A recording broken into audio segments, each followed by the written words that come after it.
If you enjoy daily light novel audiobooks, hit subscribe and turn on notifications so you never miss a new upload. Now sit back, relax, and enjoy today's story.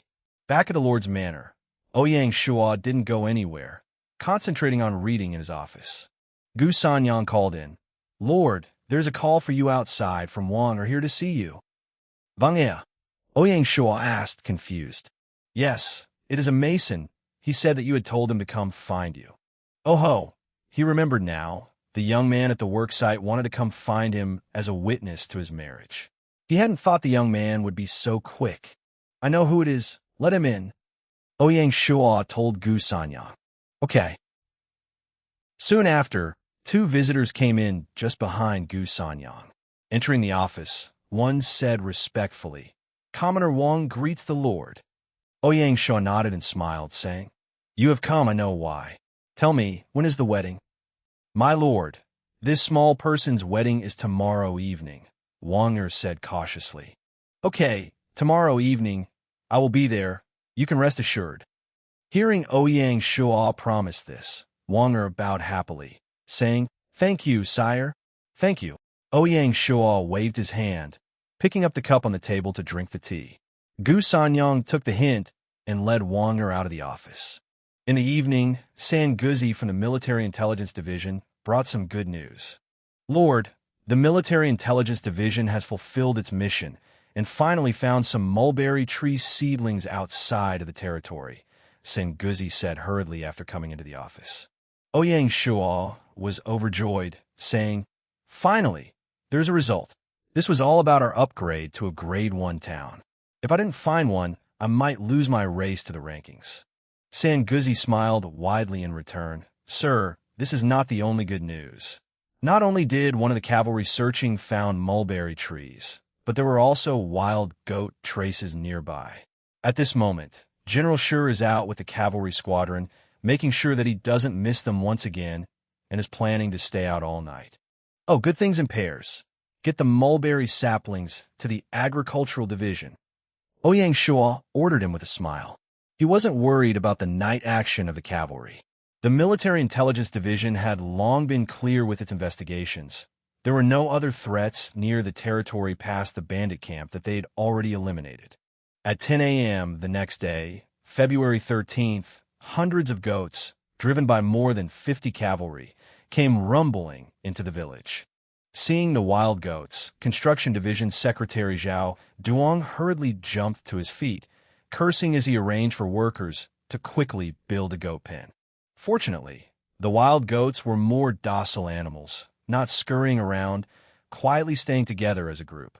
Seeing this scene, Du Xiaolan arranged for people from the warehouse to come out with fodder to feed them. Since the day they had cattle, the warehouse had always reserved some fine forage, and it came in handy this time. In the afternoon, the goat pen was built. Ouyang Shuo looked at the goats and had a few thoughts. Heading back into the manor, he summoned Fan Zhongyin, Tian Wenjing, Cui Yingyu, and Zhao Daxian to his office to discuss things. Fan, Tian, and Cui. These three people were secretly called the Three Giants by the administrative staff. With the three giants together with him in the head office, Zhao Daxian felt a little apprehensive. Ouyang Shuo did not waste time, going straight to the point. With the further expansion of raising livestock in the territory, coupled with the upcoming mulberry, the agriculture in Shanghai Division is slowly coming onto the right track. It is now necessary to set up specialized divisions to coordinate management. Zhao Daxian's heart skipped a beat and was starting to get eager. According to what Ouyang Shuo was saying, that meant he was going to set up a strong department covering agriculture, forestry, fishing, and animal breeding. Looking at the few seats here, everyone else already had an important position. Was this position going to fall on him? Fan Zhongyin threw Tian Wenjing a glance, asking, "Does the Lord mean that he is moving animal husbandry out of the Material Reserves Department?" In accordance with the general pattern of jurisdictions, such industries as animal husbandry should be placed under the Administration Department. The Material Reserves Department grew too strong during Cui Yingyu's period, but she also had Ouyang Shuo's trust. Coupled with the fact that animal breeding was very weak and unimportant, no one said anything. Now, it had grown into an important issue. After taking over the administration department, Mr. Fan had been carefully assuming his powers, but had not found a suitable way to expand. With the potential of the wild goats, and Ouyang Shuo bringing this up, he took the initiative to mention the jurisdictional issue, naturally adding fuel to the fire. The newly appointed director of Material Reserves Department was as blank as a mirror. Nobody could see what he was thinking. Ouyang Shuo pretended to not know anything and continued, saying not only that fisheries have to be taken out from the Material Reserves Division. In addition to the control of materials and resources, the Material Reserves Department's responsibility were more inclined towards the management and storage of materials, rather than controlling the production rate from the source. Tian Wenjing nodded, calmly saying, I agree with the view of the Lord. With the territory developing subsectors of the economy vigorously, the establishment of more professional and effective departments cannot wait. Cui Yu, sitting at the side and seeing these people playing politics, could find nothing to say. Moreover, the crux of the problem didn't lie with her. So, she had nothing to say. But seeing Tian Wenjing withdraw on his own initiative, Yu smiled and asked, Big Brother's meaning, this new division should be called by what name? And who should be the new officer? Saying that, she did not forget to glance at Zhao Daxian. Since it will naturally be in charge of agriculture, forestry, fishing, and animal breeding, it will naturally be called the Agricultural Division. I don't need to set up a new department. I will transform it directly from the original Reclamation Division. The appointments and affiliation of the Agriculture Division are unchanged, Ouyang Shuo said with a smile. Yu nodded. That arrangement was not surprising. At this point, the Agriculture Division had just become one of the most important departments in the Administration Department. With the dust settled, Zhao Daxian rose, bowed deeply, and said, Thank you for your trust, Lord. Ouyang Shuo waved his hand. Elder, your ability as a secretary, whether in the Construction Division before or the Reclamation Division more recently, you have performed very well. I hope in the new division you can also achieve success. I will not disappoint you, my lord, Zhao Daxian said calmly and firmly. In Shanghai's local training of civil servants, Zhao Daxian was second only to Yu and Gu Xiuwen, and much better than Zhao Yufeng and Zhao Duan. Having served as a village chief, Ouyang Shuo naturally decided that now was the time to give him a broader platform. That evening, Ouyang Shuo took Erwazi to the residential area to participate in the wedding of Wang Er and Cui Hua.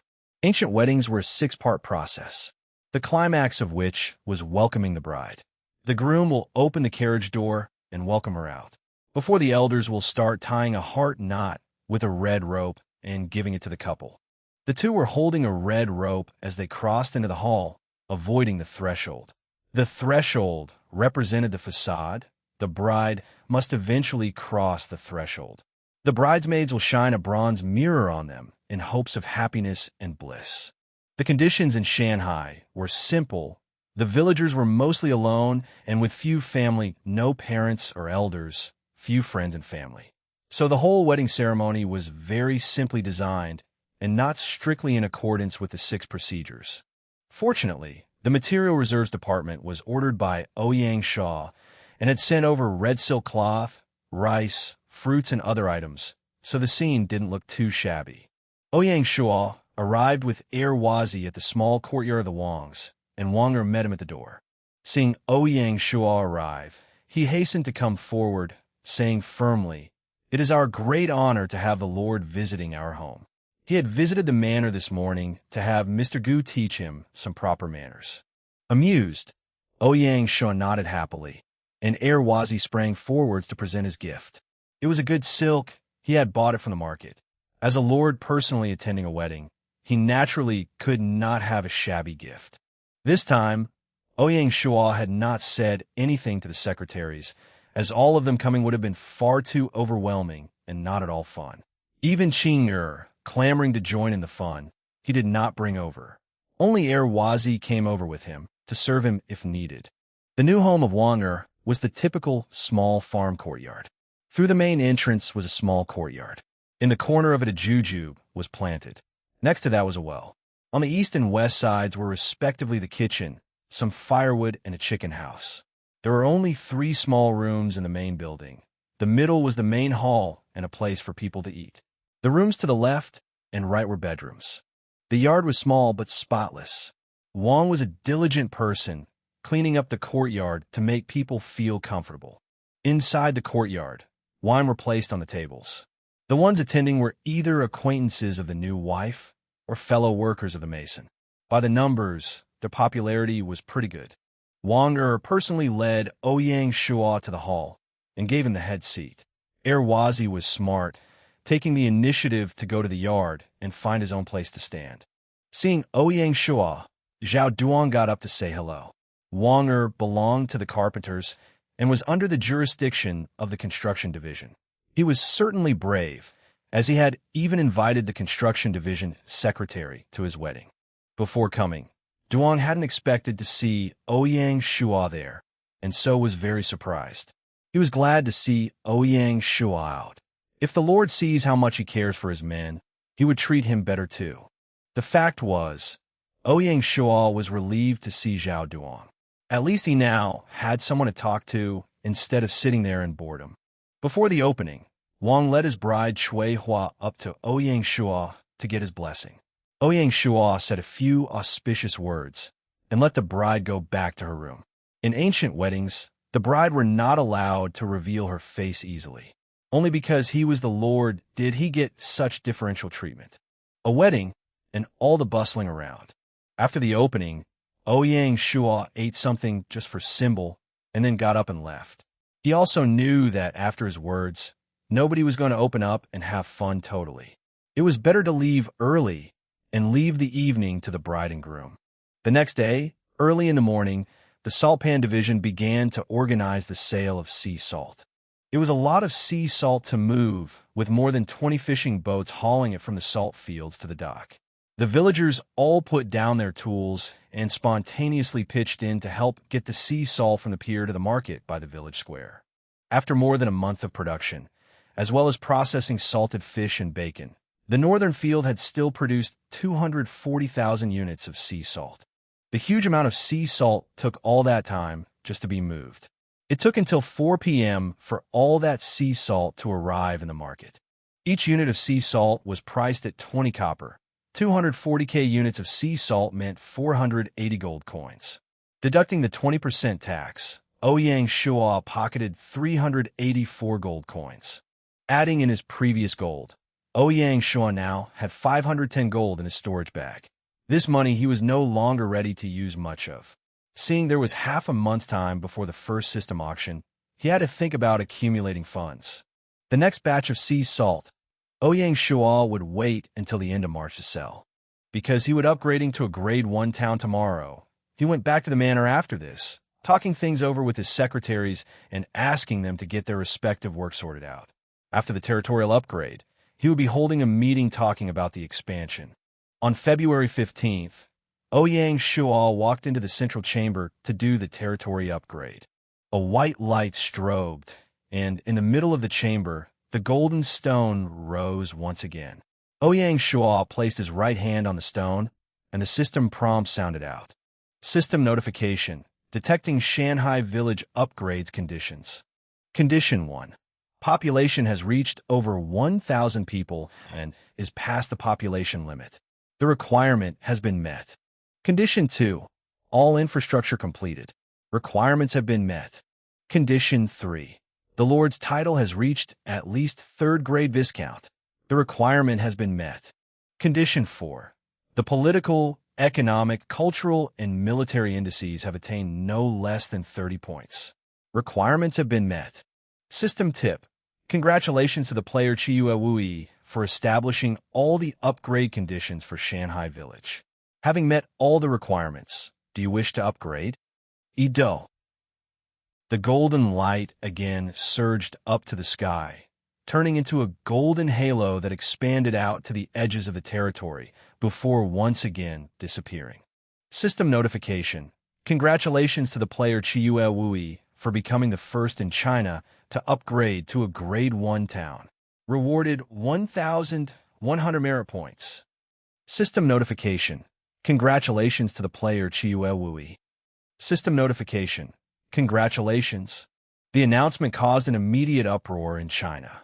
In less than half a month's time, Shanghai Village had actually upgraded to a town. This was unbelievably fast. Before the players had even had time to recover from this blow, another slew of system announcements sounded out. World announcement. Congratulations to the Chinese player Chiuewui for becoming the first in the world to upgrade to a town. The reward is 2,000 merit point, and you are given the title of the first town. World announcement. Congratulations to the Chinese player Chiuewui. World announcement. Congratulations. Global special awards were only for the very first person. Second place got nothing, and it was only for upgrading the territory across the large level divide. The reason why there was no global reward for the first village was that Gaia knew that the first to build the cities all had their own custom gaming capsules. 1. It would have been hard to separate first and second, and 2. It was unfair to the other players. Following the global siege of beasts, Chiuewui was now once again firmly in the center of the field of vision of the global players. The world announcement, just like the local one, triggered a frenzy. The United States, the free village. Jack Dawson muttered, mysterious oriental country. And sure enough, many crouching tigers and hidden dragons. Really is amazing. Britain, Avic Fort. William gracefully said to the people around him. It seems that there is still a long way to go to restore the glory of the British Empire. Japan, Sanli Village. Honda Keisuke was flustered. 8 curses, that person grabs the limelight again. Russia, St. Petersburg. Pushkin excitedly said, hey, only such a strong foe is worthy to be my opponent. Chiuewui. I wait for the day I can fight you. India, Bangalore Village. Dilawa Luktagrim. India is the representative of Oriental civilization. Chiuewui, you wait for me. The biggest shock was to the local area of China. It was proud. It was scared. There were people flustered. First post. Hey, Chiuewui. Really good show. You gave us Chinese a lot of faces. Second post. Chiuewui. The Chinese lords give way to no one. Third post. The era of the hegemony of the Handan Six has officially ended. The era of Chiue has officially opened. Fourth post. China's strongest lord. Keep driving ahead. In Handan Village, Di Chun had completely lost his cool demeanor. He angrily shouted, How? How could this happen? Less than half a month's time. Watching him reveal his true self, Juadai Fenghua sat to his right, her eyes bright and her expression unreadable. At Danyang Village, Chun Shinjun was sitting in his office, revealing an interested expression. He said to himself, Chiuewui, do not think I cannot catch you even if you stay hidden. You refused to ally with Di Chun and chose someone else. You are like me, unwilling to be alone. He indeed had the deepest connections of the 6 former tyrants.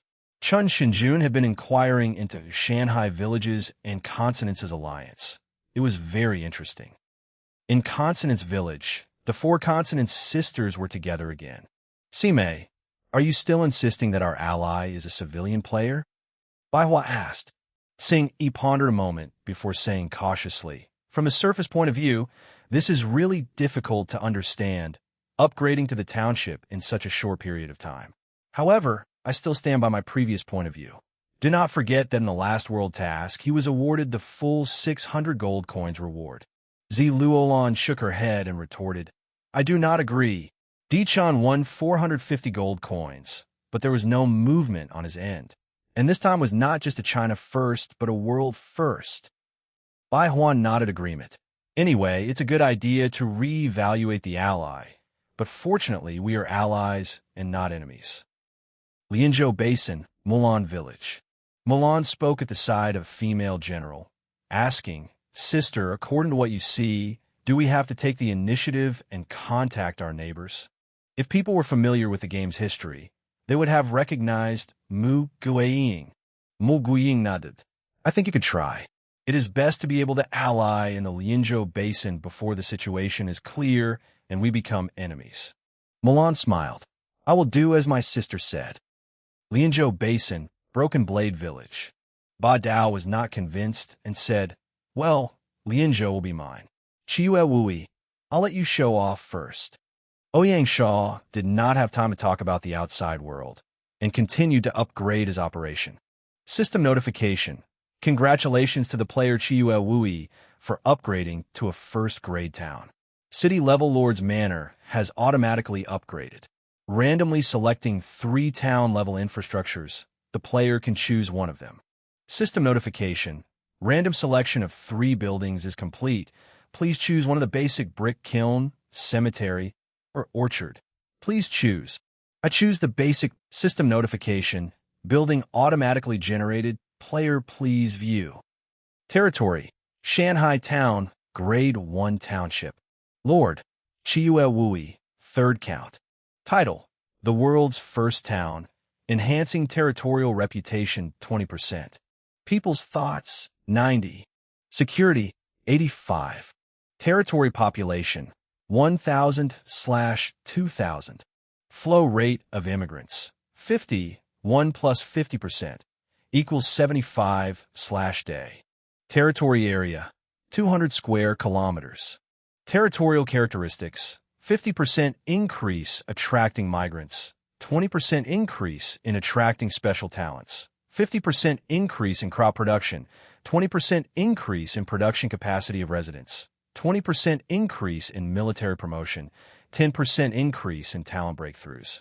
Affiliated village, no. Treasury, 4 Seas Bank. Territory resources, basic logging camp, intermediate quarry, basic mining field. Territorial army, cavalry squadron. Territory industry, northern salt field, 500 mu. Political index, 41/100ths, determines administrative efficiency in relationship with the people. Economic index, 35 out of 100, determines trade prosperity and ability to pay taxes. Cultural index, 30 out of 100, represents the degree of educational development and quality of life of residents. Military, 40 out of 100, indicates military strength and morale. Infrastructure, Lord's Manor, residential small homes, public bathrooms, village granaries. Agricultural construction, simple farmland, pigsty, cattle pen, goat pen, mill, mulberry field. Commercial buildings, basic market, intermediate blacksmith shop, basic grocery, advanced wood shop, advanced hospital, village private school, advanced martial arts dojo, senior tailor shop, beginner pottery kiln works, wine workshop, food shop, meat shop, cloth shop. Cultural buildings, village ancestral hall, village private school, Lianzhou College. Military buildings, intermediate barracks, stone outposts, stables, weapon workshop, arsenal. Special buildings, ferry, wharf, intermediate shipyard. Secret buildings, Mazu Temple, sealed, recruitment hall. List of capital construction buildings. Basic brick kiln, furnace to bake bricks. Construction requirements, basic brick factory, brick kiln construction drawings, 200 wood, 800 stone. Construction time, 3 days. Note, this building has been randomly generated. Cemetery, cemetery to bury the deceased. Construction requirements, 400 wood, 2,800 stone. Construction time, 2 days. Orchard, planted fruit trees. Construction requirements, fruit trees, 400 wood, 200 stone. Construction time, 2 days. Food shop, a shop to sell food. Construction requirements, food shop building plans, 300 wood, 200 stone. Build time, 1 day. Description built. Meat shop, a shop to sell meat. Construction requirements, meat shop building plans, 300 wood, 200 stone. Build time, 1 day. Description built. Cloth shop, a shop to sell cloth. Construction requirements, cloth shop building plans, timber 300, stone 200. Build time, 1 day. Description built. Arsenal, weapon storage warehouse. Construction requirements, arsenal building plans, 600 wood, 400 stone. Construction time, 3 days. Description built. School, intermediate educational institutions. Construction requirements, instructors school building plans, 800 wood, 400 stone. Construction time, 3 days, description built. The township interface had some interesting changes as compared with that of village. The biggest change was the former massive list of basic buildings was now divided into 5 categories: basic, agricultural, commercial, cultural, and military. After upgrading to a township, the industries were more divided, requiring more orderly planning. To this end, the lords needed to develop more detailed industry management practices, forming a more comprehensive administration system. Ouyang Shuo had already begun to implement this in the village stage. It was no exaggeration to say that Shanghai's administrative structure was enough to deal with the entire township stage, even if he had no greater ambitions.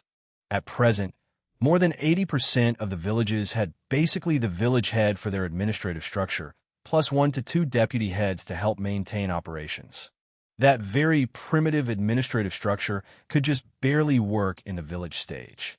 After all, affairs at the village level were few enough that a diligent lord could manage them with 1 or 2 effective deputies. Not all territories were going to be like Shanghai, basically forming a perfect industry base from salt panning, fisheries, animal breeding, industry, and commerce, simply all-encompassing. Most of the lords could upgrade the necessary infrastructure. They had to pray and hope that they could get excess funds and resources to develop other industries. There was also the need to satisfy the requirements of the township level, which was the purpose of the 4 indices. The system was set to encourage lords to develop a solid foundation at the village level before upgrading to a town instead of trying to remedy their shortcomings afterwards. Another change was that it no longer reported the specific numbers of resources available to the lord, instead just reporting what level of gathering fields they had. This was another important sign of moving from village to town. It was set so to remind the lords that he or she is now progressing forward. Specific numbers of resources shall not concern them anymore. Focusing only on the numbers would indicate you are not qualified as a lord. By this time, the lord should have a broader view of the overall situation. As a town leader, it was time to focus on upgrading resource collections and storage capacity and doing long-term planning. Shanghai, for example, on its back was a mountain and was next to a large forest. Whether it be stone or wood resources, it was rich in them, and for a short time he didn't have to worry about raw resources in his lands. This was the advantage of a basin. In addition to the large amount of wood, the basic resources of the other types also had high reserves. However, the more advanced resources like gold, silver, or diamond mines would depend on your luck and weren't so easy to find. In addition to these changes, Ouyang Shuo focused on the new infrastructure. Although there were 8 new buildings in the township, he had already built most of them at the village level and now only needed building blueprints for the cemetery and orchard to finish them up. But that didn't mean he could sit back and relax about updating Shanghai's infrastructure. From village to township, for village buildings needed upgrades. The public baths, the granaries, the ancestral hall, and the private school. Upgrading these buildings, like doing the barracks previously, required him to buy the building blueprints at 10 times the previous prices. After viewing the statistics for his lands, Ouyang Shuo finally had the time to take a serious look at the upgrade to the Lord's Manor. After the upgrade, the manor had moved from the traditional Chinese quadrangle's courtyard into a courtyard of 2 segments. The front segment were the government offices, while the back segment were the manor's living place. The furniture in the whole building had received an upgrade. It was now beginning to feel like a wealthy home. Most importantly, the manor was no longer all wooden, but now included masonry in its construction. The frontal area layout was basically the same as before, with the lobby still serving as the main hall for chamber meetings. There were 2 large offices on each side of the main hall. On the west side was the mayor's office, as well as the office of the financial division.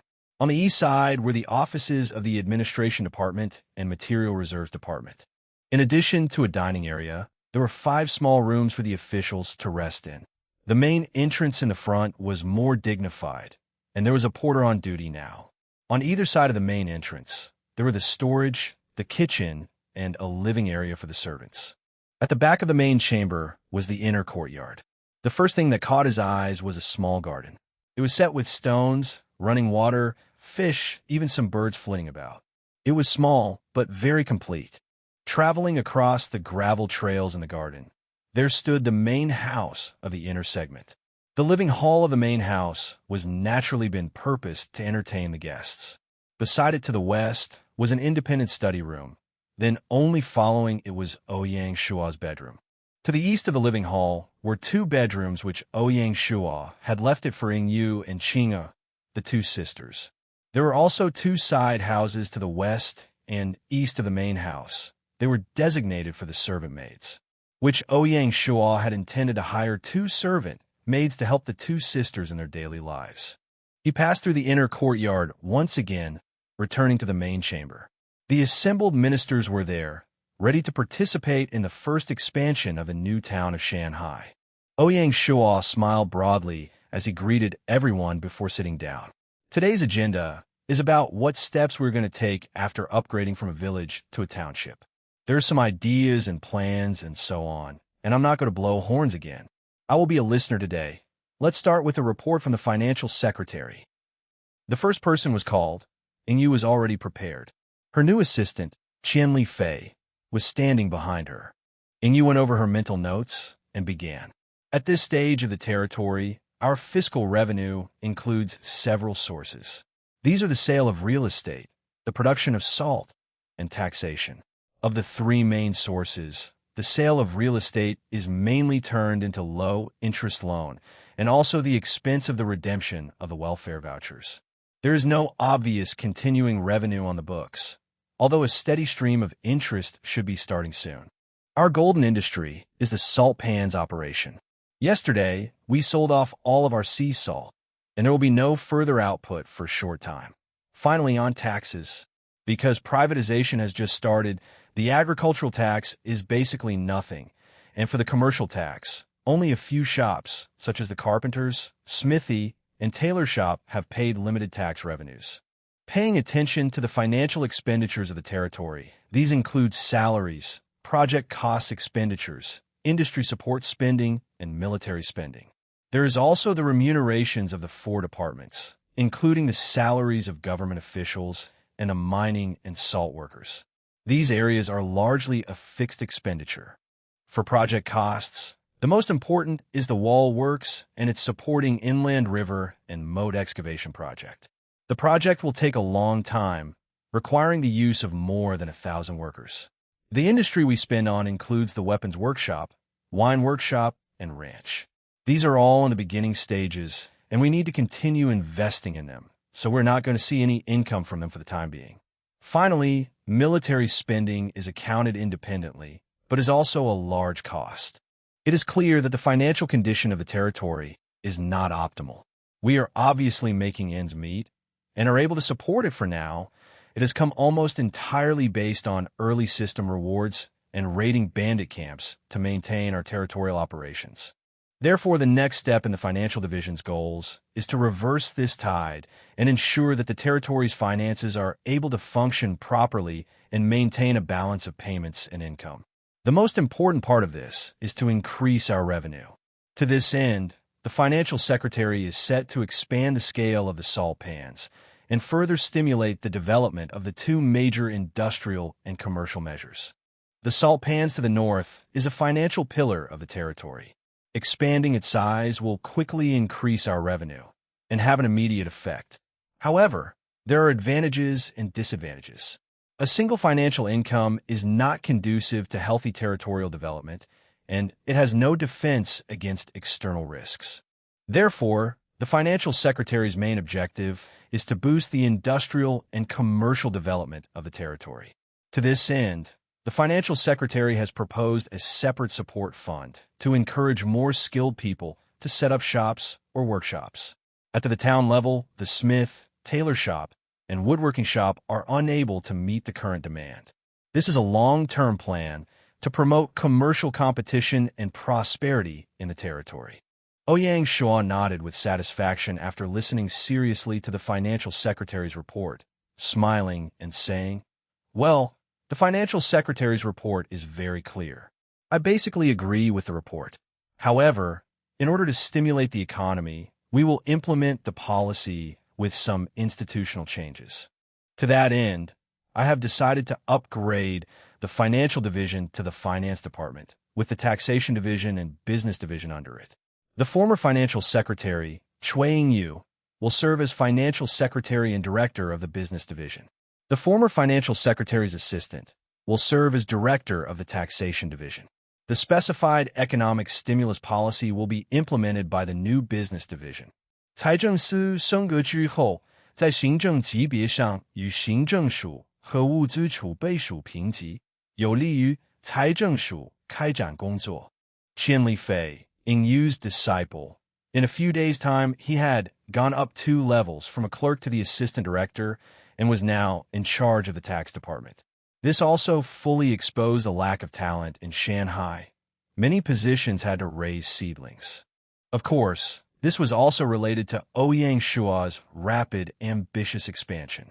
Such an administrative structure was actually enough to support the county level, but he was still fiddling around at the township level.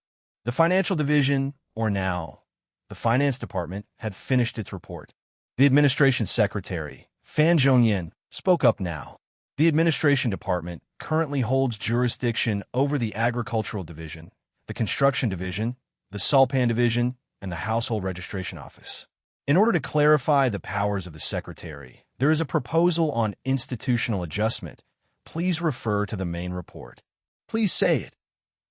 Salt is a strategic resource and should be subject to the jurisdiction of the Material Reserves Department.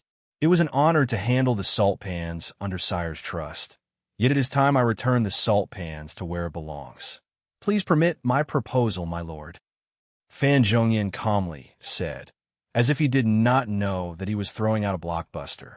As one of the most important heavyweight divisions of the territory, in charge of the territory's economic lifeline, the importance of the Salt Pan division need not be repeated. Fan Zhongyan had now offered to submit the Salt Pan division to the Material Reserves Department, in essence giving them the biggest heavyweight division of the administration department.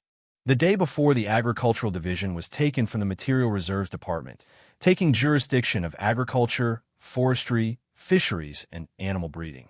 This time, was the concession reciprocation? When had Fan Zhongyan and Tian Wenjing formed such a tacit understanding? This was the question of most of the people here. Ouyang Shuo didn't believe the truth would be so simple. As Ouyang Shuo's first true civil servant of the territory, Fan Zhongyan was displaying his political ambitions. Sorting out the relationships between their departments, this was his first move. The arrival of Tian Wenjing brought him a sense of urgency. Therefore, he was taking the initiative to speed up the pace of institutional adjustment. For such a benign competition, Ouyang Shuo would of course had a positive attitude. Thus he agreed. Permission granted. Fan Zhongyan was apparently confident of Ouyang Shuo's permission and continued on. In addition, with the rapid increase in the territory's population, the work of registering households is becoming heavier and heavier. Therefore, it is recommended that the Household Registration Office be officially upgraded to the Household Registration Division. Ouyang Shuo is face without expression. Approved. In addition, the administration will recommend a new Household Registration Division officer. Report the candidate to me. As for the original Household Registration Officer Gu Xiuwen, there will be another arrangement. This was contrary to Fan Zhongyan's expectations, giving him a surprise. Gu Xiuwen could be said to be the most important assistant in the administration. Listening to Ouyang Shuo's decision to transfer Gu out of the administration department, his lord's decision puzzled him. Finding someone to replace Gu Xiuwen would be really hard to do at the moment, especially for a director's position. Whether it was the original peasant-born household's clerk Du Quan or Fan Zhongyan's assistant Qin Shijian, he was reluctant to have either of them promoted. Temporarily pressing down the doubts in his heart, Mr. Fan resorted to his last proposed institutional adjustment. With the territorial administration continually improving and expanding, including low-level government officials, the civil service system is getting larger and larger. With the wave of privatization, all kinds of temptations are following. With that, It is time to set up a special department to carry out supervision and evaluation of civil service duties. Ouyang Shuo nodded in agreement. This was one of his larger concerns. After privatization, he could not expect all the government officials to stay conspicuously clean and self-disciplined, with a serious adherence to duty. That kind of thinking would be complete political immaturity. In order to prevent this sort of slippage, it would have to come from inside his system, keeping his civil servants hard-working and honest, or risking punishment. That would be the best way to handle it. Since ancient times, official rule had always had problems. Disciplining themselves was always the most troublesome. Fan Zhongyan was offering to set up the Meritorious Service Division, which pleased Ouyang Shuo greatly. It was an idea worthy of Fan Zhongyan's strictly self-disciplined public image, while also wanting to sort out the official atmosphere of the entire territory. I'm very much in favor of this, and I very much agree to set up a Meritorious Service Division. It will be responsible for the handling of the civil service and the reconsideration of the officers, and will be under the jurisdiction of the administrative secretary. At this point, Fan Zhongyan had, through 3 simple steps, realized his political ambitions. With this new Meritorious Service Department hanging over the head of the civil servants like a sword, they did not dare derelict their duty. Otherwise, what was waiting for them was demotion, dismissal, or even more severe punishments. In regards to the specific work arrangements of the administration, it was not suitable for discussion at the meeting because it was too complicated. After the meeting, Ouyang Shuo would personally see the head of that department with a separate discussion. After the administration department was the Material Reserves Division. Similarly, the Material Depository had just been established, and a lot of their work was not yet clear. Tian Wenjing still had an unmoving face, calmly saying, "There is only one proposal. There are currently 200 horses available to expand the cavalry, and this needs to be further increased. Therefore, it is very necessary to set up a horse farm ranch, and more importantly, to find the right horse to cultivate more excellent horses." Tian Wenjing's proposal made Ouyang Shuo think. In his past life, Lianzhou Basin had produced a good horse, the green horse. According to legends, the green horse was the product of the ancient god of insects and a wild horse. Thus, the green horse had a divine bloodline, running like the wind, and had a strong spirit. It would be a very suitable horse. In fact, there is an excellent horse in our Lianzhou Basin, which, as far as I know, is mainly living in the heart of the basin. However, you must cross the Friendship River and search on the other side. However, Ouyang Shuo continued on, the central area of the basin is populated by a group of powerful nomadic tribes. These nomads are all soldiers, and especially good at riding and shooting. They are not easy targets. To capture the green horses, you will have to deal with them. At this time, Lieutenant Sanguzi of the Military Intelligence Division took the initiative to stand up, loudly saying, "Sir, our military forces will be responsible for this matter." Ouyang Shuo nodded, saying solemnly, "I agree with the Military Intelligence Division's involvement, but I have a request. This time, the main focus is to find out the specific areas of the green horses, not clashing with the nomads." Sanguzi nodded hard, saying, "Understood. Sir, you may rest assured." At this point, Shanghai Town's first expansion meeting had come to an end. After the meeting, Ouyang Shuo met with the military officers to study the army's expansion plan for the next step. Ouyang Shuo profoundly realized the importance of having more infantry and went right to the point. For this next expansion of the army, the cavalry will be left untouched. We will focus on the infantry. I am ready to directly expand the infantry into a full infantry squadron. General Shi nodded in agreement, asked, "According to the Lord, who will be responsible for the newly formed infantry squadron?"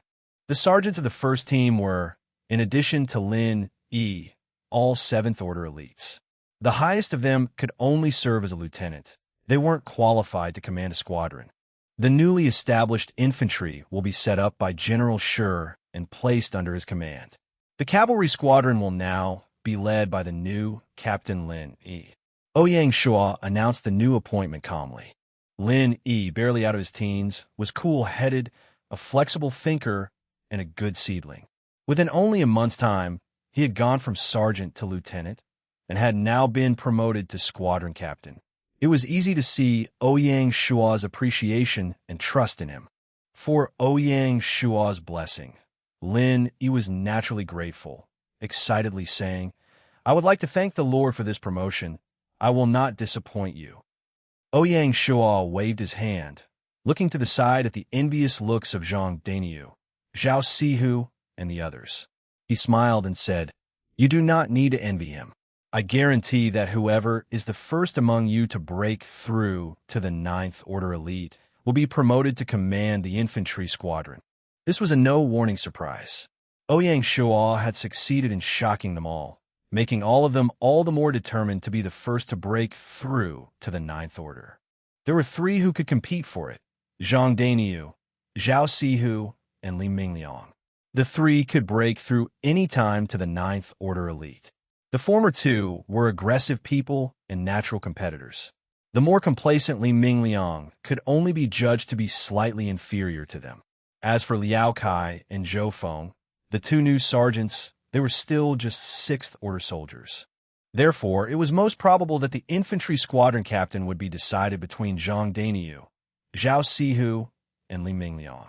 As for the cavalry squadron's 2 vacant positions, Ouyang Shuo was in no hurry to appoint anyone.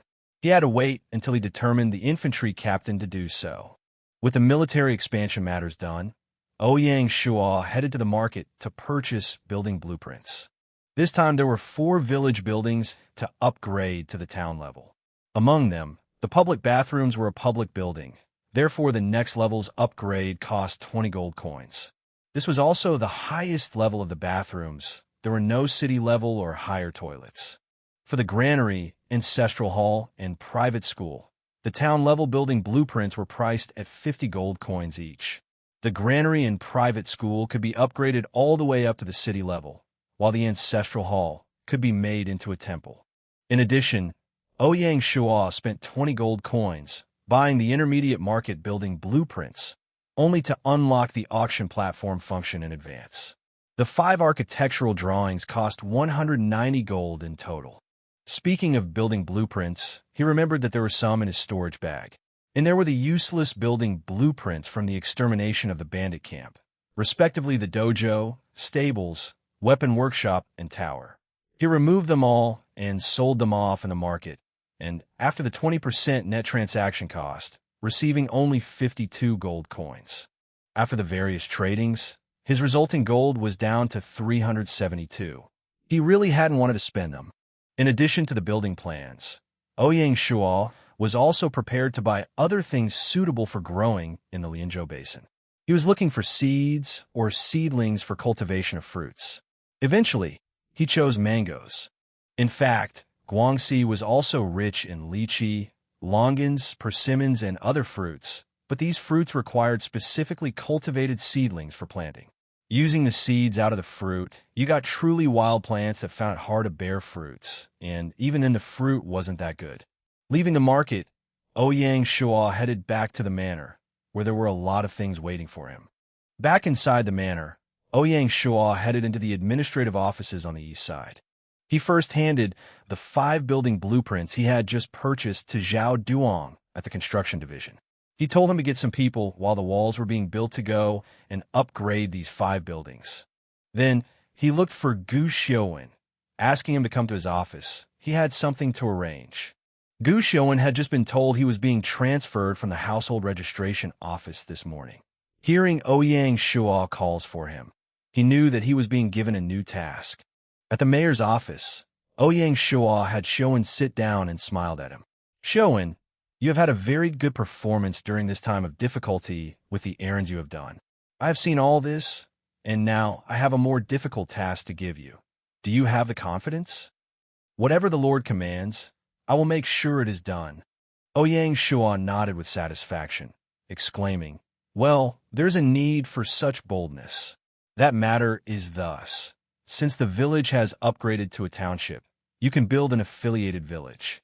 The area of the territory has expanded. The mountains to the north are now formally a part of the territory. This will provide the salt pans workers a safe place and save them from coming back and forth between Shanghai and the fields. I have decided that this first subsidiary village will be built near the salt pans and will be dedicated to the salt field workers. The Lord is generous. Any questions the salt workers have about your grace have been answered, Gu Xiuwen said earnestly. Ouyang Shuo waved his hand. The northern salt pans will be the golden industry of the territory for a very long time. The salt workers spend all day in the wind and sun, continuing to create benefits for the territory, which gives them a stable home. This is the meaning of the new village. I need a responsible village head. I intend to recommend you. Are you willing to suffer living on the beach? Although his heart was prepared, Gu Xiuwen was still very excited, saying rather incoherently, "It is an honor to serve under your lead. Xiuwen will even die without a word. I am ready to name the village the Beihai Village, mainly to serve as our northern branch and cater to the salt fields. However, the absolute role of Beihai Village is not limited to this. In the future, it will be the only port city of the territory, the window of our territorial trade, and so its importance cannot be underestimated," Ouyang Shuo explained firmly. Gu Xiuwen nodded his head, feeling the responsibility coming down on him, and said, "For this Beihai Village, does the Lord have any starting orders? My first thought is that Beihai Village will be built in direct accordance with Grade 3 village standards. As for the population, all 250 existing salt workers will be under its jurisdiction. In addition, every Shanghai division will deploy 1 or 2 low-level officials to help you build the administrative structure of Beihai, and all the talents of Shanghai should send at least 1 apprentice there to get started. Shanghai has 4 blacksmiths. 1 should be sent over to you. Finally, the territory will supply you enough basic materials to deal with the materials needed for construction," Ouyang Shuo told him, dispelling any of Xiuwen's concerns. The conditions of Beihai Village were not the same as Shanghai, which was basically built by pioneering tactics. This was the advantage of a subsidiary village. With early support and administrators, it could develop very quickly. More importantly, as long as the base town had buildings, there was no need for building blueprints in the affiliated villages. That saved a ton of money. With these promises from Ouyang Shuo, Xiuwen was emboldened. He said firmly, "With such unique conditions, we are sure to build a Beihai village worthy of the Lord's confidence. You have to remember your long-term plan for construction of the port location.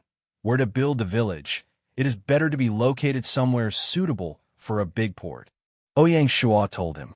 In addition, although the salt pans have not been affected by bandits or pirates, we will have to prevent that. After we begin, I'm not just concerned about the people's livelihood, but also forming a defense force as soon as possible. I will be deploying a sergeant from the cavalry squadron to help you." Xiuwen nodded, motioning to himself to remember this. With this general situation almost done, Ouyang Shuo rose and smiled at Xiuwen. "Come, go with me to get the village creation token." Ouyang Shuo went with a puzzled-looking Gu Xiuwen into the central meeting hall. There was a hum as the golden heartstone of the township rose from the floor, its flat front facing Ouyang Shuo. He put his hand on the face of the stone, in his heart mentioning the affiliated village, and the system prompts sounded immediately. System notice: Shanghai Town belongs to a Grade 1 township. It has a quota for 1 affiliated village. Would you like to use it? Yes.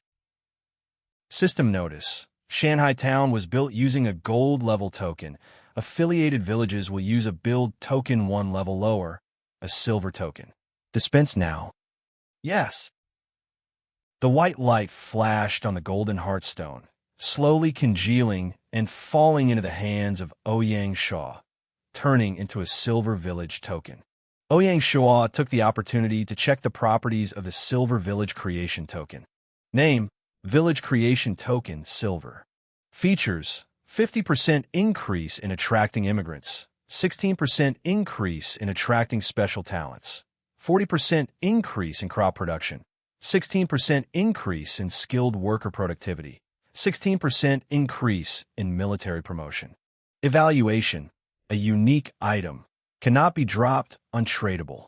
The characteristics of a silver village were only 80% of a gold village, with fewer exclusive features.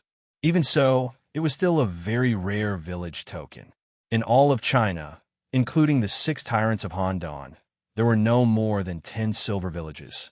In accordance with the system's rules, building an affiliated village automatically reduced the new village by 1 grade, and each territory could have up to 3 affiliated villages. Of course, occupying the territories of other lords was not part of this limit. When subordinate villages were upgraded to townships, each of them can have 3 of their own subsidiary villages. Of course, in order to do so, the main territory would have to be upgraded to a Grade 1 city. Similarly, the grade of the subsidiary villages of the affiliated towns would also drop a grade, and so on and so forth, down to the bronze level, where they would drop no further. In other words, Shanghai Town had 3 silver village tokens. Out of those villages, when they became towns, they could set up 9 black iron grade villages. The power of Shanghai being gold-ranked could be seen to have a far-reaching impact. He had the only one in China, a gold-level token built the town of Shanghai, and it would have a deep effect on the heritage of the rest. Ouyang Shuo nodded with satisfaction at all of this and handed the token over to Gu Xiuwen with a smile. I have created the conditions for you. In the end, what becomes of Beihai Village will depend on you. Do not let me down. Xiuwen nodded silently as he received the token, choking as he said, Sire, you can rest assured. As for the selection of which government officers, talents, and skilled apprentices to take, you serve a long time as the household registration officer. You should be more clear on them than I, and directly hold my hand to pick people. I will go with you to the Material Reserves Department and Barracks tomorrow to coordinate things. You can start with the rest now. Ouyang Shuo patted Xiuwen's shoulder, speaking easily. Watching Xiuwen walking out of the chamber with the token in his hand, Ouyang Shuo muttered, Xiuwen, perhaps you do not even know what kind of opportunity this is. Do not let me down on this. After that, Ouyang Shuo called Tian Wenjing and Du Xiaolan to his office. Perhaps you have heard that the former household registration officer Gu Xiuwen is about to go to the northern salt pans to open up a new village for the territory. Therefore, I have 2 matters. After the establishment of Beihai Village, the salt pans will accept the dual leadership of the salt pan division and Beihai Village.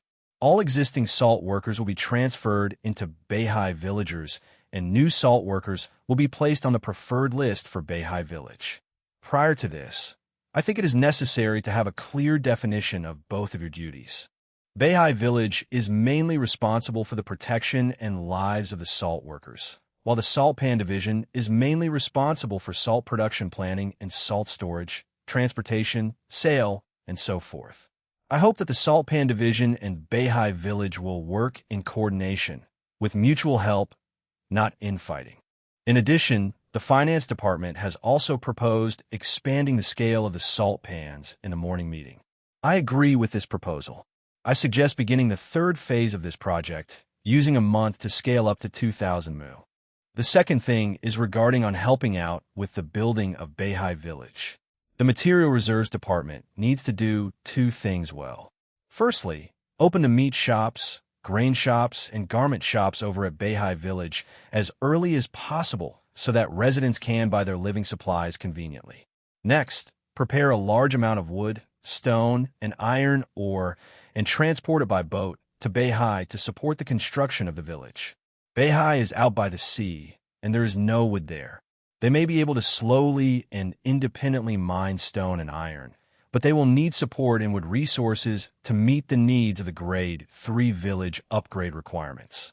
Tian Wenjing nodded and said, Sire, rest assured that the Material Reserves Department will cooperate with the village head to increase the strength of the territory. In addition, at this time, the Material Reserve Department will also arrange for effective government officials to go to Beihai and establish a Material Reserves Department to work with the village head there. You have eased my worries. Ouyang Shuo nodded, getting up and sending them off. After seeing off Tian Wenjing and Du Xiaolan, Ouyang Shuo got up and left the manor. He was ready to go to the barracks and pick a sergeant to go with Gu Xiuwen and form the Beihai village guards. There were 10 active sergeants. Zhang Daniyu, Zhao Siyu, and Li Mingliang were fighting hard for the infantry squadron captaincy, and he could not pick them. Of the rest of the officers, Liao Kai and Zhou Feng were the most outstanding, but he did not know if Lin Yi was willing to release them. At the barracks door, there had long been posted recruitment notices. There were a group of young boys gathered around them and talking about them. "Look, the barracks posted a recruitment notice. We cannot miss this." "Come on, Smelly. The last time you participated in the screening, you were washed out. Why do you even come again?"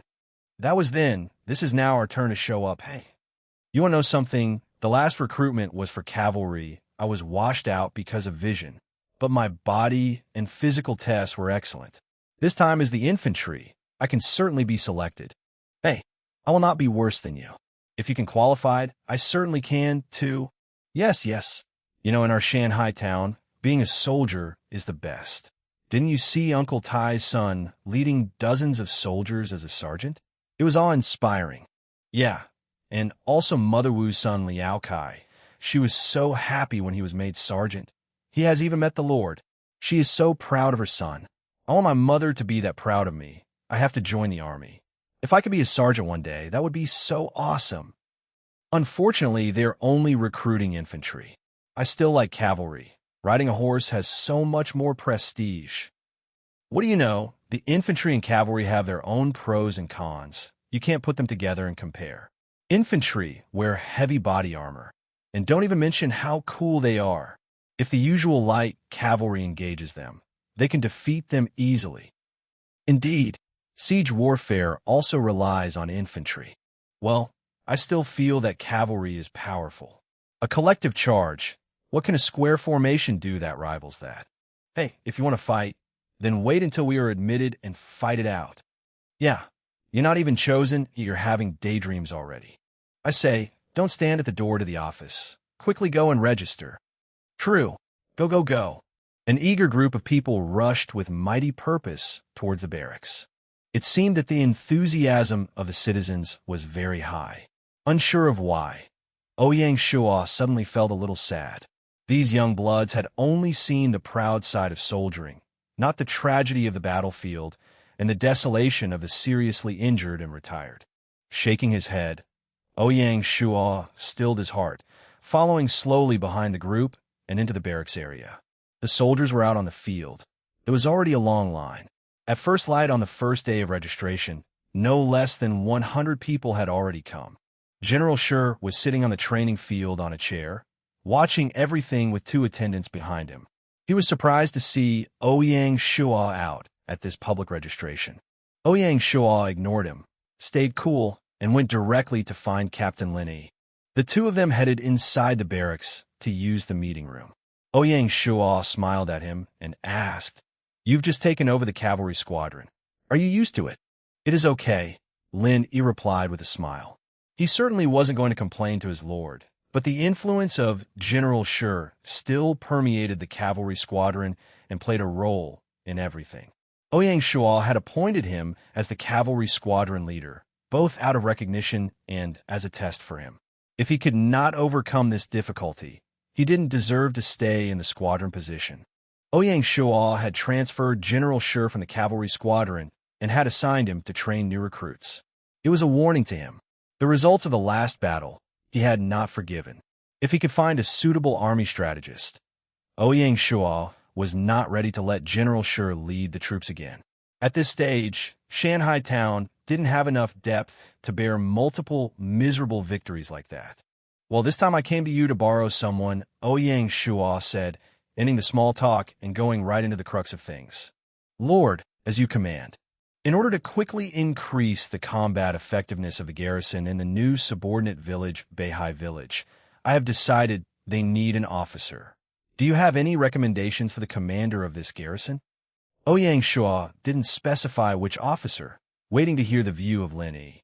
"Well, I would like to ask, how many people would sire want in this garrison?" Lin Yi did not directly answer, but first asked the garrison situation. Beihai Village's security threat is much lower than Shanghai Village's used to be. Therefore, the garrison is tentatively scheduled for 50 people.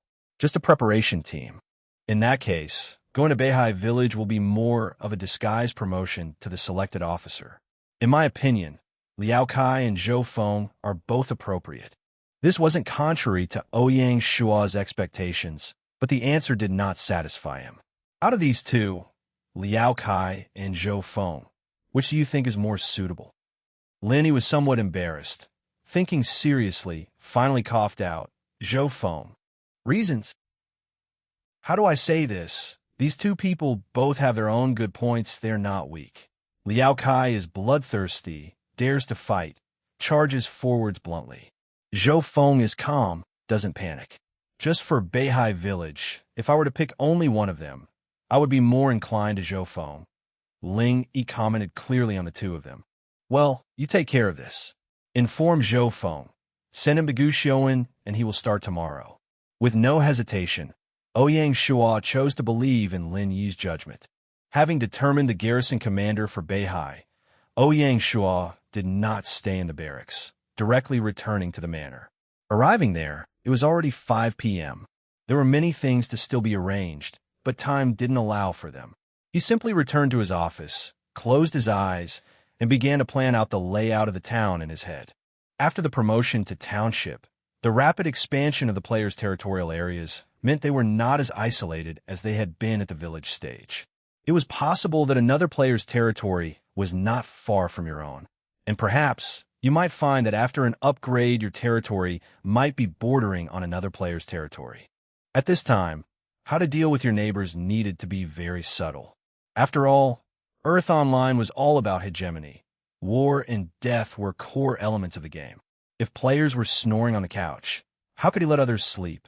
As long as anyone had even a little ambition, they wouldn't think of themselves as friends and neighbors.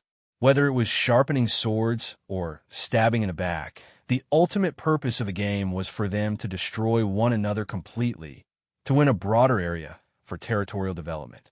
This kind of war between the territories would define the midpoint of the game. At the state level, the battles between the players would be the most intense. The frontier would see events of destruction and occupation played out every day. The township stage was merely a prelude. It wouldn't even count as an appetizer. So, he had to start preparing for it.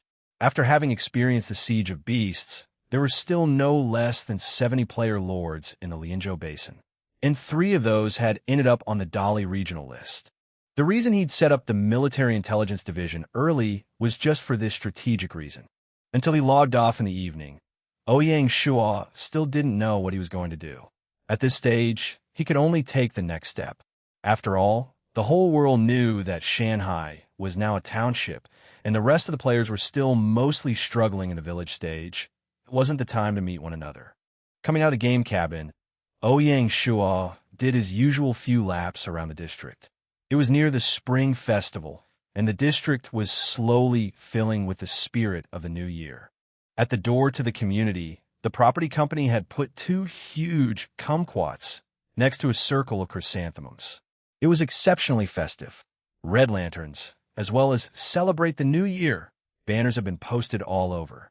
Seeing the kumquat placed there, Ouyang Shuo thought of the traditional flower market. Today's weather was good. Why not go out for a ride and enjoy it?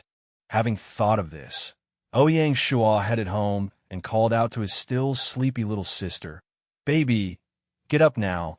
Today your brother's going to take you to visit the flower market. If you wait, it will be too late." Hearing that they were going out to play, Binger was awake in an instant, bouncing out of bed, nearly slipped and ran to get herself washed. Really a little monkey, Ouyang Shuo thought as he shook his head. The state of the spring flower market, a traditional event of the Han culture, was filled with both people and flowers everywhere. For the people of Jiao State, flowers were indispensable for the spring festival. Because the flower symbolized good things, they could bring people a beautiful scene. A wide variety of flowers of all shapes, sizes, colors, and fragrances appealed to all manner of people for all manner of reasons, closely linked to happy times and memories. Shuttling through the flowers like a happy deer, Binger was everywhere.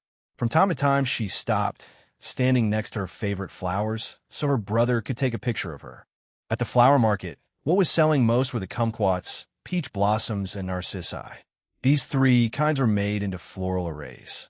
For the kumquat, because in Cantonese it was a homonym with luck, bringing a pot of kumquats home symbolized great fortune. The peach was a symbol of great success, and so it was purchased by younger people. Narcissus symbolized wealth and auspicious portents. Ouyang Shuo naturally could not avoid this tradition, buying up all three in a pot and giving them to Binger to take home with them. After returning home, Ouyang Shuo took the purchased kumquat, narcissus, and peach blossoms and placed them appropriately around the room. With the fruitful kumquat, the fresh and elegant narcissus, and the cheerful peach, it seemed to make the room a bit brighter. Brother and sister then simply ate dinner. After playing around for a whole day and running here and there, Binger was tired and went to bed right after dinner, not even bothering to wash up. Really lazy of her. Considering the time was still early, Ouyang Shuo didn't log in, but instead went online and checked out the game forum. There was no doubt that Shanghai Town had caused an explosion on the forums. As the first township in the world, not just in China, everyone was discussing him, and gossip was flying. In order to attract attention, all the titles of the posts were actually longer than what was being written. Mysterious Man and Little Idiot tell you about the real Chiyue Wui Gossip Weekly interview. Embarrassing things from Chiyue Wui's childhood buddy, Ake interview. Is he the messenger of peace or a tyrant of chaos? Lianzhou Basin leader Huang Shuren interview. The secret of Shanghai Town scarf decryption. Scary. Ugly Chiyue Wui and Game Goddess by Hua are dating. Paparazzi Weekly. From the bottom to the top, the history of the town of Fortune Entertainment Weekly. News. Chiyue Wui and Shunjun secret meeting, the Wicked Turn special report. From the origin of species to the Darwinian theory of evolution, and then onto Chiyue Wui, the Korean descent. That night, I shared secrets with Chiyue Wui Ami interview. Ouyang Shuo really had to admire the imagination of these guys, spinning news out of thin air. Fortunately, it was only published on a forum, not in a formal press release, or else he would have had to sue them for slander. Putting aside the nonsensical gossip, there were also a few relevant posts. One of them by Xiaoxing got his attention. The name of the post was Big Guess About the Gold Token, Clues to Shanghai, and was enough to attract his eye. Bai Xiaoxing was clearly different from the general gossipers. He was not only well-informed, he even had some game insider information, as opposed to others who knew nothing. He talked directly about the original intention of Gaia's design for the gold-level village tokens, and then talked about how Shanghai Village took root in the frontier and quickly rose to prominence. The whole post was based on so-called facts, and, as it was spun out, it finally concluded that China's gold-level token had fallen into the hands of Chiyue Wui, and that was the secret behind the rise of Shanghai Town. Although the arguments were utterly ridiculous, almost diametrically opposed to what actually happened, the conclusion was actually guessed correctly. Ouyang Shuo believed that such a post would not long escape the heart of the people. It wouldn't be long before the news of Shanghai being a gold token village would spread throughout China. However, he would be prepared for anything that was to come. It was fine. Let the world know. He was not afraid of being challenged anymore. Since it was almost time to log in, he ignored the news on the forum, directly closing his handbrain, and went into the game cabin. Once he logged in, it was already 8 a.m. in game. At this time in the morning, people from the lower levels of government and apprentices from all the skilled trades had begun to assemble in the town square. Going with Gu Xiuan to Beihai Village were a full 55 people, in addition to the 250 Salpan workers. Beihai Village had been established, and the population was already over 300, already exceeding the limit of a Grade 1 village. At 9 a.m., the group officially moved out from the square, heading to the dock through the eastern gates. At the pier, more than 40 fishing boats were ready. In addition to the people, the boats were also transporting the many basic materials prepared by the Material Reserves Department. Ouyang Shuo led the officers to the dock for sending off Gu Xiuan. Originally, he wanted to go with the crowd and witness the establishment of the subsidiary village. However, he couldn't as there were a lot of things waiting for him to deal with, and he didn't have enough time. He had to spend his time very efficiently now. After all, there were 4 days until New Year's Eve, and a lot of things had to be set down in advance. Everything that needed to be said had been said yesterday. Ouyang Shuo did not say any sensational words, but gave Gu Xiaowen a hard pat on the shoulder, smiled, and said, "Take care." Xiaowen nodded eagerly, bowing low and humbly to Ouyang Shuo in thanks. Behind him, the new Beihai villagers all bowed as well. Receiving their honor, Ouyang Shuo bowed back formally as well. Then, under the leadership of Xiaowen, they all boarded the fishing boats, one after another. Watching the fleet of ships gradually row away, Ouyang Shuo turned to the officials behind him and said, "Okay, time to head back. There's a lot to do today." Back at the manor, Ouyang Shuo called the 3 directors to the office to discuss something. After greetings, Ouyang Shuo said directly, "Today I called you 3 here to discuss the establishment of a security team for the territory. Tell me about your views on this." Fan Zhongyan nodded and said, "Indeed, with the expansion of the territory, the population is rapidly expanding. Every day, we are adding 75 new immigrants. The security situation is getting more and more severe. Before fights and thieves start to spread, it is necessary to set up a team dedicated to enforcing territorial security."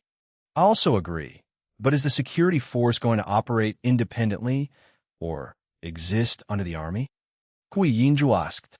Tian Wenjing shook his head and said, "It is standard that the security team must be independent. The power of law and order belongs to the government. It should not be entangled with the military, otherwise there will be endless trouble." After listening to the views of his ministers, Ouyang Shuo was deeply pleased. Now he was allowing them to make more and more decisions, instead of making arbitrary rulings of his own. More and more often, he could listen to the views of the heads of the departments, and after collecting their views, make a decision. After all, personal wisdom is limited. There would inevitably be omissions. Excellent lords learned to use the wisdom of the team. Not to mention, arbitrary rules in the long term tended to breed complacency and closed minds, leading to unwillingness to listen to the views of others. He smiled and said, "What Director Tian has said is very reasonable.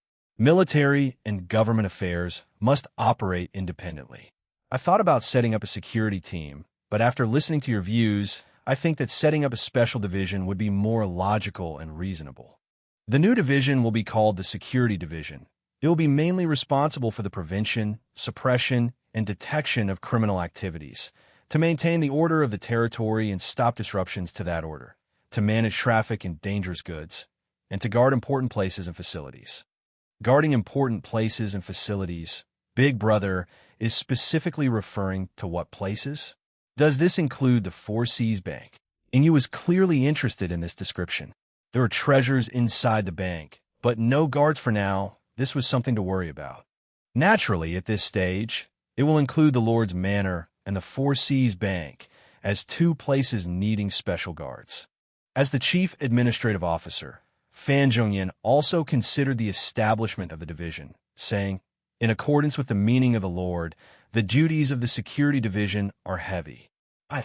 In addition to general security duties, they would also be responsible for dangerous goods control, guards, and other work. What is Sire's plan on this division's headcounts? As for employees, we are tentatively aiming for 20. All members of the security division must be constables or detectives." Ouyang Shuo replied quickly. 20 people? This would be the largest current division. We cannot currently accommodate so many people in the manor. In my opinion, it would be best to set up a special office for the security division. Ingyu said with a smile. Ouyang Shuo nodded. "Yes, I see your point. In front of the square, set up a courtyard specifically as an office for the security division. In addition, the security officers will be equipped with uniforms, weapons, and gear. This matter will be done by the Material Reserves Department." Tian Wenjing nodded. There would be no problems with that. The next subject was the important personnel arrangements. Here, the 3 directors had inevitable doubts about who to recommend. At this time, the concierge servant shouted, "Reporting to the Lord, former militia member Li Tai. Reporting as ordered." Everyone stopped in surprise. "Send him in." A man in his early 30s entered the mayor's office. Ouyang Shuo greeted him and told him to sit down. He smiled at Li Tai as he introduced him to the three directors. Li Tai had been retired when he got injured. Fan Zhongyan and Tian Wenjing were not at Shanghai then, and naturally did not know of this. Even Yu wasn't familiar with him because he was in the militia team. Ouyang Shuo's call had made Li Tai very excited. He naturally remembered the battle at the first bandit camp, and how he and Song Yi had been seriously injured and had to retire from the militia. Just when the two had felt most depressed, Ouyang Shuo had personally come to the hospital to visit them and cheer them up. He had said that after the territory upgraded to a township, he would recruit them into the security team. Sure enough, the day after the upgrade, he had been summoned by the Lord. Ouyang Shuo smiled. "Li Tai is my recommendation for Secretary of Security, in addition to two others, Song Yi and Zhao Kuei. They will be in charge of setting up the security division." Zhao Kuei was injured in the second bandit camp battle and was forced to retire, with his left ear shorn clean off. The other three disabled cavalrymen were even more seriously disabled and no longer suitable for security management work. Speaking of odd things, the three backbones Ouyang Shuo had recommended were all missing something. Li Tai was blind in one eye. Song Yi had lost 2 fingers, and Zhao Kuei an ear. None of them were perfectly intact. History is often a joke. That is, these 3 wounded men in the years following would lead the division to its illustrious reputation. Li Tai would be known as the One-Eyed Detective, Song Yi would be the Iron Hand, and Zhao Kuei will be called the One Ear. Together they would be the 3 gods of detectives in the territory. Deliberations finished, it was time to move on. The territory had just been upgraded, everyone was busy, there was no time to chat idly. New director Li Tai was anxious to go get Song Yi and Zhao Kuei, his 2 helpers. Then they had to put up recruitment posters to get their 20 officers as soon as possible. He had pledged a military oath to Ouyang Shuo, promising that the security division would be in place before the Spring Festival to ensure security during the holiday season. Chuang Yu also mentioned that she was missing staff for her business division. How she was going to build up the staff of the business division in order to implement a round of economic stimulus as soon as possible was placed in front of her as her top priority. Material Reserves Director Tian Wenjing was not so easy to handle. On one hand, he wanted to work with the military intelligence team, searching for the green horses, Qingfu horses, and also find a suitable area to construct a horse ranch.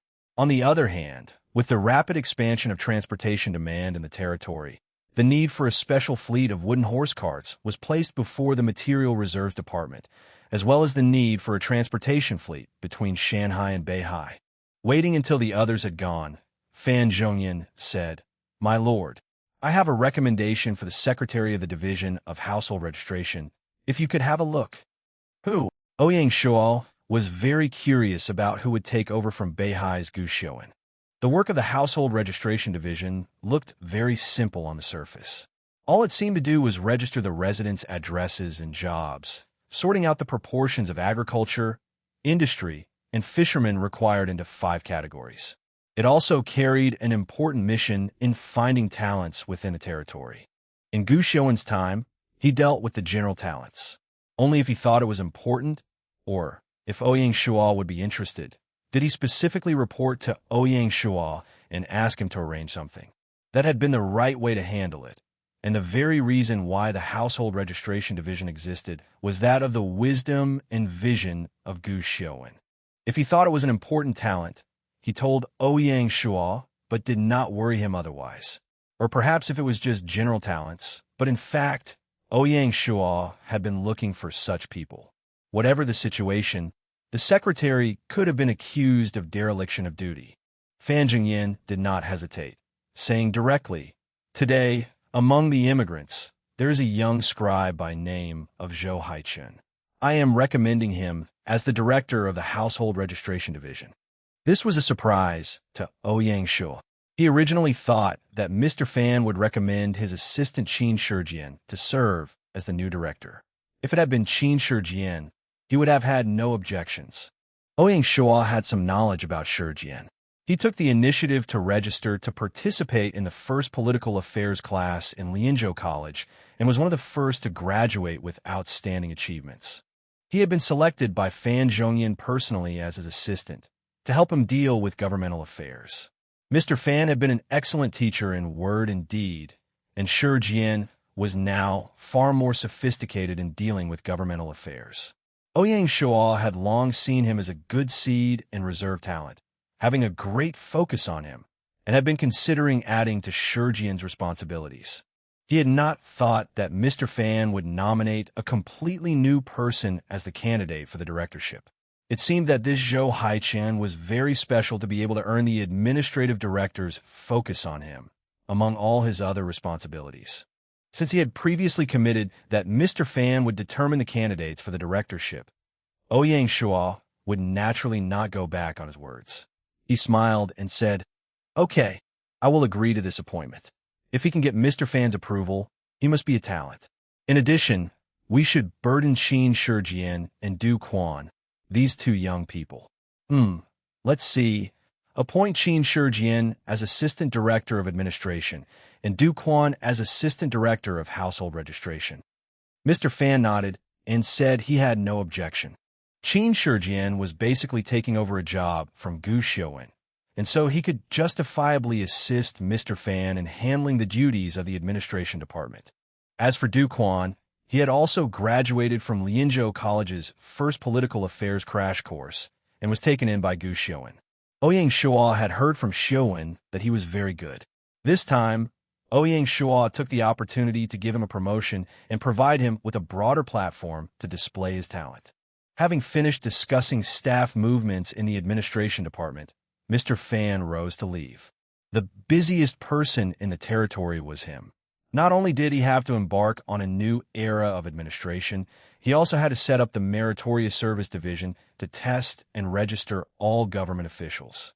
In accordance with Ouyang Shuo's directives and seeing the Spring Festival approaching, it was the right opportunity to give year-end evaluations to all of the staff, dividing them into 4 grades of excellent, good, qualified, and poor. Getting evaluated as good meant being a priority for promotion. If their evaluations were poor, they might be allowed to stay, demoted, or even directly dismissed. Soon after Mr. Fan left, Ouyang Shuo received 2 messages from Bai Hua of Consonance Village and Mulan Yu of Mulan Village. He opened Bai Hua's message first. The lovely lady first congratulated him on his promotion to the township. After some courtesy lines, she euphemistically asked him to discuss the secret of upgrading to a township. She was especially interested in how to enhance her territory's economic index. Regarding such secrets, there was no need for him to keep it to himself. He was tolerant of this and didn't really have anything to hide. He very simply explained Shanghai's privatization measures, from the establishment of the village to the development of the basic welfare system, to the price and wage levels and other steps he had taken, listing them out one by one before sending off the reply to Bai Hua. Ouyang Shuo also hoped that her village could be promoted early, helping break the 6 Handan's monopoly on the ranking list. As for how her village should go about raising private funding, it wasn't something he needed to worry about. Then he opened the message from Mulan Yu. She was the only female lord among his former predecessors in the Lianzhou Basin, and he didn't know much about her. After all, in his last life, he was an adventurer. He only had some impression of the famous lords. He had only understood the basic situation of the Lianzhou Basin and benefited thereby. As for the specific information on the lords, he knew nothing more. No surprises, Mulan Yu directly proposed an alliance. Her Mulan village was located in the north of the basin, next to the town of Jinan Pass, firmly stuck in the hinterlands of the Lianzhou Basin with control of the overland trade channel out of the basin. Shanghai was located in the south of the basin, with the sea as its main trade channel. Who was in a better position was hard to say clearly. It could only be said that the good see good and the wise see wisdom.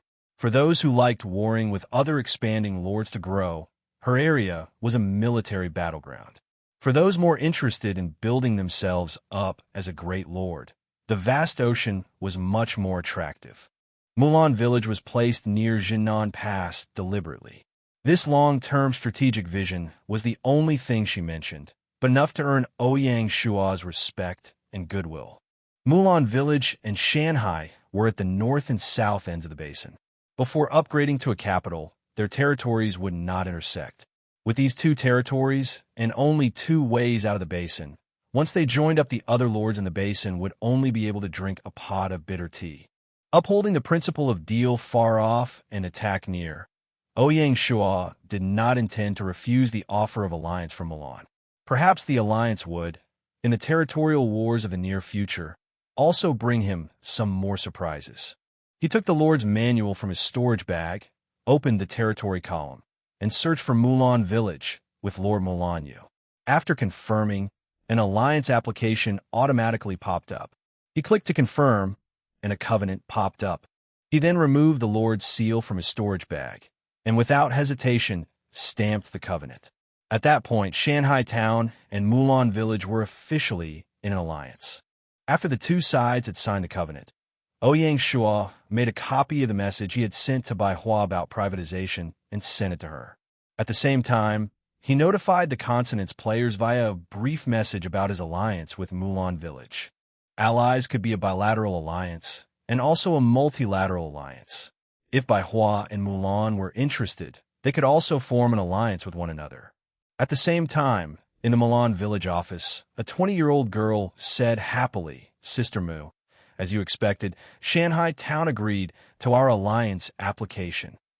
Mu Ging fondly watched Mulanyu, smiled, and said, "As long as the Lord of the Shanghai is not an arrogant person, he would naturally not refuse our alliance. After all, there will be no conflicts of interest between us in the near future." Mulan nodded agreement and said, "Well, he gave us much information on how to promote to a town. But if we follow his directions, we will need a lot of gold coins." Mu Guiying shook her head and did not agree. The privatization idea was good, but if it was just for the sake of promoting to a township, there is no need to do it so thoroughly. I think why Shanghai did it that way was because they had sufficient funds to develop such a rich basic welfare system. We can act according to the actual situation of Mulan Village, be flexible in our adjustments, and we will still be able to meet the economic index requirements. Mulanyu was like a pecking chicken with the way her head was bobbing in agreement, which was not like a village lord, but more like a little girl idol. Hee hee. I will listen to Sister Mu's analysis. I am at ease. Mu Guiying touched Mulanyu's small head, laughing and not saying anything. Having dealt with the matters of the Mulan Village Alliance, Ouyang Shuo went on to the barracks. 100 infantrymen had been recruited, and he needed to go to the barracks to get them transformed. Coming out of the barracks afterwards, Ouyang Shuo headed over to the wall to see its progress and of the moat. In just one day, the construction division had done a good job of beginning the walls of the city, arranging the workers to set up the foundation stonework.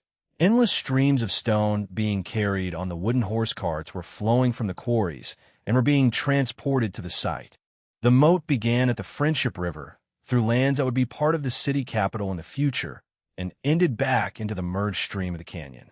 The total length of the channel was 35 kilometers long, 8 meters wide for the entire distance, and 10 meters deep at its deepest. For such a huge project, even all of the basic measurements had not been completed yet. Every day, more than half of the incoming immigrants were requisitioned directly into these two projects. Even so, the projects would never be completed without at least a month or two. On the way back from the building site, Ouyang Shuo heard a burst of system news. System notice. Congratulations to player Chiyue Wui for the successful establishment of affiliated village Beihai Village. Special reward of 200 merit points, 400 reputation points. Hearing the news that Beihai Village had been successfully established, Ouyang Shuo finally calmed down. Beihai Village's further development would have to rely on the efforts of Xiuwen. It was beyond his reach. Passing the commercial street, Ouyang Shuo happened to see the martial arts dojo there to the east. The master of the place was Master Lin Yu. His brother Lin Yi was shining bright in the army and was also becoming more and more popular, while his older brother was, as always, more low-key. For some reason, Ouyang Shuo felt the urge to watch some martial arts and headed towards the dojo. The student outside greeted him personally in the front of the building and hurried inside to inform the dojo president. Having just entered the main hall, Ouyang Shuo heard a burst of martial arts shouts. Standing in the room were more than 30 students practicing punches. Lin Yu stood to the side watching, from time to time correcting the basic movements of each student. Hearing the student report that Ouyang Shuo had come to visit, he turned to tell his first disciple Wang Feng to continue supervising the practice of the students, and personally came to the reception room. In the reception room, he saw Ouyang Shuo sitting there leisurely having some tea. He hurriedly bowed in salute. "The Lord came to visit and caught me unprepared. Please forgive me." Ouyang Shuo put down the teacup and smiled, saying, "I was just passing by. I was thinking that ever since the dojo was established, I had never taken the time to just come and see you. Did I disturb you? My lord has come in person to my house. How can I be disturbed?" Lin Yu said back to him, "Well then, since we are in a dojo, let's not sit here drinking tea. Take me to the training room to see it." Ouyang Shuo said directly, ending the greeting pleasantries.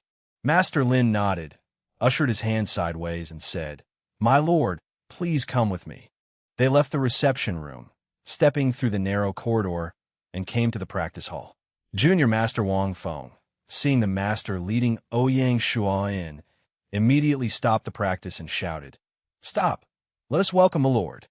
The students immediately formed a line, uniform straight and standing ready. Ouyang Shuo smiled and greeted them all, turned to Lin Yu and said, "Master Lin, your students, this formation, it is quite impressive." Master Lin modestly replied, "We are but here at the Lord's mercy to teach some basic skills of self-defense." The master of this dojo need not have too much modesty. "What punching skills are you teaching?" "My lord, we are practicing the 8 extremities fist Bajikwan one." Ouyang Shuo was surprised and bubbling with enthusiasm, said with admiration, "Bajikwan is extremely famous. Why not let everyone practice some and open my eyes?" Master Lin would naturally not decline, bowed and said, "This one would be honored." Finished, he went to the forefront of the square of students and began to lead all the students in practicing the Bajikwan. In terms of appearance, the Bajikwan had good flexibility, was balanced and strong. Bajikwan was a short-range technique with extremely aggressive hand movements. Its attacking technique included a strong stance, snapping the waist, flowing out through the fingertips, and generating a strong force. Ouyang Shuo was awestruck. It was the first time he had seen the glory of the ancient martial arts, and he could not help but clap with enthusiasm. As Master Lin finished up the practice session, totally immersed in the atmosphere, he could not help but exclaim, "Well done." Hearing Ouyang Shuo's applause, the students were very excited. Even Junior Master Wang Feng was showing his joy. Master Lin, of course, was as calm as always. Seeing Ouyang Shuo so excited, Master Lin said with a smile, "If you wish to learn some martial arts, I could teach you a thing or two." The reason why Ouyang Shuo was so excited was because he knew now that Lin Yu's Bajikwan was a true art, not a mock-up. He could bring to reality the practice of this precious skill. Seeing Lin Yu taking the initiative to mention this, Ouyang Shuo was not hypocritical and said, "Well then, I thank the master and will repay you in the future." Master Lin simply nodded calmly, and then led Ouyang Shuo out of the school to a small room, bidding him to wait a moment as he went away. Soon after, Lin Yu returned to the room, holding a book in his hand. He handed this over to Ouyang Shuo, saying, "This is the Lin handwritten version of the I now dedicate it to my lord." Ouyang Shuo took the book and subconsciously looked at its properties. Name, Bajikwan, King-level martial arts. Practice, brace, steady the dragon, subdue the tiger, split mountain palm, long horse palm, holding the tiger, bear stance, crane step push. Tricks, underworld 3 hands, tiger claw climbs mountain, 3 unstopping doors, tyrant guides the horse, windward thundering palm, left and right hands open the door, orioles double talons. Master blow, cling to the mountain. Weapons, spear, especially the Liyue spear. Evaluation, Bajiquan is a vigorous art, plain, fierce, with great bursts of force. Hits like thunder, kicks like an earthquake. As the saying goes, Tai Chi calms the world, Bai Ji stomps the universe. Amazingly, Master Lin's Bajiquan were a real martial art. Coincidentally, Bajiquan was a great fit with the spear, and not only did it not conflict with Ouyang Shuo's plan practice system, it complemented it nicely. No longer hesitant, Ouyang Shuo placed a hand on the book cover in front of him, and the system prompts sounded. System notice. Congratulations to the player Chiyu Wui for acquiring the king-level martial art Bajiquan. Do you wish to practice it? Yes. Ahem. In his hands the book glowed with a white light, which dove in between his eyebrows.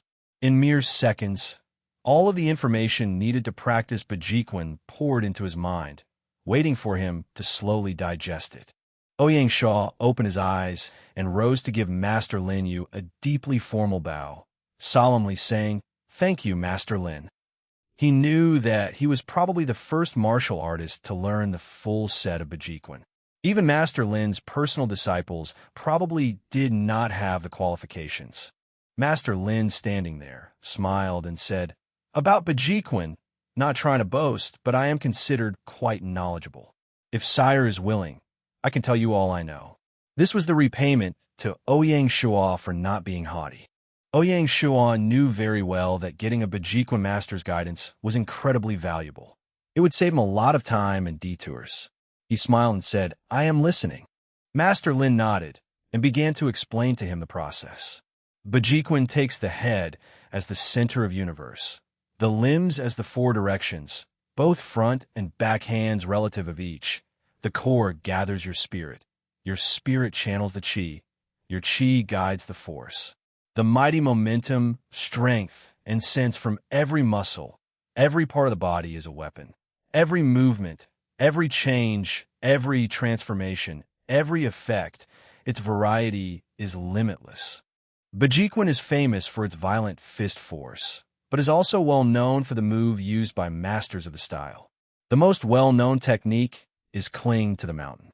Practicing this technique is like using your body against a wall, up against it like a tree. The key to this technique is you hit your opponent from extremely close range, shoulder to shoulder. It would seem weak, but in fact the torsion from your waist and groin combines with the power of the body to inflict great harm and bring people down. You break down their defenses, hit them with 6 blows as one, use the momentum to finish them off. And the next thing to work on is the rubbing kick, the important leg law of Bajiquan. Bajiquan pays attention to steps, such as trip to the mud, but the knee is the embodiment of this step, as it requires kicking when the attack point falls below the knee of the opponent, especially at the foot. Therefore, although the kick is not as lethal as other styles' method of using them, it can break the opponent's balance, using less power to clever effect and knocking them down. Ouyang Shuo listened eagerly to Master Lin's explanations, and in his ear from time to time the system tones went off. Congratulations to player Chiyu Wui for getting Master Lin use instructions, Bajiquan Achievement Beginner. Congratulations to player Chiyu Wui for getting Master Lin use instructions, Initial Comprehension, Bajiquan Trick Close Contact Fist. Congratulations to player Chiyu Wui for getting Master Lin use instructions, Initial Comprehension, Bajiquan Trick the Rubbing Kick. Listening to the system prompts, Ouyang Shuo was so happy he was almost dancing. Had he known he would get such a surprising benefit, he would have gone to the dojo long ago. It was okay, however, it was still not too late to begin. Listening to Master Lin explain things, Ouyang Shuo stayed silent until he was done, and then took his leave. Lin Yu and several of his disciples sent him off personally, escorting him to the door and watching him go. 8 Extremities Fist Bajiquan 1 Ba Ji Chen, ancient China martial art that features short-range explosive power strikes. Coming out of the dojo, it was already 4 p.m. Coming to the front of the public square, the construction division had already set up the newly established building for the security division. Back inside the Lord's Manor, Ouyang Shuo went to find Gu Sanyang. She was the head chef, but also a close friend to little sister Mu Qingxi. Gu Sanyang was basically playing the role of housekeeper for the manor. Speaking with Gu Sanyang, Ouyang Shuo did not put on any airs and said affectionately, "Sanyang, we have more and more room to take care of, and you also have a job to do. I can see you working hard, so I would like you to find some maidservants to help you. Also getting you and Qing'er some maidservants to take care of their daily lives." Gu Sanyang smiled and said, "I do think it is busy, but as sire has told me this, I believe there will be a large number of people applying for a position to work in the manor. Should I arrange maids for yourself, my lord? You're also very busy, but having someone at the side to pour tea would be good." Ouyang Shuo waved his hand and said, "I do not need one. You must remember, the maidservants must be kind and honest. I do not want the living area to not be peaceful. Even if my lord had not said this, I would be looking for such." Gu Sanyang answered, "Then I am relieved, and will let you get back to work." Going back to his office, Ouyang Shuo picked up a book and sat down to read. Suddenly a burst of system music burst through his thoughts. System tip: congratulations to player Chiuyu. For reading continuously, your comprehension has increased by 1. It was a surprise. Since the beginning of the Grade 2 village, Ouyang Shuo had read a lot of ancient books. Finally, his hard work had paid off, and he had finally raised his comprehension a little bit. He hadn't looked at his own stats in a long time, and with a thought he did so now. Name: Chiuyu. Title: Celebrity, good impression on historical figures plus 10%. Territory: Shanghai Town. Merit points: 9,000/12, 800. Title: Third count. Occupation: Officer, part-time. Level: 27, 3, 946, 600/4, 341, 060. Reputation: well-known, 4300/10, 000. Body structure: 18. Comprehension: 21. Chi 5. Charm: 8. Command: 37. Force: 10. Intelligence: 10. Political: 37. Talent: not open. Cultivation method: Bajiquin learned the fundamentals. Skills: intermediate collection, basic shipbuilding, basic diplomacy, intermediate assessment, intermediate weapons proficiency, basic riding, basic marksmanship, basic archery. Mount: Black Tornado, gold. Equipment: high-quality fine iron spear, gold. Ring of Courage, black iron. Brutal Guardian, gold. Brutal boots, silver. Brutal gloves, silver. Fine iron sword, silver. Speaking of which, he was really blind to how he used his equipment. Since the last defense of the territory during the Siege of Beasts, he hadn't fought at all, safe all day in his territory. His body was almost moldy. Seeing the brutal armor set, Ouyang Shuo thought about when the last time Little Mu was promoted to Master Tailor. She still had not handed over the leather drops from the boss animals from the Siege of Beasts. She was heartless, didn't know how to take action proactively. He could have rewarded his officers. "Big brother, it is time to eat." Little Mu shouted outside, appearing just when he was thinking of her. "Little Mu, come in here a moment." Little Mu bounced into the office, her little mouth protesting. "Why?" Ouyang Shuo stared at her. "I ask you, the boss level further were given to you. How did you not give me anything, ah?" Little Mu was not afraid of him anymore, and said a little uncertainly, "Big brother is stupid. The equipment was already done. I've been waiting for you to open your mouth." Ouyang Shuo smacked his forehead, reluctantly saying, "So, you did not forget. Why did you not come over and tell me? This was expected to be done a week ago." "Well, big brother, do not forget, you have not yet paid the tailoring fees. How can we get the equipment to you?" Little Ming said with plausible confidence. This little gold digger, how had he not seen this before? She had such a characteristic. Did not Big Brother give you a dark gold tailor kit set? Well, what else do you want? How can that be the same? The toolkit is something Big Brother promised to get me on promotion to master. It does not mean you can ignore the tailoring fees. She definitely had a cool mind. That wasn't good. Ouyang Shuo knew he was going to take a financial hit on this. "Fine, then, how much for your tailoring fees? I will give it to you now. Tomorrow, remember to bring me the equipment." Not much, just 2 gold coins." Ouyang Shuo took out 2 gold coins, put them in her little hands indulgently, and said, "Come, you gold miser, let's go eat." Little Ming grinned as she put the gold coins into her purse, bouncing along with Ouyang Shuo behind her. She had the look of a fox that had just stepped out of the chicken house. After dinner, Ouyang Shuo went to his bedroom in the back of the manor and logged off. In reality, it was February 28th. Tomorrow night was New Year's Eve. Ouyang Shuo thought he should go out and buy stuff for New Year's today, because tomorrow would be too late. But Binger wasn't up yet. She had been really tired yesterday. Today might not be the best day to take her shopping. After going down to buy breakfast, Ouyang Shuo went into Binger's room. He opened the curtains and let the light in. With the sun, Binger opened her eyes, whispering, "Brother is bad. I want to sleep more." Ouyang Shuo leaned down and squeezed her cheek, saying, "Binger, though it is winter vacation, you cannot sleep late every day. Last night, go to sleep early and not getting up. Sleeping for a long time will hurt your head."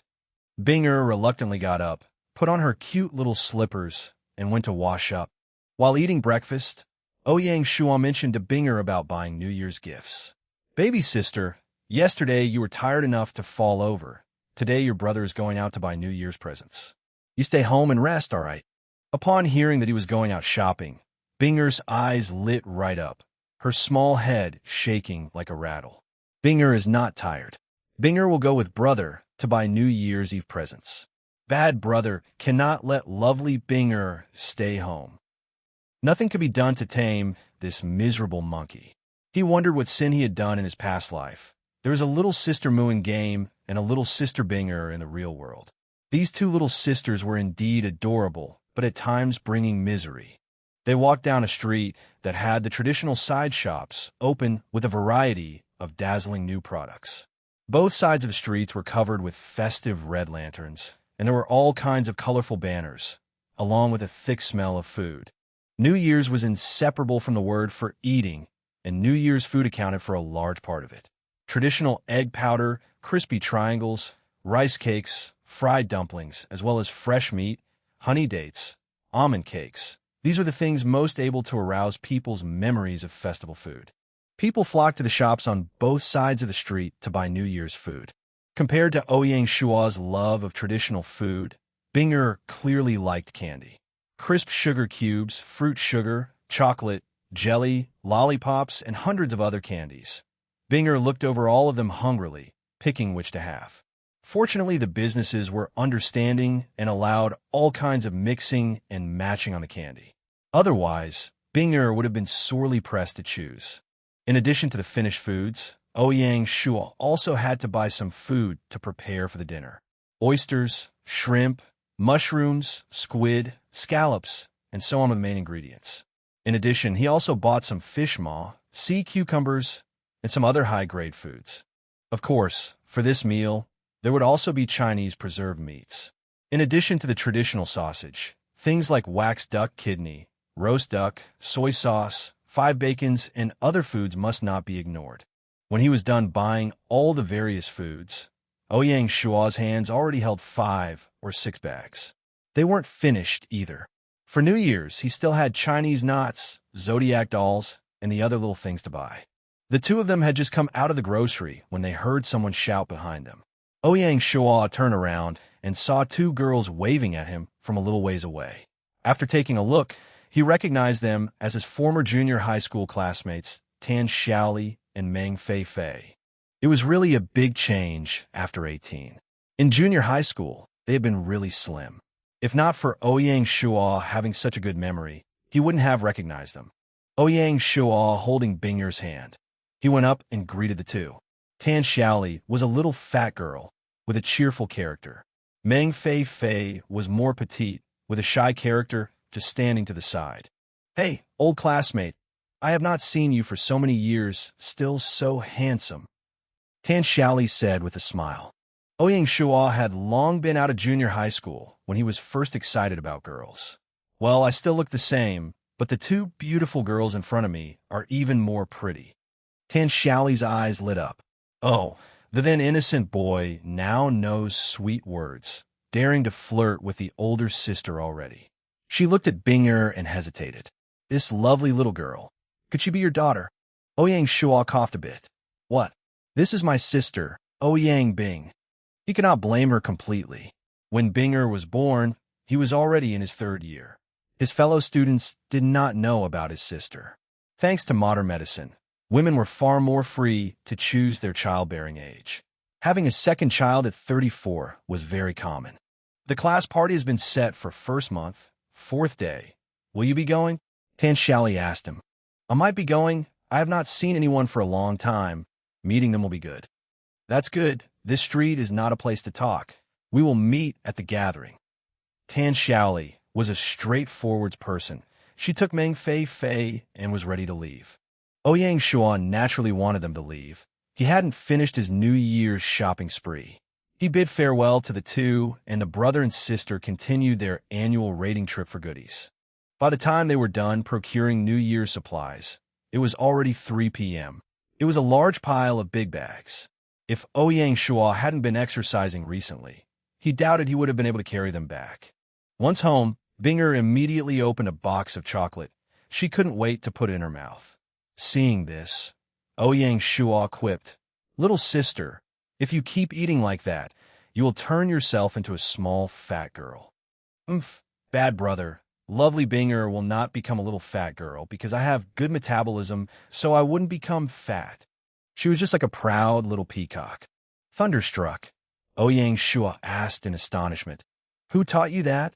A high metabolism body that doesn't get fat.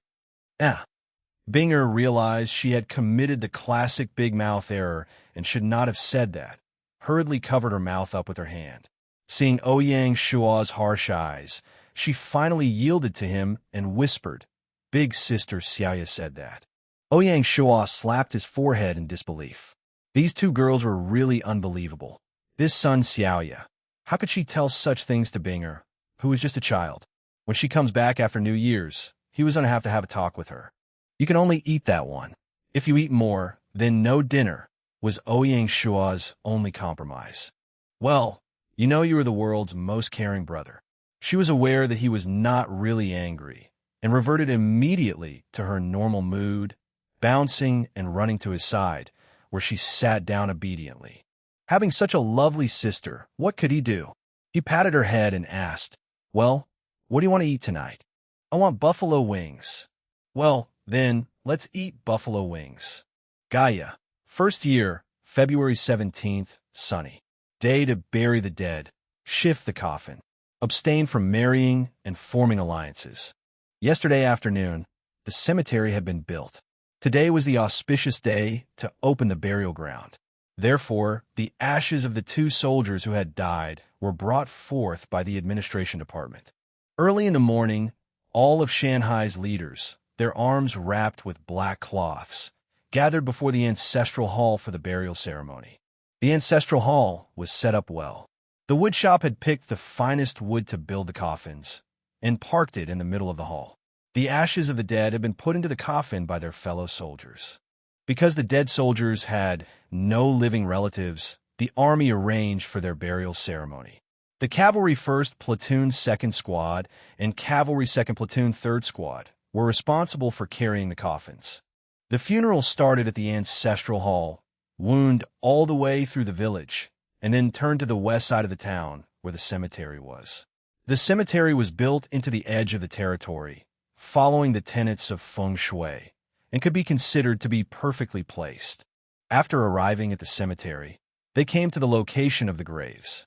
The director of administration, Mr. Fan, took out the words of mourning that had been written and looked appropriately sad as he said them. After the burial, the ceremony was done. Although it was a little humble, it had expressed the resolve and attitude of the territory to revere their fallen soldiers. It was enough to make the soldiers and officers who were there feel very loved. After returning from the funeral, Ouyang Shuo was naturally not in a high emotional state and went into his office. His subordinates, good at telling his mood, naturally did not disturb him at that time.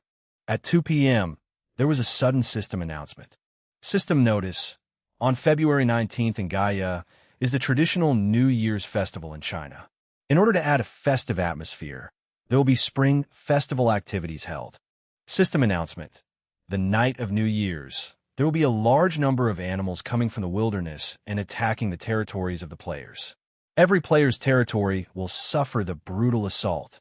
Those who successfully expel the attacking beasts from their territory will receive a huge reward.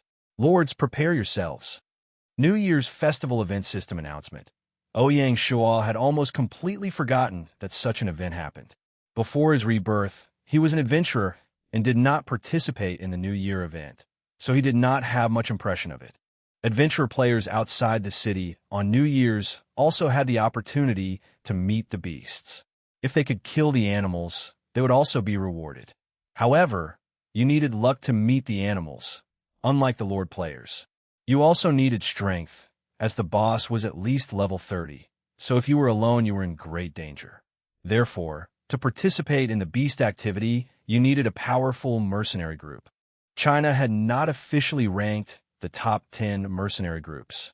They were listed in the unofficial rankings on the forums. Every capital had at least one mercenary group, and among them, capital Jingdu had 2. The Chinese regions held New Year's activities every year. The real fun was when one of the lords, Pigman, did something extraordinarily crazy. In Gaian the Third New Year's Eve, this guy had a strange idea. When the animals hit the village, he did not kill them. Instead, he held up a contract scroll, whimsically deciding to try and take them as pets. This world was so wonderful. The injured boss beast didn't want to become a man's pet, but accidentally turned into a guardian of the territory. This made Lord Pigman very happy, and he praised himself for his crazy idea. For that period of beast activity, Pigman and his territory were definitely in the limelight. The next year, there were many jealous lords who wanted to follow what the Pigman had done. Instead, they received a system prompt that gaining a guardian beast for a territory was a unique event and could no longer be duplicated. Those who wanted to pick up a cheap defender could only gnash their teeth. Ouyang Shuo naturally did not want to miss this advantage. He rose immediately and headed toward the market. It had been upgraded to intermediate, and the auction platform was unlocked. Unfortunately, the auction platform was not in official operation. He had to wait until the 3rd month for it to enter service. That was still half a month away. A basic contract scroll was priced at 100 gold coins and had a greater probability of binding level 30 or lower animals. An intermediate contract scroll cost 500 gold and could bind up to level 60 creatures. The advanced contract scroll was 3,000 gold and worked on up to level 80 beasts. As for those that were level 80 plus, they could not be contracted. With such an expensive price, Ouyang Shuo might be the only lord who could pay for it. Even he could only buy a basic scroll. Then, he could only pray that the beast coming did not exceed level 30. Otherwise, the contract was almost certain to fail. Since he was at the market, he considered what Shanghai town was short of and spent another 10 coins, buying a lot of lanterns, fireworks, firecrackers, couplets, peaches, and other holiday goods. He could give them to the Material Reserve Department for free to help create a festive atmosphere. Having bought all this, Ouyang Shuo's storage bag was down to 250 coins. He initially wanted to save up some gold coins for the auctions. Who knew gold coins flowed away so easily, just like water? Coming out of the market's wooden hut, the open space in front of the cabin was filled with the festival goods he had just purchased. Ouyang Shuo only took one lantern from it and left the others on the floor. Little Moose saw him inside the manor's courtyard, carrying a lantern she had never seen before. Ah, such a beautiful lantern. Brother, where did you buy it? The store in town doesn't sell it. Can you give it to me? Little Moo had resorted to her spoiled act, her sweet voice soft, and her pair of big eyes staring pitifully at Ouyang Shuo. The whole, I will cry if you don't do as I ask look. Ouyang Shuo totally ignored her act and knocked on her head instead. You want a lantern now? Yesterday, did you not promise to bring me my equipment? Ow, it hurts. Well, Big Brother does not know how to care for me. I am a lady. Ow, ow. Little Moo contrived to act very hurt as she rubbed her head, turning and saying, Of course I brought back your things. But Big Brother did not think of arranging people to help, so I had to grab my apprentices to help. They are so heavy. Ouyang Shuo stared at her. You also know that you are a lady? You are acting like a child every day. not anything close to a lady. It seems that I need to have a talk with Yu. She needs to instruct you on acting like a lady and watch you grow up." Saying this, Yu had just walked out of the finance department. Hearing Ouyang Shuo's words, she smiled and said, "Big brother need not be angry. Little Mu is still young, after all, and it is better to be young and naive and not grow up too fast." Little Mu, having found her savior, lost her fear of Ouyang Shuo and proudly ran behind Yu.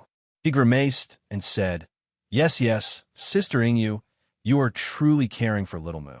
Yu pulled Little Mu out from behind her, nodding agreement. She said, "You are really too naughty sometimes. No wonder Big Brother is angry. Go apologize to Big Brother." She said this very firmly, with her eyes saying, "Girl, you better not get Big Brother angry, or this will not be a good day for you." Little Mu went pale and glanced a second time to make sure she understood Yu's meaning. She went meekly up in front of Ouyang Shuo and said sincerely, "Big Brother, Little Mu is wrong. I am willing to follow Big Sister and learn from her how to be a lady." Ouyang Shuo nodded and quietly said in his heart, "It is dumb if I believe you will, Sai. Just let her be as she is." He pressed the lantern into her hands, saying, "Take it and go play." Little Mu took the lantern, sang out her thank you to him, and ran, smiling out the door, looking for someone to show it off to. Ouyang Shuo and Yu exchanged a look, shaking their heads and smiling. "Big Brother, did you go to the market to buy the lanterns?" Yu asked. Ouyang Shuo nodded.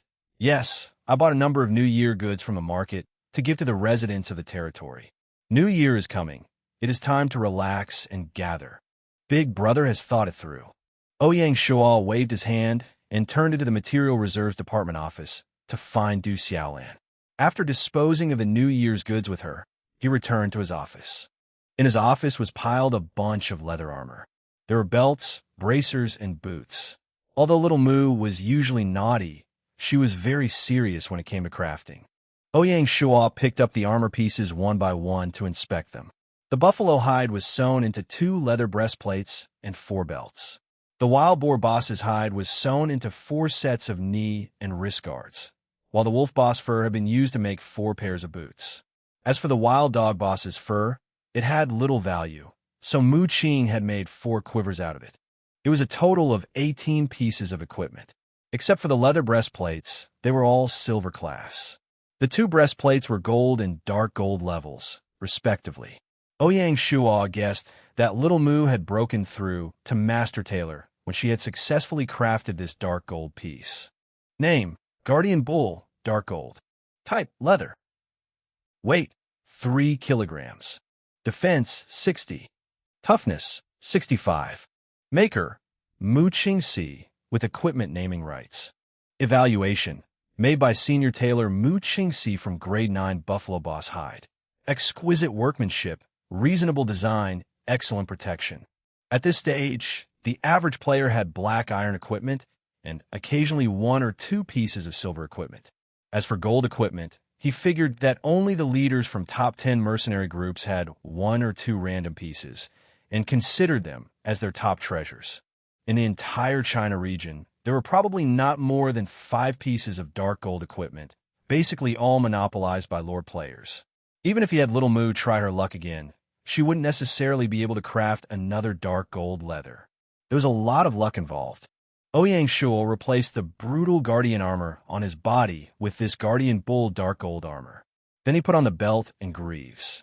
As for the bracers and boots, they were silver level, and he kept the brutal set he was wearing.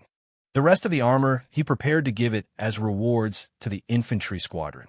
Because the Weapons Workshop had no ability to forge iron armors yet, they were still light infantry. These leathers were suitable for their use. However, it was not the time to reward them yet. 1. They were still militia being trained up, and 2. He hadn't decided who the infantry squadron captain was going to be, so he didn't know who to reward. Having dealt with the equipment, Ouyang Shuo stayed in the office and didn't go out again. The next afternoon, the low-level test for Meritorious Services Evaluation was completed and the results made ready. In the mayor's office, Mr. Fan, Tian Wenjing, and Shui Yu, the 3 secretaries, had gathered to listen to the end of the year evaluation report. Mr. Fan rose and saluted Ouyang Shuo. This evaluation is mainly for the low-level bureaucrats. The officers are not included as they will be evaluated by my lord yourself. As for the security division, that is no longer within the scope of this evaluation, nor is Beihai Village included. Therefore, this assessment is mainly aimed at the Agriculture Division, the Construction Division, and the Household Registration Division under the Administration Department, the Taxation Division, the Business Division, and the Four Seas Bank under the Finance Department, and the Salpan Division, Combat Logistic Division, Resource Division, and Transportation Division of the Material Reserves Department. The evaluation mainly looked at two aspects, morality and ability. In the 8 divisions under the 3 departments, plus the independent agency, there are a total of 64 low-level administrative staff. Excellent ratings, there were 4. There were 18 people rated as good, 39 rated as qualified, and 3 rated as poor. After listening to Mr. Fan's report, Ouyang Shuo's expression was solemn. From these evaluation reports, it was easy to see that the quality of entry-level bureaucrats was generally low. More than half of them were only qualified, only 4 were excellent, and 3 were poor. It couldn't help but make him angry. He asked who was rated poorly. According to the reaction of the staff, the first person, Zhao Si, was rude, often abusive, and even whips the workers. One of the shopkeepers of the meat shop for the Resource Division, called Sun Quan, often took meat buns home and then blamed the others for the deficit. The last one is the granary steward for the Resource Division. He was negligent in his duty, and under his ignorant watch, the grains were polluted by rodents, causing losses of thousands of grains. Mr. Fan was clearly prepared, as the report was very detailed. His face gloomy, Ouyang Shuo asked, "On the merit tests of these 3, what is your view on their punishments?" The recommended measures of the Meritorious Service Division is to withdraw them from their duties and blacklist them from any post for life.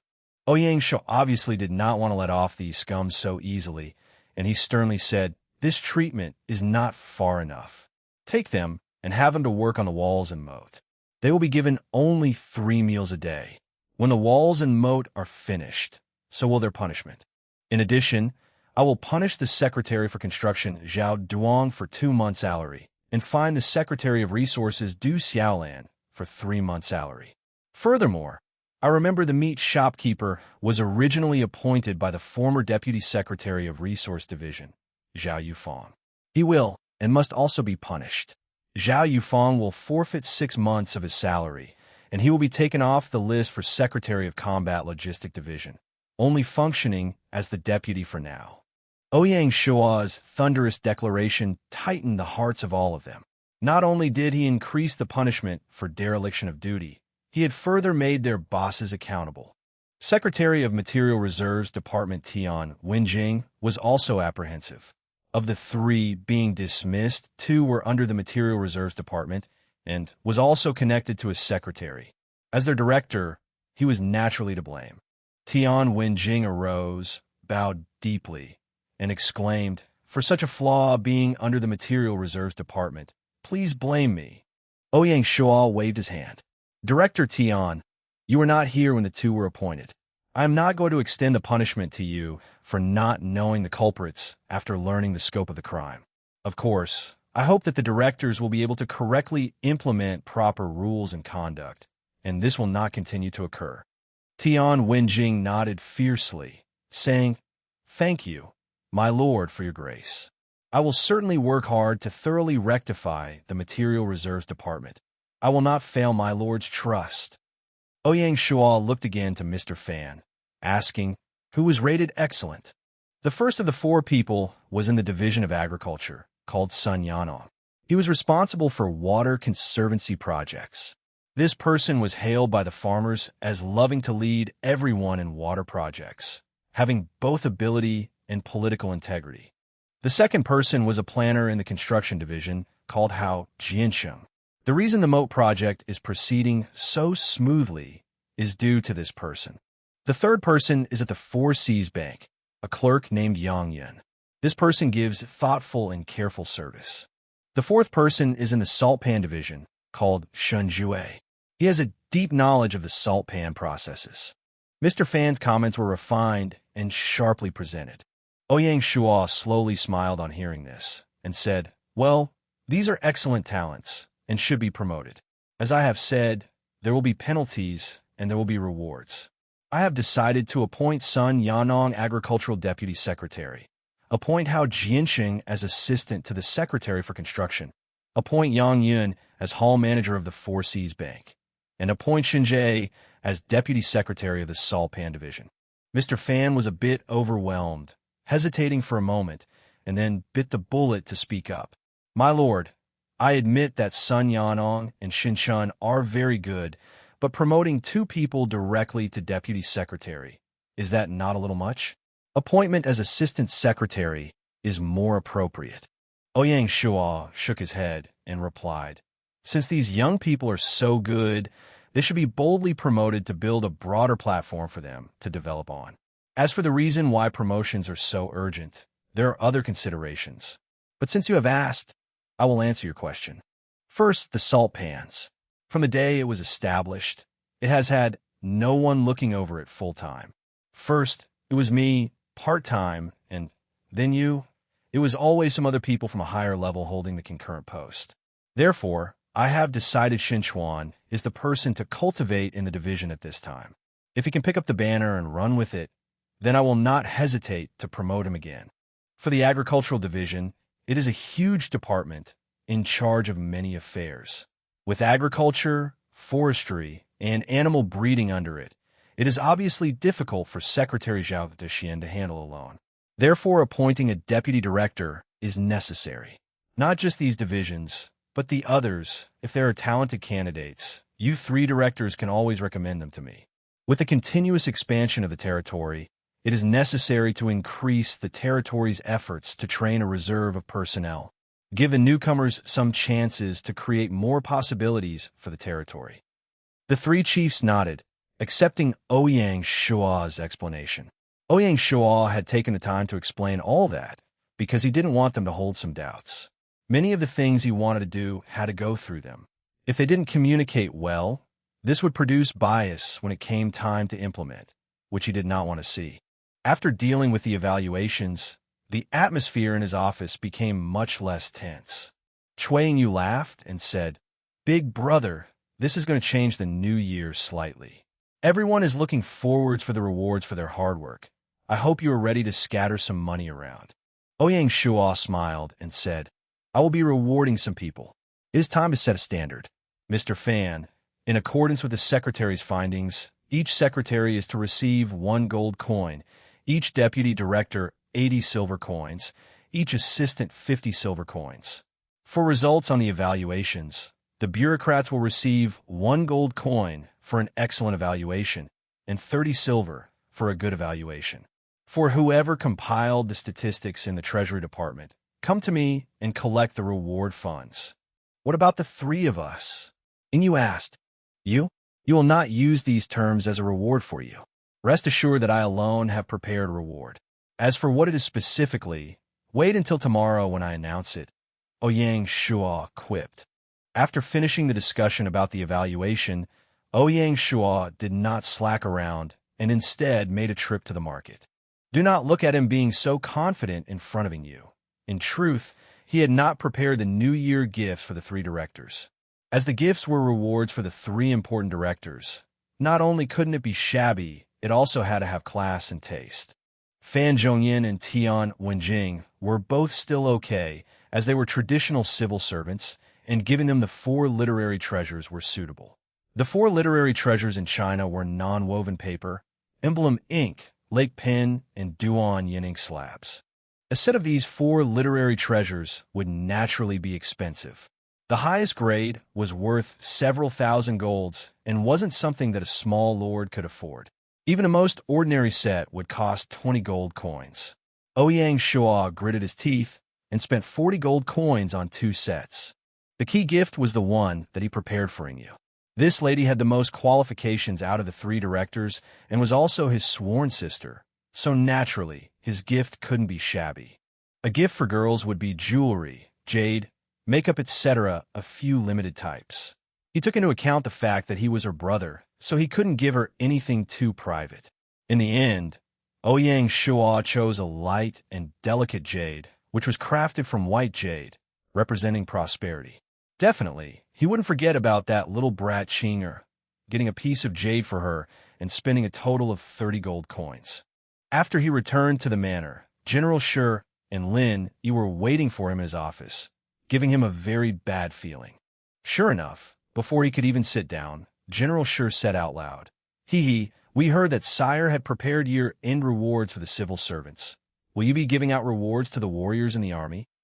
Even the usually quiet and calm Lin Yi nodded his head profusely, showing that the army had reached a consensus on this topic. Ouyang Shuo slapped his forehead. He knew that he definitely could not escape this.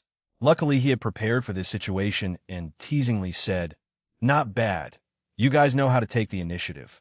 Say, what rewards do you all want?" General Shuo laughed in embarrassment, saying, "I know that the last mission to exterminate the raiders' camp wasn't done successfully and made Sire disappointed. I will not ask for any rewards for myself. Only some monetary reward, mainly for the soldiers." Lin Yi followed suit. "That incident, I'm also to blame, so I don't dare to request a reward from Sire." Ouyang Shuo nodded. "Not bad. You all have some self-knowledge. How about this? The 10 current sergeants and the Secretary of Military Intelligence Division get 1 gold coin each. The soldiers from the Cavalry and Military Intelligence Division all get 10 silver. Those soldiers from the new units get 1 silver each. Are you happy?" General Shuo and Lin Yi, upon hearing his words, nodded their heads happily. This was already considered a huge reward. They did not dare to use up more of Ouyang Shuo's time and left the manor excitedly, wanting to spread the good news back at the army camp. Ouyang Shuo calculated that this reward cost him 120 gold coins. One would never know how valuable money is until he himself is in charge of it. To be a good salary-paying boss wasn't an easy thing. He went to the adjacent room and called for Yu, passing 50 gold coins to her and instructing her to give red envelopes according to the reward standards. After settling the matter of the rewards, it was already 6 p.m. Ouyang Shuo got offline. In real life, it was already New Year's Eve. Every house had already started hanging lanterns and pasting couplets. The lazy bug Bing had also woken up early to bug her brother to hang up the lanterns that they had bought the day before. Every New Year, the siblings would have an unenjoyable time. According to Chinese customs, every festivity was to enhance relations, and every New Year's Eve dinner was to represent the unity of the family. Every New Year's Eve, the little brat would especially miss her parents. After finishing every dinner, she would just lie in her brother's arms and not speak for the entire night, making anyone who saw it heartbroken. As the years gone by, this longing for her parents became less and less. Hiding the feelings deep down, the past 2 years, Bing started to be like other kids and show happiness. This year, Ouyang Shuo could not see anything strange about the little brat, making him feel pleased. After having lunch, Ouyang Shuo started to get busy for the New Year's Eve dinner. Yesterday, they brought large amounts of seafood, dried products. Some dishes, especially the stewed dishes, needed to be prepared in advance. According to Chinese custom, the New Year's Eve dinner could be early, but not late. In the villages, many people start preparing for the dinner straight after they finish lunch. Binger entered the kitchen from time to time, saying she wanted to help her brother. But how could Ouyang Shuo be at ease when the little brat was going to create more problems by touching and looking around? Ouyang Shuo had no choice but to chase her out of the kitchen. He smiled and said, "Baby, it's going to be New Year's Eve soon. Go take a bath and change into the traditional dress we bought yesterday. You just dress up beautifully. The kitchen is in good hands." Only then did Binger unwillingly leave the kitchen, saying like a small adult, "Then I'll leave this place to brother." At 6 p.m., dinner was started. Ouyang Shuo made a table filled with dishes. There were the traditional braised carp, stewed chicken, seafood, and abalone. Although it seemed like a waste, it added to the festive feeling, making it worth it. Before starting dinner, the siblings started by praying at their parents' altar. Looking at Binger wearing a cute tang suit, kneeling in front of it, Ouyang Shuo calmly said, "Dad and Mom, you can rest easy. Binger is growing healthily and becoming more sensible and cute." After finishing the meal, Binger received a call from Sun Xiaoya. She showed her new dress vainly. Seeing the two girls deep in conversation, Ouyang Shuo did not interrupt and instead walked into his room. Like previous years, he prepared the red envelope and new gifts for Binger. This year, he brought her a special gift.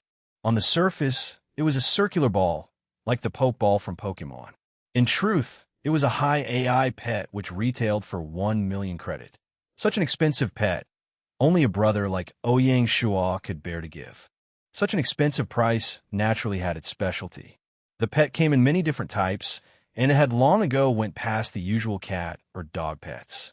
Various movies, cartoons, and even pets from games could be made into real-life pets through biological printing technology. The smart pet that Ouyang Shuo brought was made by a company known as ILAX and was a limited edition, the only one in the world. As a high AI pet, not only could it follow its master in real life, but also appear in various virtual reality games. To ensure game balance, these type of pets had no attack power and was just an ornamental pet. Ouyang Shuo didn't have any thoughts. He just wanted to find a partner for Binger. In a year, this pet could follow and stick around her inn. It was naturally perfect. After returning to the hall, Xiaoya and Binger were almost done talking. After all, it was New Year's Eve, various greetings were incessant, so there was no chance to talk for too long. Ouyang Shuo was clear about that, so he said a few simple sentences to Sun Xiaoya before hanging up the phone. Binger consciously walked toward her brother, raising her hand and giggling. "I wish you good fortune. Give me your red envelope." Ouyang Shuo rubbed her head, passing her a red envelope and saying, "I prepared a special gift for you." Binger took over the red packet and asked curiously, "What gift?" Dang, dang, dang, dang. Ouyang Shuo took out the summoning ball and placed it in front of Bing. The little brat took over the ball and asked curiously, "What is this, brother, a little ball?" "Use your finger and press on the red button, and you'll find out." Binger curiously pressed down onto the red button. Instantly, an elegant mechanical voice resounded. "Successfully gave life to smart pet. Locked to owner. Summoning ball activated." Looking at the summoning ball open slowly, a small fist-sized butterfly fairy flew out, landing on her hand, saying clearly, "Hello, master." Barbie Mariposa, the butterfly fairy, looked exactly the same as it did in the movies, unable to see any man-made elements. It looked exactly like a real biological creature, cute and special. Furthermore, to fit with Binger's age, Ouyang Shuo specifically chose a baby model when he ordered it. Hence, the more accurate way of calling was Butterfly Fairy Baby. Seeing such a small magical life form, Binger was delighted. She laughed. "Brother, is this your gift for me?" "Binger loves CT." "Yeah, this Butterfly Fairy Baby can follow Binger. Take care of her well." "Binger, quick, give her a name." Ouyang Shuo smiled as he said, "And let's call it Schwerer. It could be a pair together with Binger." One couldn't tell that the little brat had such a talent at naming things. After obtaining a gift like the Butterfly Fairy Baby, Ouyang Bing was on cloud 9. After which, she sat quietly beside her brother, accompanying her brother to watch the New Year's Eve shows that have been playing for over 200 years. Schwerer sat on her shoulder, curiously staring at the television. At 9 p.m., Ouyang Shuo received a video call. He took up his phone to take a look, and it was actually from little Annie. As the only relative of the sibling, this little aunt had a special place in their hearts. Little aunt was known as Lin Jing. Compared to her sister, who was Ouyang Shuo's mother, she was younger by 15 years.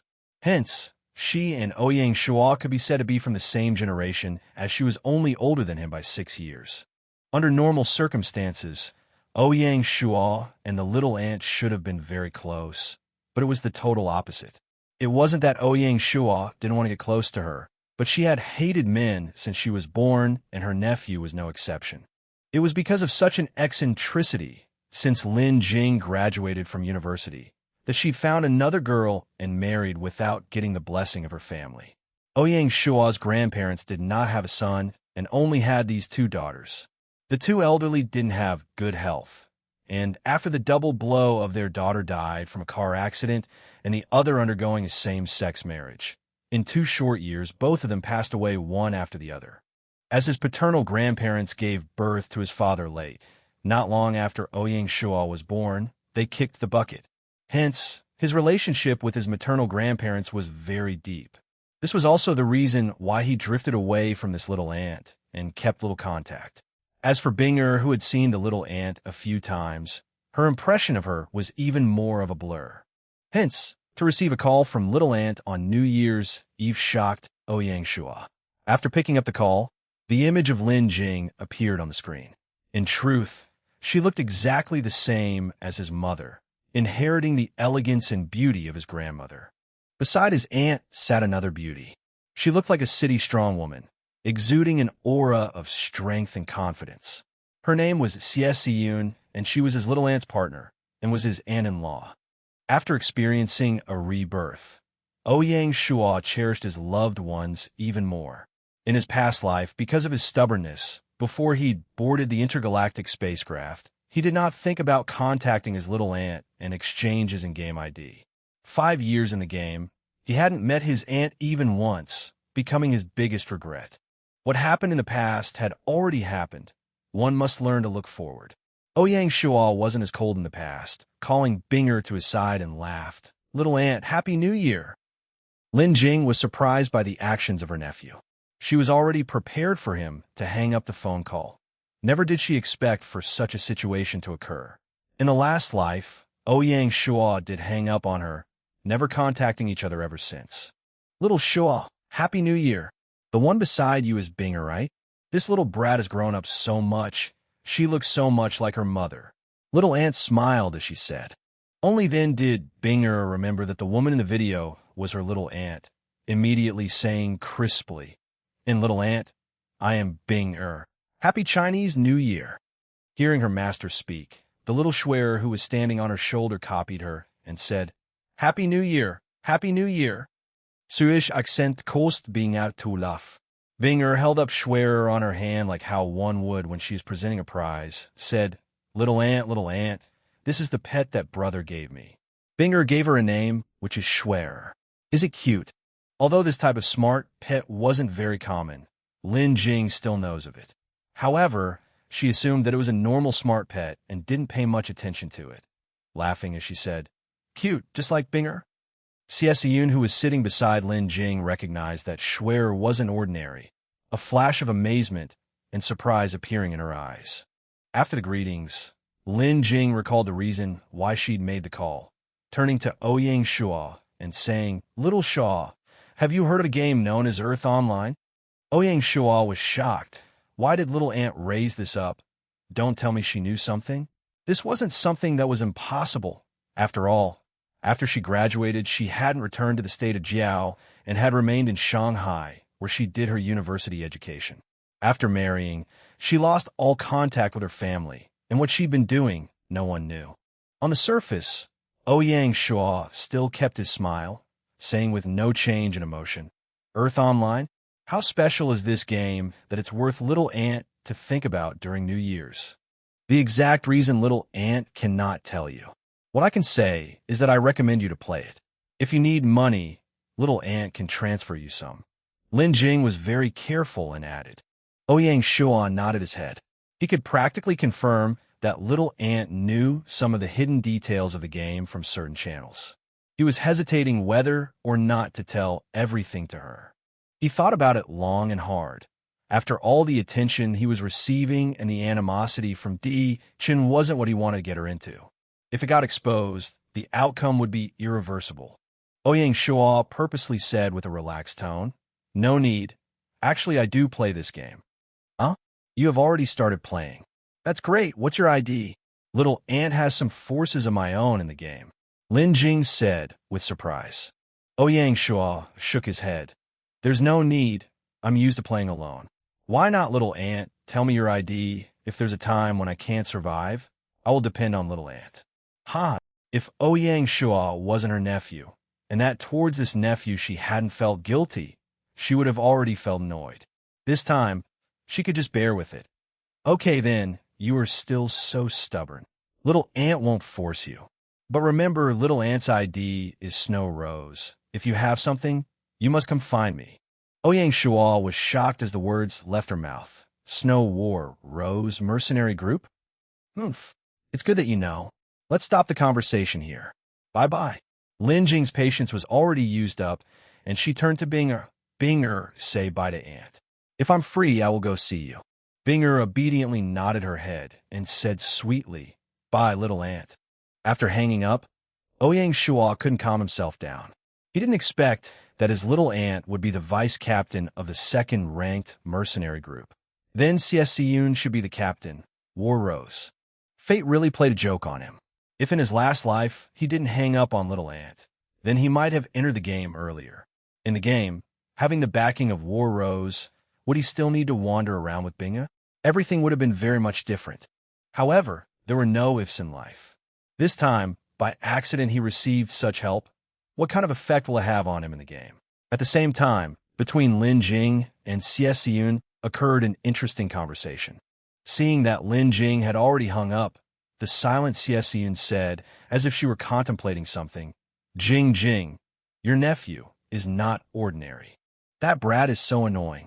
I originally wanted to help him, but he still dared to act cool, saying he liked to play alone. Lin Jing was enraged. Xie softly shook her head and smiled. You were bluffed by him, and you didn't know. Your niece's smart pet. Do you know how much it costs? How expensive can it be? Although it looked more exquisite, at most only 10,000-20,000. You have no taste. That is the limited edition Smart Pet from ILAX. Its retail price is 1 million credits. Xie glanced at Lin Jing, saying calmly, Huh? So expensive? When did this kid get so much money? If I remembered correctly, he just graduated this year. That's why I said he's not simple. Talking back to Earth Online, how a university graduate pay attention to such a game and be willing to spend money on a game capsule? That in itself is not ordinary. I guess he's probably a beta player like us. Xie deduced. Yao, what you say makes sense. Hen, that brat even wants to lie to his aunt. I'm going to teach him a lesson. Lin Jing wanted to call his phone again. Xie immediately prevented her. Look at your nephew. He definitely isn't a clumsy person. When he found out you were the vice captain of Snow War Rose Mercenary Group, he could stop himself from telling you his ID. It's obvious that he isn't as simple as a solo player. If you call back now, he definitely wouldn't tell you the truth. The way I see it, let's just spectate the situation quietly. For Lin Jing to be the vice captain of the second biggest mercenary group in China, she obviously wasn't a simple person. After calming herself down, she agreed that what Xie said made sense, and that it wasn't the right time to ask for all the answers. Okay, let's follow what you said. Anyways, the reason for calling him has already been achieved. This can be counted as doing my duty as an auntie. What happens after this? Let's talk about it next time. Thinking about her parents who'd passed away, Lin Jing felt downhearted. The two siblings stayed up for the Chinese culture of Shoshui 1 until around 11. Binger hugged on his schwer and went back to her room to sleep. Ouyang Shuo turned off the television and rushed to his room, logging into the game. Similarly, it was New Year's Eve, but it was only 11 a.m. in the game. The fireworks, couplets, and New Year goodies he bought days ago were sent to various families by the Material Reserves Department. Glancing out, he could see that every house had hung their couplets and lanterns. Although Shanghai town was simple and crude, the New Year's spirit here was thicker than in real life. Seeing that Ouyang Shuo had finally come online, Qinger, who was hanging up lanterns in the backyard, mischievously saying, Big brother is so lazy. It's the New Year's, and you are still sleeping. When the player goes offline, in the NPC's eyes they went back to their rooms to sleep. Against Qinger's teasing, Ouyang Shuo had no good reply. He sulked and said, saying that to your brother. Do you still want your New Year's gift? Hearing about a gift, the eyes of the little brat shone.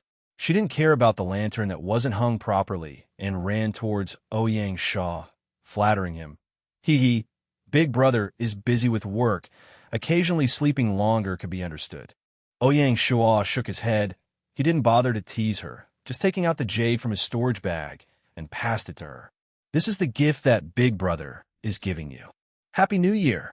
Qing'er took over the jade. She was smiling so brightly that her eyes could not be seen.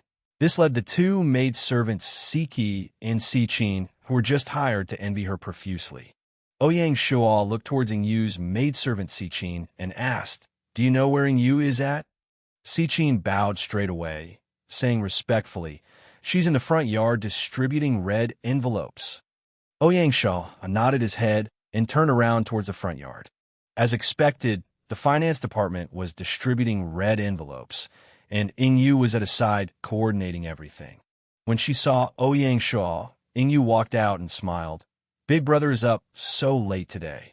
Ouyang Shuo didn't care about her teasing and asked, "How's the distribution of red envelopes going? Is it smooth?" "Everything is going well. The reward for the soldiers has been sent to the army camp by little sister. General Shi and Lin Yi will be in charge of distributing those. Those for the civil service are nearly finished." "That's good." As he said, Ouyang Shuo took out another jade piece and passed it to her, saying, "This is the gift Big Brother prepared for you. Happy New Year." Yingyu received the jade, laughingly saying, "Thank you, Big Brother. Happy New Year. I still need to give Mr. Fan and Mr. Tian their gifts, so I won't disturb you any further." Ouyang Shuo said goodbye and left, walking towards the administration department. He gifted the two sets of 4 treasures to Fan Zhongyin and Tian Wenjing and had a conversation with both of them. Before he knew it, it was already the afternoon. After lunch, Shanghai town started getting busy preparing for the New Year's Eve dinner. As the first New Year's Eve in Shanghai town, under the planning of the Material Reserves Department Director Du Xiaolan, it became many times more homely. The whole dinner was designed as a traditional long street feast. The first table was in the meeting room in the manor. It stretched out from a yard to the commercial street all the way until the entrance of the town. The feast started punctually at 6. At the head table sat Ouyang Shuo, Fan Zhongyin, Tian Wenjing, General Shi, Cui Yingyu, Mu Qingxi, Lin Yi, and Su Zhe. In the yard, there were 2 tables. In each table sat the various department directors and sergeants. The square had 30 tables, and the soldiers and civil servants sat there. As you went down the commercial street, there were 2 tables in a line, and a total of 108 tables were placed where all the townfolk sat. The drinking of beer and the casual conversations took place as the feast went on till 8:30 before ending. The system still had some humanity in that it didn't send the Nian beast to mess things up during the dinner. Ouyang Shuo remembered that the Nian beast will be invading the feast, and instead of drinking beer, he just drank water. After hearing his orders, all the military personnel didn't touch any alcohol. In his last life, there were careless lords who got drunk during the dinner, and when the Nian beast came, they couldn't fight back and the whole village was destroyed. A once joyous occasion became a tragic event. System notification. Gaia, first year, February 29th, at 9 p.m. in the night. Nian beast will descend on the wilderness. May all the lords get ready in advance. System notification. Gaia, first year, February 29th, at 9 p.m. in the night. Nian beasts. System notification. Gaia, first year, February 29th at. According to usual cases, 1 territory will be assigned 1 to 2 Nian beasts. A Nian beast in the first year will be level 30 on average, and every year after, it will increase by 10 levels. Nian beasts will only attack the main base and not the secondary base. Hence, if one made preparations, it normally wouldn't cause much damage to the base. Instead, one would often get big rewards. After all, it was New Year's Eve and the system didn't want to ruin the mood.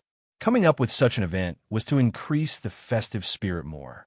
Hearing the system notification, Ouyang Shuo signaled General Shi and Lin Yi to bring the soldiers back to the army camp and wait for orders. He himself turned around to his room to get his weapon and got Black Tornado out from the stable, galloping out of the camp. Walking into the camp, the soldiers were all dressed up and ready. As this was different from the usual war and fighting they were used to, they felt that they had the need to get ready beforehand. Guys, relax. The attack by the Nian beast, we prioritize cornering them instead of killing it. Hence, everyone needs to take care of themselves. I don't want anyone to be hurt. Yes, sir.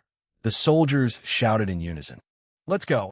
Ouyang Shuo turned the horse around and rushed out of the camp. Ouyang Shuo took charge of the north gate with Lin Yi bringing 50 cavalries by his side. General Shi brought the newly set-up infantry to the west gate. Zhao Sihu and Li Mingliang brought the remaining 50 cavalries to the north gate. The military intelligence division was in charge of the communications of the three sides. They used fireworks as the signal. The moment they found the Nian beast, they would group up immediately. At 9:10, there was still no sign of the Nian beast. Ouyang Shuo told everyone to relax and be patient. 10 minutes later, the two Nian beasts rushed towards the south door. They saw that the Nian beast was more than 10 feet long and was covered in light green scales. Its neck and tail had a few golden fur, and its head had grown horn. Its eyes were like bells, and its teeth were sharp. Its murderous look made it seem fearsome. The two Nian beasts were one big and one small. They galloped like the wind, roaring yin from time to time. These two Nian beasts should be a pair. The bigger one should be the male one, and the smaller one should be a female. Ouyang Shuo ordered Lin Yi to use the firework signal and check the statistics of the Nian beast at the same time. Name: Nian beast, spirit beast. Level 40. Skills: Bloodthirst, raise killing value 80%. Sprint, raise attack power by 60%. Combat power, 80. Evaluation: Evil beast of legends. Legends say at every end of the year, the Nian beast will attack the villages. Any village that was occupied by the Nian beast would be under heavy slaughter. The horns on its head were killing weapons. After slaughtering everyone, the Nian beast will eat the heads of everyone. He had got really lucky this time, as not only did he get two Nian beasts, but their levels also exceeded the average by 10. Ouyang Shuo started to worry if the basic contract scroll would work. Under the instructions of Lin Yi, the cavalry quickly formed a circle and ran in a clockwise direction, trapping the two Nian beasts in the middle. Before the infantry arrives, they would not engage in a close combat battle with the Nian beasts. Being trapped and surrounded in the middle, the two Nian beasts were impatient. They kept on trying to charge to try and break the encampment.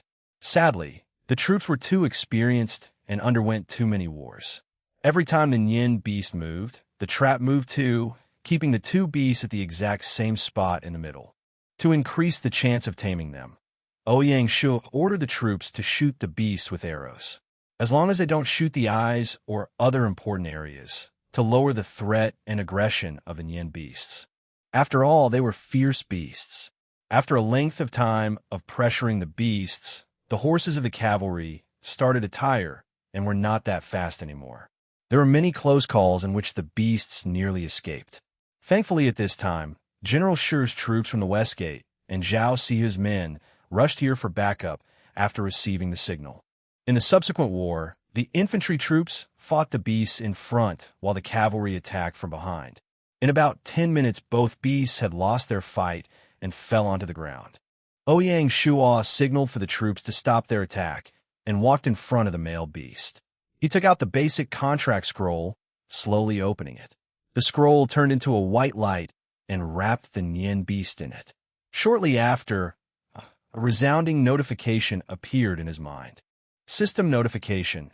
Congratulations to player Chiyue Wui who tamed the Nian beast. The Nian beast became the protector beast of Shanghai town. Reward fame 500 points. Under the effect of the basic contract scroll, the male beast had completely healed up. It nodded its head towards Ouyang Shuo, showing its allegiance. It then turned its head to the female beast lying beside it, begging as it looked at its owner. Ouyang Shuo understood his meaning, nodding his head and saying, "Relax, I will heal it." The Nian beast was a very smart beast. Especially after a contract had been set, it understood everything its owner said, happily nodding its head. Ouyang Shuo ordered Lin Yi to arrange a stretcher and bring the female beast to the hospital. As for the rest of the men, they were to return to the camp. On the way back, he took the chance to see how the statistics of the male Nian beast changed after becoming the protector beast. Name: Nian beast, spirit beast. Allegiance: Shanghai town protector beast. Level 40. Skills: Bloodthirst, raise killing value 80%. Sprint, raise attack power by 60%. Combat power, 80. Specialty, deterrence, enhance law and order in territory by 20%. Protect, raise defense of territory by 60%. Evaluation, evil beast of legends. Legends have it that it's the offspring of an evil dragon and ink Qilin. Fierce personality. As a protector beast, can stimulate Qilin bloodline, can evolve. Ouyang Shuo nodded his head with delight. It was deservedly a protector beast. Its two specialties were really useful, and most importantly, the super rare can be evolved into a Qilin effect. Only this evolution condition wasn't found out by Pig Hero in his last life. In this life, he could only count on himself to figure out. One Shosue, so sorry. Culture practiced as it is thought to add on to one's parents' longevity. It was already 10 a.m. when Dr. Song finished treating the injuries of the female Nian beast. As Ouyang Shuo still had things to do in real life, he didn't stay any longer after housing the two Nian beasts temporarily in the stables before going offline. In reality, it was already the first day of the new year. Last night, the sounds of fireworks were incessant and had never stopped, bustling with excitement. When Ouyang Shuo walked out of his room, Binger was already out of bed, playing with Schwer in the living room. When she saw her brother, she smiled and said, "Brother is a lazy bug. Binger woke up earlier than you." Lazy bug, lazy bug. Schwer, that little fella, copied her words. Ouyang Shuo gave a forced smile and shook his head. These few days he had been going in and out of the game, being super busy. In the end, in the eyes of Qinger and Binger, he had become a lazy bug. He really had some unspeakable trouble. He walked in the bathroom, and after washing up, he went back to the hall and smiled to Binger. "Baby, today I will bring you out to shop. Is it okay?" "Great, great." To be able to go out and play, Binger, that little monkey, was delighted. "If we can't bring Schwer. It's too busy outside. It's not safe," Ouyang Shuo explained. "Ja? How can we do that?" Binger doesn't want to separate from Schwer. The little brat seemed to feel bad. Schwer flew onto Binger's head in a very humane way and grabbed onto her hair, reluctant to leave. "No, no." "Then you keep Schwer in the summoning ball. Don't summon her out." Looking at the inseparable couple, Ouyang Shuo could only take a step back. And this could be accepted as Binger took out the summoning ball and Schwer obediently entered the ball. After they left home, the siblings went towards the bustling New Year Temple Fair. The New Year Temple Fair in State of Jiao was held around Changhuang Temple Zhongyo Square, Zhongshan Road, Fushua West Street, Beijing Road, Huifu East Road Food Street, Buddha Temple, and Wuxian.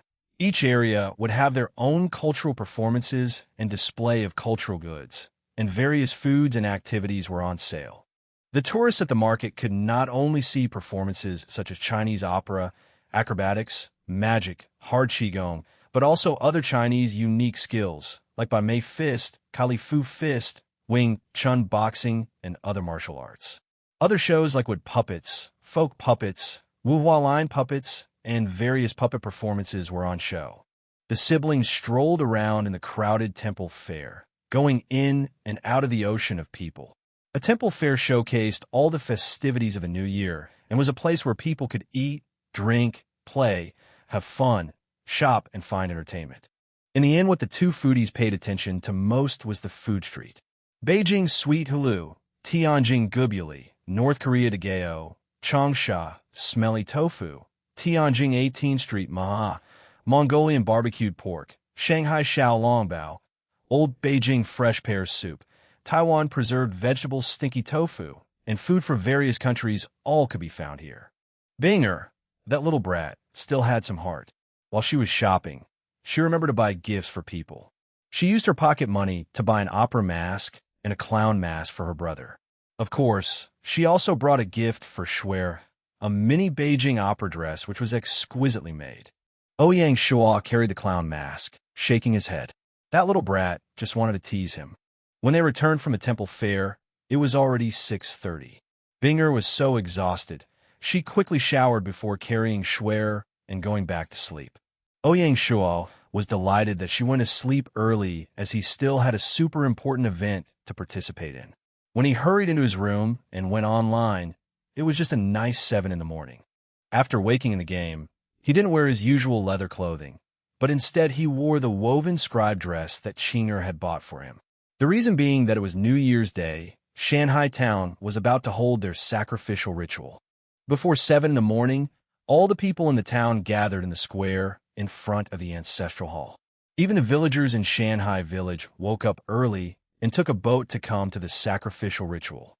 The administrative director, Fan Zhongyan, was the priest of the ritual, while the director of material reserves, Tian Wenjing, was in charge of wine offerings.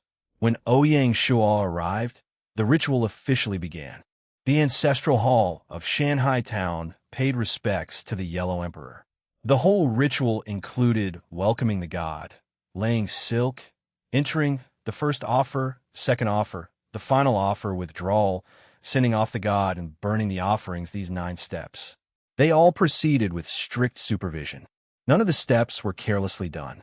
After the entire process, it was already 9 in the morning. After praying to Yellow Emperor, everyone moved to the Mazu Temple and started a sacrificial ritual for Mazu. As the only recognized religion in Shanghai Town, the ritual was grand and comparable to the one for Yellow Emperor. After the ritual, it was already 11. Ouyang Shuo, seeing that there was still time, called Gu Xiaowen and Zhou Feng, who had specially rushed back from the rituals, into his office. After they sat down, he smiled and asked, "So, is everything going well in Beihai Village?" "Thank you for Sire's concern.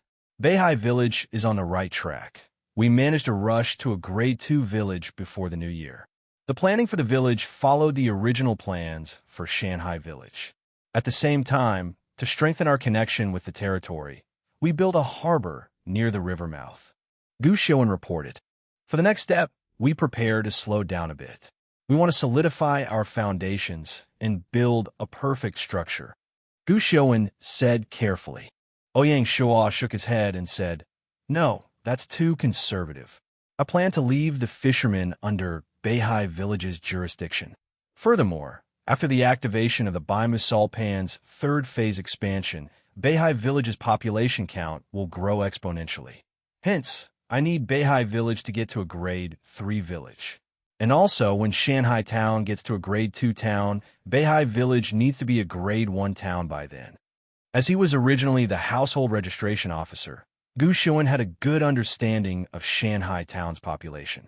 Hearing the plans of Ouyang Shuo, he couldn't understand them and asked, "According to Sire's arrangements, won't moving a part of population from Shanghai Town to Beihai Village slow down the growth of Shanghai Town? Shanghai Town is already leveling up fast enough. It's time to give our opponents time to rest. I'm afraid that if we force them too hard, it might have a bad effect. It's better to make use of this time to strengthen our foundations.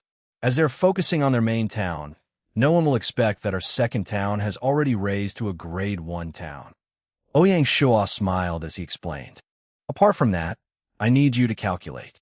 Shanghai Town's refugee adding rate is 75/day, and Beihai Village's is only 14/day. Hence, it's worth to risk a little of Shanghai Town's growth speed to raise the level of Beihai Village. Overall, this will be highly beneficial to the growth of our territory." Ouyang Shuo continued on. This method of increasing population was thought of by players in the last life who had raised a Grade 1 city and wanted to raise their secondary bases as quickly as possible. Now it was used by Ouyang Shuo at just a Grade 1 town, which could be said as very willful. Gu Xiaowen suddenly realized and said excitedly, "Sire has thought about it well. Xiaowen is full of respect. Since it's like that, when I go back, I will gather people and put all our efforts at building the basic buildings of a Grade 2 village. Definitely in 1 week, we will raise to Grade 3 village. We won't let Sire down." Ouyang Shuo smiled and said, "When you do things, I will naturally be at ease. How is the establishment of garrison team in Beihai Village?" This sentence was for Zhou Feng, who had been quiet. Zhou Feng nodded his head and said loudly, "Sire, we followed your orders, and after building the intermediate army camp, we chose 20 good soldiers from the refugees and change them to militia. The next stage would be to raise them to the max level and change them to navies. Did you communicate well with the intermediate shipyard? Do you understand the building speed of the small warships? Ouyang Shuo asked. Yes. Zheng, the factory manager, said that the small-sized warships were already starting to be built. With their current speed, they can build one in 3 days, enough for the training requirements of the navies. Worthy of being recommended by Lin Yi, Zhou had clear thinking and thought about the big picture, making Ouyang Shuo very pleased. Good. You can probably guess that the reason why I sent you to Beihai Village was not only to build a garrison team. In the future, Beihai Village will be the Navy base and camp. Hence, from the start when building the village, you must work hard with this goal in mind.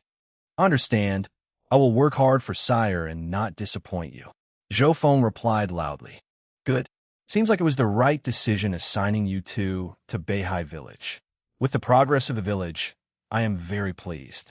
I hope you two can continue to work hard and create more glory. Ouyang Shuo concluded, ending the talk, which wasn't an official job reporting session, but a casual talk that included job reportings. We won't let Sire down. Gu Xiaowen and Zhou answered unanimously. Ouyang Shuo looked at his watch. Unknowingly, it was already 12. He laughed. Let's go and eat lunch together. After the meal, Gu Xiaowen and Zhou immediately sat in a boat and returned to Beihai Village. With Ouyang Shuo describing everything to them and laying all the cards on the table, they were very excited for the development of Beihai Village. They were filled with expectation and were extremely motivated. In the afternoon, Ouyang Shuo made another trip to the barracks to help the troops do a class change. In the square of the barracks, the troops were already lined up. Ouyang Shuo directly went into the class change chamber, placing his hand on the door and activating the class change sequence. System notification. Congratulations, player Chiyu Wui, for activating the class change room. Intermediate barracks can change commoner into rank 1 militia for 10 silver. It can also change class of level 10 militia to rank 1 soldier. Average class change cost of 1 gold. Please choose a class change method. Class change first ranks soldier. System notification. Class change method confirmed. Please choose number. 100 people. System notification. Please choose class change direction. Can choose either infantry, sailor, or cavalry. The cost of which are 50 silver, 100 silver, and 150 silver. I choose infantry. System notification. Class change confirmed. Deducted 50 gold from player Chiyu Wui. After the 100 soldiers had finished their class change, Ouyang Shuo checked the stats of the infantry. Nama, Dai Dun. Identity, Infantry Squadron, 1st Squad Soldier. Occupation, Infanterie. Level, Rank 1. Combat Power, 12. Consumption, 2 units food/day. Skill, Basic/. Equipment, Basic Knife, Basic Armor, Basic Shield. Evaluation, most basic unit. If you want to use them well and better, apart from strict training, one needs better equipment. In Earth Online, infantry could be divided into sword shield soldier, spearman, axe throwing soldier, javelin thrower, long bowman, and short bowman, etc. There were also light and heavy infantry. When changing their class, Ouyang Shuo had chosen the basic sword shield soldier. As compared to cavalry, the stats of the infantry were weaker, hence their class change cost were only a third. Their combat power was 3 times less, and it came primarily from the difference in equipment. After paying the money for the class change, he only had 80 gold left in his pocket, being in a financial conundrum. It seems like the right time to ask his forces to hunt some bandits to earn some money. He called General Shi, Lin Yi, and the various sergeants into the meeting room, openly saying, "Generals, the year is already over and it's time for us to loosen our bones. This time, the land area of our territory expanded by 100 square miles, and there will definitely be new bandit camps. My orders is to find them and destroy them. I am not afraid to tell you all that the territory is having monetary problems, and whether we can solve them depends on your performances." His words made their bloods boil, especially Zhang Dainiu and Zhao Sihu, who were crazy fighters. Both of them had broken through to rank 8 elite soldiers on the eve of the new year, and they were now only a step away from rank 9. The battle in the squadron between sergeants had already become stale, and they hoped that this battle could help them break the bottleneck and rank up. Zhang Dainiu and Zhao Sihu walked out at the same time and said loudly, "Sire, the mission to destroy the bandit camps, you can rest easy. We promise we will complete it." Ouyang Shuo nodded his head and said, "The morale is high. That's good. Starting from now, you must expand your search range and search inch by inch. Find them and immediately report to me. This time, I will lead you out by myself." "Yes," the generals said in unison. Walking out of the barracks, passing the commercial street again, the various shops were open for business. After all, the game was different from real life, such that there was no New Year's holiday. Just as Ouyang Shuo had entered the manor, the secretary of the resource division, Du Xiaolan, entered the office. She respectfully said, "Sire, I got something to report. Since the last test, Du Xiaolan was punished by Ouyang Shuo for 3 months. This meeting, she seemed especially careful. Sire, I counted the grains in the granary and found that we had only 2,000 units left. We are having a problem and need Sire's help." Ouyang Shuo patted his head. These few days he was so busy and had forgotten about buying grain. If it wasn't for the tens of thousands of grain gained from the bandit camps, all the grain would have been used up and the town would have been in a famine. "Relax, get some people, and follow me to the market." Ouyang Shuo left the manor and went to the intermediate market. He opened the trading platform and directly spent 50 gold, buying 50,000 units of grain. This batch of grain wouldn't last for long. When the town upgrades to a Grade 2 town, he would have to purchase some more. Ever since the upgrade to town, the problems of lack of grain had started to surface. If it wasn't for having enough monetary resources, they would have been in a famine. After solving that problem, it was already 6 in the afternoon. Ouyang Shuo didn't have time to see the Tunyin beasts in the horse stables and just logged off. In reality, it was already the 2nd day of the new year. Ouyang Shuo didn't visit any friend and family or stroll around. He had already spent a day at the temple fair and was very tired. It was better to rest a day and spend time with Schwer and Binger to watch some cartoons. The next day, the newly appointed secretary of the Household Registration Division walked into the office. Ouyang Shuo asked him to sit and said, "So, is the work at the Household Registration Division going fine?" "Thank you, sire, for your trust. Everything is going fine," Zhou Haichun said respectfully. "That's good. You came over today. Is it because there was any good talent?" Zhou Haichun nodded his head, smiling. "That's right. In the population refresh, there was a scholar called Su Shuda. He had worked in education. I think he's different, so I came here to report." "Scholar? This was definitely a rare talent. You have done well. Bring Mr. Fan and Su Shuda here to my office. Tell them we have something to discuss." "Yes." Zhou Haichun had some doubts, but he didn't ask, going out straight away to call them. In less than 5 minutes, Fan Zonfian, Zhou Haichun, and Su Shuda walked into the office. The one walking in the back should be Su Shuda. Ouyang Shuo checked his stats. Name, Su Shuda Gold. Identity, Shanghai Town Commoner. Occupation, Civil Servant, Jinshi. Loyalty, 75. Command, 20. Force, 18. Intelligence, 45. Politics, 60. Specialty, Education, raise education progress by 15%. Enlightenment, raise quality by 10%. Evaluation, a scholar, strong in education. Careful personality, deep knowledge, good personality. After looking at Su Shuda's stats, Ouyang Shuo was delighted. This was a typical education talent. His 2 specialties were very practical. For his upcoming decisions, he felt more confident. After saying some nice words, Ouyang Shuo dove right into the topic. As our population increases, private school, ancestral hall, Mazu temple, Lianzhou College, etc. facilities have been improved. The culture and education in the territory have been increasing. In the past, I've always wanted to set up a division purely for culture and education. However, I couldn't find a suitable secretary. Until today, I met Mr. Su. Hence, I decided that under the administration department, to set up the Culture and Education Division, and Mr. Su will be the secretary. Su Shuda did not expect that a short time upon coming to the town that he would be placed on such importance. Thank you, sire. I won't disappoint you. System notification. Congratulations, player Chiu Wui. Su Shu has been placed in importance. Loyalty increased by 5.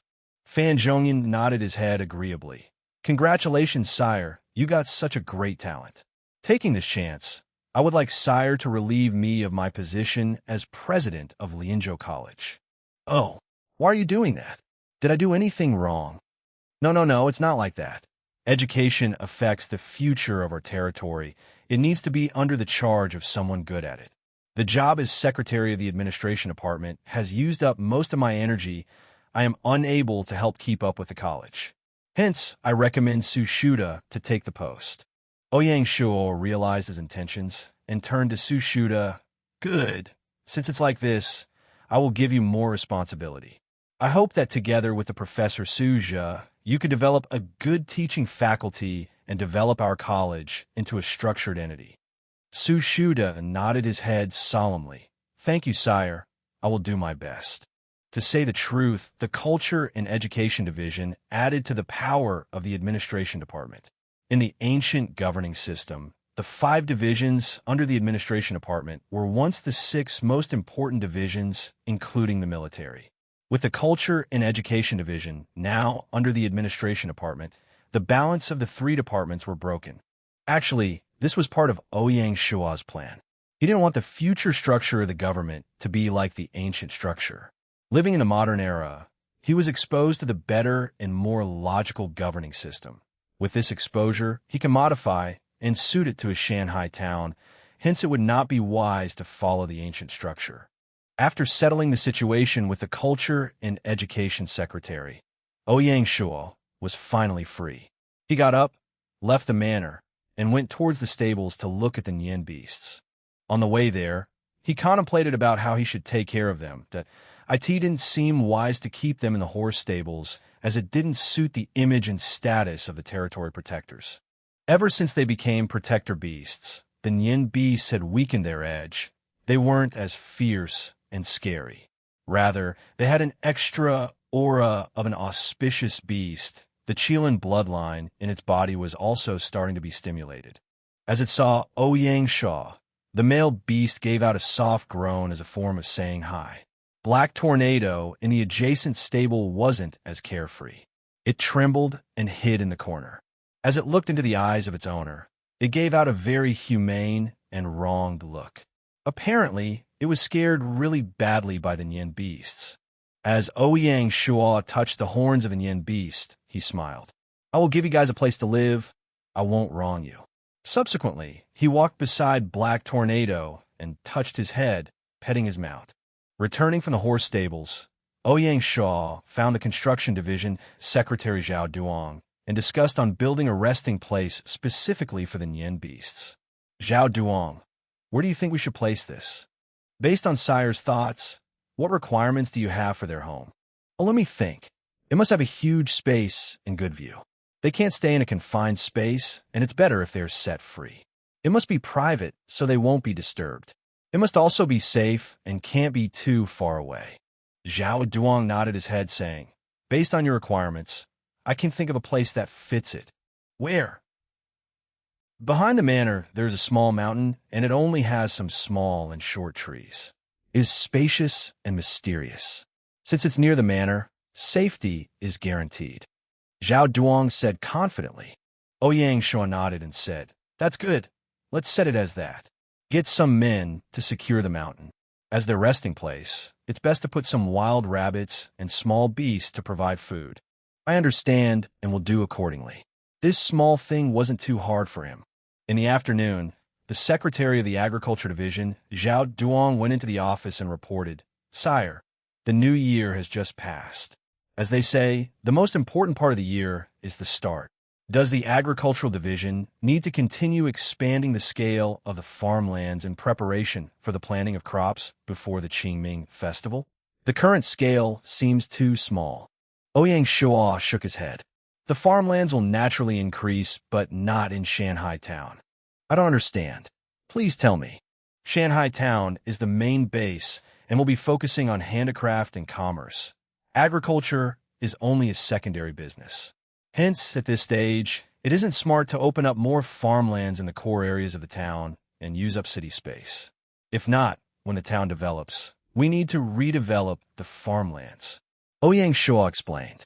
The logic is right, but without enough farmland, how could we ensure the territory gets enough grain? Obtaining them from a market isn't a long-term solution.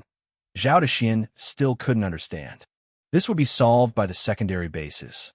When the town gets to grade 2, we could build a secondary village, and this second village will be the center of agriculture. After the setting up of that village and large-scale development of farmlands, it won't be too late. Ouyang Shuo had already thought it out. As such, he said it calmly. Zhao Daxian said respectfully, "Sire has thought it through. I envy you." He continued, "Since you have thought it out, then it's fine." In this period of time, there have been no new additions to the farming population, and all new people were sent to the town wall or river moat projects. After the projects are completed, all these people could be transferred to the agriculture division and into the new village. As for the arrangements of the new villagers, the household registration division had worked under the order of Ouyang Shuo. On the surface, it seemed unfair to the agriculture division.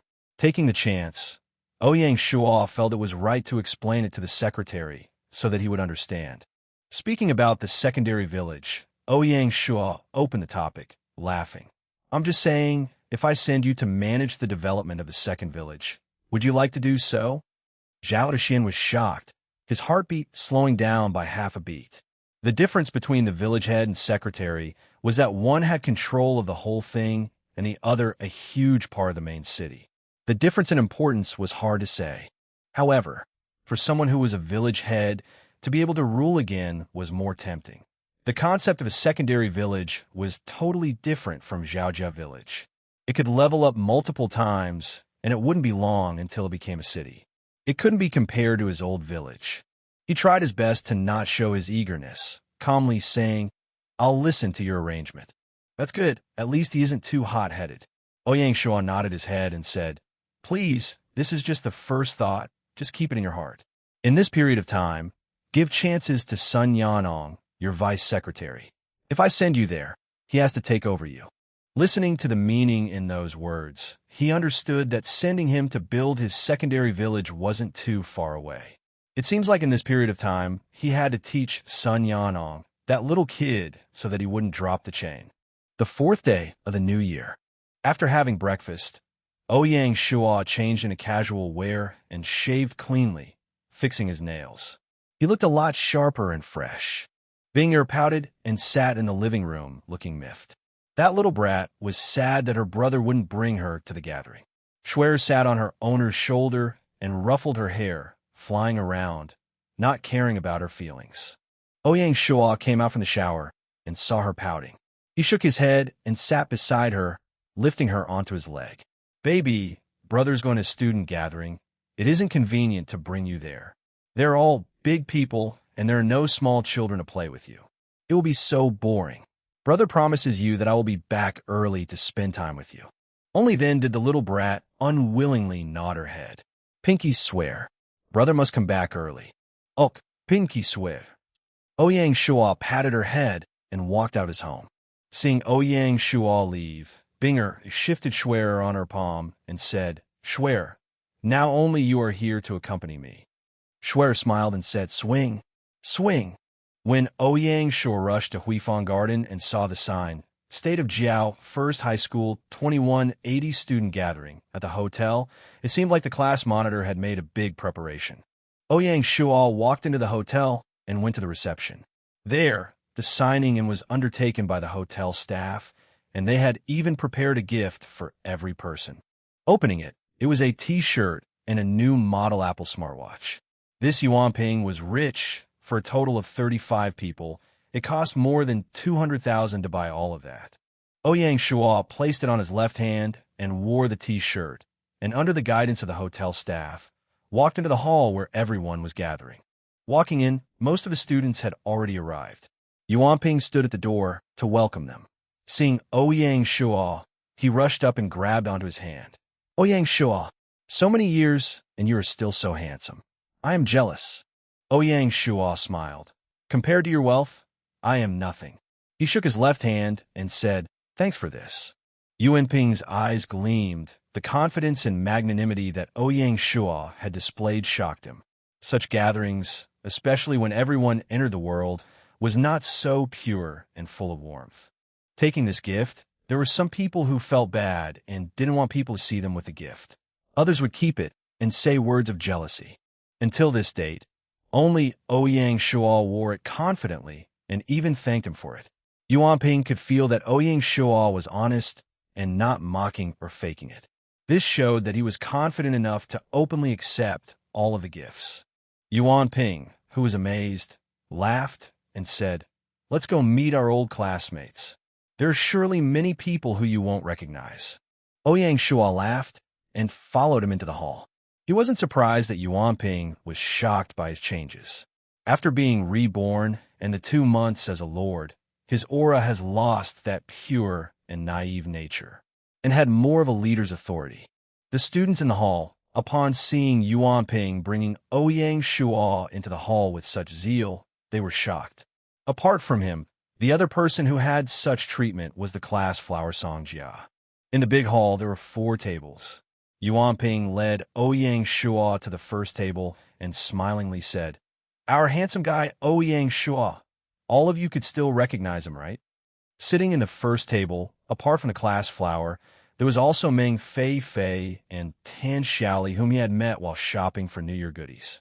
Upon seeing him, they smiled and greeted him. After Yuan Ping left, Ouyang Shuo started chatting with the other classmates. In this world, there never lacked people who made others envy. At the same table was one of them known as Zhao Qinglin. After graduating, with the help of his parents, he became an assistant of the manager at Bingfeng Corporation, the most famous real estate company in the state of Jiao. Out of all the students, he could be considered as a successful person. To Yuan Ping's family background, Zhao Qinglin was really envious. He especially rushed down to join the gathering, but didn't expect that Yuan Ping arranged him at the first table and just left. Rather, he had treated Ouyang Shuo with so much warmth, making him jealous. He said coldly to Ouyang Shuo, "Old classmate, you are so impatient. Wearing the watch so quickly, you can't afford to buy such electronics." Upon hearing his words, the whole table was quiet. 2 of the school's straight students who were doing just okay now were embarrassed and hid their watches upon hearing that. Ouyang Shuo laughed. However, he wasn't the goody 2-shoes in school, so upon being challenged, he said, "Yup, I can't afford it. Since your family background is so rich, why not learn from Yuan Ping and give all of us a handbrain?" The students at the table laughed. Lacking the awkwardness from before, they all looked at Zhao Qinglin to see what he would reply. Zhao Qinglin didn't expect Ouyang Shuo to be so shameless, admitting his lacking against him. It was true he had a good family background, but that was only compared to these students. If not, he would not need to rush here to get close to Yuan Ping. To ask him to take out 200,000 credits for gifts, that was impossible. Ouyang Shuo paid little attention to his embarrassed face, taking up the teacup and drinking casually. Tan Xiaoli, who was sitting by his left, gave him a thumbs up and commended him. "Wow, is that the nerd and quiet Ouyang Shuo? You really changed our opinion. If I didn't have a boyfriend, I would chase you." Cough, cough. Ouyang Shuo choked on the tea. Are all the girls nowadays so open, bring up such daring topics? What's with your expression, "Don't tell me sister cannot fit with you"? Although you are very handsome, sister has both bodies and looks okay. Seeing Ouyang Shuo's expression, Tan Xiaoli expressed her sadness. Ouyang Shuo raised his hand to surrender. "Student Tan, beautiful Tan, I am wrong. Let me off this time. I'll count it, as you know the truth." Tan Xiaoli moved her eyeballs, walking to his side. "Io, you don't have a girlfriend, right? Let me introduce you to Fei Fei." Ouyang Shuo hadn't said anything, but Fei, who was at the side, had already blushed red and grumbled, "I'm going to rip your throat." Seeing the 2 women playing fools at the side, Ouyang Shuo helplessly shook his head. His eyes landed on Song Jia, who was sitting opposite him. He paused for a moment before he nodded his head, greeting her. Song Jia was like Yuan Ping. They both came from a well-to-do family. The Song family was top 2 in Lingnan, and coupled with the fact that Song Jia was a beauty with an exquisite personality, making it hard for people to get close to her. Yuan Ping kept trying to chase her since the start of high school, but sadly, it didn't work out. At this student gathering, maintaining relationships was secondary. What was primary was his attempt at chasing Song Jia. Ouyang Shuo envied the determination of Yuan Ping, not giving up after 10 years. Song Jia wore a white bead high-waist dress, giving off the feeling of a goddess. Seeing Ouyang Shuo greet him, she raised her teacup. Ouyang Shuo raised his, and they did a toast. It seemed like they had a tacit understanding. This scene was seen by Zhao Qinglin, and he was so jealous that he was practically going crazy. The goddess didn't even look at him. His hatred towards Ouyang Shuo had intensified. Not long after, all the classmates had arrived, and the gathering officially began. Yuan Ping went back to the first table and sat at the head seat, his left and right being Ouyang Shuo and Song Jia. A student gathering obviously couldn't lack sharing and conversations. Acquaintances or not, soon everyone were drinking together and reminiscing about the past, giving a feeling of old friends reuniting. Thanks to Yuan Ping, there were many classmates who had come over to drink with Ouyang Shuo, some of which held good intentions, while some had bad intentions. Of course, the brightest star was Yuan Ping, and people who looked for him were endless. He was pulled around tables to drink. "Old classmates, let's have a drink together." The sweet voice of a girl sounded out in his ear. He turned around to see Song Jia, raising up a cup of red wine to him. Ouyang Shuo nodded his head and poured some red wine for himself. "Okay, I'll have a cup with our goddess." Ouyang Shuo gulped down the entire glass of wine. What he didn't expect was for her to finish it too, her cheeks flushing red instantly. Ouyang Shuo remembered that when she had a toast with Yuan Ping, she had only taken small sips. He didn't expect for her to favor him. To speak the truth, during high school they didn't have much interaction. One came from a rich family and had a cold personality. The other was ordinary and an introvert that didn't talk much with others. He couldn't understand it, but he didn't mind. Taking the chance, he started chatting with Song Jia. After he started working closely with Fan Zhongyan, his speaking ability had improved a lot, and the two of them got deep into conversation. At that moment, Yuan Ping walked back, and behind him was Zhao Qinglin. Seeing them two talking, he smiled. "I left for a while. Didn't think you two will be in such deep conversation." Ouyang Shuo didn't know if his words had any hidden meaning, but he didn't care. In reality, he was just a passing cloud. He laughed and said, "The star tonight, just sit and eat some food." Ouyang Shuo tried to change the topic, but someone was unhappy. Zhao Qinglin was like a clown jumping out from behind Yuan Ping's back, sarcastically saying, "The way I see it, the toad is trying to eat some of the dove meat." The lapdog who followed Yuan Ping around jumped out to fight for his owner. Ouyang Shuo's face darkened, and just as he wanted to teach Zhao Qinglin a lesson and beat some senses into him, Song Jia had already jumped ahead and scolded out, "Some people want to be despicable. I cannot prevent them. Ouyang Shuo is my friend. Whoever disrespects him, I will not let off." Being scolded directly by Song Jia, Zhao Qinglin was stunned. He walked back to his seat ashamed. A pair of eyes stared at Ouyang Shuo, wanting to rip him apart. Originally, Yuan Ping didn't think too much, but this commotion made his face darken. Luckily, he was a rich kid from an important family, so he had some manners. "We are all classmates. Come, I will drink with all of you." Ouyang Shuo calmly picked up the beer glass and gulped it up. Although Yuan Ping had tried his best to raise the mood, it was a bit moody and awkward. An originally happy occasion was spoiled just like that. One has to mention that Yuan Ping was a master at adapting. He took the chance to end the gathering early and say, "Fellow classmates, I have booked a suite in the KTV upstairs. Let's go sing some songs." Everyone cheered out. To be able to shout out songs when one was high was obviously a fun and good thing. Ouyang Shuo did not expect there to be such an arrangement, and he felt embarrassed. He did not forget his promise to Binger to return home early and play with her. The original reason for coming was reached, and he had already met the people he wanted to meet. They reminisced what they should have. Once youth once past was like the wind, unable to recreate. "Yuan Ping, I won't be going to sing. There's someone waiting for me at home. Have fun, guys." Ouyang Shuo smiled as he said to the activity organizer. Yuan Ping earnestly wished for him to leave in case he had any further dealings in relationship with Song Jia. He acted regretfully. AI, we could have sung a duet. Family is important, and I won't keep you. Stay safe on the way back. Ouyang Shuo nodded his head, and after saying goodbye to everyone, turned and left the hall. He didn't care about Tan Xiaoli, who said he didn't give them face by leaving so early. As Ouyang Shuo left Guifang Park Hotel, he walked to the side of the road and was just about to hail a taxi. Suddenly, a red Ferrari screeched to a stop in front of him. He raised his head to look. It was actually Song Jia. The beauty opened her lips slightly, smiling as she said, "Where are you going? I'll drop you off." Ouyang Shuo really couldn't understand the girl in front of him. If what had happened at the banquet table was vague, then what happened now made him certain that Song Jia had taken an interest in him.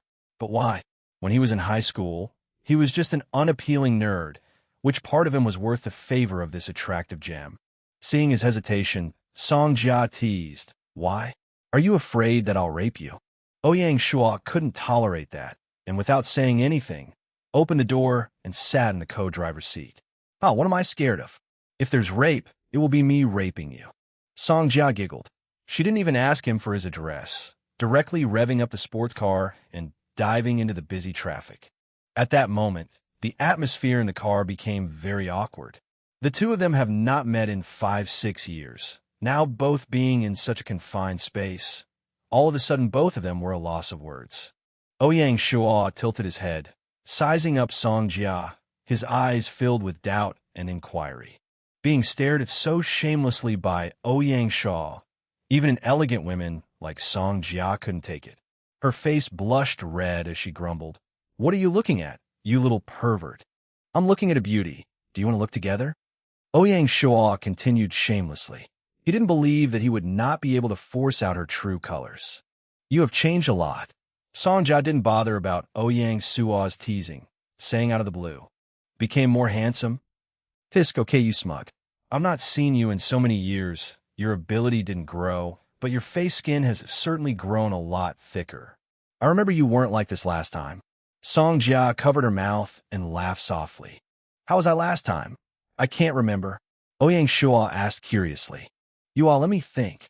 In my impression of you during high school, you were a handsome and very quiet, cute little boy. You were a little cool and didn't like to interact with people." "Oh, please don't use cute to describe guy, okay?" In the face of compliments from a beauty, truthfully, Ouyang Shuo felt a little sweet inside. However, he couldn't show it in his words. "Haha, during that time, you were just 13, 14 years old. In my memory, you were cute. Okay, I admit defeat. Say the truth, you paid so much attention to me. Was it that you had a crush on me?" Ouyang Shuo jokingly said. "Yes, I had a crush on you that time." "Ah." Ouyang Shuo's eyes opened wide, his mouth agape with shock. "Stop joking. You were the school princess then. You were proud like a peacock. The guys who chased after you could form a few lines around the school track. Why would you crush on an unappealing little boy?" Song Jia smiled slightly. "A princess will also look out for her white knight. Those guys that chased me were filled with lust. They were so annoying. Only your eyes were so clear, making me fall head over heels over you. Do you remember the Valentine's Day that year when you received chocolates? That was my gift." "Ah, I was saying, which girl would give me a gift and not leave her name?" "Sadly, I was too reserved then, and even until our graduation, I did not dare to confess. You can still make it up now, I wouldn't mind." Ouyang Shuo knew that a teen's first love looked like a great memory, but could not withstand the test of time. So much time passed. What was left was a sweet memory. Hence, Ouyang Shuo dared to make such unscrupulous jokes. "You smug kid. I won't like a slippery, tongued little pervert." Song Jia laughed. Ouyang Shuo exaggeratingly grabbed his heart with both hands, imitating Stephen Chow's accent, and saying sadly, "In the past, there was a pure love right in front of my eyes, but I didn't cherish it. Only until I lost it did I start to regret. This is the most painful thing in the world." Song Jia acted in concert with him, saying emotionally, "If the heavens could give you another opportunity, what would you say to the girl?" Ouyang Shuo turned his head and looked into Song Jia's eyes, purposely saying with deep emotion, "If the heavens gave me another opportunity, I would tell the girl, I love you. If I were to add an expiration date to our love, I wish it to be 10,000 years." Being looked at with such deep emotion, Song Jia's face blushed red. She awkwardly turned her face away, her heart beating profusely. Although she knew Ouyang Shuo was playing a fool, when the words, "I love you," came out of his mouth, she couldn't help but be touched. If not, why would people say that the first love is the sweetest? Even after many years, that sweetness would still last and would not fade. The atmosphere in the car became ambiguous, even catching Ouyang Shuo himself off guard. When he said those three words, he didn't know why, but his heart slowed down half a beat, making him sure he was emotionally affected. Cough. If it's convenient, can you send me to White Cloud area in the Tianyuan district? I live there. Ouyang Shuo shook his head, shaking off that feeling off from his mind, instantly changing the topic. Oh, okay. Song Jia turned the steering wheel and passed her phone to Ouyang Shuo at the same time. What are you doing? Save your phone number in. You are really a piece of wood. The beauty grumbled. Oh, okay. Ouyang Shuo took the phone, unintentionally touching the tender fingertips of Song Jia. It was like touching electricity. He quickly withdrew his hand. After clumsily saving his number, he returned the phone to Song Jia. Their fingers naturally touched again. However, this time it appeared more natural. In not more than half an hour, the sports car was already parked at the door of Tianyuan district. This was the first time that Ouyang Shuo felt a hatred for sports cars. Why do they have to travel so fast? I've arrived. Oh, you aren't going to invite me up? Ah, let's forget it. Why? Are you keeping a mistress in your golden house? How could I? Haha, I'm just joking. Let's keep in touch. Bye-bye. Bye-bye. Wait, that's not right. Did she just tease me? Shouldn't I be the one who should be saying those words? As he gazed at the disappearing sports car, Ouyang Shuo's heart was unsettled, unable to calm himself down. When he reached home, Binger ran over happily, passing him his slippers. Ouyang Shuo smiled and said, "Baby, today I wasn't home. Were you well behaved?" Binger was so well behaved. That's good, come. Let brother give you a reward. Ouyang Shuo took off the smartwatch from his wrist and helped Binger wear it. In his eyes, the smartwatch was only suitable to be a toy for Binger. At 9 p.m., after coaxing Binger to sleep, Ouyang Shuo returned to his room and logged onto the game. After going online, he routinely practiced an hour of spearmanship on dummies, following which he practiced the Bejiquan, which he had just learned not long before. Now, in Shanghai Village, everything was very orderly, and the things that needed his attention were little to none. Taking the opportunity of such carefree times, Ouyang Shuo took out more of his time to practice martial arts. Even if he might seem like a civil officer, placing himself in the base from the start and taking care of the operations of the base, but the truth was he still had martial arts in his bones, because if not, he would not have chosen the officer class in his past life. To be honest, which men weren't hot-blooded and yearned to conquer the battlefield. Even if they did fall in battle and die, they would have no regrets. His current strength, compared to the basic level Lin Yi, was insufficient, not fitting of his identity as the general of the entire army. Hence, he wanted to make use of this time and train up. At noon, Ouyang Shuo made a trip to the back mountains to take a look at the two Nian beasts who had made it their home. According to legends, the Nian beasts spent their lives at the bottom of the ocean, only coming to shore on New Year's Eve, claiming the lives of animals and humans. Ouyang did not know whether the legend was real or not, but it was true that the Nian beasts loved to eat ocean fish. Hence, the resource division had to prepare 50 units of fresh ocean fish every day for the two Nian beasts. Thankfully, the village was right beside the ocean. If not, feeding the two beasts would be a big problem. Returning from the back mountains, Ouyang Shuo rode Black Tornado as he brought his bow and galloped out of the town. The wilderness in winter was a solemn picture. The wild grass was withered yellow in the vast scenery. As Ouyang Shuo rode his horse, he felt relaxed and free. In the whole world, there existed only him. riding on his horse. Ouyang Shuo's mind suddenly filled with Song Jia's figure. She turned around and smiled, her youthfulness arousing his heart. For whatever reason, Sun Xiaoya's image also appeared, causing him to feel upset. Since when did that little brat leave an impression in his mind? This was such a mess. If there was a second person there, they could with a single glance see that Ouyang Shuo's spring had arrived. In the 5 years in his past life, Ouyang Shuo did not have a proper relationship because of Bing. It was not that no girl chased after him, but he had rejected them. How could a person who wandered from place to place talking about falling in love? In this life, the development of Shanghai town was smooth. Unexpectedly, a few pretty girls also entered his life, stirring up his calm heart. He did not remember if during the student gathering in his past life, whether he had such a conversation with Song Jia.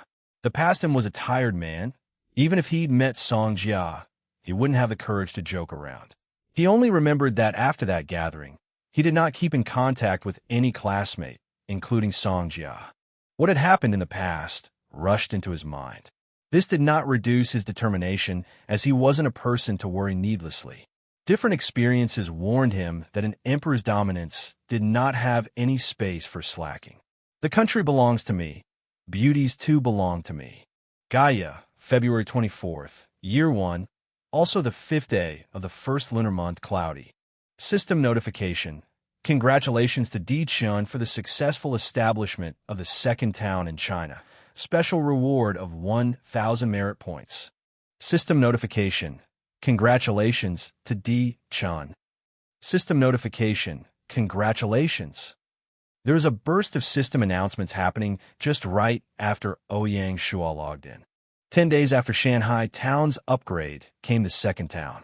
Di Chun once again proved his strength, defending his name and honor as the lead position in the 6 tyrants of Handan. Even though the reign of 6 tyrants have ended long ago, without the requirements of indexes limiting him, there would be no more obstacles for Handan town to get to grade 2. If Di Chun were to be more radical, he could definitely chase up Ouyang Shuo and his Shanghai town, upgrading Handan town to grade 2 town faster than Ouyang Shuo. Of course, Ouyang Shuo would not allow Di Chun to disrupt his plan for Shanghai town, and he continued his training on his spearmanship and Bajiquan as usual.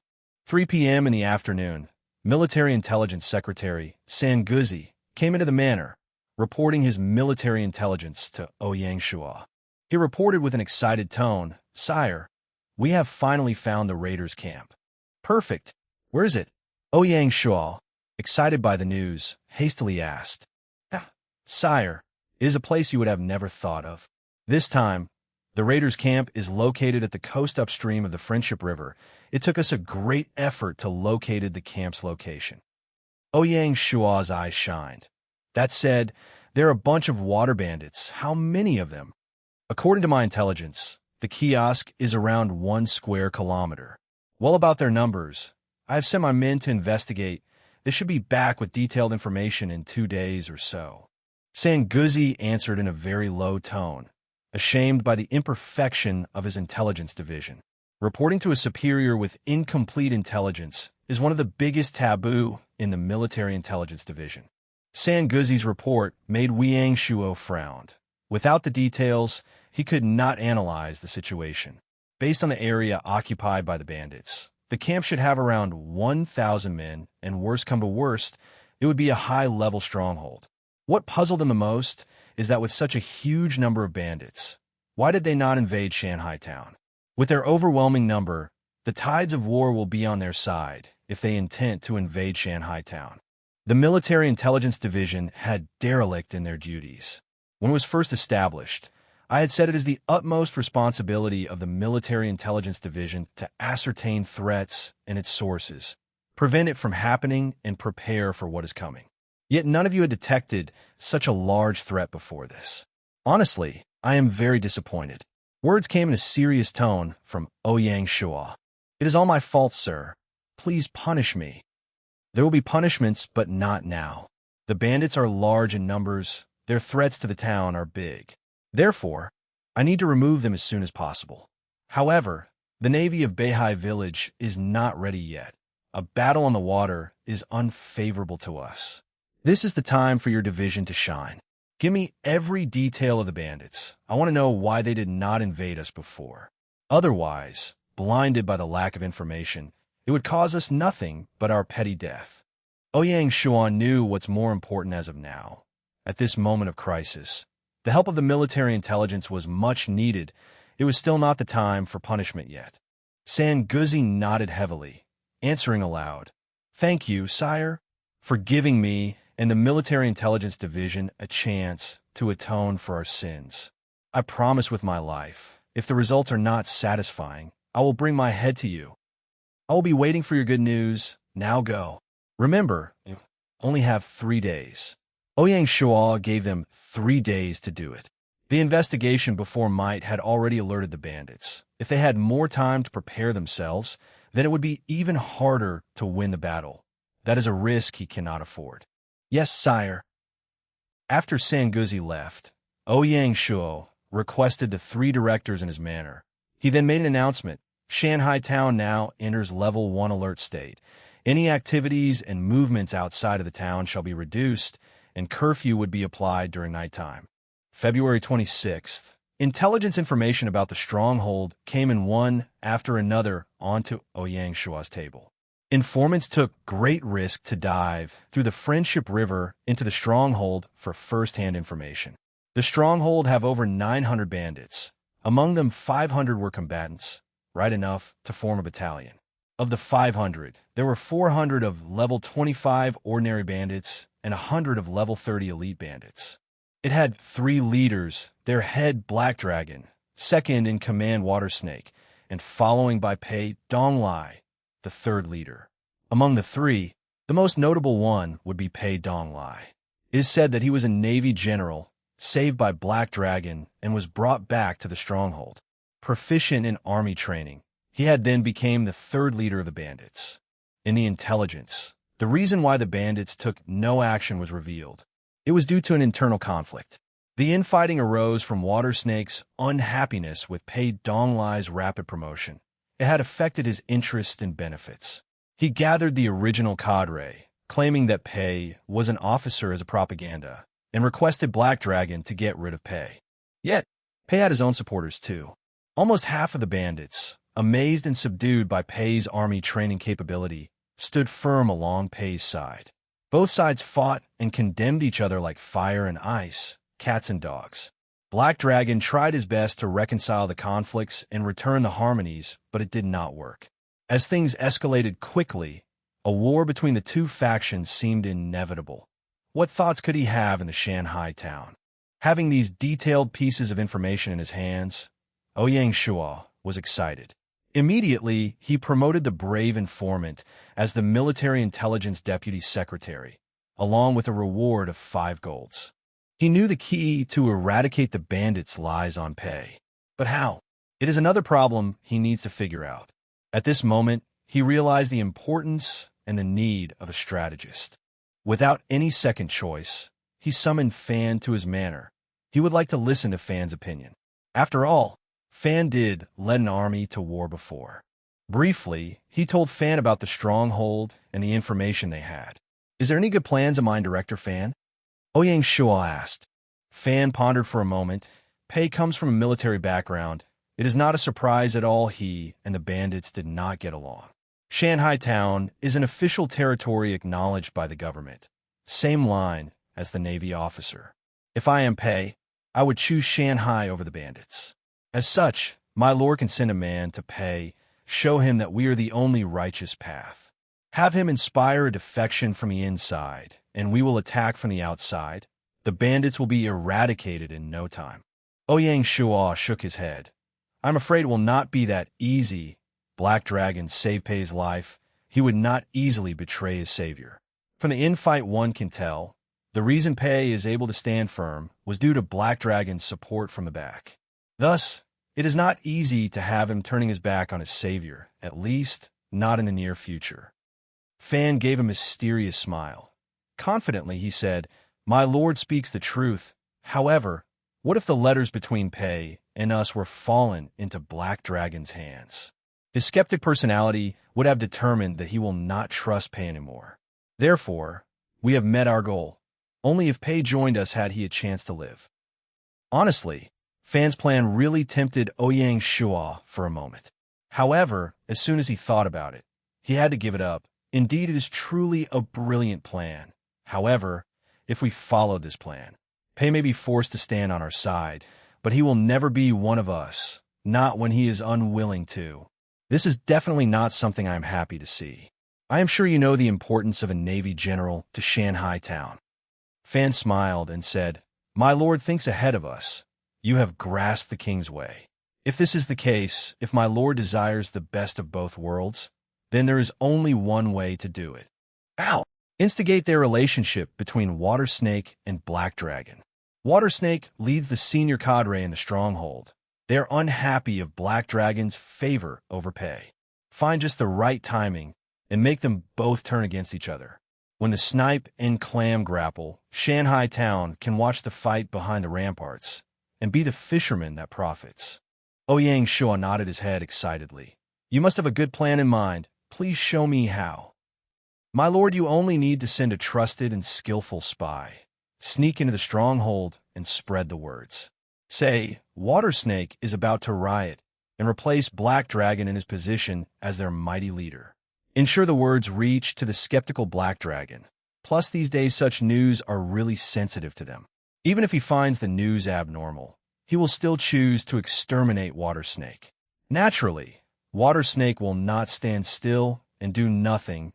The battle between the two is inevitable." Fan calmly analyzed the situation. Furthermore, to ensure the plan goes smoothly, there are two more things needed to be done. One, disable Shanghai town's state of alert, so the bandits can let their guards down and cast us aside, only focusing on the battle that is about to come. Two, continue our contacts with Pei, show him our sincerity and goodwill. In that case, he will most probably stay out of the infight, thus weakening Black Dragon's strength, keeping the balance between Water Snake and Black Dragon. Fan continued on with two more measures, one inside and one outside, making the plan seamless. Sho clapped his hands and praised Fan for his excellent plan. "Your plan is brilliant and excellent. The stronghold will be eliminated in no time. There's another thing I will need you to do, the letter to solicit Pei. It is my obligation to write it." After Fan left the manor, Ouyang Shuo summoned Sanguzi and the new deputy secretary Lung Qian. He briefed them about the plan. It lies upon the military intelligence division to make the plan work. Selection for the spy must be of strict rules, reliable, and flexible-minded. Sanguzi and Lung Qian looked at each other and nodded. Lung Qian stood up and said, "I will personally sneak in myself, and will not disappoint you, my lord." "Then, I have no worries." Ouyang Shuo nodded his head. February 27th, Lung Qian, with a letter to solicit Pei, sneaked into the stronghold. Walking down the street, Lung Qian randomly pulled a bandit over to the side, ready to spread the rumors. "Brother, have you heard of it?" Mysteriously, he asked the bandit. "Heard of what?" The bandit was puzzled by the random question. "Of what? Don't you know yet? My cousin brother's fourth aunt's nephew works under the second leader, and he happened to tell me a big secret our second leader, Water Snake, is about to do something big." He acted surprised as though the bandit did not know anything. "What is it? Tell me quick, brother. What is the second leader planning to do?" As expected, it is human nature being gossipy. That includes everyone from the past, in the future, male, female, young and old. "I can secretly tell you, but don't spread it out. Keep it to yourself. My cousin brother's fourth aunt nephew will be punished." Lung Qian continued on the acting. Only the rare and undisclosed news were more easily trusted. All right. I promise. I won't tell anyone else. Now, tell me quick." Lung Qian looked around, making sure no one was eavesdropping the conversation. He lowered his voice and said, "I tell you, the second leader is sick of the great leader sheltering the third leader under his wings. Water Snake will have an insurrection and be the great leader himself." "Huh? Is it true or not? He has the guts to do it." It is your choice to believe or not. Our second leader is dauntless. What fear does he have? You remember last year when he led an attack on the armies? Obviously, Lung Qian had done his homework, else he wouldn't know about the event. You are right. If that is the case, pawns like us will have to suffer again. Sai, what else can we do? I'm only telling you this because I don't find you annoying. We should prepare ourselves. Otherwise, we might be sacrificed unknowingly. Lung Qian answered in a flurried tone.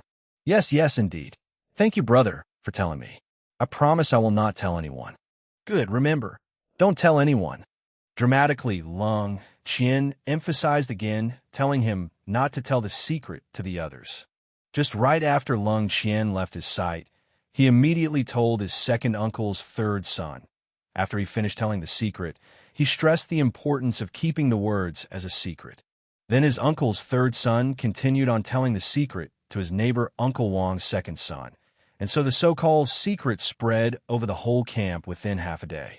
The whole stronghold was talking about it. People would gather around, whispering mysteriously, and, in the end, adding a sentence asking the others not to spread the words.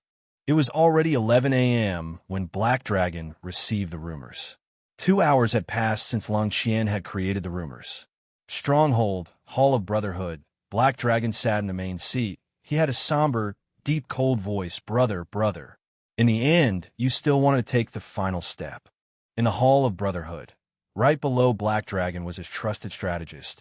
Puzzled by the strange news, he questioned its truth. My great leader, this is strange. If the second leader is really going to do it, how would he allow the information to be leaked? This doesn't make much sense. Black Dragon's face turned darker. He asked, Your words, you mean? There's someone behind all of this? Someone spreading fake news, stirring up the water, and our relationship. It is all merely my conjecture. But we still need to prepare ourselves. Preventions are still needed. Who holds this motive? Black Dragon questioned further. His strategist's face stagnant for a moment, reluctant to answer. Black Dragon waved his hand, impatiently asking for his answer. Speak whatever is in your head. There is no need to pull back. What's more to avoid from at this point in time? Then, I shall be bold and straightforward. In my opinion, is the third leader, he is the biggest suspect. What? You speak of Dong Lai? How can it be possible? Black Dragon was certainly surprised by the answer, since he had been bold, and therefore there was no need to hesitate anymore. Yes, my great leader, think about it. If you and second leader waged a war, who would benefit from it? Would it be the Shanghai town from the east? If we have an infight, they will benefit largely from it. No doubt they have such motives. Strategist nodded his head, and confidently he said, I have thought so too, thinking it might be Shanghai town. But according to our scouts, Shanghai town had no movements. Everything was as usual. They could still be immersed in the New Year's celebration atmosphere. They probably are not even aware of our existence. Black Dragon was not convinced. He still has his trust in Pei Donglai. He stood up and walked around the hall, frowned, trying to see clearly past the thick fog and grasp the truth. You think, would this be just a slapstick farce by my second brother, trying to crush my trust in Donglai, so then he could have benefited from it? Black Dragon's words struck his strategist's heart. The strategist paused and run the possibilities through his mind. It is highly possible. The second leader gave himself the name of Water Snake, all because he admired Black Dragon's cold-bloodedness and slyness. This whole plot seems much like his style of doing. As his strategist stayed silent, Black Dragon knew exactly what was in his heart.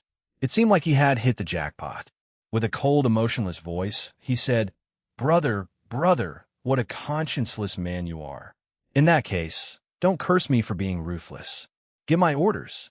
Send the men over and capture Water Snake, dead or alive. I want his body. Yes, sir. His strategist dared not stay longer. He left right after to gather the men. As the main camp of the stronghold, the Hall of Brotherhood stationed a squadron of bandits. 70 ordinary bandits and another 30 elites were there, patrolling and guarding the Hall of Brotherhood, directly under Black Dragon's command. However, just when Black Dragon was discussing in the Hall of Brotherhood, Water Snake had already taken the first move. He understood too well his elder brother. Whether or not the rumors were true, there wouldn't have a place for him anymore in this home. Then why not seize the opportunity and risk it all? As the second leader of the raiders, Watersnake commanded 2 squadrons, 200 men, including 60 elites and 140 ordinary bandits. They were usually stationed in the stronghold. Watersnake sent his trusted subordinate to organize them out of the barracks by batches and gather them in his courtyard. 11:30 morgens. Watersnake and his troops, from his courtyard, went straight over to the Hall of Brotherhood. The great number of his forces triggered a wave of fear and uneasiness among the other non-combatants. The rumor, what they had said this morning, was now really happening. Once Black Dragon knew of it, he sent a messenger to seek help for the barracks from the back door, while he personally rushed to the front gate. The two factions that fought together before were now confronting each other. With a mixture of a sneer and smile, Black Dragon opened his mouth. "Brother, it was true you had the intention to replace me." "Why so? Wanted to replace me in place so fast?" Watersnake replied, the same facial gestures. "Aren't you the same, brother? Since you have lost trust in me, then this younger brother of yours can only say sorry to you too." Seeing that things were turning sour, Black Dragon took a step back. "Brother, dismiss your troops. I promise I will not pursue your wrong acts." Right at this moment, one of Watersnake's subordinate came beside him and lowered his voice. "Leader, I think he is trying to drag the time. We should attack now, otherwise the longer we wait, the more the uncertainties." Watersnake nodded his head.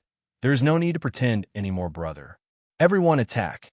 Comparing the strength of both sides, Watersnake's troops were twice the size of Black Dragon's, clearly outnumbering him. Yet, Black Dragon's forces were able to hold their grounds relying on the Hall of Brotherhood's defense infrastructure, such as the sentries and fences. While on the other side of the stronghold, Military Intelligence Division Deputy Secretary Lung Qian went straight to Pei Donglai's courtyard after spreading the rumors. According to his normal routine, Pei Donglai would only be in the barracks in the afternoon. He would usually stay in his courtyard in the morning. After all, there was a huge difference between bandits and the armies. There were no habits of morning drills, and most of them had rather a lax discipline. This was also the main reason why Watersnake was able to get his troops out of the barracks smoothly, else it would have alerted Pei Donglai. Coming in as an outsider, Pei Donglai had no one in the stronghold and only had 3 or 4 servants in the courtyard. Lung Qian was able to sneak in without any troubles to Pei's study room before alerting Pei. "Who is it?" Pei questioned vigilantly the identity of the intruder. "Greetings, General Pei. I am a messenger from Shanghai town. I bring the greetings from my lord to you." The study room went dead silent for 5 or 6 minutes before Pei invited Lung Qian in. "Come in." Lung Qian exhaled in relief and walked into the room. Before that, he was ready to make an escape. In the middle of the room sat an officer holding an Art of War book. His eyes cold as frost ice. "How brave of you, daring to infiltrate the stronghold and walking into my courtyard." Lung Qian answered in a calm manner. "I do not deserve such high praise from you, General. Please forgive me for this uninformed visit. My lord appreciates talents, and he had heard of your existence. Thus he had sent me to pay you a visit." He answered while taking out the letter wrote by Fan Zhongyan and handed it to Pei Donglai. Pei Donglai opened the letter and took a glance. His rapidly changing facial expression could not be described, and paused for a moment before he replied. "Your lord's goodwill I have received, but I am indebted to Black Dragon, for he had saved my life, and I had sworn I would not betray him. You may leave now. I will not hold you back." Lung Qian nodded his head, understanding Pei Donglai's inner conflict between the one that saved his life and the one that appreciated his talents. It was truly a hard decision to make, but in the end, he chose to repay his debt to his savior and gave up his ambition. Such an honorable man. Lung Qian left the Pei courtyard but stayed in the stronghold. He will be watching in the shadows and report to his lord the current situations of the stronghold. Back to the Hall of Brotherhood. Under Watersnake's encouragement, Black Dragon's forces were losing their grounds and were at the edge of losing it all completely. Black Dragon was furious and scolded out his anger. "God damn it! How is the reinforcement not here yet? It is still in the morning. The third leader will not be in the barracks. we still have to wait. His strategist cautiously said from the side. Shit, if we keep on waiting, they will only be here to collect our dead bodies. And just as Black Dragon had said, before his reinforcement could arrive, Water Snake had already broken through into the Hall of Brotherhood. Black Dragon and his remaining troops were surrounded. The victorious Water Snake proudly and complacently said, How is that, brother? Kneel before me and kowtow to me. Acknowledge me as your elder brother, your leader, and I will spare your life. Black Dragon was a man with his own pride. How could he withstand such an embarrassment and humiliation? Pooey, you can kill me or do anything you like, but you want me to kowtow to you? Keep on dreaming. I offered you a wine of mercy, and yet you chose a wine of punishment. Then don't blame me for being ruthless. Water Snake, angered by the answer, had a twisted face and somber tone. He then gave the killing order, kill him.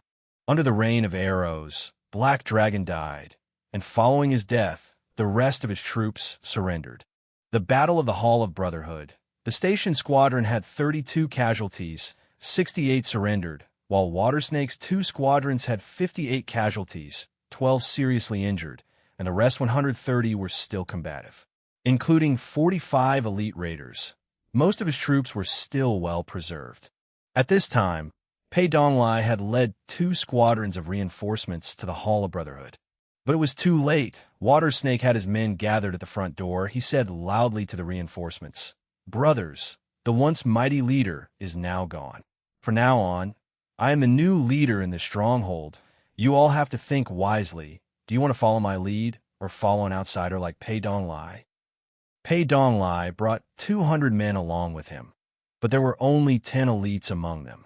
Even if the reinforcement had a slight advantage in numbers, but they were equal in strengths. Moreover, Water Snake had the geographical advantage. As soon as Pei Donglai heard of Black Dragon's death news, he shouted in great sadness, Brothers, Water Snake is a rebel, a traitor. He ambushed the Hall of Brotherhood, killed the mighty leader. Such a man of dishonor must be killed by everyone. Sadly, not everyone was a man of honor like himself. Most of the bandits had decided to side with Water Snake. Over 50 of them had joined forces with him, and only Pei Donglai's loyal troops were left. Water Snake laughed out loud. It seems like they support me more. Pei Donglai, you outsider brat. Leave now when you can. I spare you your life. The truth was he did not want to start another war with Pei Donglai to avoid any more casualties. He had claimed himself as the leader. Of course, he was unwilling to suffer any more losses. Kill them. Pei Donglai's loyal troops were all remarkable and brave. Water Snake smiled with a sneer. You just don't know when to accept a person's nice offer. Brothers, engage. With the 50 additional bandits, Water Snake thought he had the victory with him. He gave up his geographical advantage and led his troop out of the Hall of Brotherhood, directly engaging Pei outside the hall. Not far away from the battlefield, Lung Qian witnessed the war and had decided it was the appropriate timing. Quietly, he walked to a secluded corner, pulled the trigger, and sent out the attack signal. Then he immediately rushed to the stronghold's main gate. Right outside the stronghold were Ouyang Shuo and his squadrons, who shadowed themselves in the woods, waiting for the signal. While they were waiting patiently, Ouyang Shuo pulled General Shi aside and gave him an order. General Shi, I am giving you a secret mission. Yes, my lord. When we attack later, no matter what the situation is, your first priority, exterminate their mighty leader. Black Dragon is an evil man, yet he had saved Pei Donglai before. In order to avoid any unforeseen events, it is better to quickly kill him. Rest assured, my lord, I promise you will not live longer than today. Ouyang Shuo nodded his head and returned back to the command post. Little did he know, the Black Dragon he was concerned was already dead by Water Snake's hands. Just within 10 minutes, he saw Lung Qian's signal. Ouyang Shuo was startled and immediately mounted his horse. With a low, deep tone, he said, Depart. The infantry squadron in the front and the cavalry at the back, they moved towards the stronghold. The station guards and patrols were stunned as the vast and mighty armies appeared before their eyes. They had little or only a few guards on the post. Most of the combatants were caught in the battle of the three leaders. How on earth should they withhold the Shanghai military? It took a little effort to capture the main gate. Lung Qian came rushing from the side. He said excitedly, "Greetings to my lord." Ouyang Shuo nodded his head, and he quickly said, "What is the situation in the stronghold?" "My lord, everything was going as expected. Water Snake occupied Hall of Brotherhood and killed Black Dragon. Pei Donglai and his men are raging a war with Water Snake, attempting to avenge Black Dragon's death." Lung Qian quickly summarized the situation. Ouyang Shuo exhaled in relief when he heard that Black Dragon had died. "Good. Snipe and clam fights. The fisherman gets both. Let's go." This time, the infantry and cavalry squad switched position. When the military reached the Hall of Brotherhood, the bandits were all shocked. No one had seen it coming. Water Snake, realizing the situations were getting worse, he decisively shouted, "Brothers, enemies had intruded us. Let us stop and defend ourselves together." The bandits, covered in a blood rage and excited by Water Snake's words, shouted fearlessly. Only Pei Donglai was shocked and suspicious. He never thought the Shanghai troops were waiting outside the stronghold. That said, whatever happened today, we're all under Shanghai, Lord's control and watch. Ouyang Shuo said with a sneer, "Surrender, and you'll be spared. Resist, and you'll be killed. Tui, brothers, follow me and fight." Water Snake shouted a war cry and charged forward. Seeing that a war is inevitable, Ouyang Shuo's blood boiled in excitement. He, too, shouted a war cry. "Charge!" Captain Lin led his cavalry squadron, following Shuo's footstep, and shouted, "Protect the Lord." From the moment Water Snake decided to resist, the outcome had already been decided. They were, after all, water bandits. A land warfare was not their main battlefield, and was also fatigued due to the three leaders' battles. Whereas the Shanghai military was ready, energetic, and were troops of land warfare, how could the bandits match the Shanghai military? Ouyang Shuo and Lin fought in the front line. Serving as the spearhead, the whole cavalry squadron was like sharp knives, piercing through and splitting the bandits into two parts. Following their back was the sword-shield infantry squadron, reaping the bandits like crops.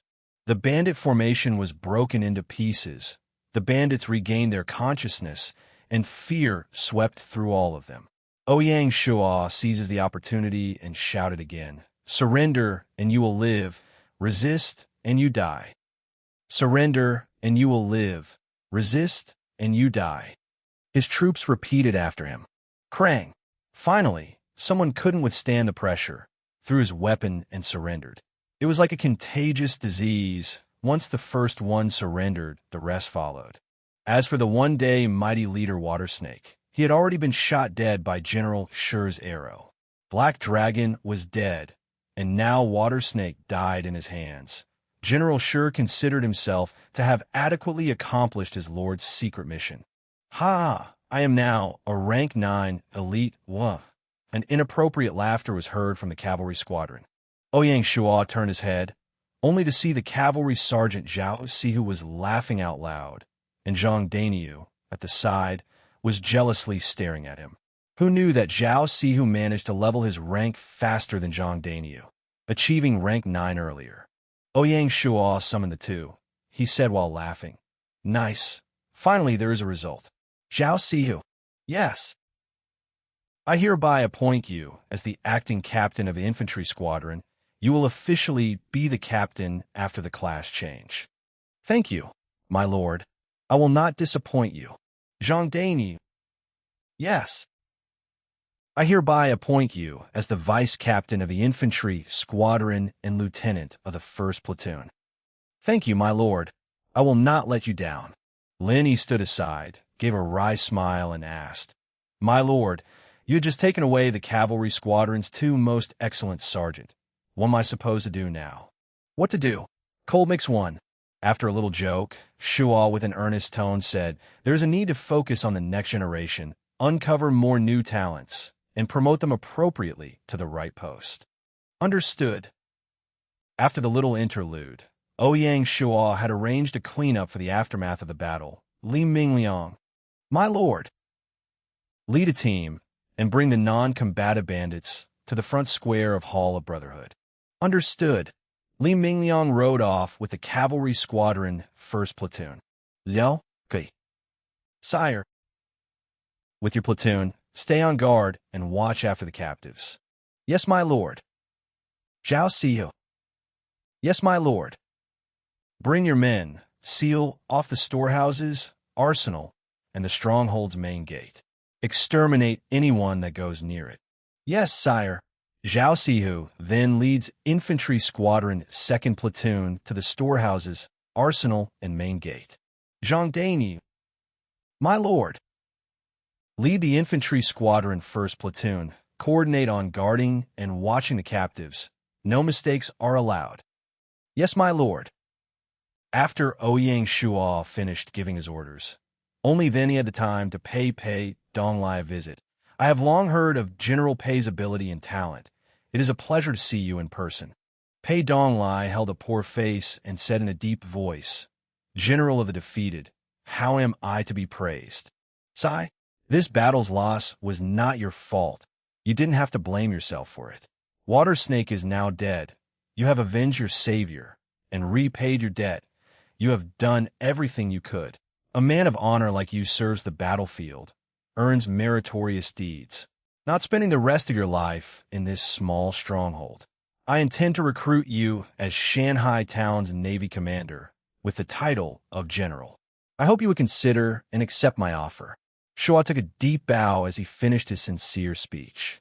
Pei Donglai was moved. He quickly slid to the side, avoiding Ouyang Shuo's bow, and he knelt down with one knee on the ground and exclaimed in delight, Sire is so kind-hearted, I will swear my loyalty to my lord. Ouyang Shuo went and picked him up with a bright smile. He said, With you, it is worth more than thousands and millions of armies. Cold mix one lang ban, a Mandarin joke. Zama ban, what to do? Lang ban, cold mix. As both of the words ends with the sound of ban. After persuading Pei Donglai to join him, Ouyang Shuo took a look at his stats. Name, Pei Donglai Gold. Identity, Shanghai Navy Commander. Occupation, Intermediate Officer. Loyalty, 80. Command, 65. Force, 45. Intelligence, 40. Politics, 35. Specialty, wave treading. Troops' movement speed on water increased by 10%. Shark capture, when activated, raise combat power by 20% for 20 minutes. Cultivation method, Songlong sword technique, 18 stance. Equipment, ring grip blade. Evaluation, originally a general, became a water bandit. Great in naval warfare, good at training troops. From Pei Donglai's stats, his command stat was as high as 65, but his force was only 45. This meant that he gravitated towards being a command-type figure. As a naval commander, this was actually a good thing. After all, in naval warfare, the chances of close combat was very little. What was more important was the leading of troops. In the time that Ouyang Shuo had received Pei Donglai, the post-war work had already started to progress. The non-combatants in the water stronghold had already rushed into the square in front of the Hall of Brotherhood, all of them shaking in fear. The rounding up of the prisoners had already been completed and handed to Ouyang Shuo. The after-battle report included the prisoners of war who stayed to defend the Hall of Brotherhood. The water stronghold had a total of 308 water bandits, out of which 48 were elite and the rest were normal water bandits. Ouyang Shuo laughed and said to Pei Donglai, General Pei, what recommendations do you have towards the treatment of these prisoners? Everything can be decided by sire. Pei Donglai was new here and was as such very careful, not wanting to express his views, especially on something like dealing with the prisoners. General doesn't need to be too careful. How about this? I'll set a rule. For this batch of prisoners, we will split it into 3 methods. The evildoers will be executed. The people with bad morals will be sent to the quarry for a year, after which the people who behave well will be given the identity of Shanghai Town citizens. As for the rest, they will be sent to the Shanghai Town Navy and trained by the general. Additionally, The general's descendants are all good people and can be directly enlisted into the Shanghai Town Navy. The morals and behavior of this batch of prisoners, I think the general has a clearer idea than me. Hence the handling of them, I give all the power to you. Seeing Ouyang Shuo's trust, Pei Donglai was touched. Thank you, sire, for your trust. I won't let you down. After passing the rights to handling the prisoners of war off to Pei Donglai, Ouyang Shuo started to handle the normal citizens that gathered in the square. Based on the report, the water stronghold had 435 normal citizens, mostly fishermen, sailors, old or weak men, women, or skilled talents. With these people, Ouyang Shuo treated them magnanimously. Other than the family of Water Snake and the other leaders, regarding them as slaves, the rest were given the identity of Shanghai town citizens. Ouyang Shuo arranged for Lin Yi to lead the cavalry squadron, bringing back the prisoners and normal citizens back to Shanghai town. At the same time, he arranged for some fast horses to inform the Material Reserves Department and Finance Department to come and settle the stores and send them back to Shanghai town. After Pei Donglai told Ouyang Shuo the hiding places of all the treasures and items in the water stronghold, he left with the squadron. He had to return to Shanghai town to work with the Household Registration Division to complete the works on the prisoners of war. At noon, the Material Reserves Department and Finance Department brought with them a large number of wooden walking horses to the water stronghold. With Pei Donglai's earlier advice, the transporting of the goods went really well. Ouyang Shuo showed his scroungy nature and picked the entire water stronghold clean. Lastly, he entered the Hall of Brotherhood. Upon seeing the stone stele that had risen up, he placed his hand on it without hesitation, triggering a system notification. System notification. Congratulations, player Chiyu Wui, for destroying an advanced water stronghold. Please choose method of disposal. Occupy, transfer power, or destroy. I choose to destroy. Ouyang Shuo didn't want to leave any hope for the water bandits, and immediately chose to destroy. System notification. Player Chiyu Wui chose to destroy advanced water stronghold, obtaining 20% of its building blueprints and 20% of its building materials. System notification. Congratulations, player Chiyu Wui, for obtaining harbor blueprints, dojo blueprints, pharmacy blueprints, and relay blueprints. Obtained 8,000 units of wood and 2,000 units of stone. System notification. Congratulations, player Chiyu Wui, for successfully destroying high-grade water stronghold, obtaining 500 merit points and 1,000 reputation points. That wasn't bad. Out of the 4 blueprints, the pharmacy and relay were grade 2 town basic buildings and could be used, saving him 100 gold. After destroying the water stronghold, Ouyang Shuo left Zhao Sihu to work with the Material Reserves Department and Finance Department to transport the materials and left first on his horse. 28th of February, the 9th day of the year, Shanghai Meeting Hall. Ouyang Shuo chaired the meeting, and it was attended by Fan Zhongyan, Tian Wenjing, and Chuiying Yu, the 3 directors. Gu Xiuan and Zhou Feng from Beihai Village, and the military was represented by General Shi, Lin Yi, Pei Donglai, and Zhao Sihu.Y. Tian Wenjing spoke first. The battle at the water stronghold. We obtained large amounts of resources. As sire instructed, I'm going to do a report. Gold, 728 gold, 57 silver, and 49 copper, 12 blueprints, special item territory specialty scroll, for civil servant change class tokens, and A. The rest of the materials and equipment aren't in the scope of the report. Regarding this set of material, Ouyang Shuo already had his plans. He took 700 gold and gave the rest to the finance department to relieve their financial burden. The 12 blueprints other than the relay, pharmacy, and alchemy workshop, which could be used on a grade 2 town, were sold to the intermediate market. Deducting 20% of fees, he gained 40 gold. As for the special items, he directly used the territory specialty scroll and passed the manual to the weaponsmith. Territory specialty scroll, 4 after use. Production, base citizens' skill, familiarity, training speed, raised by 5%. After use, gain knowledge of crafting the Mingguang armor. What was left was the civil servant job change token. Ouyang Shuo looked at the 3 directors.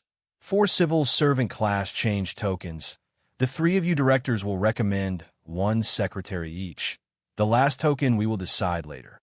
Fan Zhongyan had it easy, as out of the 5 secretaries, only the construction division secretary, Zhao Duong, wasn't a civil servant. Hence, he could only recommend him. Between Shui Yingyu's taxation division, Secretary Qian Lifei, and 4C's bank manager Yang Yun, she chose Qian Lifei, as he was an actual secretary. The one with the hardest decision was Tian Wenjing. Material Reserves Department had 3 secretaries, Du Xiaolan, Zheng Shanpao, and Zhao Yufang. This, together with Salt Pan Division Vice Secretary Xin Jue, all of whom hadn't had class changes yet. At last, Tian Wenjing chose Zheng Shanpao, the simple reason being that at the last test, only he didn't make a mistake.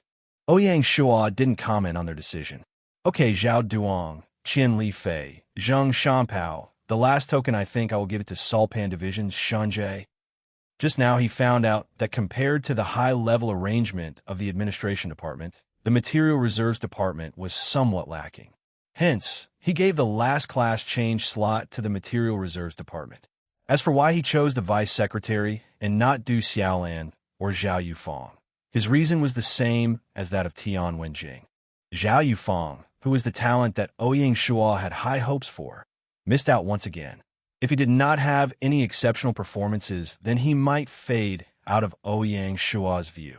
After dealing with the class change tokens, Ouyang Shuo looked at Pei Donglai and laughed.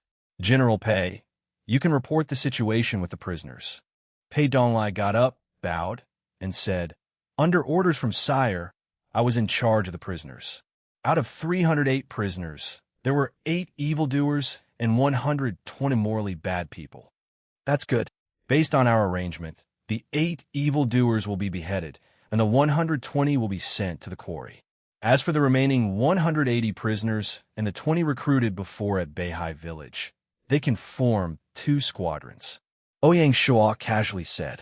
With regards to the setting up of the 2 squadrons, Ouyang Shuo was prepared to give them freedom. The 20 sergeant choices will be decided by General Pei and reported to me. General can also recommend a captain. To have so much trust in the general, General Pei was touched. General will not let you down and train an elite navy for the town. Ouyang Shuo nodded his head and said, Zhou Feng, present. You will be the vice captain of the squadron under General Pei. Learn from him well and continue to learn the arts of training Navy soldiers. When you level up from rank 9 to general, I will promote you to captain.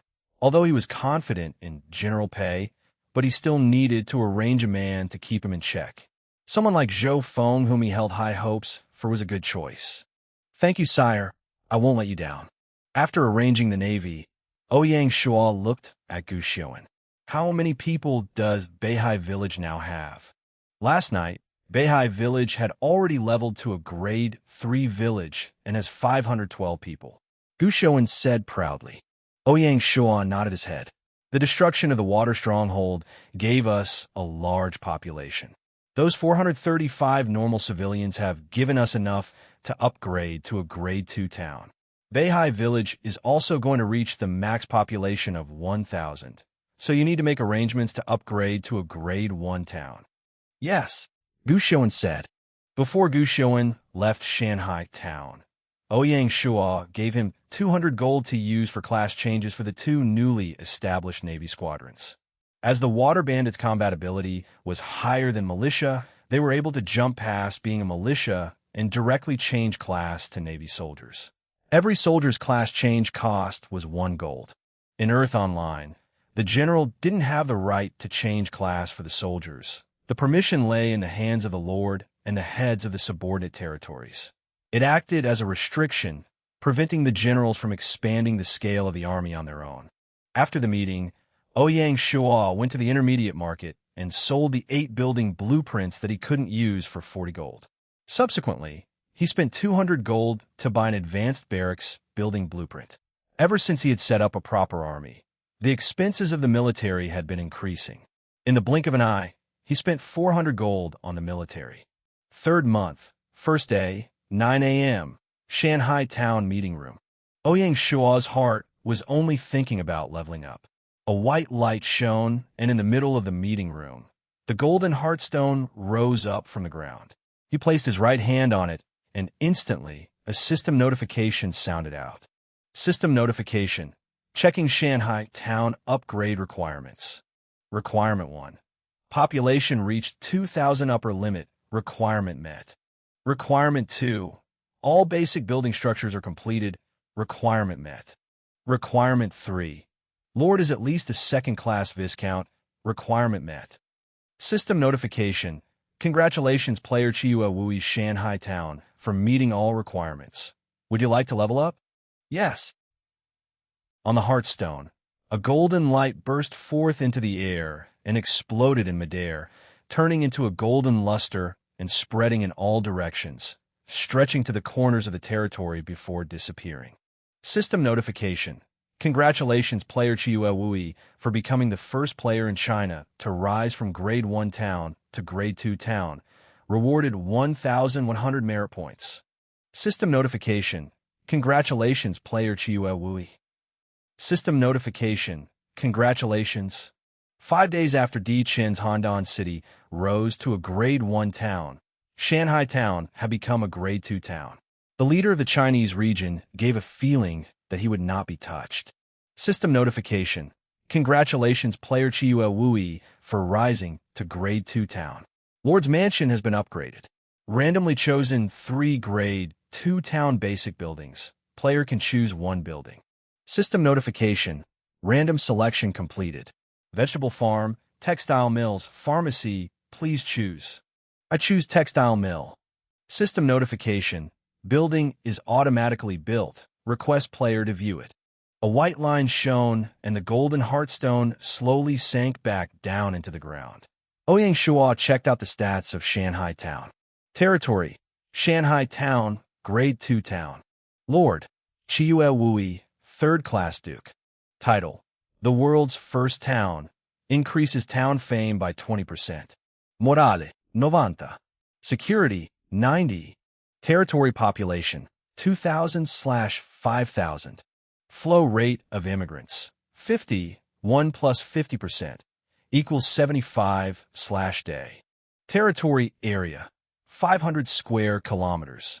Territorial characteristics, 50% increase in attracting migrants, 20% increase in attracting special talents, 50% increase in crop production, 25% increase in production capacity of residents, 20% increase in military promotion, 10% increase in talent breakthroughs. Affiliated village, Beihai Village, Grade 3 Village. Treasury, 4 Seas Bank. Territory resources, basic logging camp, intermediate quarry, basic mining field. Territorial army, cavalry squadron, infantry squadron, navy squadron. Territory industry properties, northern salt pan, 2,000 mu. Political index, 45/100ths, determines administrative efficiency in relationship with the people. Economic index, 40 out of 100, determines trade prosperity and ability to pay taxes. Cultural index, 35 out of 100, represents the degree of educational development and quality of life of residents. Military, 45 out of 100, indicates military strength and morale. Infrastructure, Lord's Manor, residential small homes, public bathrooms, village granaries, cemetery. Agricultural construction, simple farmland, pigsty, cattle pen, goat pen, mill, mulberry field, orchard. Commercial buildings, intermediate market, intermediate blacksmith, basic grocery shop, advanced wood shop, advanced hospital, advanced martial arts dojo, special tailor shop, basic pottery kiln works, wine workshop, food shop, meat shop, cloth shop, advanced kiln. Cultural buildings, village ancestral hall, village private school, Lianzhou College. Military buildings, intermediate barracks, stone outposts, stables, weapon workshop, arsenal. Special buildings, ferry, wharf, intermediate shipyard. Secret buildings, Mazu Temple, sealed, the recruitment hall. List of basic construction buildings. Relay station, provide a place for visiting officials or messengers to stay, replenish items, change horses. Construction requirements: basic stableman, relay station, building blueprints, 1500 wood, 800 stone. Construction time: 3 days. Vegetable field, grow crops. Construction requirements: seeds, 400 wood, 200 stone. Construction time: 2 days. Medicine garden, grow medicinal ingredients. Construction requirements: herbs, 400 wood, 200 stone. Construction time: 2 days.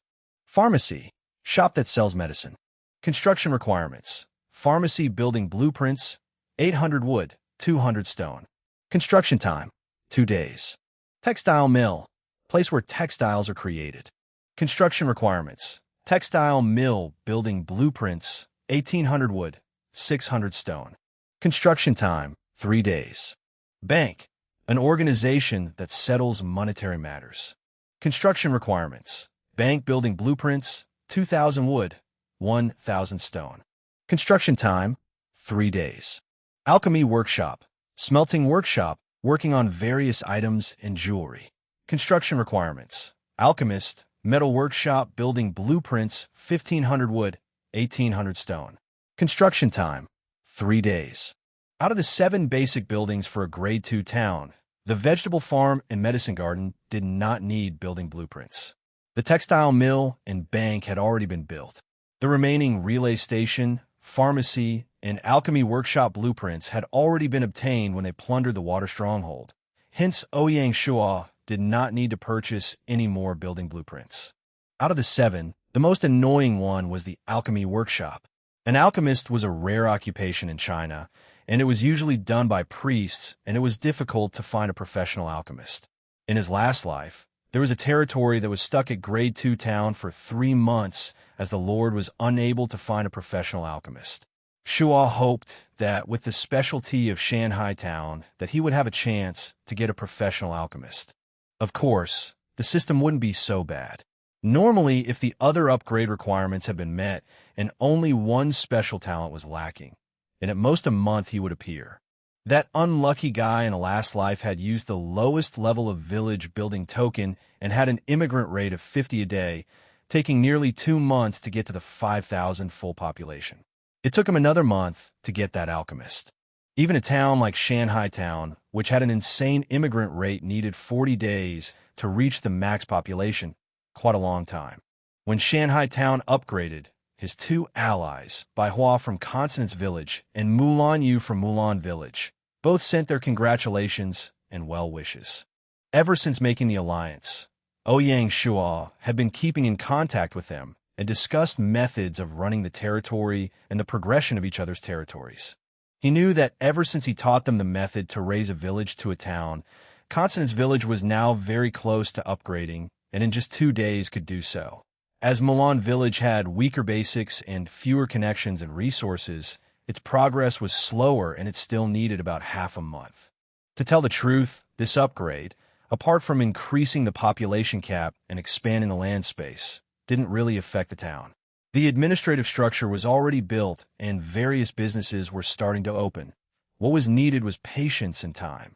In contrast, a deeper danger was walking step by step towards the town of Shanghai. As the territory progressed, the requirements for gold and resources would increase. In the early stages, Shanghai Village could survive easily with the 100 gold from the beginner quest. Now, hundreds and thousands of gold were being spent in no time.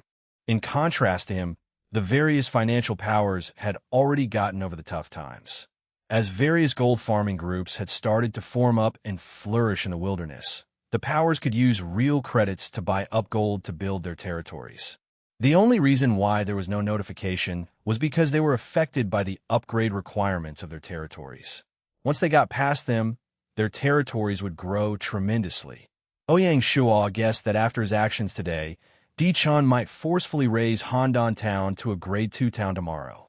Hence, if Shanghai Town wanted to continue keeping this lead, it needed to open up new money-making avenues. But this wasn't easy. Apart from bandits and raiders, every business and field needed time to grow. Furthermore, the amount of raiders and bandits were limited, and they couldn't be relied on to solve the problem.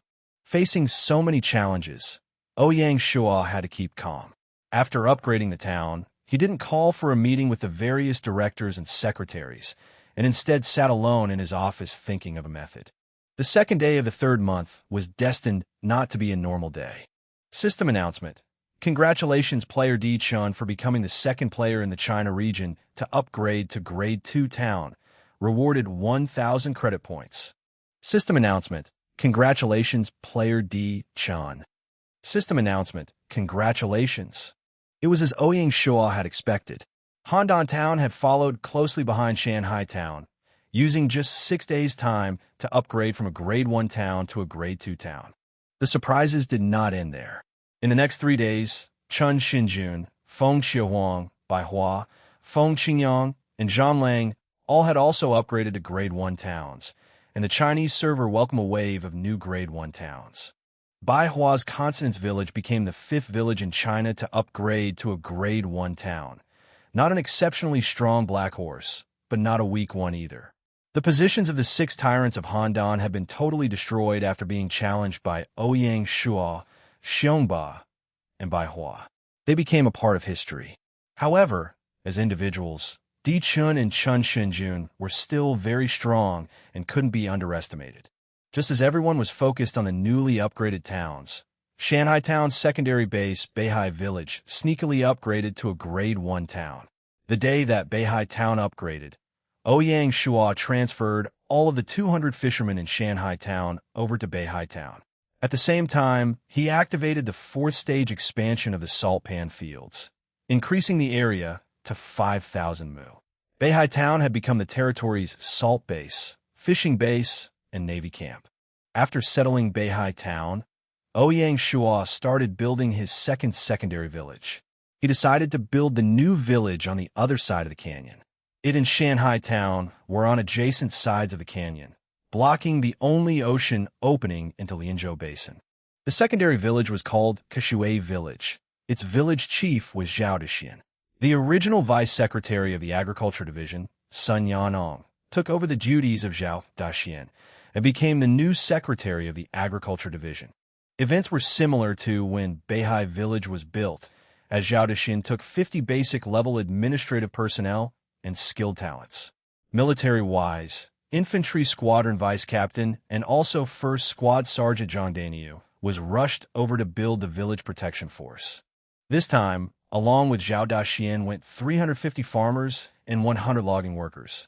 Qiushui Village was built on the east side of the canyon and was the intersection of Lianzhou Basin and Lingnan. There were forests everywhere, and timber and trees were plentiful. Henceforth, the future Qiushui Village would act as the agricultural and logging base of the territory.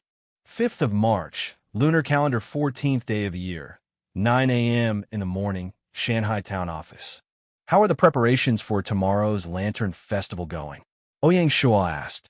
As the first Lantern Festival for Shanghai Town, Ouyang Shuo placed a lot of importance on it and acted as the leader of the organizing committee. The actual work was done by the Culture and Education Division, Resource Division, and Security Division. The Culture and Education Division focused on lantern riddles, the Resource Division on the lanterns and prizes, and the Security Division on maintaining law and order. Replying to Sire, all preparations are going well. The one who answered was the vice leader of the preparation committee, Su Shuda. When Ouyang Shuo and Binger went to Jiao State Temple Festival earlier, he had the thought to organize one in Shanghai Town. Unfortunately, to do that required a lot of resources, and based on the current situation, it was not practical. That is, until one day, when he was having a casual chat with Su Shuda, he raised this regret. Su Shuda, being a scholar, was well versed in traditional culture and folk performances. He said that even though they couldn't hold a temple festival, they could hold a lantern festival. There was a reason why he put in so much time, money, and resources into this. A lantern festival could raise spirits and also the culture index in the territory. Out of the 4 indexes, the culture was the hardest to increase. Hence, to make it easier and help establish the foundation for upgrading to a city, he wouldn't drop any chance to increase the culture index. Holding various traditional performances and festivals, be it temple festivals, the lantern festival, dragon boating, or the Mid-Autumn Festival could all help raise the culture index. After dealing with the Lantern Festival, Ouyang Shuo left the manor and went to the weapon workshop. It had been 3 days since he passed it to the advanced blacksmith Wang Gao, and Shuo wanted to see his progress. Mingguang armor came out during the Three Kingdoms era and was regarded as the best armor in China during the time of cold weapons. Its creation methods were complicated, and it was the most expensive armor in Chinese history. At first, only generals and nobles could wear it. By the time of the Tang Dynasty, the strength of the country had risen enough to give the armor to its elite forces and raise their defensive ability. On the front and back of the armor was an oval metal piece, which people called the circle guard. Its perfect arc could cause arrows to slip off and hence protected the soldiers wearing it. Even the strongest bow and the most penetrative armor-piercing arrow could not punch through the circle guard of the Mingguang armor. A set of Mingguang armor weighed 36 kilograms and hence was suitable for cavalry use. If you combine that with the strongest powered horse lancer, it was invincible. Ever since obtaining the manual, building a heavy cavalry force and reigniting the honor of the Tang army had become a thought in Ouyang Shuo's mind. Sadly, the moment he walked into the weapon workshop, Wang Gao gave him bad news. "Sire, I have studied the armor and understand the production method of this armor. Based on the current capabilities of the weapon workshop, mass production of this armor is highly difficult and requires Sire's help. Please advise." First, the leather part of the armor needs the coordination of a tailor. Second, the process is complicated, and as the number of people in the workshop is too few, just making the chest area will take us 5 days. Lastly, this armor takes too much iron, and the scale of the current mines won't be sufficient. Wang Gao was obviously excited to start production of the Mingguang armor, and he cherished this opportunity. Hence, he needed to inform Shaw of all the problems that he faced. "How many people does the weapon workshop have?" Ouyang Shuo didn't rush to answer his question and instead asked him for more information. "Including me, there is 1 advanced blacksmith, 1 intermediate blacksmith for basic blacksmiths, and 5 apprentices." Originally, the number of basic blacksmiths and apprentices was a higher number, but after the 2 secondary villages took some of them away, this was what Shanghai was left with. Ouyang Shuo locked his brows. The crafting of the armor needed the cooperation of the weapon workshop, tailoring shop, quarry, and combat logistics division, as well as the household registration division. With only Wang Gao, it seemed impossible to arrange such a complicated task. The best method would be to open a new division to be in charge of armor making. The plan was set, and Ouyang Shuo smiled. "I understand the current problems. At 2 p.m., bring Su Kuan from the workshop to my manor. We have something to discuss." At 2 p.m., Ouyang Shuo gathered all the managers and secretaries that were involved in the armor making for a meeting. They were the Material Reserves Department Director Tian Wenjing, Combat Logistics Secretary Zhao Yufeng, Basic Metal Quarry Manager Yuan Xiaoping, Household Registration Secretary Zhou Haichun, Construction Secretary Zhao Duong, Master Tailor Mu Qingxi, and Weapon Workshop Manager Wang Gao, along with his assistant Su Kuan. "I have gathered all of you here for one thing, which is the cooperation of Mingguang armor manufacturing. I have decided to set up an armory division. The secretary will be Wang Gao, and Mu Qingxi will be the advisor. To help with the work of the armory division, I'll announce a few orders. Zhao Duong, present. Construction division needs to build a workshop within 3 days that can house a tailor shop, and the weapon workshop to act as the workplace of the armory division. Yes, I promise to complete the mission. Yuan Xiaoping, present. Expand the basic mining field to an advanced mining field, and the workers to at least 400. Yes, I'll do it. Zhao Yufeng, present. Get all the leather, tendons, and the necessary items, and pass them all to the armory division. Also, find a reliable source to get enough leather and tendons for continuous production. Yes. Xu Kun, present. You're the manager of the weapon workshop and in charge of teaching the apprentices. Transfer every basic blacksmith to the armory division. Yes, I promise to complete the mission. Zhou Haichun, present. categorize all the workers in the Armory Division as military personnel who are never allowed to leave. The Armory Division will be in charge of this matter. Yes, I promise to complete the task. The series of orders overwhelmed everyone. The new Armory Division, Secretary Wang Gao's blood was boiling. It was clear that with such arrangements, the problems that he listed in the afternoon would be easily solved, and that he was much closer to the day where Mingguang armor would be mass-produced. After settling the Armory Division, Ouyang Shuo went back into the study room and got offline as planned. In reality, it was already the 15th day of the new year, and the New Year's holiday was about to come to an end. The working class had already started to work on the 8th. Starting tomorrow, schools will also start.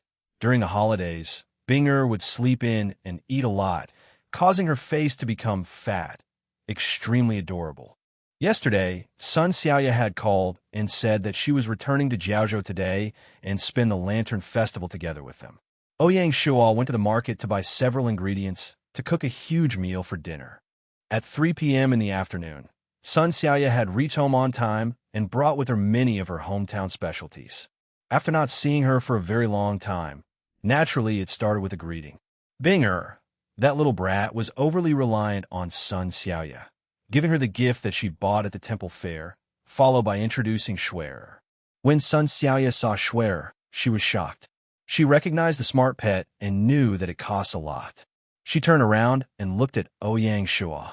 She didn't expect this brother to be so good to his sister, buying such an expensive gift all of a sudden. She realized that she couldn't see through Ouyang Shuo. He spent the whole day playing games and not working, and seemed to be covered by a mysterious veil, causing people to be unable to see through him. This time when she went home, her grandfather, who was a professor at the Chinese Academy of Sciences, mentioned Earth Online to her. When she told him that she knew about the game, her grandfather actually recommended she play the game. She had already booked a game cabin online, and it would be shipped here tomorrow. Sister, why aren't you listening to Binger? Binger pouted and said sadly. Sun Xiaoya was stunned. She had zoned out and hadn't replied to Binger. She said, haha, sister thinks Shuer is too cute. I was shocked beyond words. Yes, Binger thinks so too. She's as cute as Binger. Sister. The little brat jumped into Sun Xiaoya's arms and moved around. Ouyang Shuo, seeing both of them playing around in the living room, suddenly thought about Songjia. Since that day, he had kept in contact with Songjia, calling her once or twice. As for her feelings, Ouyang Shuo couldn't say for certain. Classmates, friends, or something more. After dinner, Sun Xiaoya smiled and said, Io, tomorrow I will also start playing Earth Online. Is there anything you want to advise me? Ouyang Shuo was surprised. Why so sudden? Weren't you so determined not to play? Who knows? All of you are so mysterious. My grandfather recommended it. Your grandfather? Yeah, he is the boat design specialist of the Alliance. I don't know where he got the news. He didn't want to explain, just asked me directly to play it. He also gave me the money to pay for the game cabin. Ouyang Shuo nodded his head. It seemed like the truth behind the game had been revealed to some of the middle class. Fairly soon, the game would welcome a new batch of players. Last time, I told you that the game has a Lord mode and an Adventure mode. Which will you pick? Sun Xiaoya didn't even think about it and said, Of course Adventure mode. I can't handle the Lord mode. If it's the Adventure mode, it is broken up into combat occupations and work occupations. Do you need me to introduce them to you? As for her choice, Ouyang Shuo did not want to interfere with it. No need. I already went online and checked. I don't like all the fighting and killing, so I've decided to choose a work occupation. However, there are so many choices, I do not know which to pick. Ouyang Shuo was shaken, but he did not show it, and said calmly, If it's a work occupation, I think that an architect fits you, and it mixes well with what you're studying now. The game is very real, and in the latter part of the game, architects will have a large opportunity to show off their skills. Yeah, why didn't I think of that? Okay, I will listen to you and choose architect. Tell me your ID. I will contact you when I enter the game. Ouyang Shuo's face changed as he did not expect her to ask this. Cough, I don't know how to explain this to you. Anyway, I can't tell you my ID. If you trust me, then choose your starting point to be in Dolly. Anyways, one of us is a Lord player, and the other is an adventure player, so we won't meet much. When the time comes, I will explain to you. It wasn't that Ouyang Shuo didn't trust her, but his identity was too special, and he had to be careful. If she leaked it, it would get not just him, but also bring her into a lot of trouble. Sun Se pouted her lips and said unhappily, "Don't tell, then don't tell. Why so mysterious?" Ouyang Shuo had nothing to reply, and the atmosphere got a little stretched. "Oh yeah, you don't need to worry about Bing. I'm not a game maniac like you and won't log in so early every day," Sun Xiaoya said before returning to her room. Ouyang Shuo nodded and turned back to his room to log into the game. In the afternoon, many types of lanterns had already been hung on the streets and alleys in Shanghai town. Some business-minded shop owners had started promotions, and whoever could answer the riddles could get a prize. After dinner, Qing'er wanted to drag Ouyang Shuo to look at lanterns and guess riddles. Ouyang Shuo knew that he didn't have the ability to guess riddles. To not make a fool of himself, he decided to drag along Fan Zhongyin, Tian Wenjing, Yushu De, Suja, and Zhou Haichen. All the good riddles were gathered around the Commerce Street. Those easy lantern riddles like half in autumn and spring, guess a word, the answer was obviously Qin. Half farming, half studying, choose a word. Taking half of each word, the answer was obviously talk. Ouyang Shuo could definitely solve one or two. Those of higher difficulty, Ouyang Shuo couldn't solve. The wind comes and goes, the hill in front of the peak is slanted, choose two words. Cancel the word inside the Chinese word of wind, adding you into it, and it will become feng. In front of the peak is a mountain, and it represents the word ren. Slanting, it would become a prefix for the word xian. Hence the answer was feng xian. Big brother, what is the answer to this riddle? Qing'er pointed to a riddle and asked. Ouyang Shuo raised his head to see. Moving the mountain, planting the seeds, guess a flower name. He smacked her head and said, "It's so easy and you can't guess it. The answer is pomegranate." Qing'er touched her head and said sadly, "People just can't guess it." She pointed to another and asked, "What about this?" The one she pointed to was more difficult, and Ouyang Shuo couldn't guess it. He passed it on to Mr. Su Zhe, who easily solved it. When they walked past the grocery store, a lantern riddle attracted a large number of people who were discussing it, but no one managed to guess it. This time, even Fan Zhongyin, Tian Wenjing, and the others joined in the fun. Seeing Ouyang Shuo and the group of people, everyone made way. When Ouyang Shuo looked at the lantern, he couldn't understand it with his standard knowledge of literature. Unsurprisingly, Fan Zhongyin and Yushu De looked at each other and laughed, obviously guessing the answer. "Why don't you two write the answers and see if it's the same?" Ouyang Shuo said to make it more interesting. The two of them nodded and took some scrap paper and pens and wrote down their answers, only to see they both wrote the same answer. Following which Yushu De took the initiative to explain the riddle to everyone, causing everyone to cheer out. The prize from the grocery stall was an exquisite shadow lamp.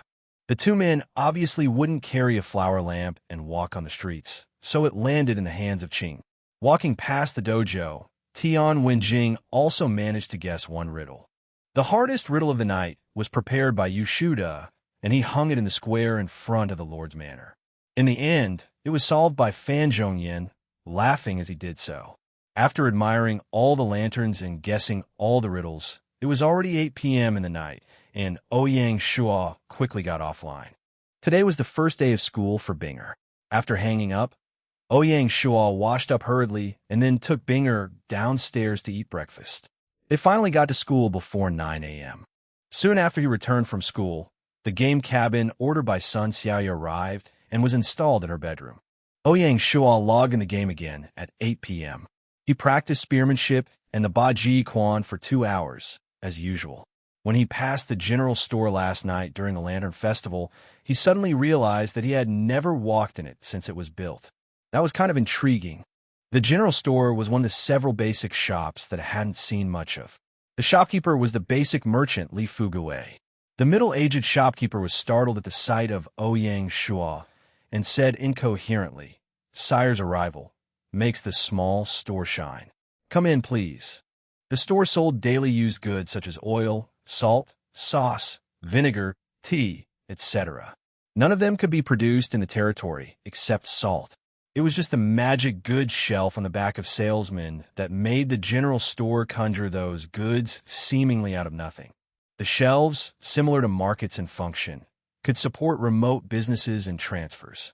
The shelf would upgrade as the trading amounts reached a certain scale, and salesmen and the general stores could also be upgraded.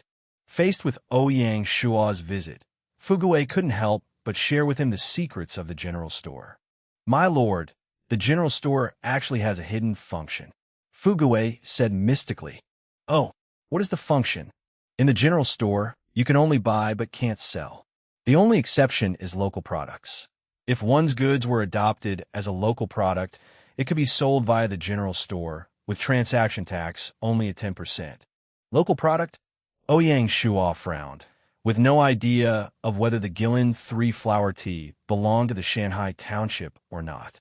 Afterwards, there was no Gillen department in the Nine Dynasty. It seemed that he had to find time to see how the 3-flowers tea were made in the workshop. Just having a try wouldn't make a mistake, right? "Well, I know. I will keep my ear out for this." Ouyang Shuo nodded. Ouyang Shuo walked to the intermediate market after leaving the general store. He was going to buy some vegetable seeds to prepare for vegetable garden construction.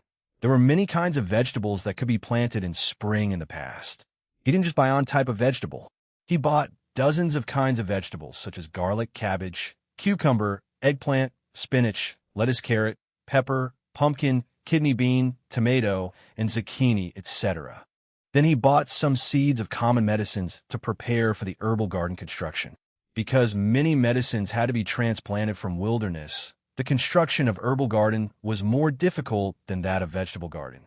He found out that such goods couldn't be supplied sufficiently in the territory when visiting the general store. Taking this opportunity, he spent 30 gold coins to buy the and this. After coming back from the market, Ouyang Shuo gathered Sun Yanong, Du Xiaolan, and Zhao Duong in his office, explaining his vegetable baskets plan to them. The vegetables will be planted in concentrated locations, so the agriculture division should reclaim 200 mu of farmlands to plant all sorts of vegetables. The resource division should have vegetable stalls ready.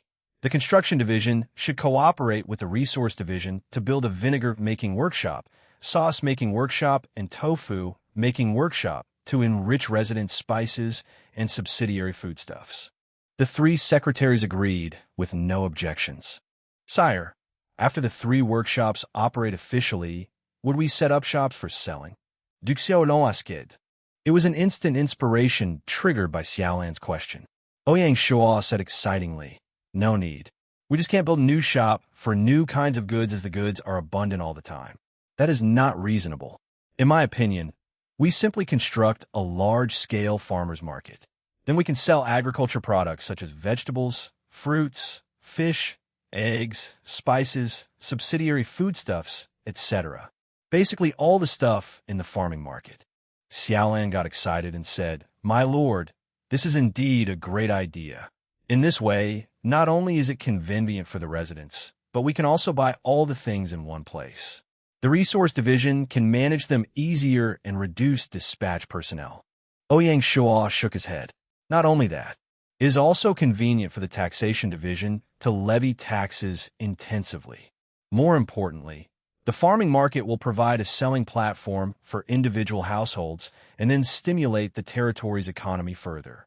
People who raise chickens and ducks and can't resume them all can sell the rest of them in the farming market to earn more money. When they get benefits from this, without our prompting, they will expand their breeding scale.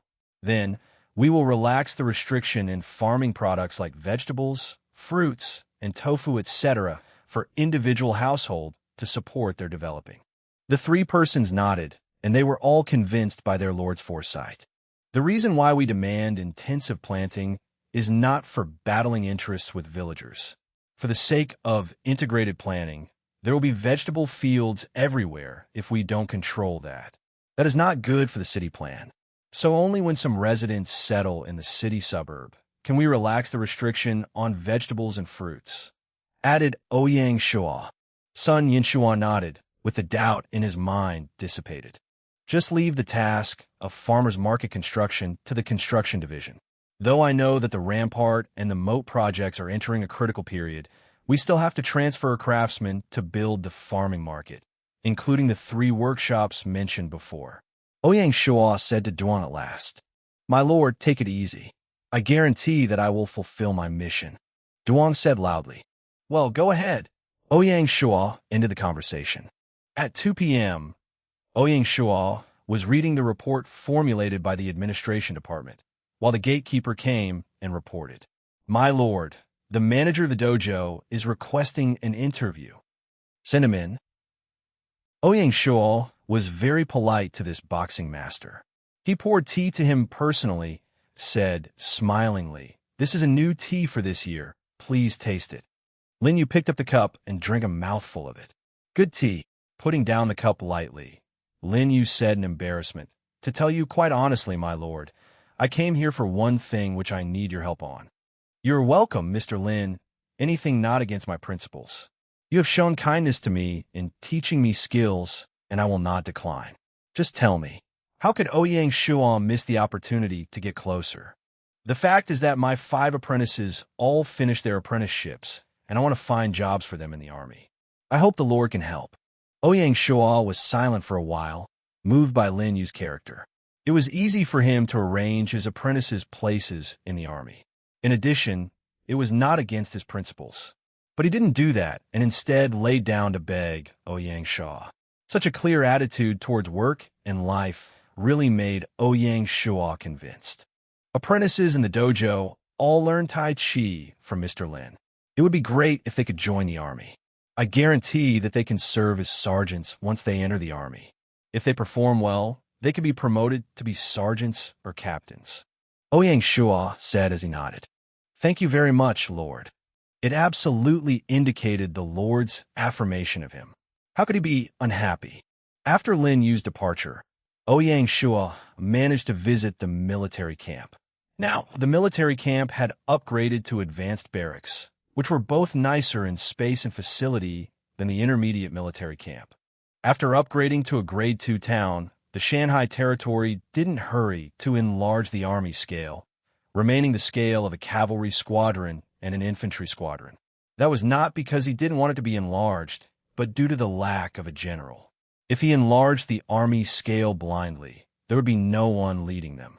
Ouyang Shuo found Zhao Sihu and told him the arrangement of the dojo disciples. According to him, the 5 dojo disciples would serve as sergeants in the infantry. Sihu nodded. He had passed the class change chamber in advanced barracks and upgraded to a basic officer. He was just thinking about having the people serve as sergeants, and this was exactly an instant help. Name, Zhao Sihu, Black Iron level. Identity, Captain in the infantry squadron of Shanghai Town. Occupation, Basic Officer. Loyalty, 85. Command, 80. Force, 95. Intelligence, 60. Politics, 30. Cultivation method, none. Equipment, delicate falchion, golden leather armor, delicate shield. Evaluation, born from grass, getting through blood and fire. Soldier rank 9, turn to general. It could be seen that officers like Zhao Sihu, who transferred from a rank 9 soldier, was worse than a basic officer like Linny. What made them different was cultivation method. The next day, he bumped into Sun Xiaoya and asked, "So how is it? This game is fun, right? Isn't it realistic?" "It is too real. It made me have no money to pay for my school fees." Sun Xiaoya grumbled. The architect, out of all the work occupations, was a special one. After entering the game, they had to enter the Capital Architectural College to learn. Only after graduating could she get the recognition as a basic architect. After which, the player would have 3 choices. The first would be to join a player's territory and become his architect. A player's territory was busy and constantly had many projects, hence providing the player with a lot of practical opportunities. The cons being that the levels of bases at the current time were too low and there weren't any huge projects, hence joining a territory was a short-sighted approach. The second was to join the construction department in the capital city, becoming its hired staff. Of course, this was a great idea, as you could join many high-level building projects, and raise your architect level quickly.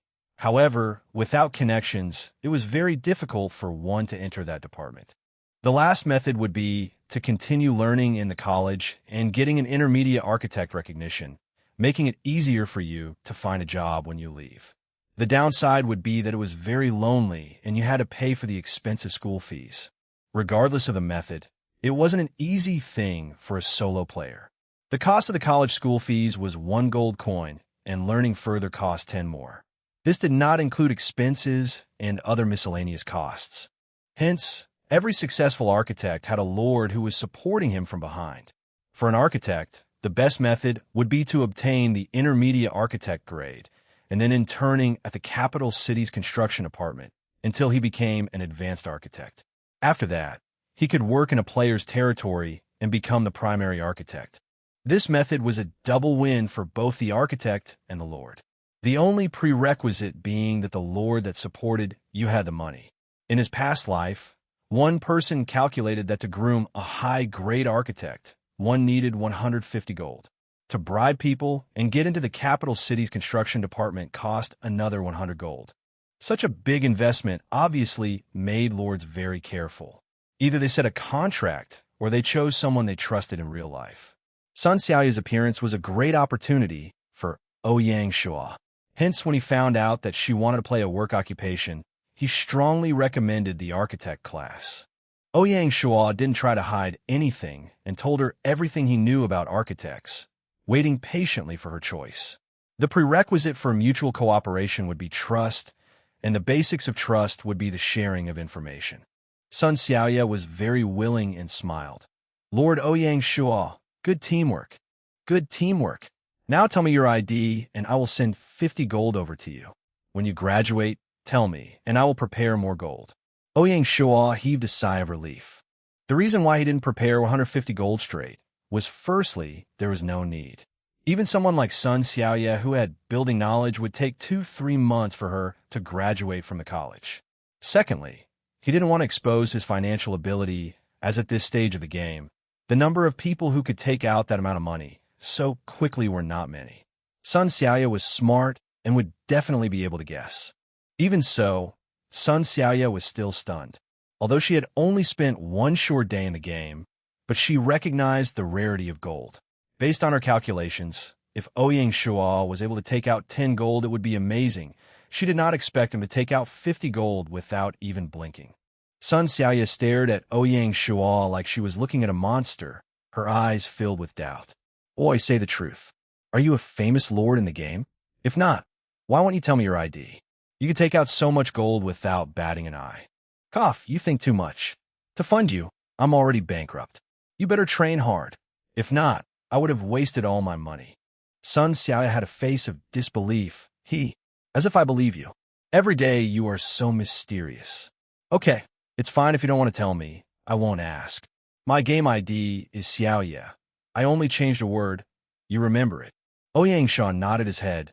This brat was really lazy when choosing her name. After Sun Xiaoya went to school, Ouyang Shuo did not slack around. He went to search the forums to understand all the big developments in the game and also to understand the new technology advancements. After that, he trained his Bajiquan. It had been some time since he started training it, so he had developed some muscle memory, and now he could train it in real life. In reality, it was most suitable to go to a dojo to train martial arts. As martial arts got more popular once again, every place had its own professional dojo where there were various sparring tools and high-technology gadgets to test one's strength, stamina, explosiveness, and body readings. Unfortunately, to ensure the safety of the person, these dojos were equipped with CCTVs. Unless it was high-class VIP hall, if not, all secrets will be revealed. Ouyang Shuo was training the Bajiquan, which was different from the one in reality. It was changed by Gaia to become more powerful. Obviously, he didn't dare to go to a dojo, or he would leave a risk of being exposed. That was the helplessness of the weak.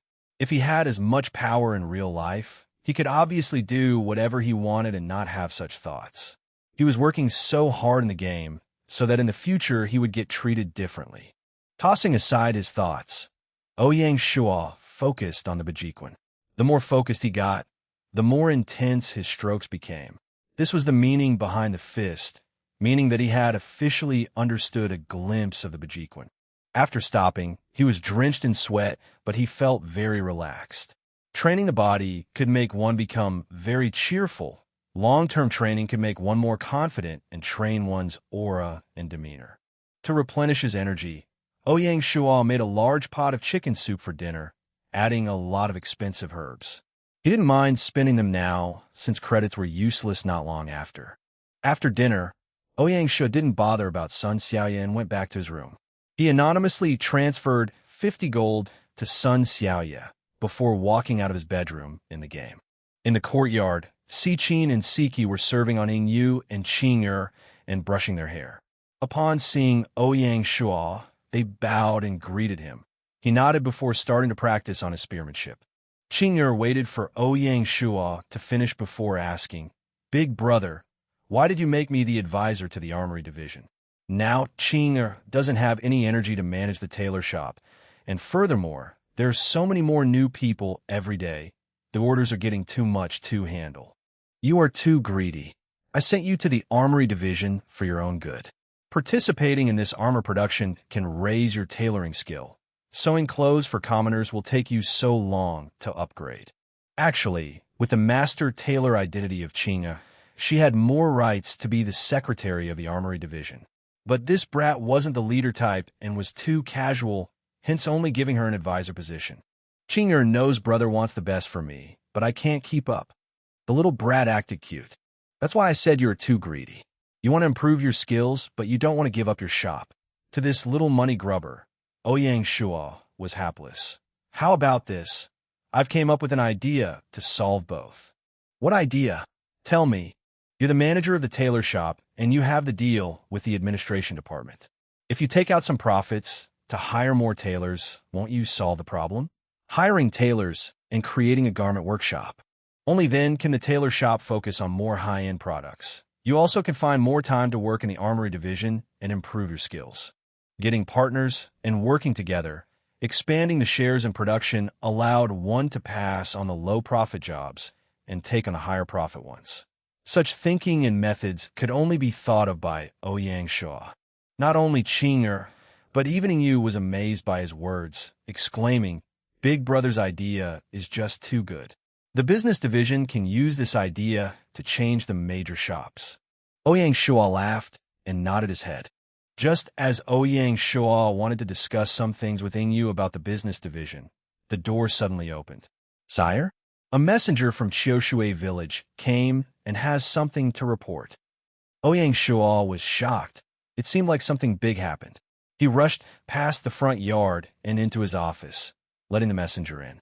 The messenger was a teen who wore simple clothing, and upon seeing Ouyang Shuo, he bowed and said, "Sire, I have something urgent from Qiushui village." Ouyang Shuo received a message and opened it. His face instantly turned gloomy. The letter was from the chief of Qiushui village, Zhao Daxian, and in it was written, "Yesterday, when the farmers were working on some agricultural land at the bottom of the mountain, they found a stranger that was looking around and holding bad intentions.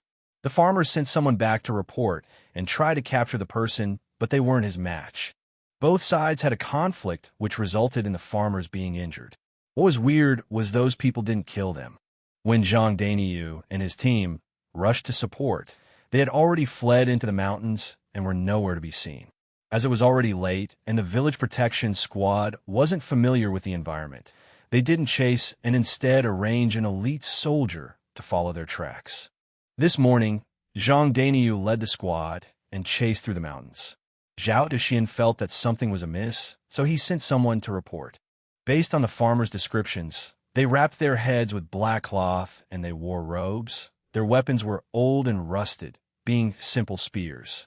Based on these descriptions, Ouyang Shuo confirmed that these people were the barbarian tribes that lived in the mountains where Lianzhou Basin crossed with Lingnan. During the Qing dynasty, the people called the place beyond Changjiang as Yu. Lingnan was Nanyu and Guangxi was Luoyu. After the Qing dynasty, the term Luoyu was used less and was replaced with Nanman Gaya. Followed history. and placed these barbarians in the mountains and forest areas.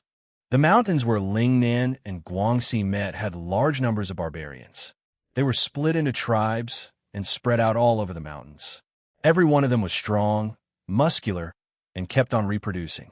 This, and the fact that the environment was bad, food was a shortage, and people were often starving to death. To survive, they often attacked villages to obtain grain and food. The Qiushui village that Zhao Daxian was instructed to build had already aroused the interest of the barbarians who sent people to investigate. Against these barbarians, Ouyang Shuo decided to take a soft approach. Although barbarians weren't good at production, but they were exceptional soldiers and were suitable to be heavy armored infantry. If he could persuade them to live in Shanghai town, it would have a huge benefit to them. The barbarians who lived close to Lianzhou Basin were descendants from Luo Yu. That year, the Qin Emperor easily invaded the land, only facing difficulty when trying to invade Luo Yu. 300,000 troops against 10,000 Luo Yu troops, and he couldn't win. In his past life, one of Lianzhou's 3 tyrants, Ba Dao, made use of the heavy armored infantry made up by barbarians to attack cities and sweep across the Lianzhou Basin. In this life, Ouyang Shuo didn't want Ba Dao to get ahead. Who knows, maybe because of his appearance, it would take away an important part of his army. This kind of feeling was so good. When he thought of Dainiu, who had brought troops into the mountains, he started to worry that they had gotten into a conflict with the barbarians and that it might affect his plan.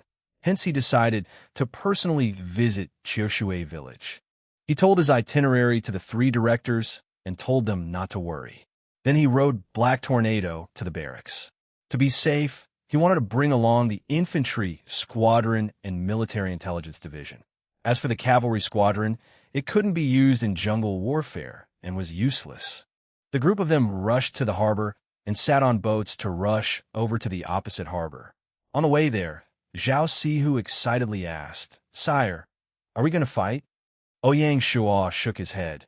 "Bringing you all there is to act as a threat, but no picking fights." Oh, upon hearing that they were only going to be cheerleaders, he seemed very disappointed.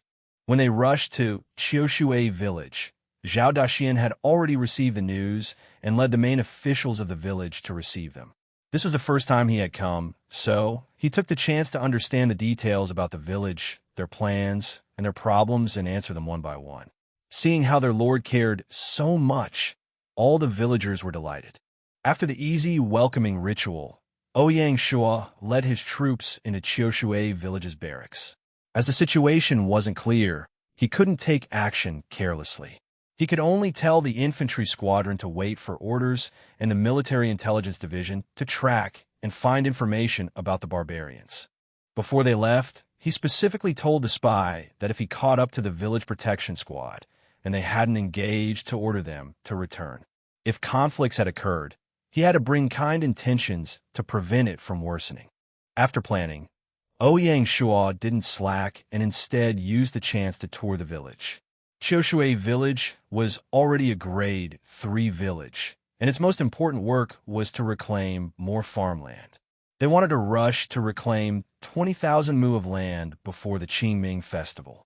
The arrangement of Qiushui village was the reprint of Shanghai village. Even the harbor and wharfs were symmetrical to that of Shanghai villages. They were like twin stars guarding the entrance to the canyon. Of course, it relied on the population from Shanghai town to increase its grade quickly. Similarly to Shanghai village from before, its infrastructure was still lacking.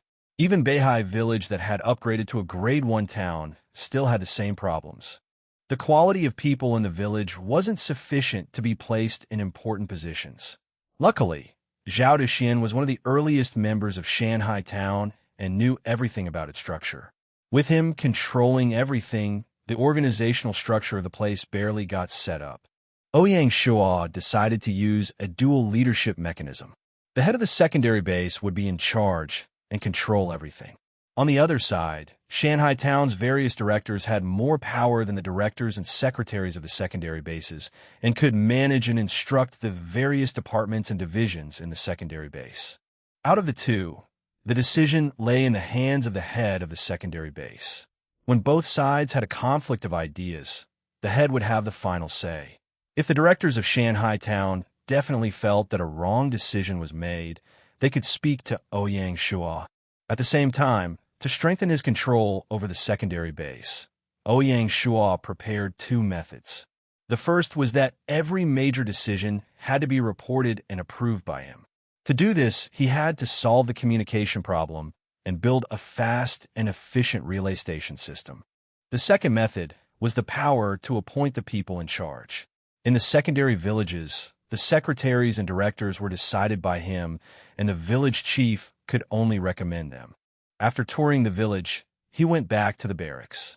At 2 p.m. in the afternoon, news finally spread back. The news brought back surprised and shocked him. The scouts chased ahead and found their mountain stronghold, but didn't find any traces of the village protection squad. At this time, Sanguzi made the decision to split the group into two. The Vice Secretary Lung Qian led the elite men and infiltrated the mountain stronghold to collect information. Sanguzi and another group of men kidnapped a sentry to get information.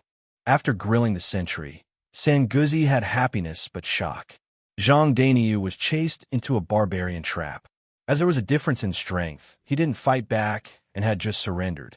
Sanguzi remembered Ouyang Shuo's orders and sent the sentry back to the mountain stronghold with best regards from Shanghai Town, wanting to peacefully settle the hostage situation.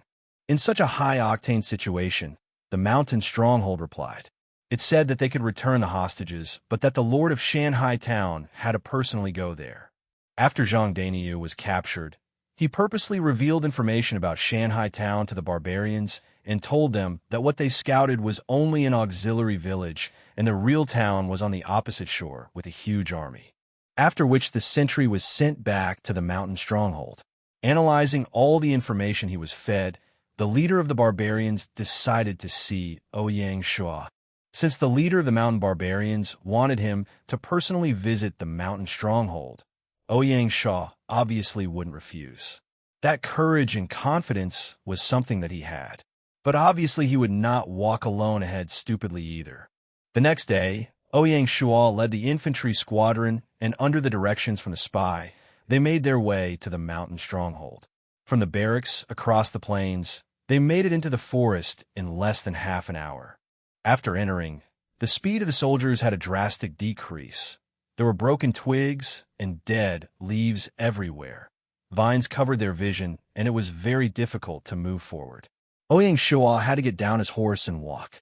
Luckily, the guide had good experience and left markings on the way so that they wouldn't get lost. After walking for 2 hours, the front scout reported that the mountain stronghold was 2 miles away. Ouyang Shuo ordered his troops to rest up and replenish and to patiently wait. In 20 minutes, Lung Qian's team reached their location. As for Sanguzi's group, they were monitored by the mountain barbarians, and it wasn't convenient to meet.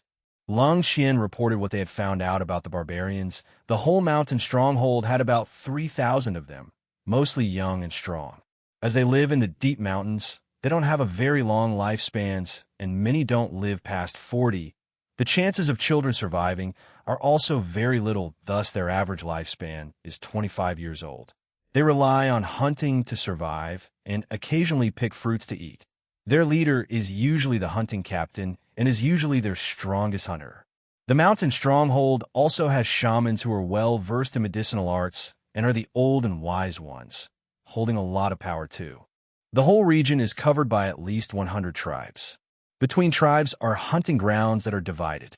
The tribe we are meeting is called Suanio tribe, and their tribe animal is the Xian bird. It can only be considered a medium-sized tribe. I heard that deep in the mountains, there are large tribes with tens of thousands of barbarians. The leader is called Shi Xiong and got famous because he hunted a black bear. The shaman doesn't have a name and is called the Great Shaman. Ouyang Shuo listened intently. Lung Qian's intelligence report did not let him down. In just one day, he had managed to find out so many things. Let's go. Let's meet this Suanio tribe. In less than half an hour, they were able to reach near the mountain stronghold. Seeing the group of men, the sentry shouted, "Who are you? Report your name." "I'm a lord of Shanghai Town and was invited by your leader." Ouyang Shuo replied loudly. The sentry had a small commotion, only to see one of the sentries who had a small black bird which stopped on his shoulder.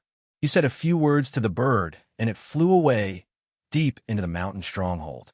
Seeing the situation, Ouyang Shuo helplessly shook his head. No wonder Zhang Daniu was ambushed. The tribe had such a scouting device, they were bound to lose.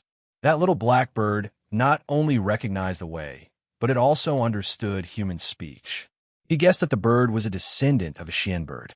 After 15 minutes, the bird flew back, chirping away to the sentry. Apart from that one sentry, the rest of them probably didn't understand anything. The leader says that the Shanghai town lord can only bring 2 men to follow him. As for the rest, they have to wait outside the mountain stronghold. How can we do that? We need to protect Sire's safety. Zhao Sihu couldn't resist and shouted. This is what the leader said. You have to follow it. The sentry said. Zhao Sihu wanted to argue, but Ouyang Shuo stopped him, smiling. Since that's the case, Captain Zhao and Wang Feng will follow me.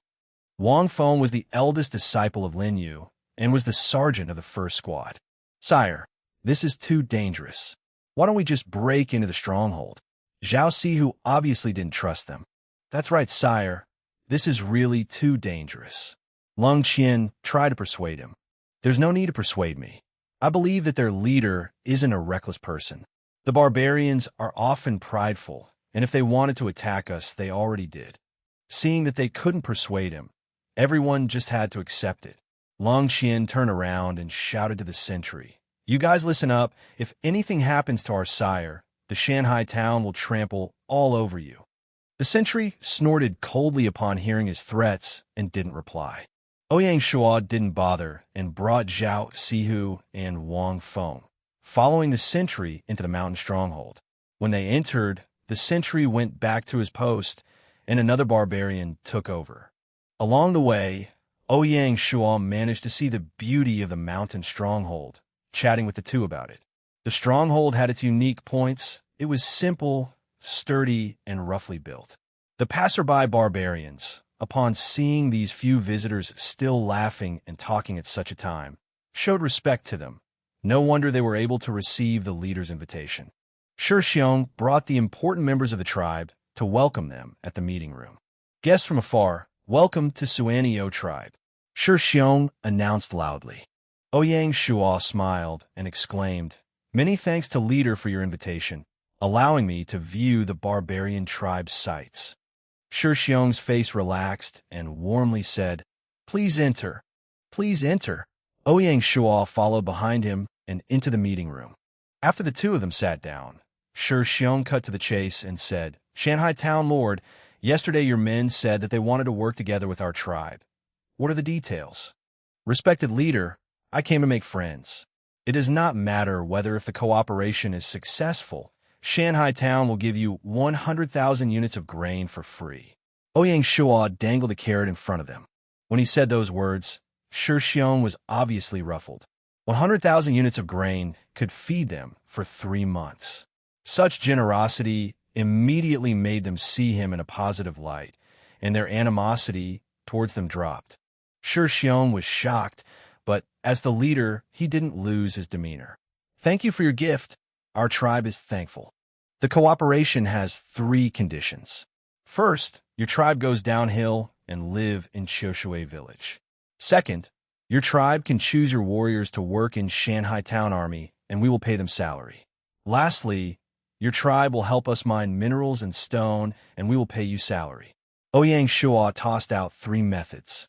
Our tribe has been staying here for so long. To go down the mountain to live there is hard to do. Shi Xiong declined the first method. Ouyang Shuo nodded his head, as this was totally what he expected. If there wasn't a suitable opportunity, it was impossible to get them out of the forest and into the plains. How much is their salary for serving in the army? Shi Xiong asked.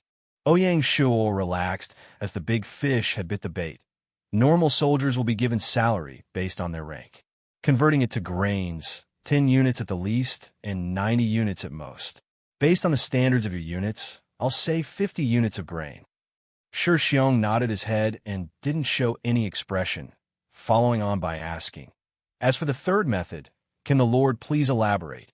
Naturally. Based on my knowledge, This area has silver and gold deposits and many rare ores. If your tribe can find these ores, then Shanghai Town will pay you grain as compensation. Ouyang Shuo knew that in his past life, Ba Dao had found a gold mine through the mountain barbarians. Please sit for a while. We need to discuss this.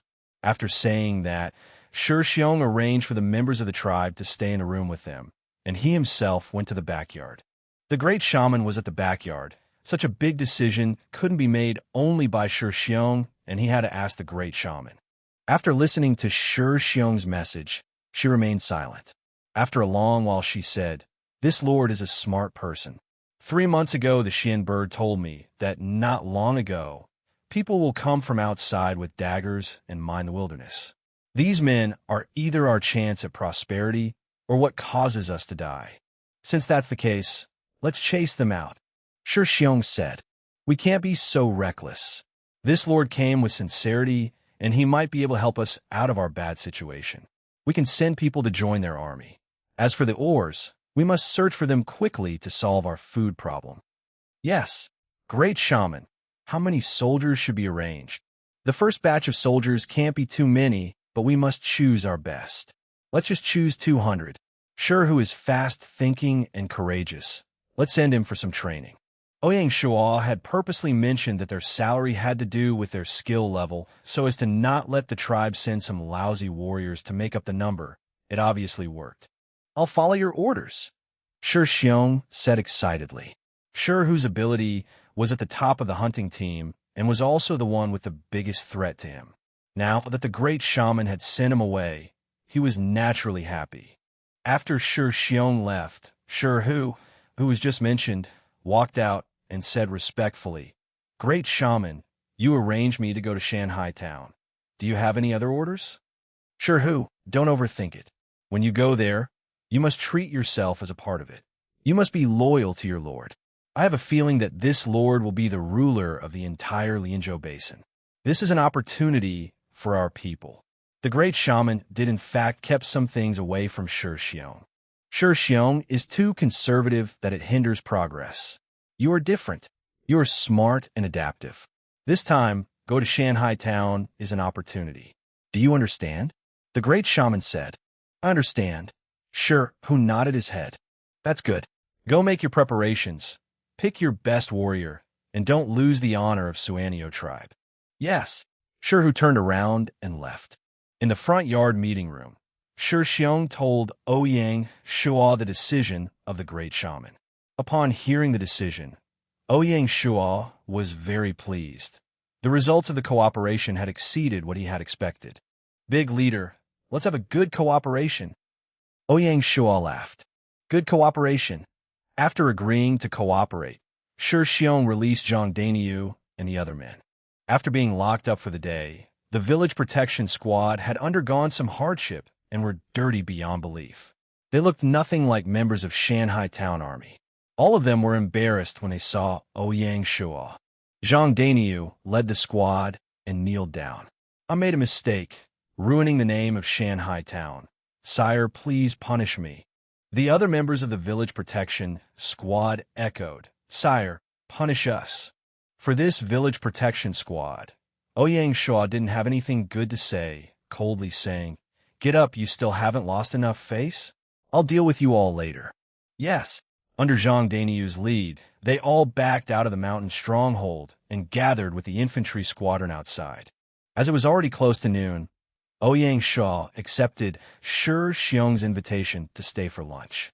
As compared to Shanghai Town, the food here obviously couldn't compare. But eating smoked meat, pickled vegetables, wild animals, and various bugs had a different kind of flavor. After lunch, the selection of the 200 warriors had also been completed. Siho led them and lined up at the mountain stronghold square. As they knew that these warriors were going far away, their family members all came out to send them. Regardless of the one being sent or the one sending, everyone had a sad expression on their face. The leader said that the family members of the warriors would have priority for food, and to them, nothing was more important than food. "Sire, Shi, who has gathered 200 warriors, please take a look." Seeing Ouyang Shuo, Shi, who said loudly. Ouyang Shuo nodded his head. instantly having a good impression of this little mountain barbarian. Brother, sure it has been tough, this trip to Shanghai town. I promise it won't disappoint any of you. Before leaving, the leader Shi Xiong brought out a wooden box and ran over. The great shaman couldn't send you all off because of her health, so she ordered me to bring this for Lord. Thank you for her gift. Hopefully there will be another chance for me to see her. Ouyang Shuo laughed and said as he received the box. Okay, I will tell her what you said. Goodbye. Ouyang Shuo did not waste any more time and said goodbye to the leader before leaving. After meeting with the squadron which was gathered outside the mountain stronghold, he ordered everyone to rush back to Shanghai town. At 4 p.m. in the afternoon, they returned to Qiushui village. When the village chief, Zhao Daxian, saw them return, he heaved a sigh of relief. Ouyang Shuo's first action upon returning was to announce the punishment of the village protection squad. Zhang Dainiu had a half-year penalty, the sergeants 3 months, and all the soldiers 1 month. As what they say, every mistake is a learning opportunity. Hopefully you will learn your mistake and train hard to change class and protect Qiushui village well. We won't let Sire down. After this failure, the village protection squad was more motivated to prove themselves. Ouyang Shuo did not have plans for them to rest and ordered Zhang Dainiu to search for raiders around the village. If they find them, they couldn't hold back, and if they found a giant raiders camp, they must call for help from Shanghai town. Originally, Zhang Dainiu had expected to be fired and didn't expect that Ouyang Shuo would let him off so lightly. He still trusted him so much, and that caused him to be very grateful. Settling the issue with the village protection squad, Ouyang Shuo spent 100 gold at the intermediate market at Qiushui village and bought 10,000 units of grains. According to their agreement, Suanio tribe will send people down to collect these. Seeing that Ouyang Shuo had kept his promise, Shi and the other men became more relaxed. These grains would help solve the problem in the tribe, and their families would not need to starve. After which, Ouyang Shuo brought his troops back to Shanghai town. Before leaving, he left Zhao Daxian with 50 gold to use to let the village protection squad undergo a class change. Fan Zhongyan had brought all the officials and had waited for Ouyang Shuo. After meeting, he laughed and said, "The 2 days that Sire had left, the territory felt like it lost its spine. Finally, you returned. Haha. With you covering, I have no worries." On the way back, Ouyang Shuo told the 3 directors about the deal with Suanio tribe, following which he said to Tian Wenjing, "As for the precious or agreement, I will need the director to handle it. We can think about sending a few miners over to their tribe and help them out. In this aspect, we are a bit more professional." Tian Wenjing nodded his head. "Don't worry, sire. I will get this done." After returning to Shanghai town, Ouyang Shuo let everyone go their own way. He brought the unit back to the barracks, changing the class of the mountain barbarians to infantry. The high-rank class change chamber no longer needed to go through the militia class change phase and could directly class change to soldier. After the class change, Ouyang Shuo only had 75 gold left, becoming a poor man once again. He took the chance to convene a meeting with everyone that was a lieutenant and above. I will first announce a few personnel changes.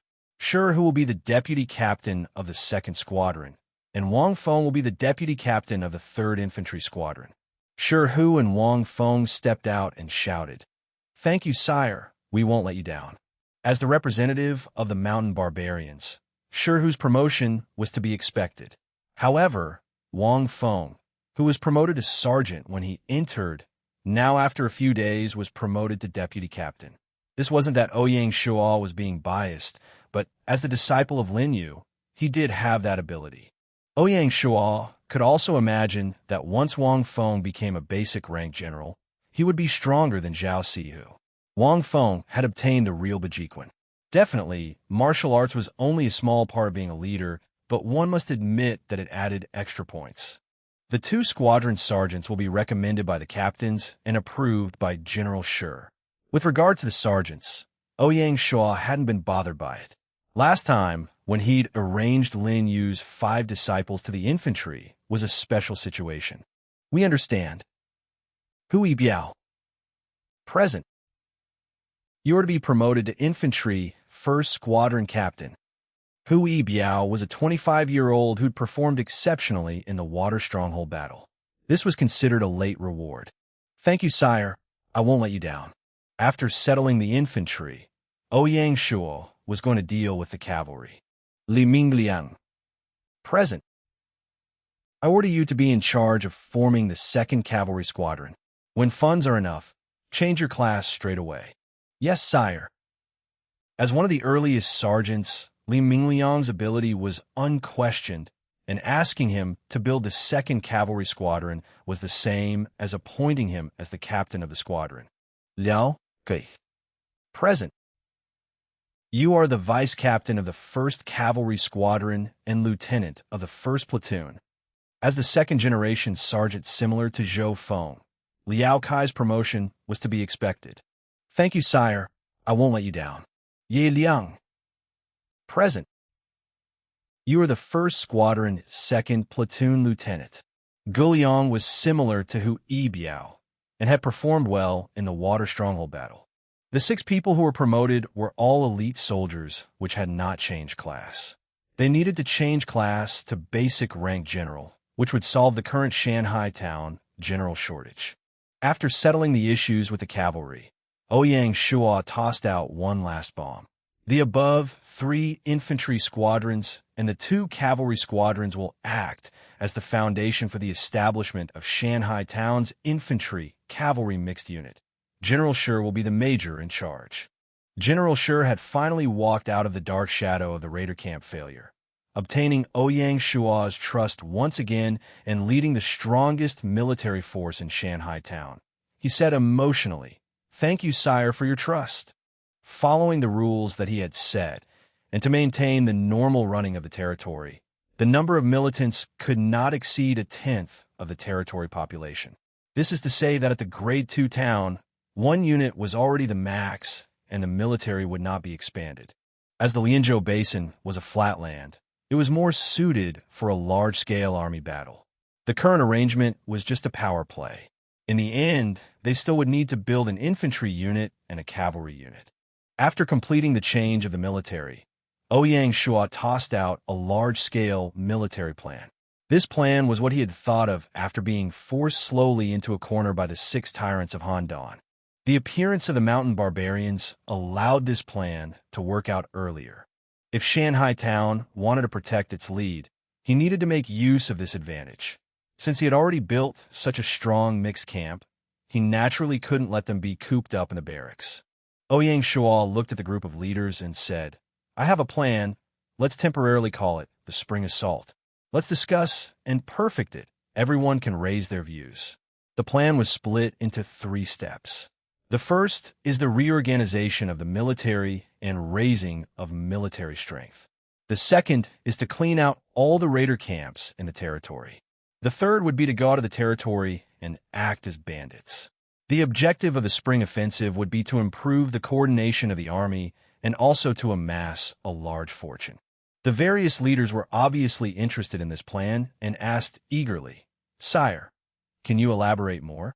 Ouyang Shuo nodded his head and said, "Today is the 9th of March, and to upgrade to a Grade 3 town, we have approximately 1 month.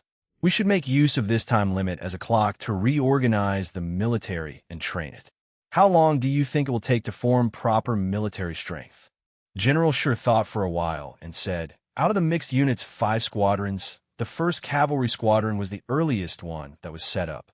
The 2nd Cavalry Squadron had not been set up, and the process from recruiting to class changing will take 5 days. The 3 infantry squadrons all have a certain amount of battle experience. What I'm afraid of is that the mountain barbarians in the 2nd and 3rd squadrons are too used to forest warfare and aren't used to plain warfare. They also need to get used to military life, and added with the language barrier, I think we need 1 week to sharpen them." General Shi's analysis was mostly correct, only that it wasn't an all-round analysis. Ouyang Shuo reminded, "General, don't forget that there's still the coordination between the different types of soldiers. We still need to liaise with the Navy in Beihai Town. This spring offensive needs to make use of all our military power. If there's a need, the Navy and the Village Protection Squad from Qiushui Village can join in. Against water bandits, The Beihai Town Navy could be of greatest use. Sire's reminder is correct, General Shi said with remorse. Ouyang Shuo said, hence, I will give the army 10 days to sharpen. In these 10 days, you must complete 2 things. Sire, please tell. The first thing was the money needed for the class change of the cavalry squadron. I'll tell you all something, the territory has no more money, and we need you guys to think of your own ideas. No money and no food. Go look for raiders. This thing will be done by the infantry and cavalry 1st Squadron. Ouyang Shuo looked at Lin, Yi, and Zhao Sihu. Sire, don't worry. We will complete the mission. The 2 of them stood up and said loudly.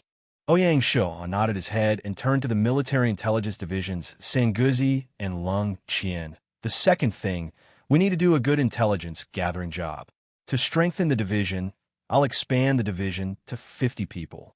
You are in charge of the selection and training of the men. Yes, the 2 of them said excitedly. Apart from that, let Lei Sun continue following the Qingfu horses. Ouyang Shuo added. Lei Xuan was another go-getter in the division, and in this period of time, he had been coordinating with the Material Reserves Department at the opposite shore and catching Qingfu horses. Sanguzi nodded his head to represent that he understood. The second step, which are the bandits in the area, I don't need to say anything more. I will only give you a month. Do you have confidence to complete this mission? Ouyang Shuo said loudly. Yes. Very good. The next and last step is the most important one, which is being bandits out of our area. As opposed to inside our area, this is much more difficult. You must make sufficient preparation, and I hope that when the time comes, not only will we gain anything, we will also not cause ourselves harm. This step was a more dangerous and advanced method.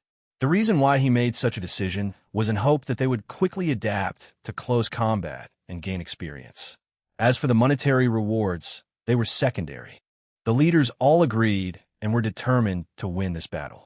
You have 2 weeks of time. Whatever you gain, I can't wait to see. Lastly, Ouyang Shuo said, Sire, don't worry. We will complete the mission.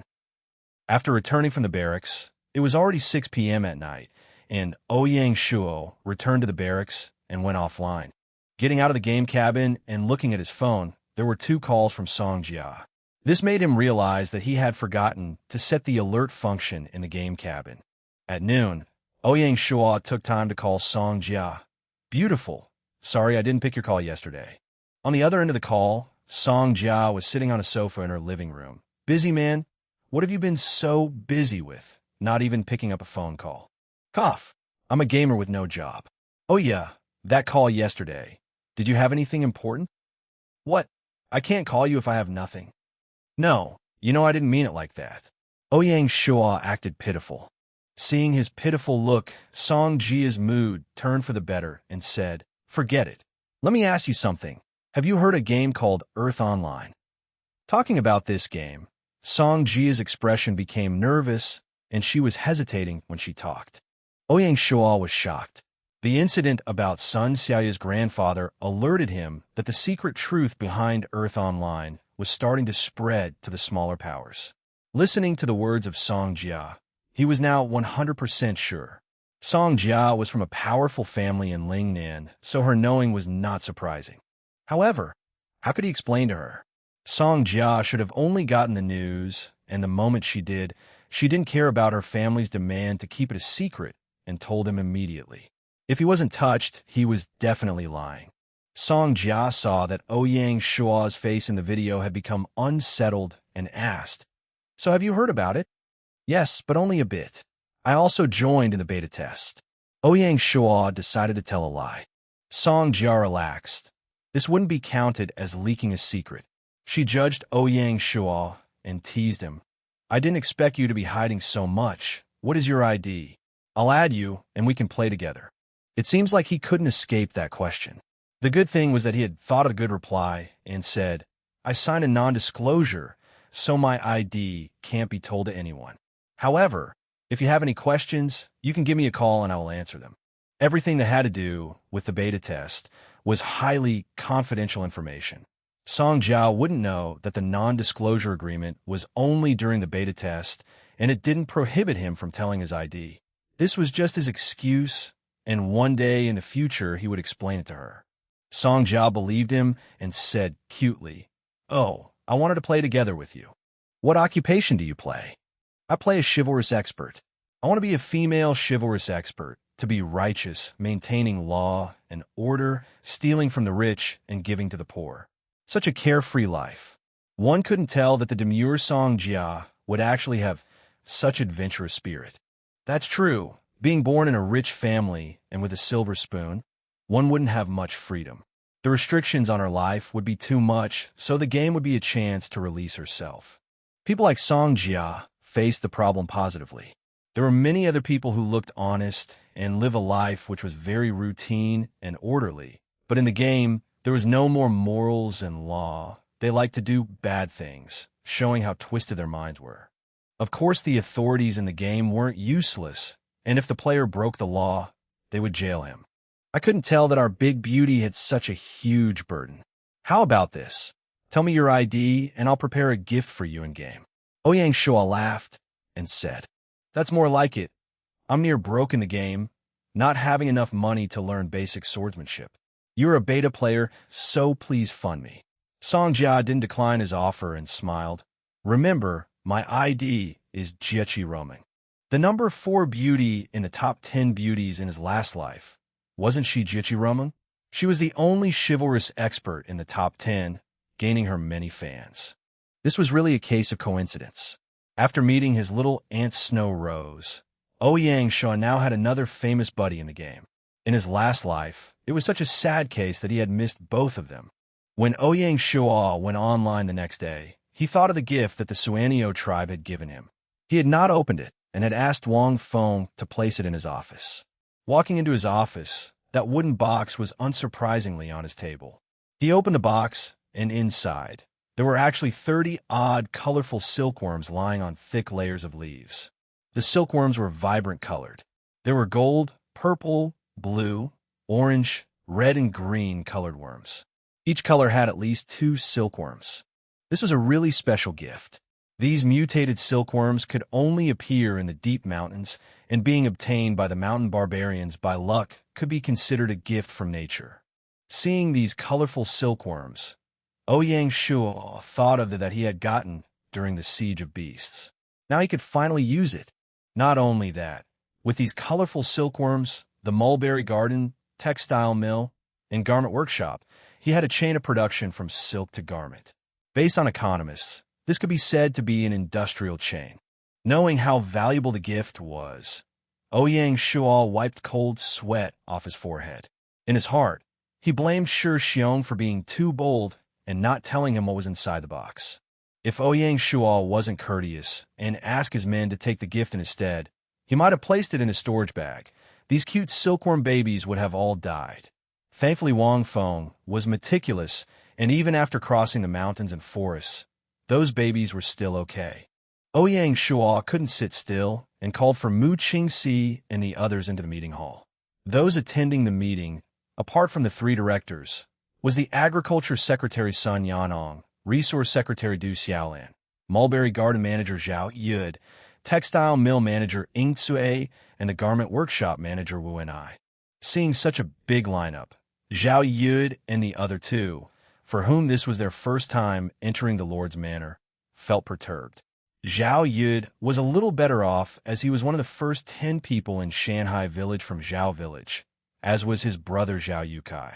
For the past period of time, there was no use for their talents. Now of the 2 brothers, one managed the mulberry garden and the other managed the fruit farm. The factory manager of the textile milling Tsue was a 23-year-old female and an advanced weaver.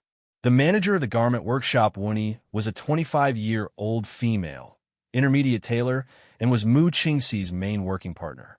Ouyang Shuo sat at the head chair and glanced at the 10 odd people in the meeting, where there were actually 5 women. No wonder how some people said that in Shanghai town, women could manage half the sky. Big brother, why did you call us here this time? In this kind of atmosphere, no one dared to casually talk to Ouyang Shuo, only that little brat Qing. Ouyang Shuo didn't bother about her, opening the wooden box and smiled. Take a look. What is this? Yes, such cute baby silkworms. But why are they so colorful? Qing'er remembered that they should be white. Qing'er said and pointed at the baby silkworms. Listening to her words, everyone else became very curious and crowded around to take a look. Is this the colored silkworms of legends? I only read of them in old records, but didn't expect them to really exist. Out of all these people, Ouyang Shuo was most familiar with this, and thus had a little understanding. These colored silkworms are the silk that they spit out really colorful. In you who had a business, I saw the value of these colored silkworms, asking eagerly. Colored silkworms spit out colored silk, but how it works, I'm not sure. Ouyang Shuo said with uncertainty. After all, they only existed in legends, and no one have seen them before. I can confirm that they do indeed spit out colored silk of the same color as their body. Ouyang Shuo said confidently. Ouyang Yu's eyes brightened, filled with thoughts. After he waited for everyone to sit, Ouyang Shuo opened his mouth and said, I'm sure you have heard just now that the silkworms in the box are the colored silkworms of legends. Coincidentally, we also have a silkworm technical manual. With this and the already built mulberry garden, the Shanghai town has all the requirements to produce and grow colored silkworms. The colored silkworm will be listed as a strategic resource and managed by both the agriculture and resource divisions. We must keep it a secret and ensure that the silkworm eggs aren't spread outside. If nothing goes wrong, the natural colored silk from the silkworms will become our specialty, and hence we must ensure that only we produce it. The textile mill will also be listed as a government entity and prohibited from privatization, managed directly by the territory. Everyone nodded their heads. Only Qing'er worriedly said, Big brother, you called Sister Wu and I here. Is it to take our garment workshop for the territory to manage? This money grubber, Ouyang Shuo, really couldn't handle her. Even you who sat at the side couldn't see this anymore and pulled her to the side, shoving her mouth shut and not letting her speak. Ouyang Shuo impatiently said, Why would I need your garment workshop? Everyone can see that the silk produced from the mulberry garden will be made into textiles by the mills, and then into garments by the workshop. This chain will involve many divisions. The mulberry garden is managed by the agriculture division, the silkworms by the resource and agriculture divisions, and textile mills are under the charge of the administration department. The garment workshop is a private property. It is a very complicated matter. Sire's meaning is to build a specific department to be in charge of all of this. Thinking about the armory division, Tian Wenjing hesitated before saying. Ouyang Shuo shook his head and said, No, if every industrial chain needed a new department, then what will it become? It would not make cooperation easier and instead create many organizational tumors. Regardless of organizational planning or political methods, it isn't logical. Then what is Sire's intentions? Tian Wenjing couldn't understand. My intention is that this thing need not be done by the government and can be used to show the people's power. More specifically, we can create a textile association. Each step of the industrial chain will become a unit in the association. The president, vice president, and secretary will make up the board of directors, who will be in charge of the only industrial chain. Ouyang Shuo didn't want to hide anything, and as such revealed everything. This was something new and refreshing. Everyone in the meeting realized the reason why they were called here, to set up the Textile Association. After all, Inyu had came out of a business family and had the most knowledge in such matters. I agree with Big Brother. How will you arrange the people in the association? The others looked at Ouyang Shuo with concern. He did not let them down, saying directly, For the first people in the board of directors, I will make the decision for you all. After the association works normally, you can pick internally. The board includes Mu Qingxi, Sun Yanong, Du Xiaolan, Zhao Yud, Ouyang Shuo, Wu Ni, and the next manager of the silkworms. To put things simply, government officials like Du Xiaolan and Sun Yanong cannot join in the decision to pick the president, vice president, and secretary.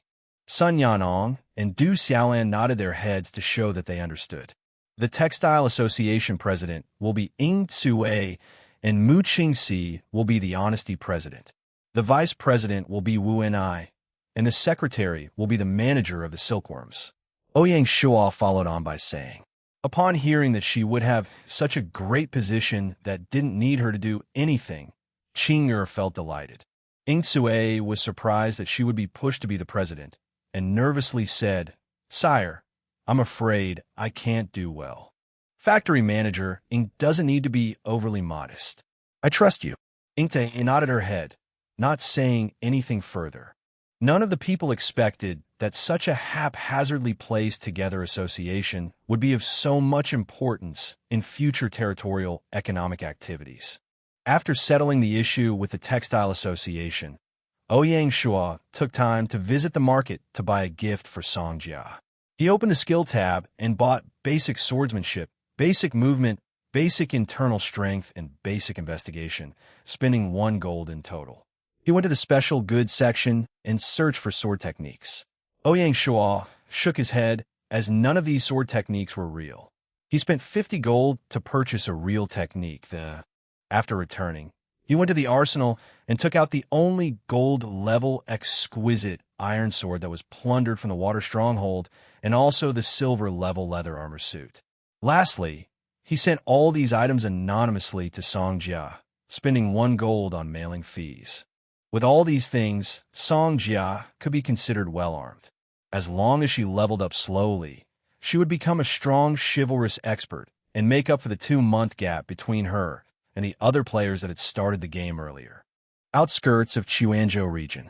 A bunch of teenagers were leveling up. The team consists of combat class jobs, such as officers, chivalrous experts, and government servants. In addition to supporting class jobs like healers and Taoists, it was a typical leveling team. Officers were much like the knights in the West. When they were not equipped with mounts, they could only walk on their legs like a warrior.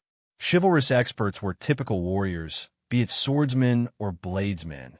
They were all close combat experts.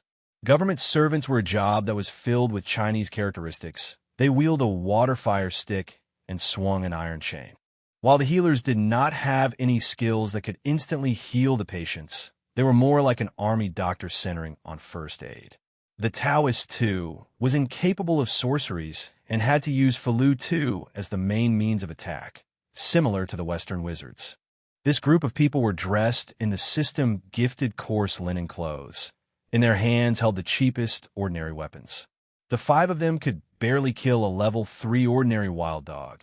Even so, it seemed really difficult. The group didn't cooperate very well and often gotten themselves into dangerous positions. It was obvious they were a bunch of fresh rookies that just joined the game. With great effort, the team finally killed the wild dog.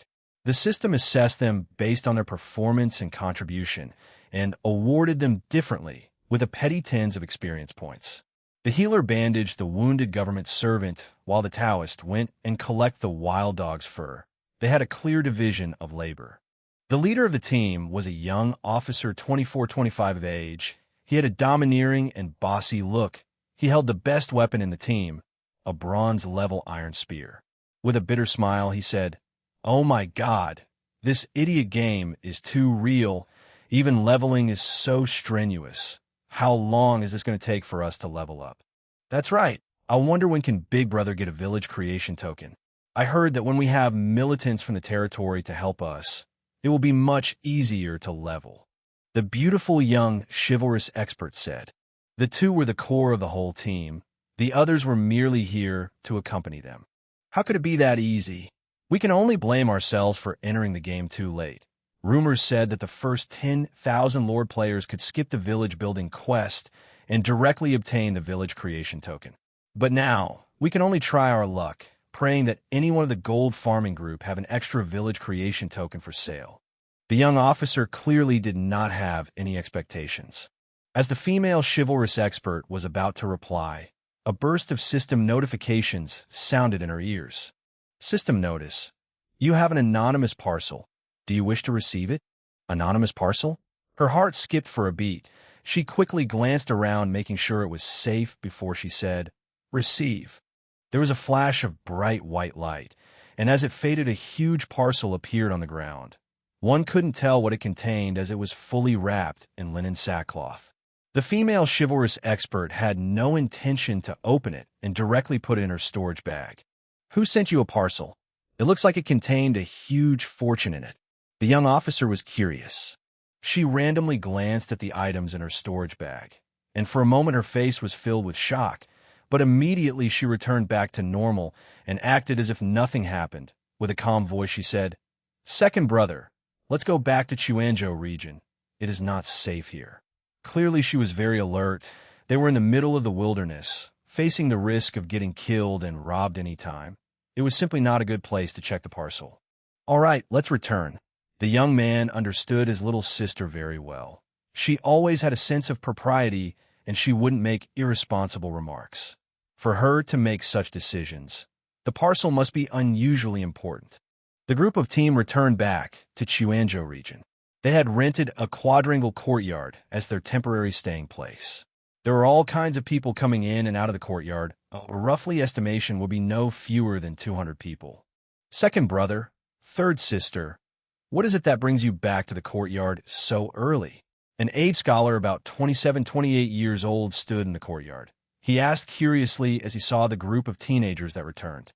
"Big brother, we will talk in the room." The young officer answered. "All right."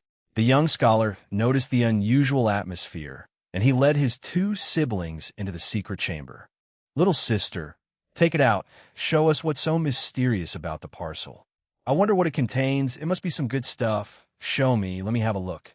As they entered the secret chamber, the young general became more casual, and he said with a smile, I bet it will blind your eyes. Don't get too jealous."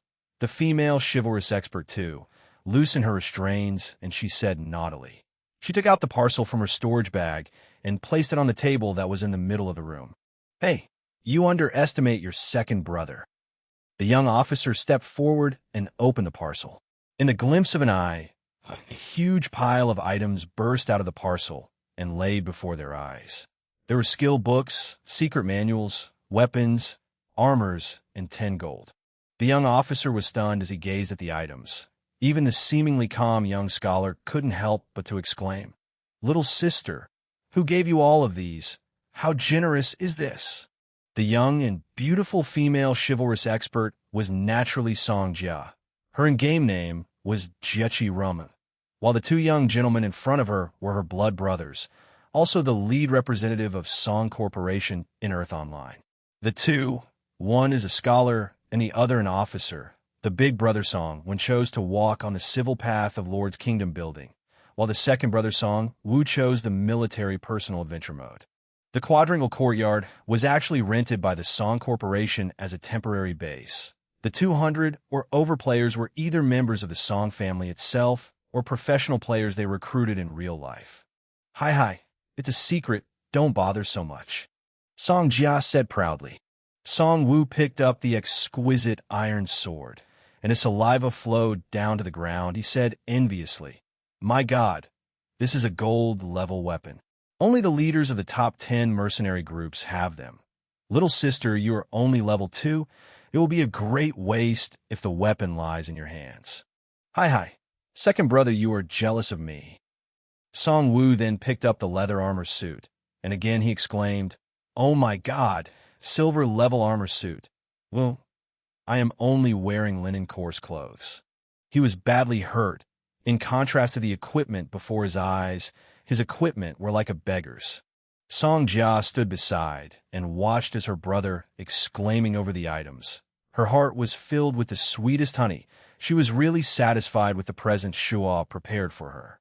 Song Wu placed his hands on the skill book. He said calmly, "Second brother, you are really blind. The value of this skill book is comparable to that of the gold-level exquisite iron sword. My preliminary estimation is that all of these items would cost at least 200 gold. Little sister, are you really not going to tell me anything?"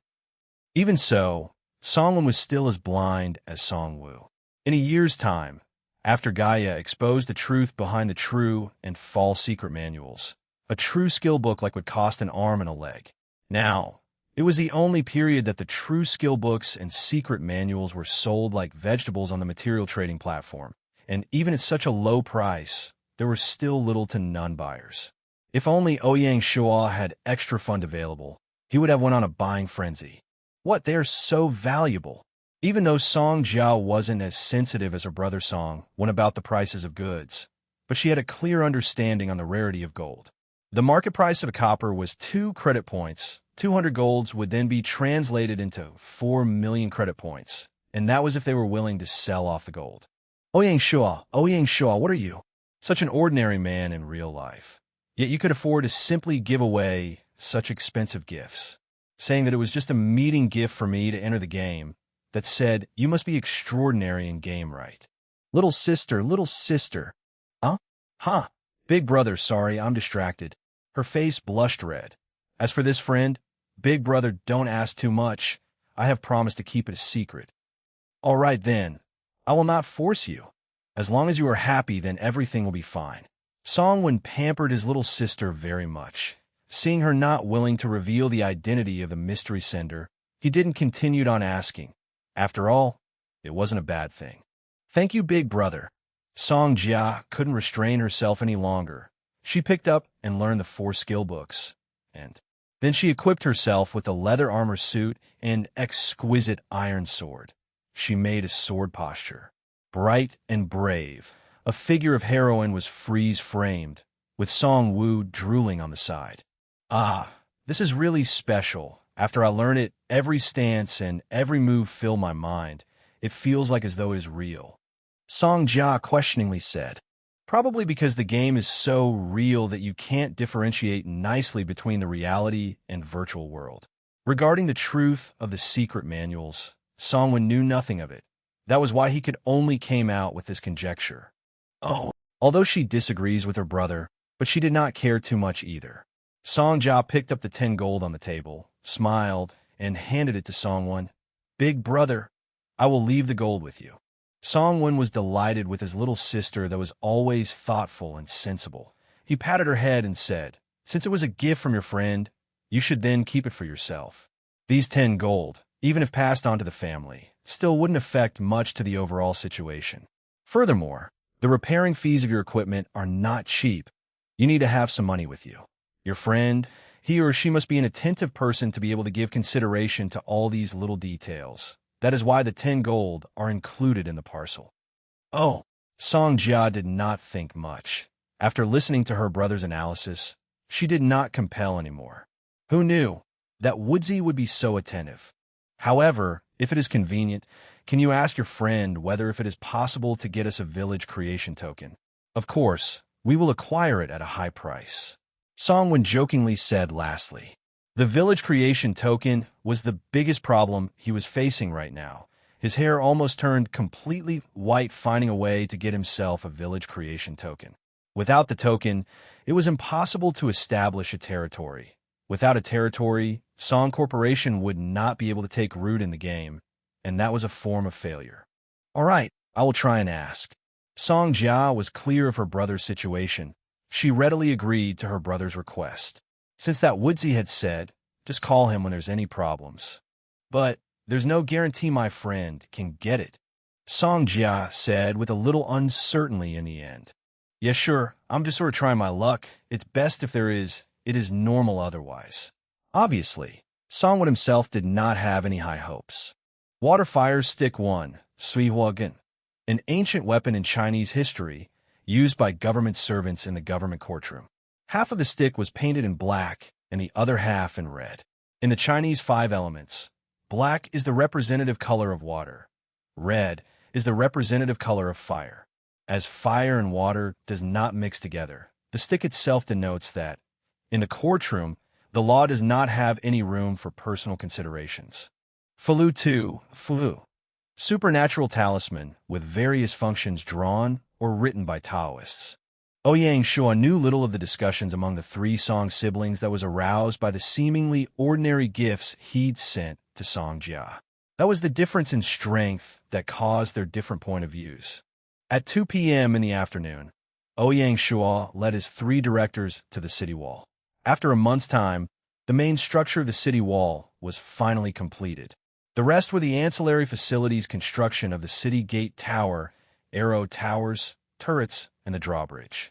9 meters high and 5 meters wide, the stone-made city wall looked magnificent, giving off an immense sense of safety to those that laid eyes on it. As he climbed to the top of the northern city wall, he looked around. Every square inch of land, every drop of water, the plains, the mountains, the rivers, everything that came into his sight belonged to Shanghai town. Ouyang Shuo became broad-minded and lion-hearted. Good. The construction division has done a great job supervising the completion of the city wall. They shall be rewarded. Ouyang Shuo turned and looked at Shui Yingyu. The finance department will draft a standard of incentives and submit it to me for approval. Yingyu nodded. Zhao Duong on the side said fervently, "My lord, to be able to embrace your ratification is the biggest reward to the construction division. We dare not ask for more." Ouyang Shuo waved his hand. "Why, you get what you deserve. Secretary Zhao need not be humble and decline it. This wall will be the greatest line of defense for Shanghai town. With it, the military can launch Operation Spring Assault with ease. The construction division must accelerate the construction of the affiliated facilities to ensure that a complete defense system utilizing the city wall can be formed early. The construction division promises we will finish and complete everything within a week's time." Zhao Duong patted his chest and said, in comparison to the city wall, the drawbridge was progressing slower. Even when more workers were assigned to it, it would still require another 2 weeks to complete. After the city wall was built, Ouyang Shuo had a big plan for his territory. Back at his manor, he asked the concierge to invite the manager of the brick kiln workshop over. The manager, Tao Wang, was an advanced kiln master, age 32, dark-skinned, honest, and loyal. As he received the summons, he rushed over to the manor from the kiln workshop outside of town. After Tao Wang arrived, Ouyang Shuo then called over to his office the 3 directors, Zhao Duong, Hao Jianxing, and Zhou Haiqin. Due to his extraordinary performance during the official assessment, Hao Jianxing was promoted to assistant secretary of the construction division. This was the first time he had the honor to be called over to Ouyang Shuo's office, and the young assistant looked excited. "Master Tao, please make a brief report regarding the kiln workshop," Ouyang Shuo said. Tao Wang stood up and answered in great respect. "My lord, there are 120 workers for 1,000 units of green bricks, a production rate of 120 green bricks per day, with an average of 1 brick per worker per day." Ouyang Shuo nodded and said, "I have a plan to discuss with all of you." The territory layout was generally based on a grade 3 village layout. However, after the blessings of time, the current layout is now unable to catch up with our rapid development. We have to look forward 1, 2, or even 3 steps ahead in matters like territory layout. Hao Jianxing nodded in agreement. As the planning manager of the construction division, he was very clear of this situation. Our city wall was built in reference to the standards of a grade 3 town. That said, are we going to add wall after wall when we get to a grade 3 county, grade 3 prefecture, and grade 3 capital? Of course not. The walls will obstruct the development of the city. Therefore, from now on, we will plan and assess our city layout according to the standard and point of view of a capital city. He continued, "The future capital city will occupy a land of 100 square kilometers with a total of 3 city walls. The first wall will be 3 kilometers long on all 4 sides. This is the city stone wall we have just completed. It will be the royal palace wall in the future. The second wall will be 6 kilometers long on all 4 sides. Its construction will start during the county stage, and it will be the inner capital wall.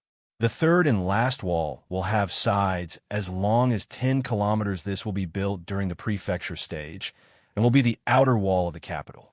This was the first time Ouyang Shuo had exposed his future plan for the territory, showing his domineering and ambitious true nature. Everyone present, including the 3 directors, were moved greatly as they listened to his plan. Their blood boiled with tidal upsurges of emotions. Coming back to our main theme, taking the completion of the city wall as an opportunity, we will adjust the future planning of the territory. There are 2 adjustments needed to be done. First, the general layout of territory. Second, the construction materials of the buildings. We will first talk about the construction materials. The general construction materials as of now are stones and mainly wood. As a result, The buildings are not safe due to their weak performances against fire hazards. Therefore, we will seize this opportunity and change these wood and stone structured buildings into a combination of brick and stone structures. The construction division will have to coordinate with the brick kiln workshop and adjust the consumption production rate of bricks to ensure the constant supply of bricks. Ouyang Shuo instructed them. Zhao Duong nodded to indicate understanding. The Lord had thrown out bomb after bomb. The construction division had just completed the massive city wall project and was now given another gigantic territory upgrading project. There wasn't a second to rest at all. The household registration division will have to prepare and allocate workers appropriately. My suggestion is to increase the kiln workers to 200 men. Ouyang Shuo talked Zhou Haichun. No problem.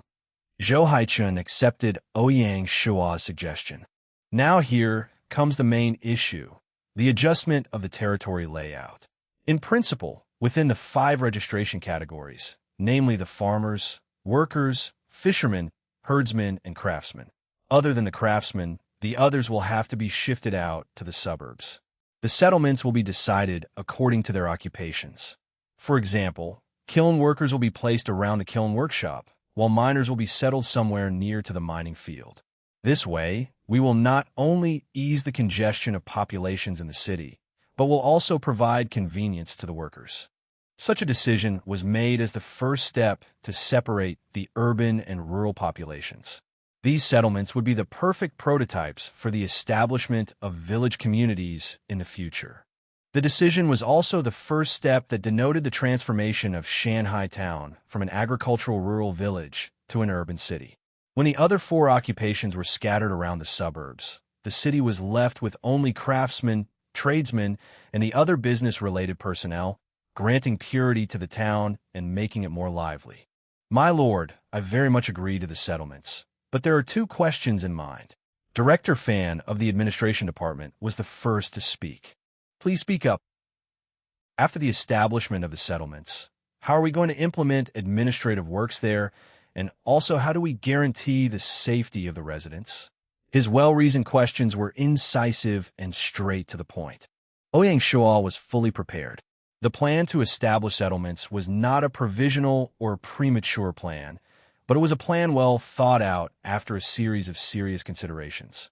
Just like Operation Spring Assault, the proposed plan was a deterrent to solve the existing issues faced by the town. Good questions. For the administrative work in the settlements, we will adapt the system of self-government. The residents will elect a well-respected man as the settlement chief. He will be in charge of the taxes and household registrations and will report to the administration department. About the settlement chiefs, Fan Zhongyan was surely familiar with it. The settlement chiefs had long existed during the spring and autumn period, so they were the best candidate to manage the settlements. As for the safety of residents, there is nothing to worry about.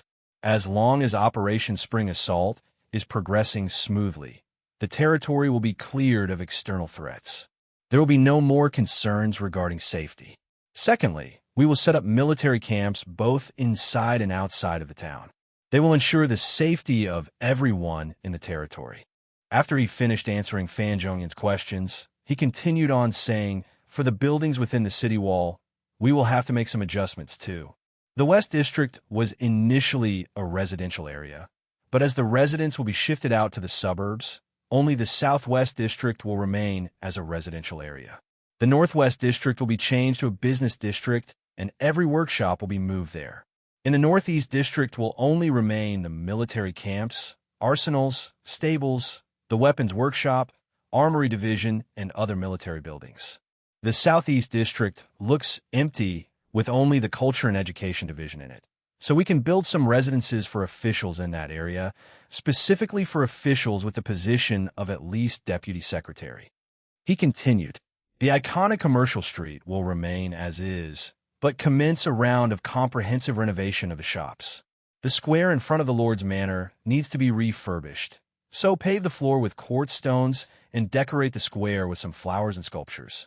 I want it to be a gathering place of leisure for the residents.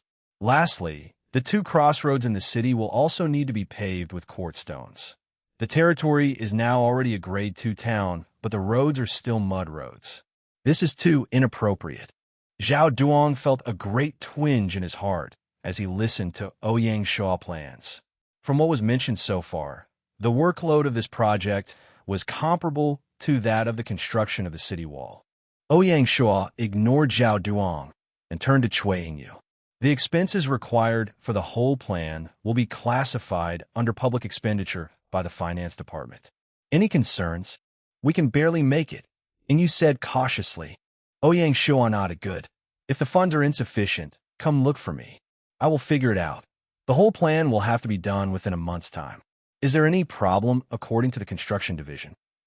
If it includes the settlements, we can hardly make it. Although he did not want to disappoint his lord, to make a promise and not to be able to keep it later on, the lord would be furious and might kill him. Ouyang Shuo shook his head with a smile and said, the settlements will not be a concern of the construction division.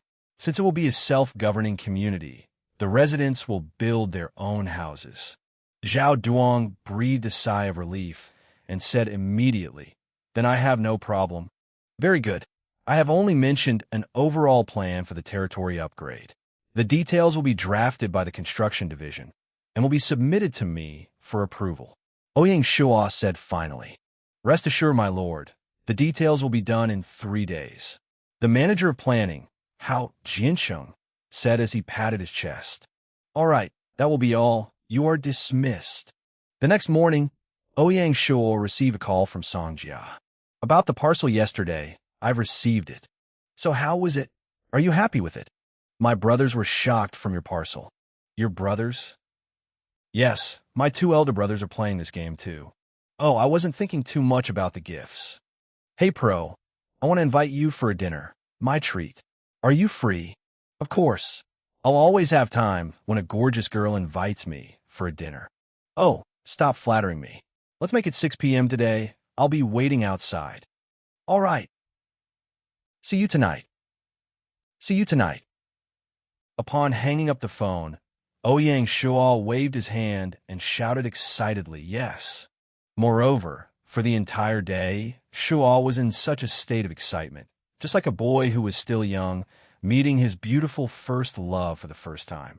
All he could do was to keep on practicing his martial arts just so he can relieve the excess hormones.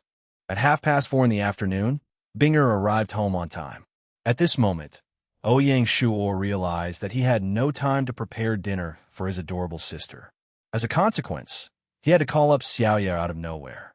Xiaoya, it's me. Hey, what's up? Listen, I'm sorry, but I have something up tonight. Could you please come home earlier tonight to make dinner for Bing? No problem. Meeting a girl for a date tonight? Sometimes, a girl's sixth sense could be extraordinarily accurate.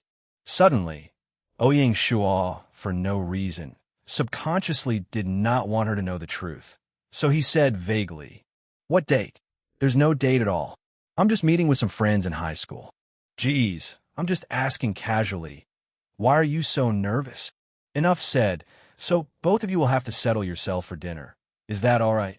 Ouyang Shuo decided to not continue this entangling topic. Rest assured, I can still make some simple dishes. Sun Xiaoya muttered. She felt like she was being underestimated by Ouyang Shuo, as if she were a parasite. I know. So that's all then, see ya. Ouyang Shuo decisively hung up the phone. For the sake of that night's date, Ouyang Shuo, for once in a long time, had dressed up himself nicely. He bathed twice, shaved his beard cleanly, did his hair nicely for half an hour. As for dressing, of course, he cannot be easygoing. Ouyang Shuo picked a casual shirt with a simple pattern, matched with the only branded pants in his closet, Zegna trousers, along with a pair of white canvas shoes. At this point, a confident and handsome young man was presented. Finally, how could he forget to trim his nails, as every single detail will often add up to a certain success. As for perfumes, he would always avoid them as much as he could. Before heading out, Ouyang Shuo dragged Binger to his side and coaxed her. Darling, brother's going to have a gathering with my friends. Be a good girl and wait for Sister Xiaoya to come back and have dinner with you, okay? Binger, like a small adult, said naughtily, Don't worry, brother. Binger will not tell Sister Xiaoya anything about your date. Naughty girl. Ouyang Shuo touched her nose as a display of endearment and turned around, heading out. Song Jia, with her red Ferrari, was already outside Ouyang Shuo's house waiting for him. She smiled when she saw him and said, "Let's go." Song Jia wore a black long dress, matched with a small shawl. The way she dressed herself, the elegant and alluring hourglass-shaped body, was presented in a very fascinating way. Ouyang Shuo got in the car under everyone's indefinable gaze, took his time, and measured Song Jia thoroughly from head to toe. "Wow, you dressed sexily today. Even my little heart is pumping at a crazy rate." Upon hearing this, Song Jia blushed immediately. She could not stand his gaze at all. His gaze was so hot. Even at this distance, she could feel the blazing gaze piercing through her clothes, reaching all the way to her body. She protested coquettishly, "Why are you behaving like that? I can't stand it." Ever since his rebirth, Ouyang Shuo, like a phoenix that had risen from the ashes, arisen to someone who had shaken away all of his shackles, burdened, and became a proud man filled with hope and confidence, refusing and crushing every secular shackles that found their way back to him. He became a person who is real, a person who is not going to bow down to power that goes against his will, a person who will not bend to money, a person who is similar to the son of a prodigy in every novel. Other than that, with the way he acts, the way he is right now, he naturally built up an unique and enchanting aura, and to the ladies it could be intensely charming, attracting them to him like bees flocking to honey. Although Song Jia was protesting against his remarks, her heart was secretly pounding at an incredibly fast rate. The fact that Ouyang Shuo did not hide his admiration about her beauty is the best appraisal for her. The way he looked at her with his eyes, the windows to his soul, was crystal clear, so pure to the extent that there was neither any perverted nor ill intents. It was a fascinating vortex. She just felt like would just sink deeply into his stare, never want to get out of it anymore. Song Jia quickly calmed herself down, started her Ferrari, and asked, "What do you want for dinner? Fancy some Western cuisine?" "Sure, I'm fine with anything." "All right, let's go." Half an hour later, in the fanciest Western restaurant in the state of Jiao, Ouyang Shuo was feeling lucky that he dressed himself in a more formal way, or he would have made himself a laughingstock. He turned around to Song Jia. "This is too exaggerating." "Yeah, right. Stop pretending that you're poor. We both know you're now an invisible tycoon," Song Jia said, making fun of him. They then proceeded to the table that Song Jia booked under the waitress guidance. Song Jia asked Ouyang Shuo what he wants to eat, but he just shook his head and said that he's not so familiar with Western cuisine, so he'd pass and ask her to order for him. Song Jia smiled and nodded because she knew that he didn't know about Western cuisine and ordered, "Could we have a set of escargot, Danish pastry, sirloin steak, black pepper steak, vegetable salad, and 2 sets of clam chowder? Also, I would like to order some desserts and fruits as well." After ordering, she asked Ouyang Shuo, "Want to have some drink?" "Say, a bottle of red wine." Suddenly, to the pretty waitress' surprise, Ouyang Shuo was determined to be a freeloader, taking their order, and he said shamelessly, "Sure, why not? It's your treat anyway. I'm not going to spend a single cent. I wouldn't mind at all." Song Jia couldn't maintain her perfect image upon hearing what he said, face-bombed herself, and ordered a bottle of year 2100 grape wine.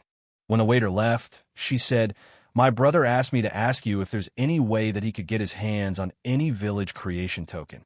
Ouyang Shuo frowned and replied, "I do not have any of it for now. This thing can only be obtained through luck. I'll see what I can do. Well, I'm organizing a party to raid a bunch of bandits. If I happen to get it from the loots, I'll send it to you. You don't have to force it. In fact, I'm actually quite embarrassed to trouble you two." If it wasn't because her brother asked her to make this request, she wouldn't even want to bring up this topic that would simply destroy the atmosphere. "It's fine. It's not troublesome at all. If you still think of me as your friend, then you don't need to worry about it." Ouyang Shuo, on the other hand, did not put this into his heart at all. When the dinner was served, Song Jia took a chance and pretended inadvertently and said, "Yuan Ping is starting to play this game too." "Oh," Ouyang Shuo perfunctorily said while busily dealing with his black pepper steak. Song Jia finally snapped. She put down her cutleries and complained to him. What sort of stupid reaction is this? What's wrong with him playing the game? Just let him play with himself. What can go wrong with it? Ouyang Shuo cluelessly said. Whatever, forget about it. It was clearly visible that Song Jia had something that she's hiding in her heart, but was hesitant to speak out. A typical girl's mind, never going to be straightforward with you, and you are to figure out yourself. Suddenly, something struck Ouyang Shuo in his mind, and he instantly got a hold on the crucial point to the problem. Yuan Ping, he's still chasing you, isn't he? Yeah, this guy is so annoying, and he's stalking me constantly, that he's becoming a nuisance now. The only impression Yuan Ping gave Ouyang Shuo was during the gathering this year. Yuan Ping is a man of subtlety, a qualified second generation of a rich family. No one will be able to believe that his persistency on chasing Song Jia was out of love. Song Jia may be pretty, sexy, and unique, but to these rich children from the wealthy families, there will not be a lack of pretty girls in their life at all.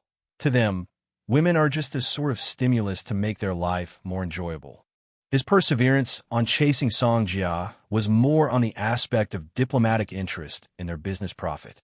There were a lot of business corporations in Lingnan, but both Song's corporation and Yuan's corporation were on par with each other. The marriage between Yuan Ping and Song Jia would result in the cooperation between the two corporations. If this happened, it would be a huge gain for the Yuan's corporation and Yuan Ping's personal profit. The cooperation between these two corporations will not only result in them becoming the leading force in the entire Lingnan's economy. Yuan Ping could also exploit this advantage and establish his power in the Yuan's family and become the first rightful heir in the family. Ouyang Shuo would, of course, not forget to include that possibility that Yuan Ping might have some true love towards Song Jia. However, either way, Ouyang Shuo personally did not want any of these to happen. If it were in the past life, Ouyang Shuo could not do anything about it at all. Yuan Ping himself would not even view Ouyang Shuo as a competitor, not to mention that in this class-solidified society, a marriage within the same rank had become a consensus. Cinderella and her Prince Charming only exists in fairy tale. It was almost impossible for someone from a lower rank to marry another from the upper rank. However, in this life, Ouyang Shuo had obtained the ticket to the arena of the game's highest ranks and established his force in there. He, the man risen from the ashes of his past life, was not afraid of any opponents anymore. He will withstand and compete with every single one of them. Ouyang Shuo swears that regardless of what stand in his path, he will not let go of Song Jia anymore. If given no choice, he would even go against with the entire Song's corporation. Don't worry, just ignore him. If things really get out of hand, just let me know. With the power I have now, I am confident that I'll be able to deal with it. Ouyang Shuo said confidently. Okay. Song Jia suddenly felt relieved when she got the answer from Ouyang Shuo. While the others may feel that Ouyang Shuo is just an ordinary boy, arrogantly saying that he can solve any problems without thinking of his own capability, but Song Jia believed in Ouyang Shuo. She believed that this boy, this average-looking boy, has the strength to deal with things that others deemed impossible. Maybe sometimes love really is blind, making someone losing their minds and trust their loved ones blindly. After their dinner, Song Jia naughtily said, "Come, accompany me to have a walk around." "All right. If it's a gorgeous woman like you I'm going for a walk with, I will be very honored," Ouyang Shuo jokingly said again. Song Jia did not complain about his attitude this time, but instead, walking as if she's hopping in front. At this moment, there was no goddess that is far within the grasp of the mortals, but only an ordinary girl falling in love. Ouyang Shuo followed behind her, looking at this beautiful girl walking with a relaxed pace. At this moment, all he could see was only her. Love struck him all of a sudden, just like that. Perhaps this is what happiness meant, Ouyang Shuo said to himself. Ouyang Shuo reached home at 9:30 p.m. There was no one in the living room. This is the time where Binger listened to her bedtime stories. When he opened the door to Binger's room, Xiaoyu was telling Binger the story about the pleasant goat and the big bad wolf. "Brother, you're back," Binger said happily and smiled when she saw Ouyang Shuo. Ouyang Shuo walked towards her, patted her little head, and said gently, "Sleep earlier, sweetheart." "Okay, good night, brother." "Good night, sweet dreams." March 11th, another day of unrest. System notice. Congratulations to player Feng Qingyang for founding the Qingyang Sword Sect. Special reward of 500 merit points, 1,500 reputation points. Swordsman Township awarded the title Home of the Martial Arts. System notice. Congratulations to player Feng Qingyang. System notice. Congratulations. Feng Qingyang, the heir to the powerful clan in China, an ancient martial arts family, founded China's first sect in such a short time. He had now stepped into the lights on the stage and into the views of the public. From now onwards, he would no longer be shaded by Di Chun and Chun Shinjun as one of the Handan's six tyrants. He would now shine on his own. In Earth Online, if one would like to establish a sect, there are 4 requirements needed to be met: wealth, population, technique, and land. Wealth, the startup capital of the sect, requires at least 200 gold. Population, the numbers of disciples, requires at least 500 nominal disciples. Technique, the main technique line of the sect, requires at least an emperor-level technique, and it should be a mixed technique containing passive skills, movement skills, and offensive skills. Land would naturally be where the sect's location is. If one decides to establish it in the wilderness, it would be exposed to the beasts and the raiders' ambush. Therefore, it is best to establish it in a Lord player's territory. Washoe Guy Feng Qingyang is naming the sect after his own name. Wonder what is this home of the martial arts will increase.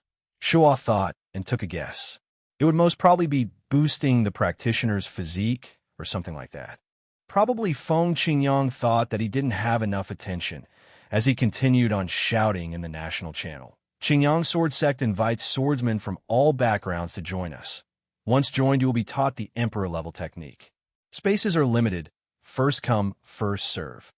Chunshou Alliance's other 3 members jumped out too. Chun Shunjun.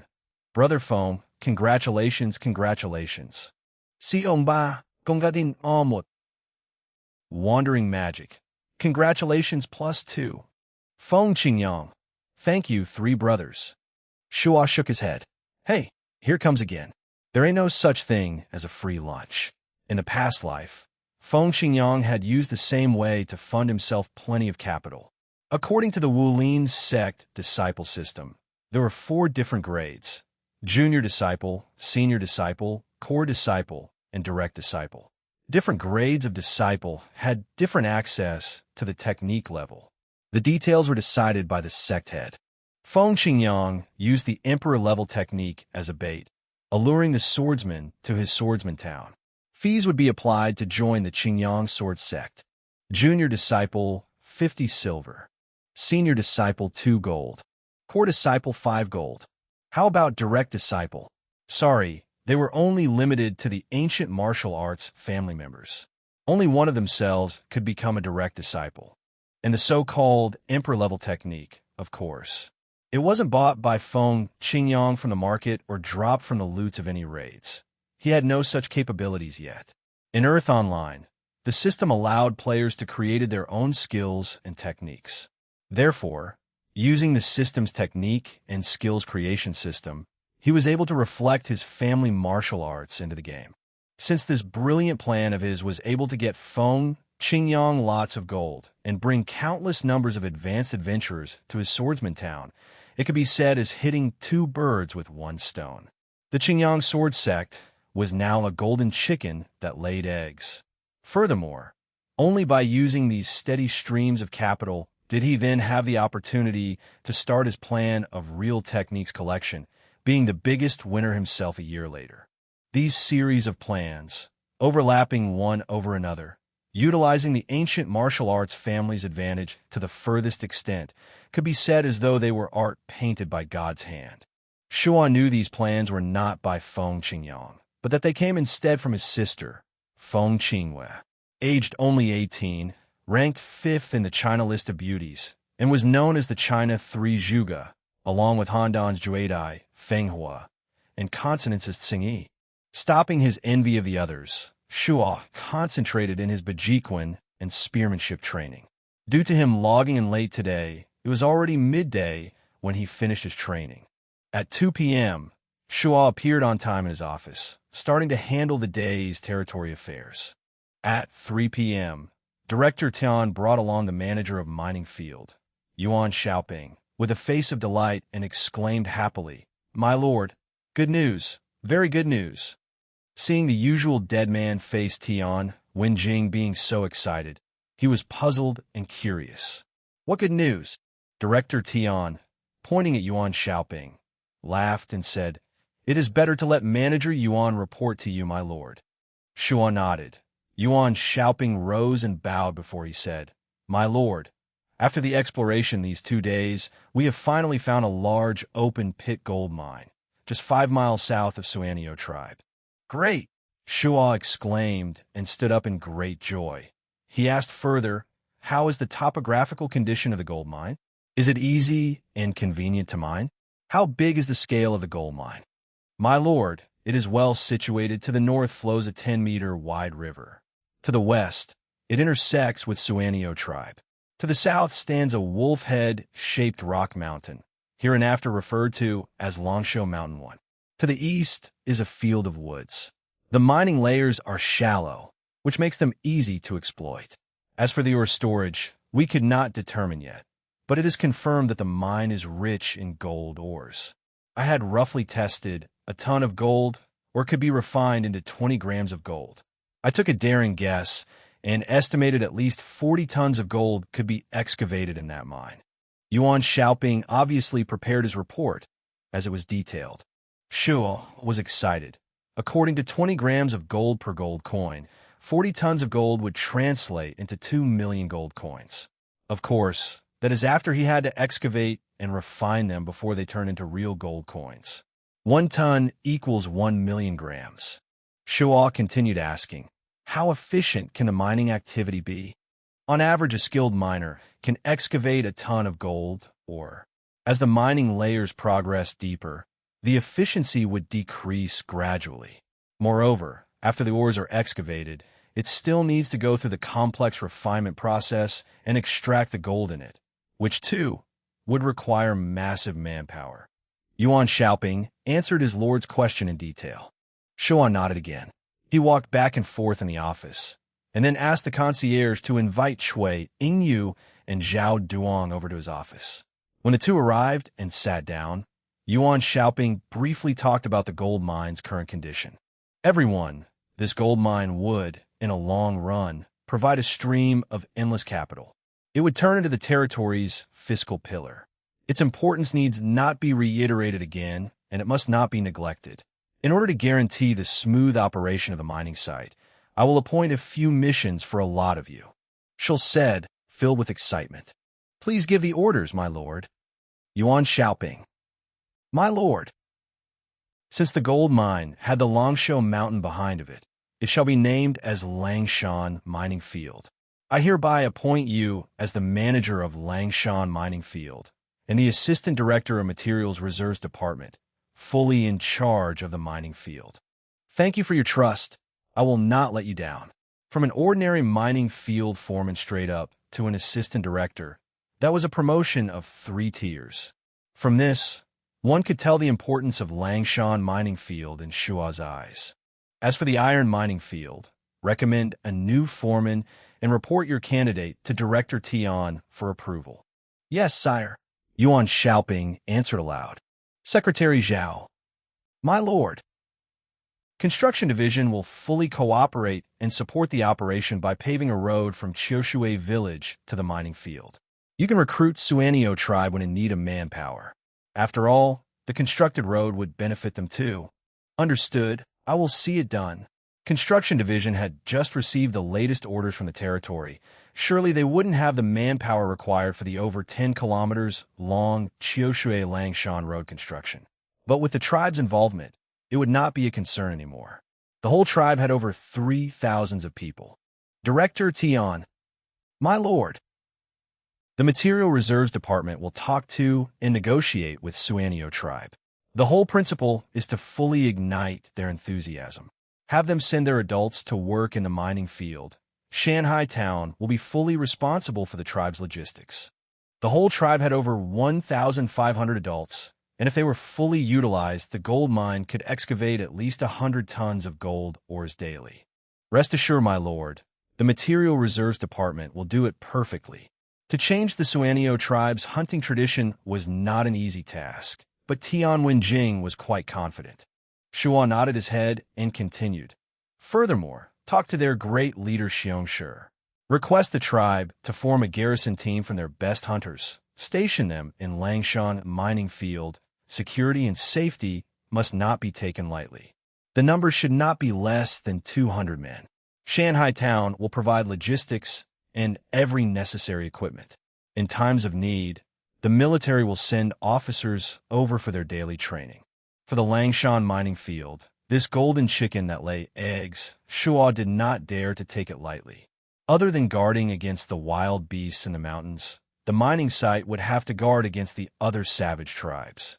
For now, the other savage tribes knew nothing, but once there were any movements within the Suanio tribe, then they would surely know. Of course, Shuo did not have any intentions to create any hatred or enmity with the savage tribes. The best situation would be, through Suanio tribe acting as a go-between, to establish a cooperative relationship with the other savage tribes. Forming the Langshan garrison team had two purposes. 1. Preparing for the worst situation. 2. They could be reserve team, and in times of need, summoned to Shanghai Town and turned into a regular army. Yu. Yes, big brother. The finance department would have to speed up the renovation of Four Seas Bank. We need a bigger and safer treasury. The safety of the treasury must be prioritized. Talk to the security division and have them strengthen the security measures around the bank. Yes, brother, leave it to me. All right, that's it. Everyone get back to work. Yes, my lord. Everyone stood and answered. Longsho Mountain 1. Lang means wolf. Sho means head, Wolf Head Mountain. March 13th. After 5 days of preparation, Lin Yi led the Cavalry 1st Squadron and Zhao Sihu led the Infantry 1st Squadron, joining hands to wipe out the territory of an intermediate raiders camp, seized a large number of materials as well as 216 gold coins. Ouyang Shuo immediately spent 150 gold coins for the class change of the newly established Cavalry 2nd Squadron and officially appointed Li Mingliang as the lieutenant of Cavalry 2nd Squadron. After leaving the barracks, he rushed to the intermediate market, spent 20 gold coins to buy a gold or refining workshop building blueprint, ready to hand it to the construction division as soon as possible to start construction. The negotiation between the Materials Reserve Department and the Suanio tribe were carried out very smoothly. Tian Wenjing had successfully persuaded Shi Xiong to give up the tribal hunting tradition.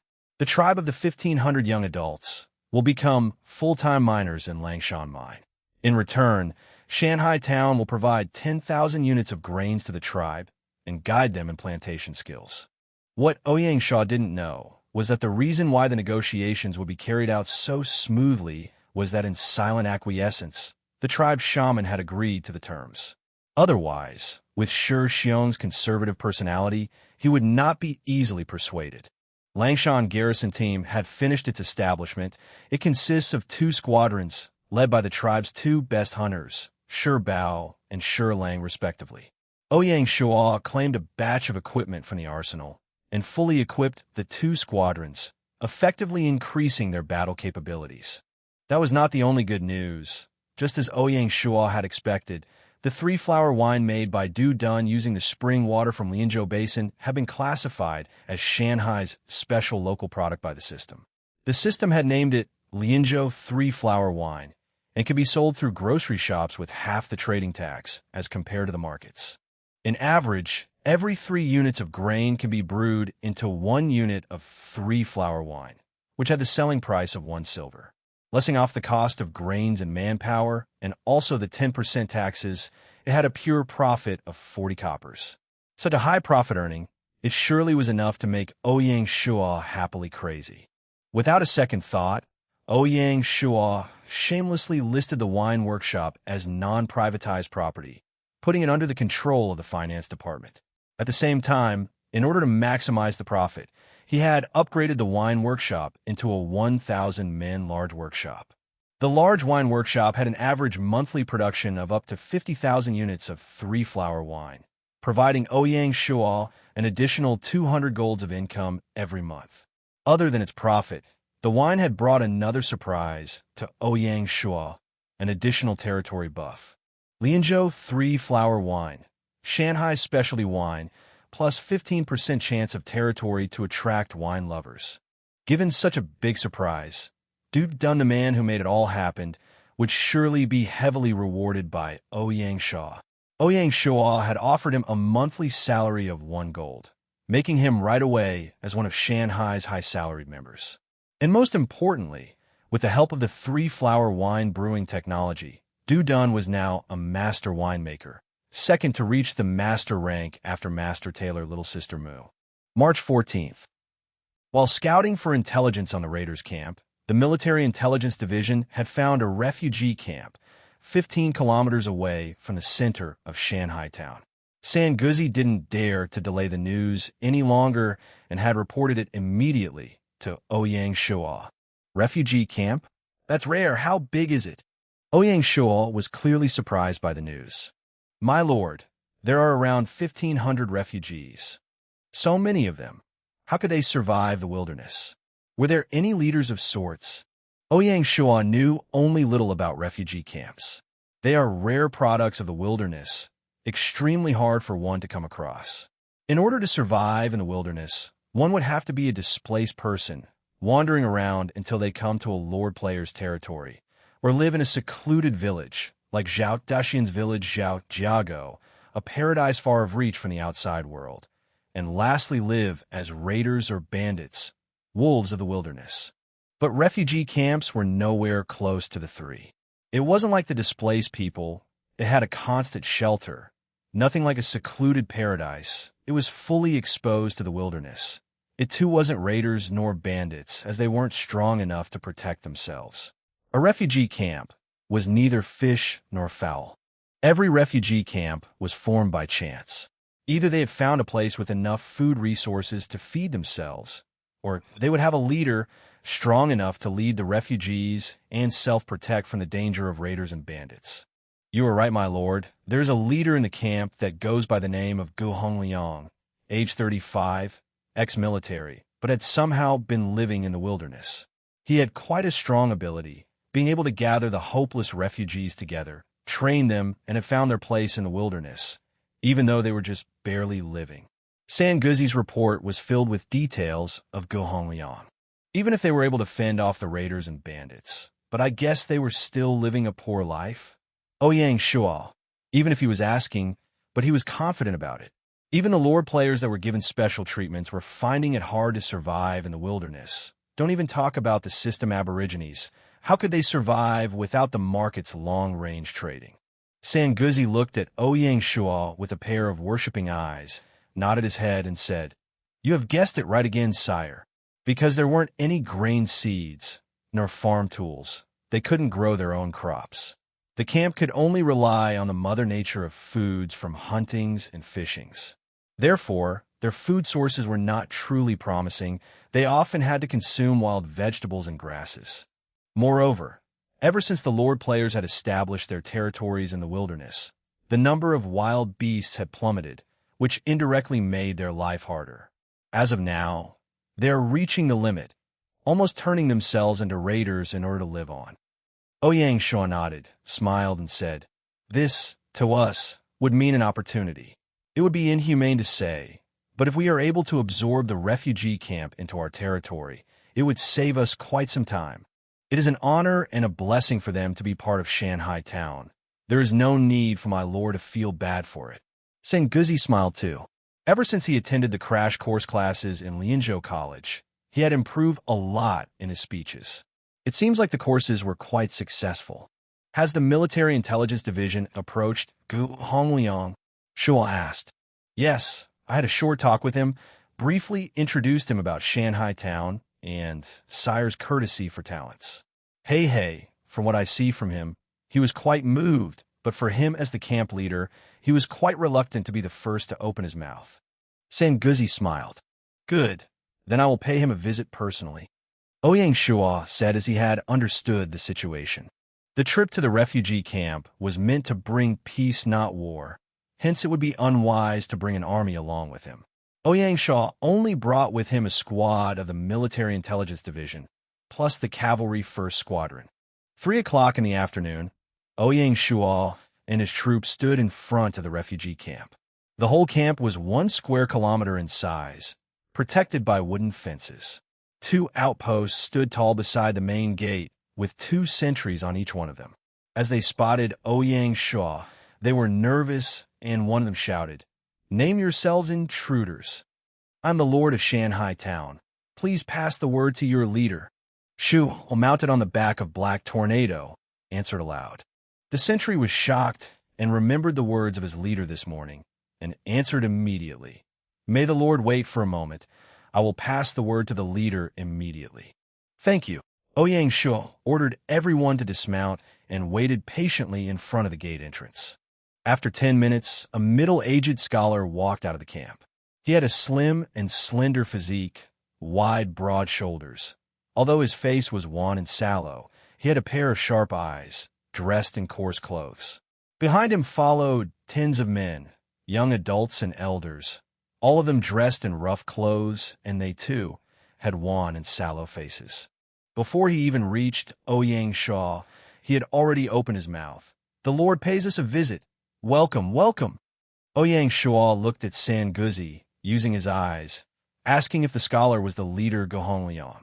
Sanguzi slightly nodded his head, confirming the scholar's identity. Ouyang Shuo then smiled and replied, "Sorry for the sudden visit. I hope you would forgive me." As the refugees behind Gohongliang laid their sights on the well-equipped cavalries, their eyes couldn't help but be filled with terror. They were terribly awed. "Let's talk inside," Gohongliang said while smiling. Ouyang Shuo nodded and ordered the others to stay, bringing only Lin Yi and Sanguzi along with him.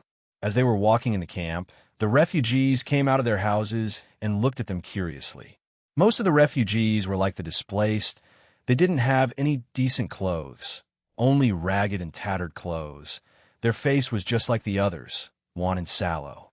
Before Ouyang Shuo left for the refugee camp, he had worn his armor and took his sword, dressed as an officer, and looked like a glorious hero. The 2 walking beside him were also well equipped. In comparison to the refugees, they were like heaven and earth. Ouyang Shuo took a good look at the refugee camp's military equipment. They only had simple and crude armors and weapons. He could not imagine how Gohongliang was able to command the refugees and defend themselves against the raiders' invasions. He had again re-evaluated Gohongliang and had valued the latter much more. This was a man highly skilled in battle tactics. As they entered the chamber, they sat down accordingly. For the refugees, other than Gohongliang, only an elder and a young man stayed back, while the others had automatically left. "Let me introduce them to the Lord," Gohongliang said while pointing his finger to the elder. "This is Elder Su, an ex-officer in Yemen's finance department," followed by the young man. "This is our military officer, Sun Tangjiao, an ex-sergeant in the military."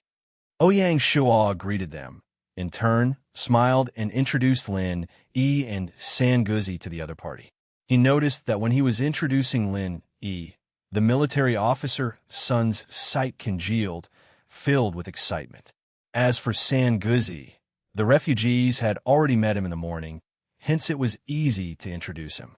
Upon knowing Sanguzi's position as the Secretary of Military Intelligence Division, a sudden white light flashed in Gohongliang's eyes. He had understood the situation in his heart.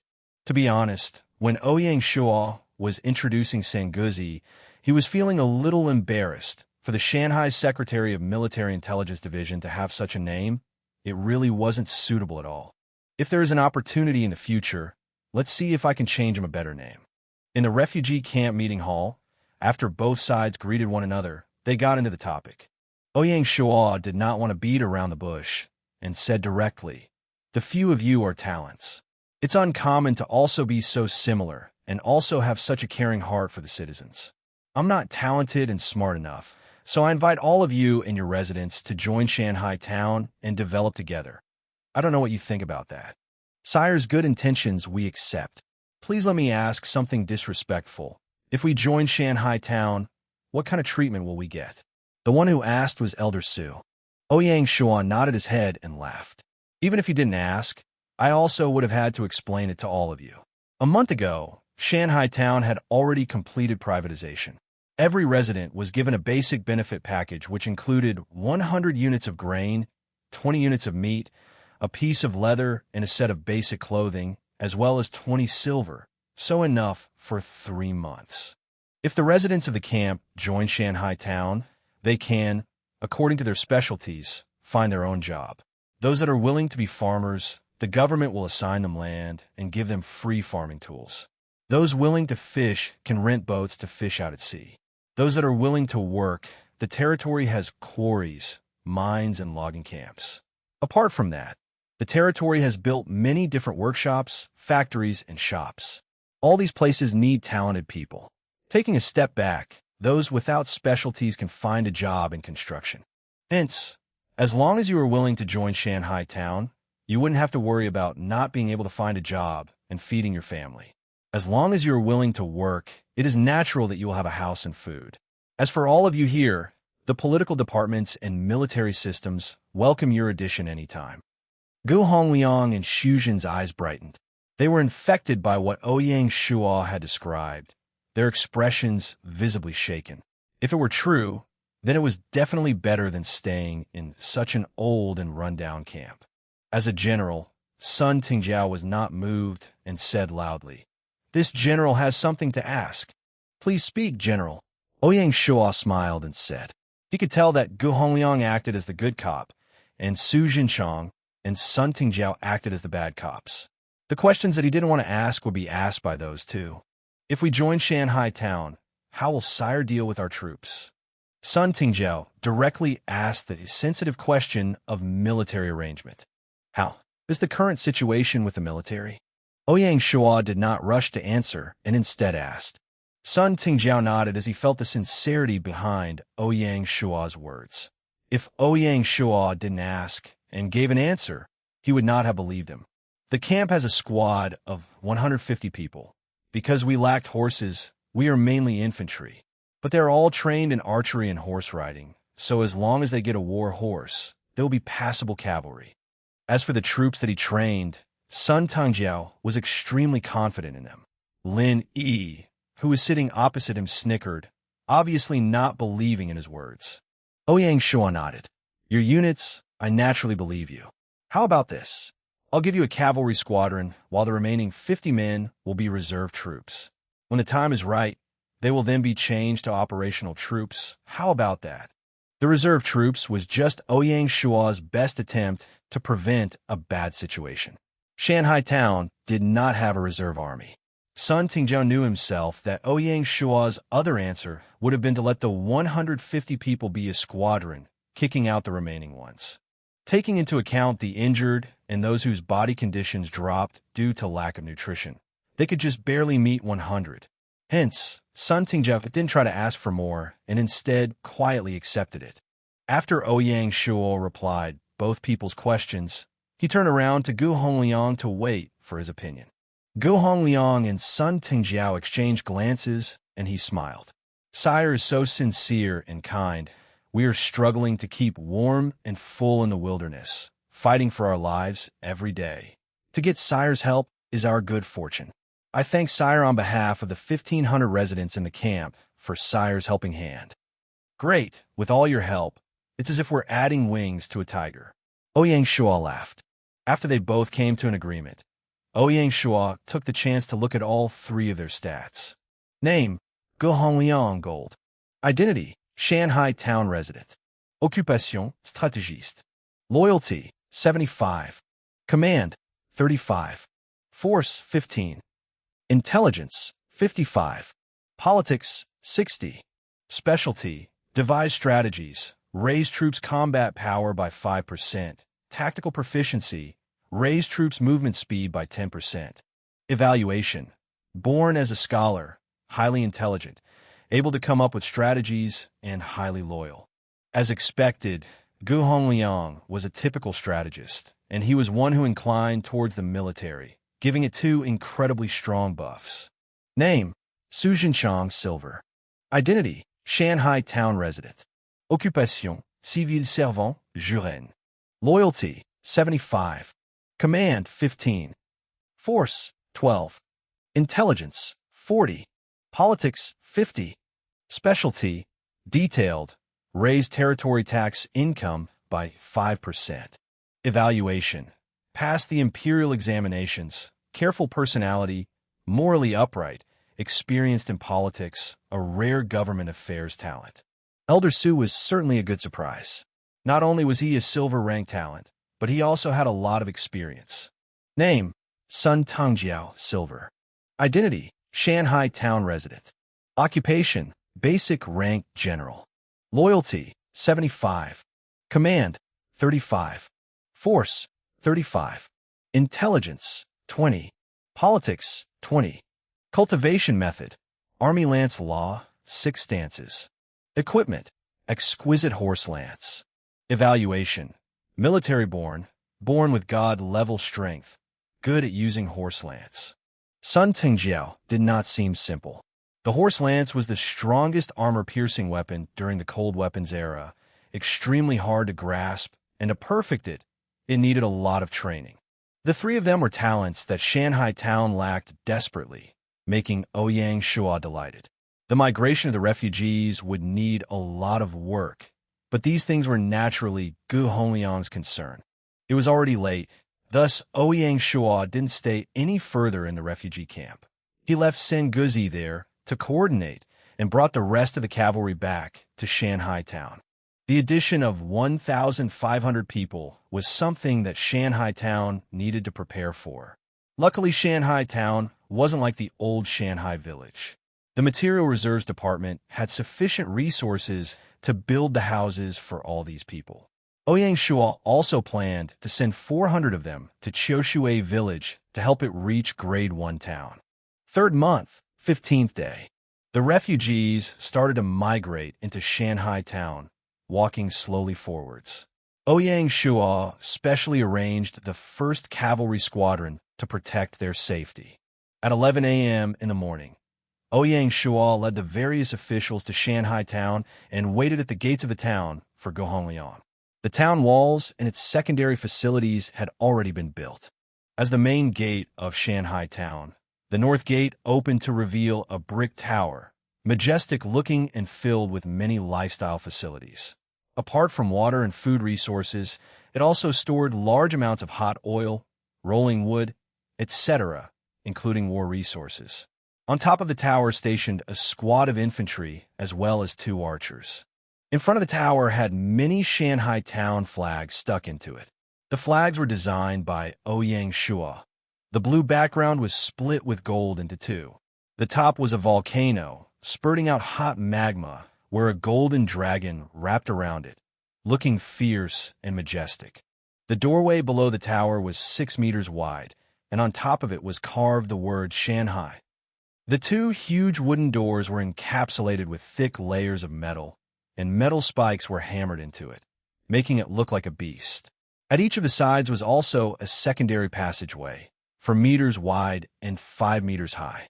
Under normal circumstances, the main door was usually closed and visitors would use the secondary doorways.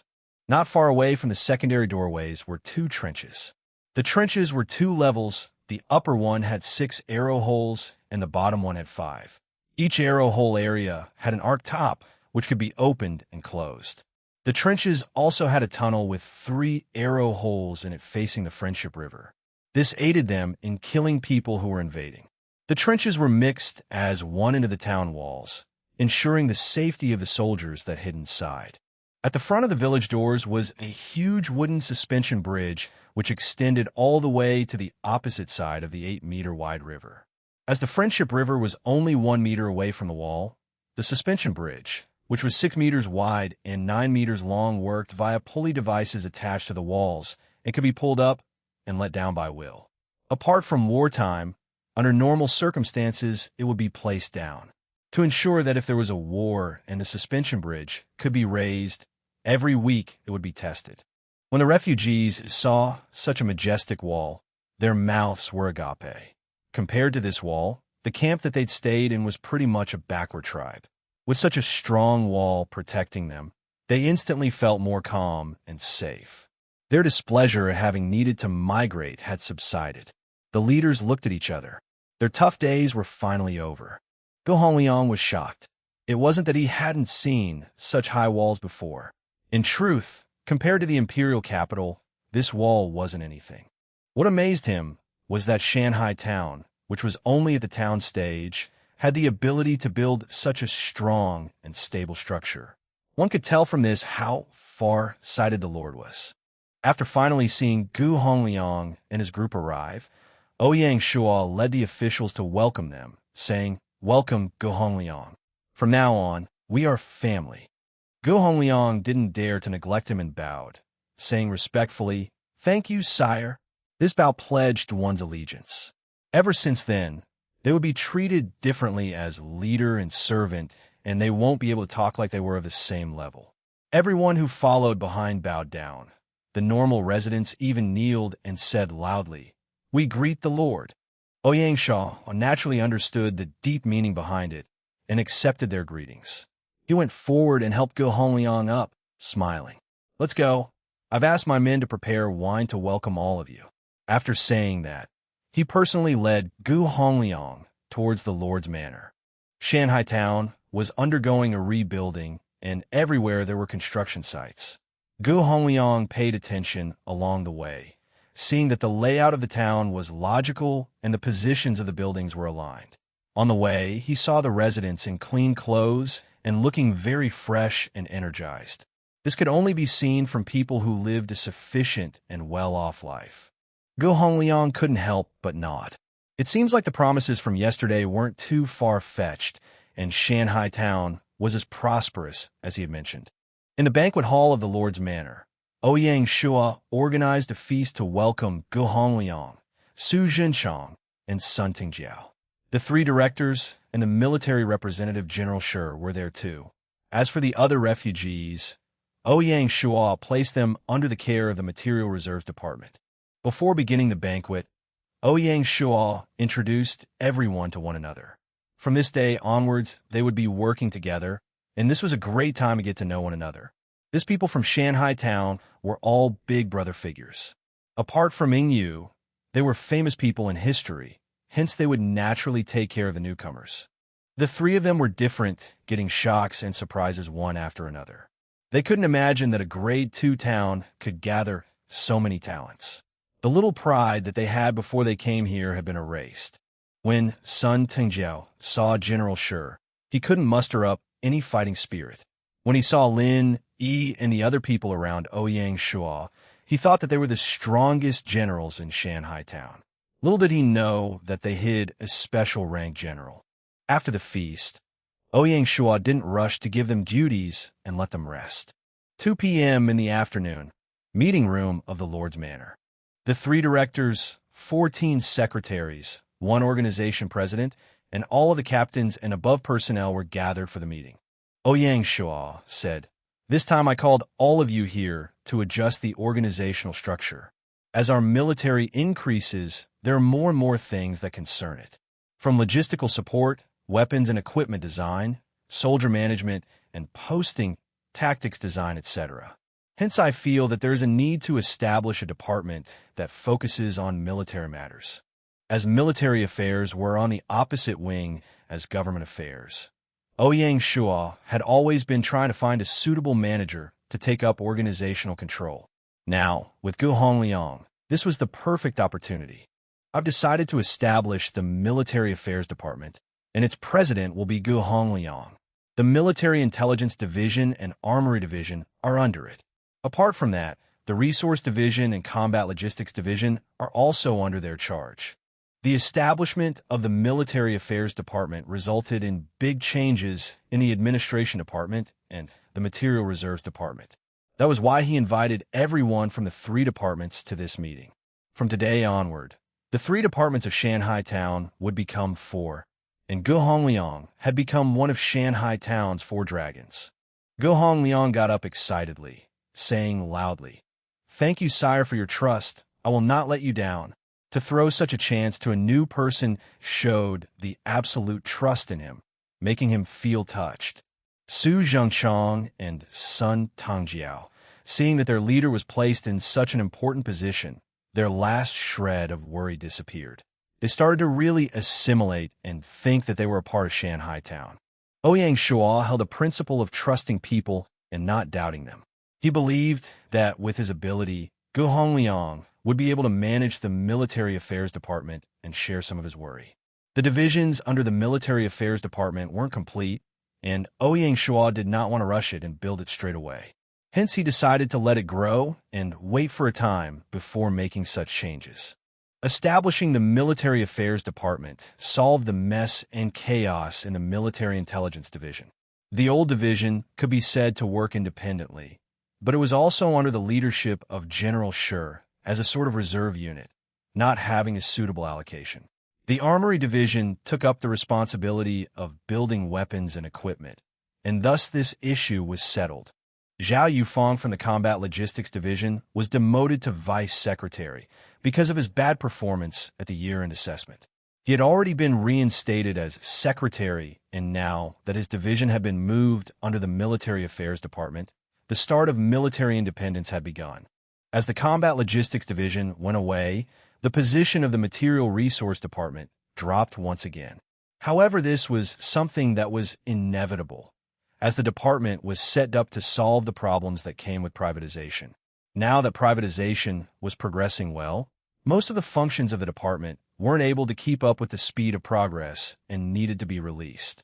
The office of the Military Affairs Department was already arranged by Ouyang Shuo to be built at Northeast Military District. A 4-in-1 base for all 4 divisions that are under the Military Affairs Department will be needed.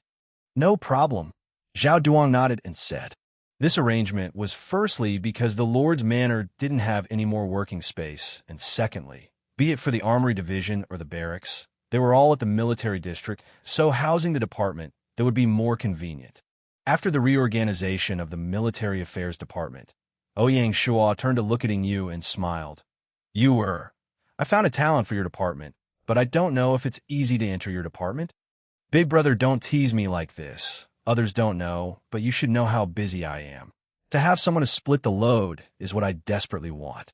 Ouyang Shuo nodded and announced, I've decided to appoint Su Zhengchang as the Deputy Director of the Financial Department and also the Secretary of the Business Division, at the same time taking away the position of Secretary from Chuang Yu. Su Zhengchang stood up and bowed, thanking excitedly. Thank you, sire, for your trust. I won't let you down. Su Zhengchang had loads of government affairs experience and would be of great help to the financial department. With his years of experience in different departments and divisions, it would be effortless for him to manage the business division. Ouyang Shuo also didn't want all of Cui Yingyu's effort and time to be spent on the business division and wanted her to control the big picture. After arranging the territorial government structure, Ouyang Shuo kept all the military personnel to hold a military meeting. The people who joined apart from the captains from Shanghai town, there was also the village protection squad captain from Chiushui village Zhang Daniu. Even Pei Donglai, who was busy training in Beihai town, had brought Zhou Feng and Yu Feng to rush back.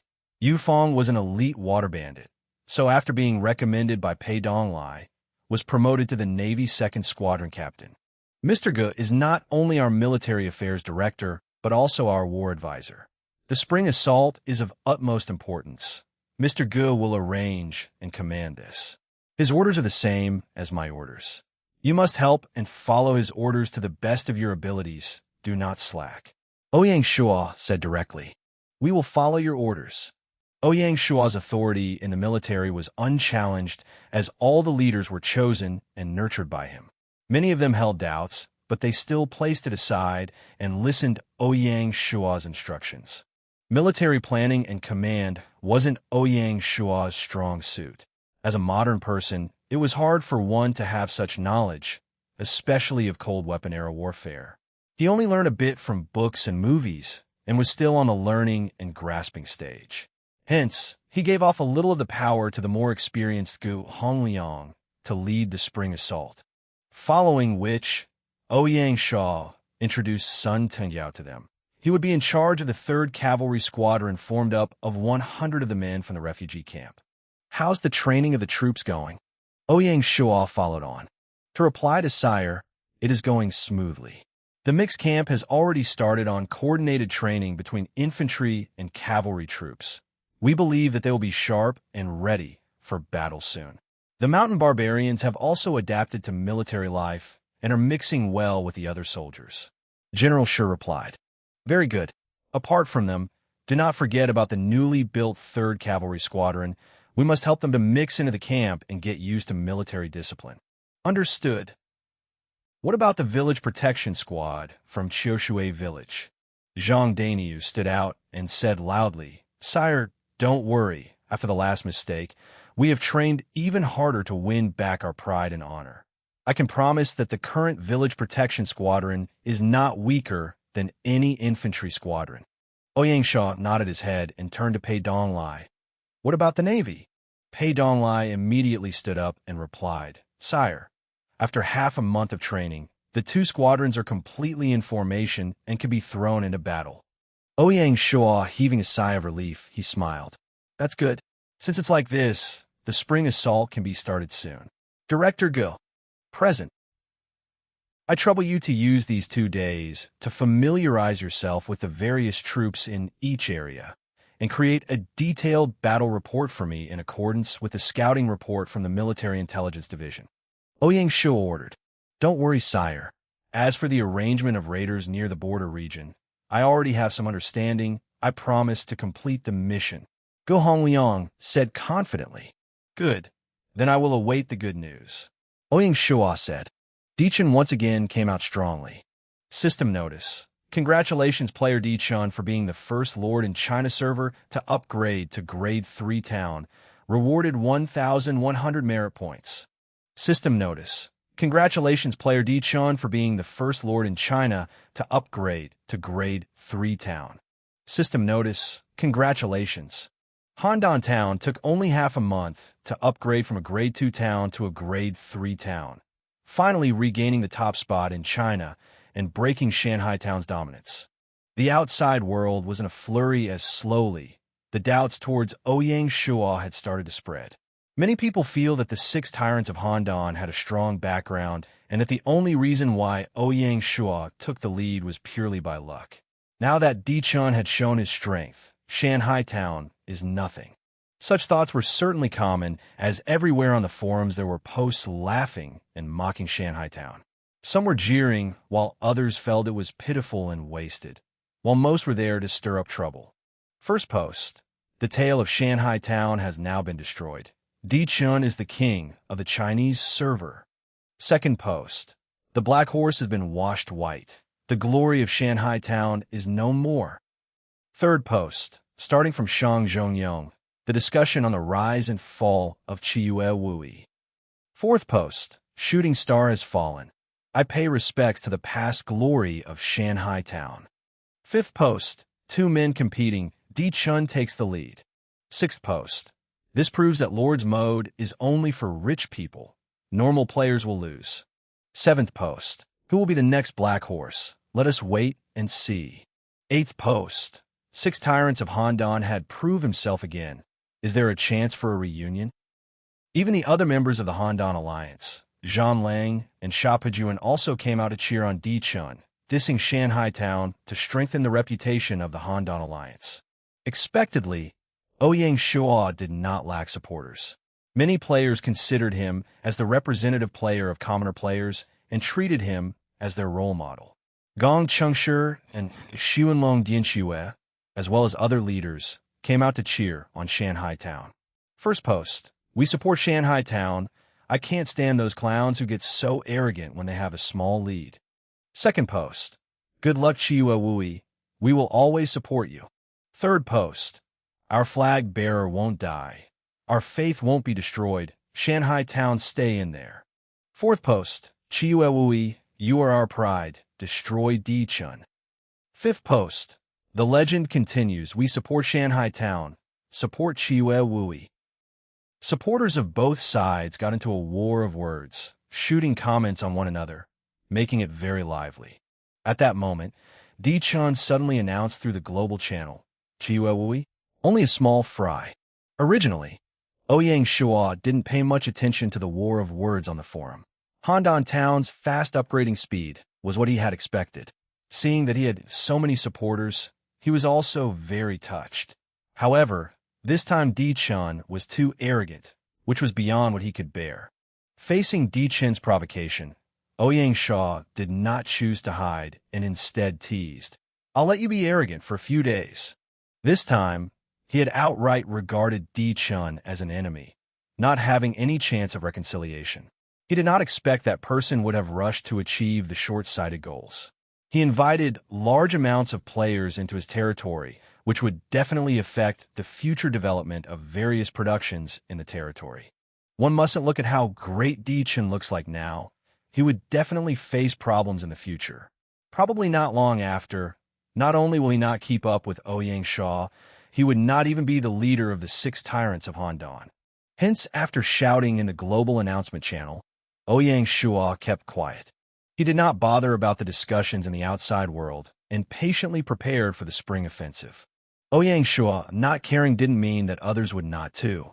The 2 current leaders' war of words brought this situation up to a new level, and various powers were discussing how to deal with it.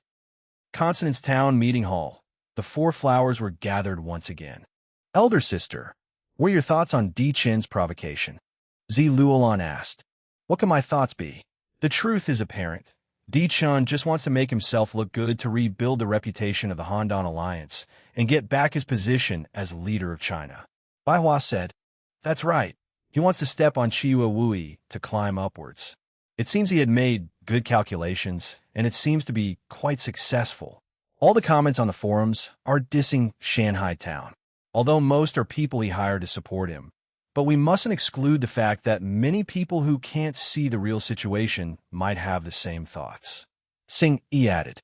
Zi Luolan was stunned, asking curiously, For TH sister's meaning is that you don't think his plan will work out? Of course, upgrading to a grade 3 town was only a small jump. As long as one used players to make up for the territory population, you could upgrade easily. Only people like Di Chun would brag about it like clowns. The most important consideration would be from grade 3 town to grade 1 county. Based on the tendencies of the system, it would definitely have some difficult tasks or requirements. Wasn't that how Shanghai Town had got their lead in the first place? Didn't you see Chihuahua's reply? He was obviously very calm. Sing Yi explained, No wonder she was the smart one, being able to see the crux of the problem. Bai Hua nodded. For TH sister is right. There's also one point, I don't know if you noticed. What point? They asked curiously. Chihuahua gave us the privatization method. Bai Hua said, Eldest sister's meaning is? That's right. Bai Hua nodded her head. Can you two stop doing mute riddles, what point? Hong Ying, who couldn't understand anything, shouted. From that privatization strategy, it seems that he has a deep understanding of the game, and we can confirm that he was a beta player. Not only that, his participation was also very high. I think Chihuahua probably understood the requirements needed to upgrade the town, which was why he could set such a plan with a set goal in mind. This was why he would be able to gain an unassailable lead and get the title of the first town. Bai Hua explained. Luo Xilan's brain worked fast and had already reacted, saying with uncertainty, Big sister's meaning is that Chihuahua already knows the requirements to upgrade to a grade 1 county and that they are very difficult. Even with Di Chun's ability, he wouldn't be able to complete in a short time, which was why he was so fearless. That's right. But how is that possible? Zi Luolan couldn't believe that information which someone with such a deep family background like Di Chun couldn't know. How would Chihuahua know? Bai Hua laughed. Firstly, this is only my guess. Secondly, the game is very mysterious, based on the personality of Gaia. For such things to happen is not rare at all. Talking about specifics, did you notice that out of all the people from Handan Alliance cheering for Di Chun, there lacked one person? Sing Yi said. Feng Qiuhuang. That's right. About this person, what does elder sister know? Bai Hua shook her head and laughed bitterly. She did not join any game before, so how would I know anything? What I know is only basic information revealed on the forums. Little sister do have some speculation. Tisink isimidet. Oh, quickly tell us. Tsing nodded. The people that Feng Xiaohuang is representing is a joint power. Any person in the alliance wouldn't be able to stand against Di Chen alone, hence they could only come together. This kind of team rests heavily on the leadership ability of the leader. For Feng Xiaohuang to be able to stand out shows her ability. Her background was revealed on the forums, and that she was from one of the biggest families in the alliance, the Feng family. The Feng family was a special family. The men were placed above the women. The men wouldn't need to join any family matters and just played all day while still holding the highest powers in the family. The females did all the work, but in the end are the sacrifices for the family. The name Feng Xiaohuang is the best description for the Feng family. Little sister's conjecture is that as the brightest female member in a few hundred years, she didn't want to be the next puppet and sacrifice. What she wanted was a hidden ally that wasn't a member of the six tyrants of Han. Hence Chiyu Wui was the most suitable. Did you notice that during the Siege of Beasts when Shanghai Town became the first, that Feng Xiaohuang sent her congratulations? And this time when the Han alliance ganged up against Chiyu Wui, she did not participate. From this we can tell that she isn't of one heart with the Han alliance, and she wants to work and cooperate with Chiyu Wui. Bai Hua took the lead to clap, praising, "No wonder you are our little Zhuge. With such small clues you can make such big conjectures and see the crux of the situation." Tsing Yi felt a little embarrassed. This was just a guess. Who knows if it is accurate? Okay all, no matter what, we must trust in our allies. As for other things, let's not care and just do well on our side. Bai Hua concluded. Meanwhile, in the fallen Phoenix town, Lord Bureau. Sister Di Chen's side is remaining silent against us to express their dissatisfaction. An 18-year-old, petite, female strategist said. In the town of Fallen Phoenix, other than the town Lord Feng Xiaohuang, there were also 4 core members. Qing Wan, Zhu Ke, He Tian'er, and Shueya, the princesses from the Alliance's 4 core clans. These 4 girls were all top-rated in terms of their appearances and abilities. Who does he think he is? Behaving so arrogantly. We joined the Han Alliance, but that doesn't mean that he can order us around as if we're some pawns. Qing Wan, go and tell them that we, Fallen Phoenix, have our own position. We will not give in to them, and Han Town has no right to interfere. Feng Xiaohuang frowned, and anger could be seen clearly on her beautiful face as she was extremely discontented with the arrogant Di Chen. Understood, but sister, why do you support that Chiyu Wui so much? Is he really that powerful? Asked a curious Qing Wan. You wouldn't understand. Feng Xiaohuang said as she frowned and murmured. Upon seeing this, Qing Wan decided to give Feng Xiaohuang some private time and walked out quietly. On the 18th of March, Shanghai Town's spring assault operation officially commenced. Their first victims were the 2 intermediate bandit camps. 3 cavalry squadrons, along with 3 infantry squadrons from the main camp, crushed the bandit camps one by one with unstoppable force under the command of Gohongliang. The operation seized 387 gold coins, huge amounts of equipment and supplies, and captured 67 bandits and 241 non-combat personnel as prisoners of war. On the same day, Qiushui Town also brought good news. Under the leading of Zhang Dainiu, the garrison platoon had annihilated and abolished a low, basic bandit camp. As for the loot, Ouyang Shuo did not touch them and fully handed it over to Qiushui Town. On the 20th of March, after a day of rest, Ouyang Shuo's forces launched their attack again. The victim this time was the only advanced raiders camp within the border. In order to be foolproof, Gohongliang even shifted the troops garrisoned in Qiushui Town to participate in the operation. Gohongliang first ordered the infantry squadron to provoke the enemies in order to lure their main forces out of the fort. He then commanded the cavalry squadron to pierce through the enemy ranks from behind once they all got out of their fort, destroying them in one strike. The result was rewarding. They seized 825 gold coins, huge amounts of weaponry, and captured 232 bandits and 375 non-combatant personnel as prisoners of war. In addition, they also acquired 1 territorial scroll, 5 civil servant job tokens, and 1 middle rank space stone. Territorial scroll 2. Special talented person attraction rate increases by 5% after use. Space stone, medium rank.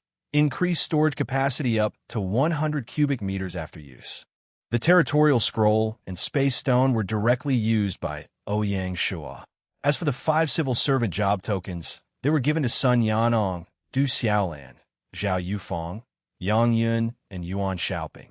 In the end, other than the Military Intelligence Division, Armory Division, and the Security Division, the other divisions' core officers have advanced their jobs to civil servants, increasing Shanghai town's administration efficiency to a higher level. San Guzi, the secretary of the Military Intelligence Division, had also successfully advanced to basic officer. Wang Hao, the secretary of the Armory Division, had to maintain his advanced blacksmith job, and the Security Division's secretary, Li Tai, had already advanced to government servant. After several battles, except for San Guzi, Zhang Dainiu, and Li Mingliang had also advanced to basic officers. Liao Kai, Shi Hu, and Wang Feng had also been promoted to rank 8 elite soldiers, only 1 step away from advancing to basic officers. The sergeants who shined and performed great in the war were also promoted to lieutenants, chosen as alternative candidates for captains. A sergeant named Zhao Yan had shined brightest among all, advancing straight into a rank 8 elite soldier, and was promoted to the 1st Infantry, 1st Squadron, 2nd Platoon Lieutenant. However, the greatest amazement was from Lin Yi. This little general had participated in every single battle, and, after a successful breakthrough, advanced to intermediate officer. Name: Lin Yi, gold level. Identity: Shanghai Town, 1st Cavalry Squadron Captain. Occupation: intermediate officer. Loyalty: 90 points. Leadership: 40. Va: 50. Intelligence: 25. Political: 20. Skill: Lin family's hereditary spearmanship. Total 12 styles. Equipment: fine iron spear, pommel sword, fine war horse. Evaluation: started learning the art of war and practicing spearmanship at a very small age, but has wild and bohemian behavior. On the 22th of March, Shanghai Town launched a total assault at the last large-scale water bandit camp within the border. An army of 900 soldiers from the main camp's 3 cavalry squadrons and 3 infantry squadrons, along with the Navy forces and the troopers garrisoned in Qiushui Town, marched towards the bandit camp through land and sea under the command of Go Hongliang. The Navy launched a feint attack on the river as a decoy to lure the water bandits out of their camps. Once the water bandits got lured out, the infantry squadrons and the cavalry squadrons stormed with lightning speed into the bandits' camp and took over the camp, with their camps taken over and their path to escape intercepted by the Navy forces. The helpless water bandits, seeing neither the hope of winning nor escaping, they were forced to lower their heads and surrendered. Because of the well-planned strategy and effective tactics used in this battle, the water bandit camp was taken down with little effort. Other than the 52 bandits that were killed, the other 1,000 people in the camp were all taken prisoner by the forces of Shanghai Town. A total of 954 gold coins, a huge amount of materials, 3 intermediate warships, and 4 special items were seized in the battle. These special items included 2 talismans, a series of books of the art of war, and Mengchong warship manufacturing manual. However, it was a shame that the village creation Token Song Jia wanted did not drop in the loot. Talisman of Vitality quickly restores strength and combat power upon use. Talisman of Rapid Marching increases the troops' marching speed by 50% for 2 hours upon usage. The 2 talismans were very rare and valuable. This was because, at crucial moments, one could turn the tables of fortune to their side, if used appropriately. As for the Talisman of Rapid Marching, it was even more valuable. If used for raiding, it could result in the enemy's wrongful calculations, causing forces to reach the enemy's ranks earlier than expected and deliberately crushing them with the element of surprise. Name: Lu Tao. Wu Tao Volume. Stats: upon equipping, increases leadership by 10 points and battalion's combat power by 10%. Evaluation: one of the ancient top 10 books about the art of war. A famous book that contains the pre-Qin military tactics and thinking, often known as the ancestor of every book about the art of war. Lu Tao has 6 volumes in total, and the Wu Tao volume is the second volume. It talks about military strategies and tactics. Lu Tao, although only a remnant is left, its effectiveness is still incredible. If all of the volumes could be acquired again, God knows what kind of amazing stats it has.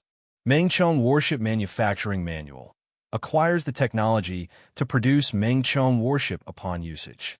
Mengchong warships were used by the Han Dynasty as the main naval warship.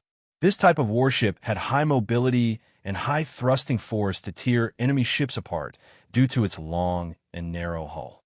With the manual, the naval shipyard had finally gotten their hands on the knowledge to produce decent moderate warships to arm the Navy. Ouyang Shuo participated in the entire Shanghai town's spring assault operation, and as a result, his level soared to a whopping level 40, surpassing the highest level 38 adventure player in a blink of an eye. Not only that, thanks to the continuous extermination of the 4 bandit camps and 1 water bandit camp, the successful establishment of Qiushui town, and promoting a village into a town, his meritorious value had skyrocketed to 13,200 points, and his prestige value reached 10,450 points. As a result, he had now been promoted to a second-class earl, and advanced to a prestigious level and obtained the title of Patriot. Ouyang Shuo could not help but to check his own personal stats because of these rapid changes.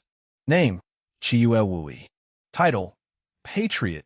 Increases NPC's relationship by 25%. Territory: Shanghai Town. Level: 40. Merit: 13,200/25,600. Rank: Second Class Earl. Body Structure: 18. Comprehension: 21. Luck: 5. Charm: 8. Command: 53 plus 10. Force: 16. Intelligence: 13. Political: 50. Talent: locked. Technique: Bajikon. Art of War: Lu Tao Wu Tao Volume. Skills: Advanced Collection, Basic Shipbuilding, Intermediate Diplomacy, Advanced Scouting, Advanced Weapon Proficiency, Basic Riding, Basic Spearsmanship, Basic Archery. Mount: Black Tornado Gold. Equipment: Ring of Courage Gold, Exquisite Composite Bow Gold, Exquisite Iron Sword Gold, Exquisite Iron Spear Gold, Bull's Guardian Dark Gold, Barbaric Gauntlet Silver, Barbaric War Boots Silver, Bull's Belt Silver, Bull's Gauntlet Silver.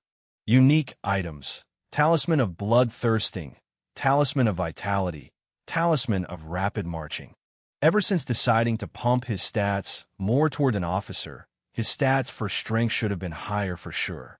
Therefore, when his political stat touched 50 points, Ouyang Shuo then auto-assigned his stat points to 1 command and 1 strength every time he leveled up. That was because 50 points in the political stats were more than enough. Besides, he had so many strategists helping him with his political works. As for the talent column, to unlock it would greatly depend on his luck. Some players had unlocked their talents at the 10+ level, and some hadn't even unlocked their talents even around 50 to 60 levels. For those like Ouyang Shuo who did not unlock their talents at level 40 were in the minority of the game. The main reason was that they leveled up with the help of external forces. This was because the easiest way to unlock a player's talents was through participating in war a countless number of times, and to unlock them by fighting for his or her life on the battlefield. After a long period of practice, Ouyang Shuo's Bajiquan had finally leveled up, reaching the rank of novice. In addition, his gathering, diplomatic, scouting, weapon proficiency, and the other basic skills had also increased by 1 level. The only disappointing part was that he had yet to find himself a suitable art of spearsmanship for himself. Other than these changes, Ouyang Shuo had also upgraded some of his equipment. After seizing a large amount of weaponry and armor, he easily replaced his sword and bow with gold-class weapons. As for the dark gold level weapons, he did not obtain any of them because they still remained invaluable and rare in numbers. That said, everything came with a good side and a bad side. Although the battle to wipe out the water bandits was very smooth, because the bandits did not put up much of a fight with the army, those rank 8 elite soldiers who were on the verge of breaking through to rank 9 missed their chance for advancement. If they wanted to advance into basic officers, there was still quite a long way to go. The 5 days of intense spring assault operation had brought Shanghai town abundant rewards. First of all was the population of the town. There had been an increase in population by 1967 people. Among them were 868 armed forces and 1099 non-combat personnel, exceeding the limit of maximum 5,000 people the town could have.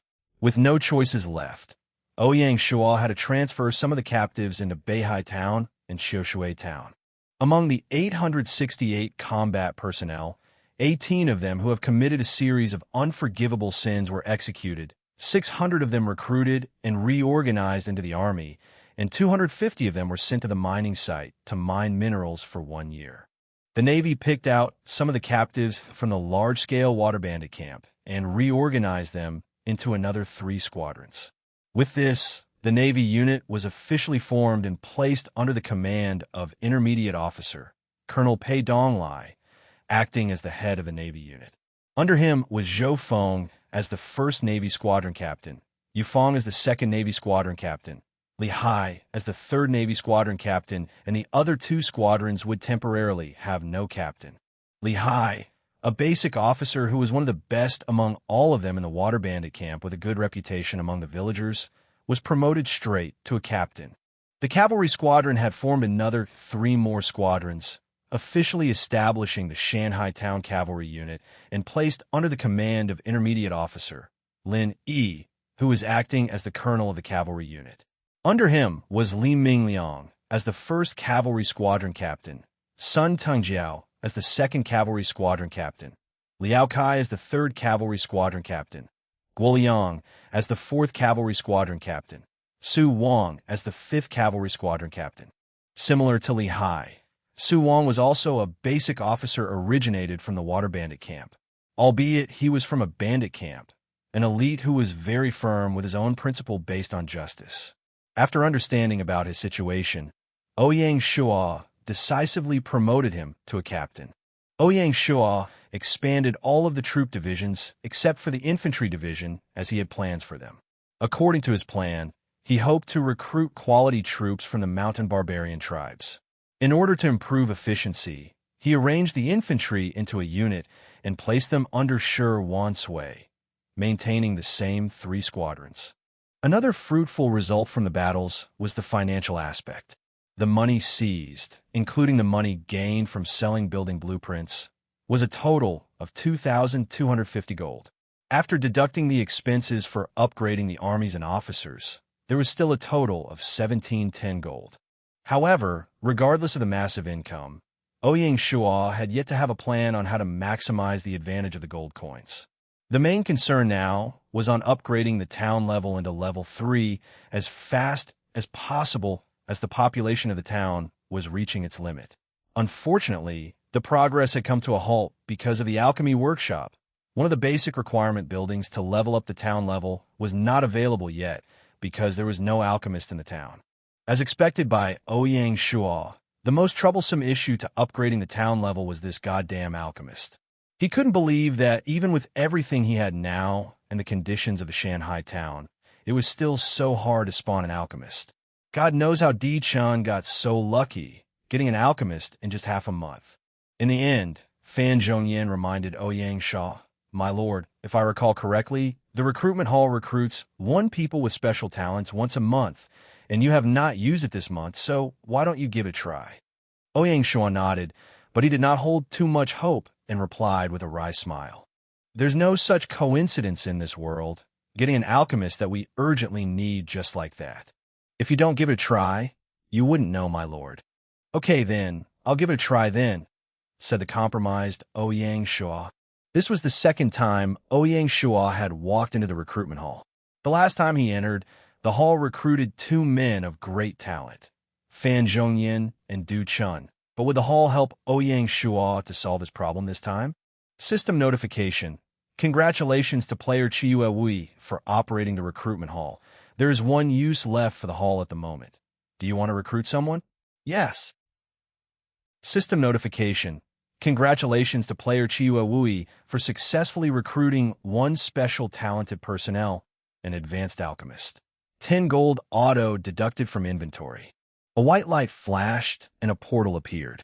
Immediately, a European appearing to be 30 years old walked out from the portal, saluted Ouyang Shuo in a very medieval aristocratic way, and said enthusiastically, "Magnus at your service, my lord." Praise the Lord. Ouyang Shuo really managed to recruit an alchemist. The happy Ouyang Shuo then smiled and said, "Mr. Magnus, welcome to Shanghai Town."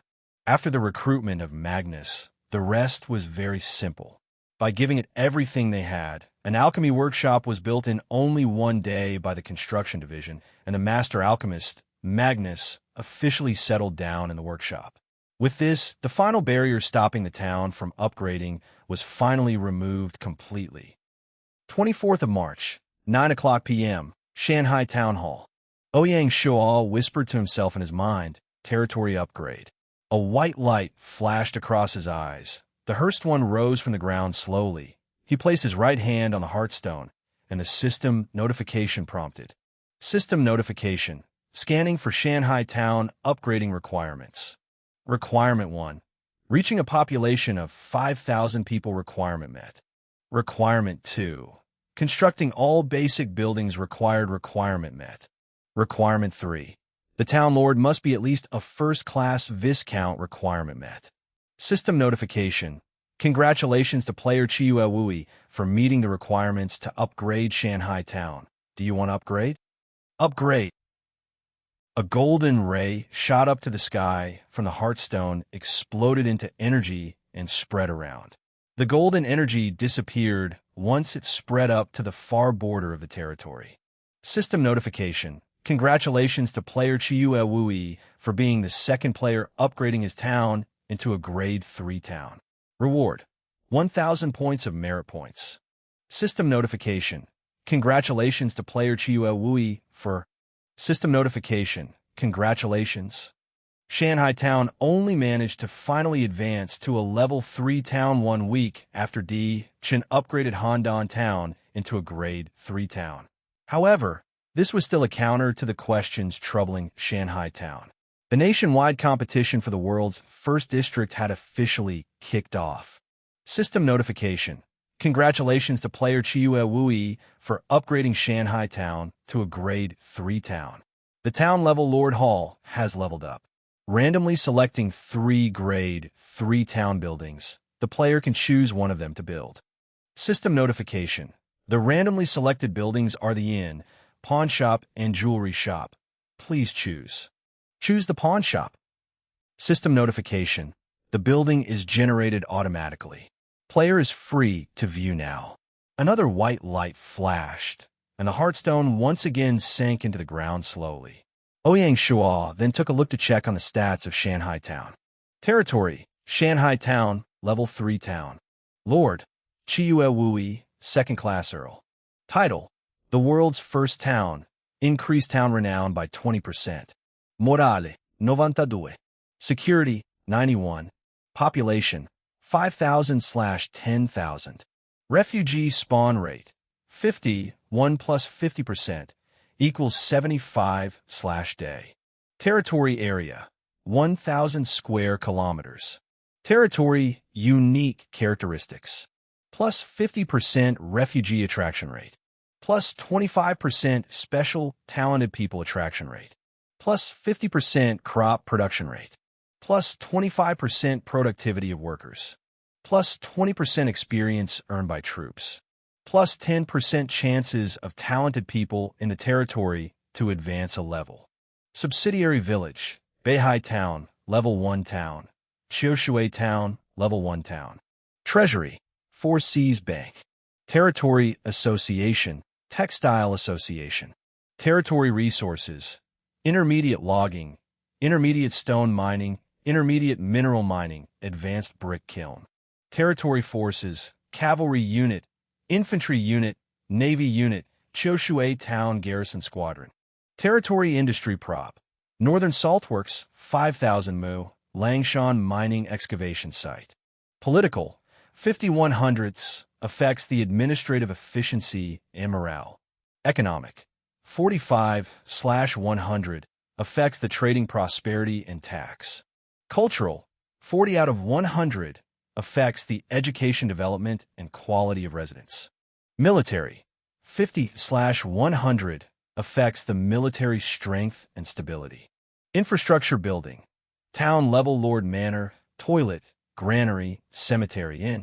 Agriculture building. Farm, mill, mulberry field, orchard, vegetable farm, medicine garden. Commercial building. Intermediate market, intermediate smithy, intermediate grocery shop, advanced woodworking workshop, advanced hospital, advanced dojo, premium tailor shop, garment workshop, intermediate pottery factory, large brewing factory, agriculture market, vinegar workshop, soy sauce workshop, tofu workshop, pharmacy, small textile mills, advanced alchemy workshop. Cultural buildings. Ancestral hall, private school, Lianzhou College. Military buildings. Advanced barracks, castle wall, moats, towers, turrets, stone outposts, stables, weaponry workshop, weapon arsenal. Special buildings. Dock, harbor, intermediate shipyard. Hidden buildings. Mazu Temple, sealed, recruitment hall. Taoist buildings. Taoist practice place. Construction conditions. Taoist building blueprint. Timber 2,000 units. Brick 320 units. Stone 1,000 units. Construction time. 4 days. Pawn shop. The collection of movable assets and real estate as collateral to the other side of the debt agencies.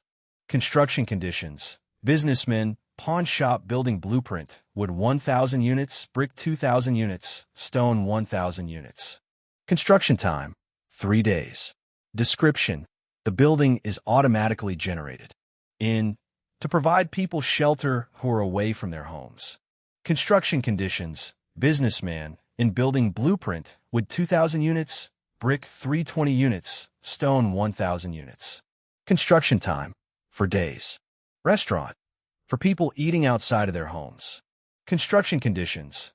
Advanced chef. Restaurant building blueprint. Wood 2,000 units. Brick 4,000 units. Stone 1,000 units. Construction time. 5 days. Jewelry shop. Shop selling gold and silver jewelry. Construction conditions. Gold and silver craftsman. Jewelry shop building blueprint. Wood 1,000 units. Brick 2,000 units. Stone 1,000 units. Construction time. 3 days. Tea garden. For planting tea plants.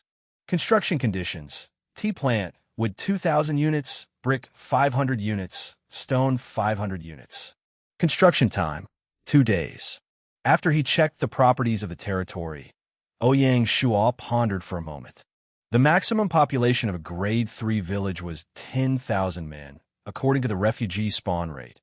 Under normal circumstances, it would take 2 months to fully reach the maximum. The earlier advancement of the territory upgrade increased the territory size by 2 times. The original third phase of the spring assault operation was to exterminate bandits outside of territory, but now it was extermination of bandits within the territory area. Fortunately, the Military Intelligence Division had gathered enough information, and the information were still applicable. Of the indexes of the territory, the cultural index was still the lowest. Within this period of time, the refugees which have spawned contain a few Shiozai and were all sent to the Lianzhou College by Ouyang Shuo. The Lianzhou College, now under the leadership of Su Shuda, had already progressed smoothly, and it wasn't the half-established college anymore. In between the Operation Spring Assault, the moat work was completed. The secondary structures, such as arrow towers and turrets, were also done and in use. The defensive system of Shanghai Town was now preliminary fully established. As for the basic building structures, they were all system changed to a brick and woodstone structure. Of course, as the ancient architecturals, wood was still an important material in building structures. Whether it be building carvings or paintings, they were all relying on the wood. For the 6 buildings, the pawn shop was auto-generated. It did not need to be taken care of. The tea garden did not require any building blueprints, but only an open field and the wild tea trees, much like the mulberry garden as before. The rest were the Taoist temple, inn, restaurant, and jewelry shop. Their blueprints were acquired from the Operation Spring assault few days ago. It saved Ouyang Shuo 400 gold to spend on the blueprints. The restaurant was nothing to talk about. Shuo had long promised it to be handed to Gu Sanya. The inn and jewelry shop were also simple. There were already related talents on standing by. The buildings could be built anytime now. While the Taoist temple was the only issue, it needed at least a priest to preside over the temple. In the past life, most of the lords took a simpler path. Within the players' jobs, there were priests, hence, the lords would assign a priest player to preside over the temple. 10 a.m. in the morning, Lord's Manor, Mayor Office. Sire, after a month's time of investigation, the Military Intelligence Division had gathered enough information about the nomadic tribes and also the Qingfu horses. I am specially here to report the details. It was an ordinary-looking middle-aged man with a persevering face. He was one of the heads, Lei's son. Ever since the last expansion of the Military Intelligence Division, other than the 10 staffs, the 40 of them were divided into two groups, Team 1 and Team 2. Lung Xian held the position of Team 1 leader, while the other team was led by Lei's son. Ouyang Shuo's heart skipped a beat. Tell me, how is it like? The nomadic tribes were formed with a large tribe as the core and tens of middle-small-sized tribes around it. The large tribe was called Tianqi tribe, 30,000 tribal men, situated in the middle of the basin and held the best pasture. In the middle of the basin exists an inland lake. They call it the Shunwan Lake. The imperial core of the tribe stood right beside the lake. The rest of the small tribes range from hundreds to thousands of tribal men, scattering around the basin. Lei's son reported. The closest to us? Ouyang Shuo asked. The closest to us, there were 3. It's to the west, middle, and east of us. On the west and east are both small tribes, less than 1,000 tribal men. The one in the middle is a stronger tribe, a middle-sized tribe with over 3,000 tribal men. What are their relations? The middle small tribes often fought each other. It occurs because of their competition for pasture. The Tianqi tribe would then step in and stop the war. What's interesting is the Tianqi tribe, with the ultimate purpose of maintaining its throne, it would secretly suppress the middle-sized tribes and support the small tribes. As a result, there weren't any second tribes with over 10,000 tribal men. The long-lasting suppression causes dissatisfactions between the middle-sized tribes towards the Tianqi tribe.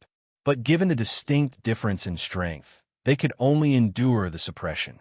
Therefore, the small tribes would usually side with the Tianqi tribe while the middle-sized tribes formed their own alliance. Lake Sunanswerd.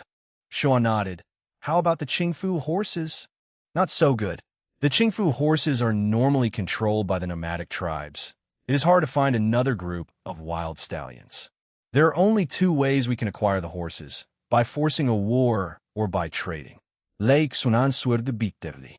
If we trade, will it work? Shuo asked in uncertainty. The tribes are lacking in ironworks, and more if it is the daily resources such as salts and tea leaves. Hence, it is theoretically possible for us to trade with them. Of course, that is if our fists are strong enough to defend ourselves. They are nomadic tribes, predators of nature. They are aggressive. Things that can be plundered, they will not trade. A month's work was not in vain. Lei Sun had acquired a strong understanding of the situations of the nomadic tribes. Ouyang Shuo tapped his fingers on the table and kept quiet. According to his plan, after upgrading to a Grade 3 village, the last subordinate territory would be established on the borderline between the Friendship River and Xiushui River. It would act as the bridgehead for them to conquer the basin. But with the intelligence Lei Sun had gathered, establishing the subordinate territory they would face with the risk of getting plundered by the nomadic tribes. It was constantly bugging him that if he were set up the Mingguang Armor Heavy Cavalry Unit, the system given ordinary warhorses could not even bear the weight of the armors. Only the Qingfu warhorses could do so. Without a bridgehead, he would not be at ease to send his troops over to the other side of the river. If they were spotted by the nomadic tribes, they could not even retreat back to safety in time. Taking a step back, If the bridgehead was not established, it would also be dangerous if they started trading deals with the name of Shanghai Town.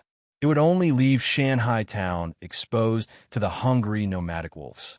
Just as Lei Sun had said, the nomadic tribes were aggressive. They would not spend a single coin on things that they could plunder.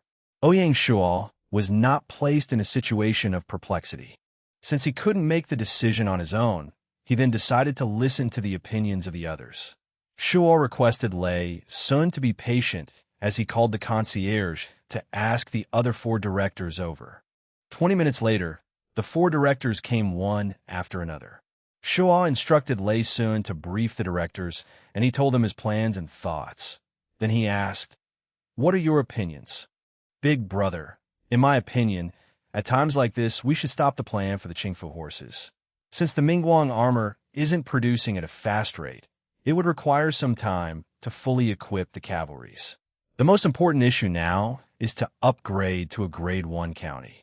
It is still not too late to come back to this matter by then." Yingyu, who expressed her opinions standing on the point of view from the finance department. Fan Zhongyin continued after her. "I agree with Director Cui. The nomadic tribes are all warriors. With the existing military power we have now, we're not yet strong enough. The best solution now is to stay put and ready ourselves." Seeing the 2 directors agreeing with each other to stop the plan on the Qingfu horses, the military representative director Gu Hongliang could not sit still anymore. Just when he was about to stand up, Tian Wenjing, who was beside him, suddenly rose and said loudly, "My lord, I hold a different opinion. Please speak."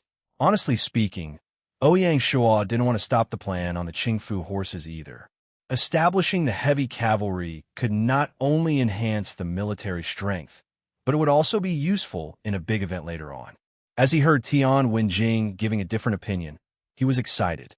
The emotionless director, he wasn't usually a talkative man, but once he opens his mouth, there must be some context in it. "I think not only do we need to build the bridgehead, we also need to build it fast before they even notice us. Quickly and swiftly we will nail down a fortress on the riverside. Otherwise, after they notice and station their troops beside the river, it will be even harder for us to conquer the basin," Tian Wenjing said. Fan Zhongyang reputed his opinion. "Director Tian has a point, but have you thought of it? How can we build the territory without them noticing? This is not something that can be done within days. Furthermore, even if the territory is established, how can we defend ourselves from the nomadic tribes with a limited defensive capability? I'm afraid, in the end, all of the resources would be wasted in vain." But Tian Wenjing was clearly prepared. He answered with great confidence. "The solutions to the questions you ask are simple. Since it will be the bridgehead, then it will naturally not follow the normal procedure of a subordinate territory. We will build it as a military fortress. The first step is naturally to build a strong stone city wall. Only after the wall is built will the inner city structures come. This way, we only need to station a little amount of garrison team, and it will be enough to fight off the nomadic tribes. Since the nomadic tribes are troops of open field warfare, siege battle is something they aren't good at. They don't even have the basic sieging weapons." "That's right. I suggest that we station the cavalry unit as a coordination team, along with the garrison team. It will be sufficient to ensure the safety of the territory." Gu Hongliang continued on. He did not expect that Tian Wenjing would have such a profound strategic vision. Even him, as the director of military affairs, did not think that far. It was only his immediate reaction that made him repute the suggestions. His instinct tells him that if they stopped the plan on the Qingfu war horses, they would miss a good opportunity. But how to do it? He did not have a good plan in mind. Now, Tian Wenjing gave him a perfect solution to the problem. It was not her profession regarding military affairs. Hence, Yingyu kept quiet and listened. Fan Zhongyin pondered too after listening to Tian Wenjing's explanation. He said nothing, and it could be taken as a silent acquiescence. Seeing the 4 directors agreeing on each other, Ouyang Shuo did not hesitate anymore and said, "Very good. We will do as Director Tian says. Tomorrow we will start the construction of the 3rd subordinate territory." After agreeing on the strategy, what they needed to discuss next was the officer of the subsidiary territory. This 3rd subsidiary base will be named Friendship. It is right next to the Friendship River and it also shows our kindness. For all these nomadic tribes that we don't have the ability to force submission, it's best that we discuss with them kindly. As compared to Beihai Town and Qiushui Town, the future of Friendship Town has more challenges. Hence, a good officer is of utmost importance. This officer must be good in politics and care about the military troops there. He must also have good adapting abilities, as it is across the river from the main town, and outside, which are many strong powers. The main camp can't always be there to reply and help out. Who would all of you recommend? Ouyang Shuo asked. This was the first time that Ouyang Shuo had asked for the director's opinions when choosing the officer of a subsidiary territory. In the case of Beihai Town and Qiushui Town, he made the decision on his own. This was the first time that Ouyang Shuo didn't have a good man in mind. Out of the 4 directors, Gu Hongliang was the most relaxed. He had just joined Shanghai Town and belonged to the military, so he obviously wouldn't have anyone good to recommend. As for the other 3 directors, they hesitated. If this recommendation went well, everyone would be happy, but if the recommendation was wrong, then the one who'd recommended him would have to be responsible. The finance department was considered a more specialized department, and from all the secretaries and managers, it was hard to find a person who could control the big picture. Hence, Ingyu shook her head and said that there was no one she could recommend. The Material Reserves Department was similar, and the various secretaries and managers came for nothing. It was already the limit to rule a division. How could they become an official of a subsidiary territory? The only one that stood out was the Salt Pan Secretary Shinzue, but his experience was lacking, and Tian Wenjing shook his head. The one with the highest possibility was the Administration Department. They had many divisions, and the various secretaries had higher stats. Fan Zhongyan hesitated. He had 2 choices in his heart: the Assistant Director Qin Shijian and the Secretary of Household Registration Zhou Haichen. The 2 young men were exceptional and could control the big picture. However, they each had their strengths and weaknesses, making it hard to decide. I recommend Qin Shijian and Zhou Haichen. Whom to pick I leave to sire. At last, Fan Zhongyan decided to leave the decision to Ouyang Shuo. Ouyang Shuo nodded his head. These 2 men were the ones he'd expected to be recommended. Only now, he would have to be the one making the decision. Out of the 2, it wasn't that Fan Zhongyan didn't have a preference, but this type of personnel arrangement was too sensitive and he didn't want to be too deeply involved. Ingyu snickered at the side as she saw Ouyang Shuo having a hard time making the decision. Ouyang Shuo stared at her and said, "Let's choose Zhou Haichen. The Deputy Secretary of the Household Registration Division will become the new secretary and take over from Zhou Haichen. Qin Shijian's position will also be moved, being a deputy director for so long. It's time for him to train by being a secretary. He will be the new Meritorious Services Secretary." In the end, Ouyang Shuo decided to use a taking over style and chose Zhou Haichen. His departure would be quickly covered by Du Quan. If Qin Shijian was picked, it would result in the Household Registration Division having too many people and the Meritorious Service Division having too little. As for Ouyang Shuo's decision, all 4 directors had their thoughts. Through this, they saw through his direction and inclination of using people. After discussing the new officer for the subsidiary territory, Ouyang Shuo ended the meeting. As for the problems with the construction, he was prepared to gather all the secretaries and managers in the afternoon and discuss it there. 2 p.m. in the afternoon, Lord's Manor meeting room. Ouyang Shuo gathered all the departments and divisions that were related to the new subsidiary territory. With the issue about the construction of Friendship Village, Ouyang Shuo shared his views. We must first consider the future route of Friendship Village. The village walls would run for 2 kilometers in a square shape, 9 meters high and 5 meters wide. In the building of the wall, our main camp must participate. The construction division has to send a few men, and we must rush to finish in a week in case anything happens. Zhao Duang nodded to signal that he was fine with it.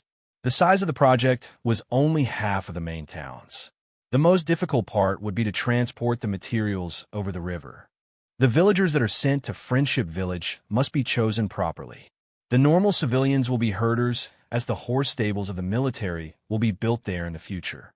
As for skill talents, It's best if we choose intermediate and above talents like blacksmiths, traders, etc. Ouyang Shuo said. The new household registration secretary nodded and asked carefully, Sire, how many people will we send over? Let's say 1,000, which is the max population for a grade 3 village. Out of this group, 200 must be their village protection squad, which you will coordinate with the military. Ouyang Shuo ordered. Understood. Ouyang Shuo looked over to Du Xiaolan and said, the resource division needs to make preparations to trade with the nomadic tribes, building a trading area in the village. Food, salt, and metallic types of strategic goods must be sold in proper channels and must be controlled. Understood. The transportation division is in charge of transporting goods over the Friendship River, especially materials.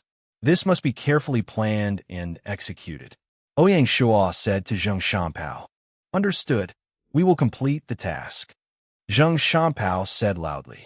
Okay, all of you go make preparations. You only have an afternoon to prepare, and tomorrow we will start to build our affiliate territory. Ouyang Shuo said. Yes. After dismissing the meeting, Ouyang Shuo called Zhou Haichun to his office.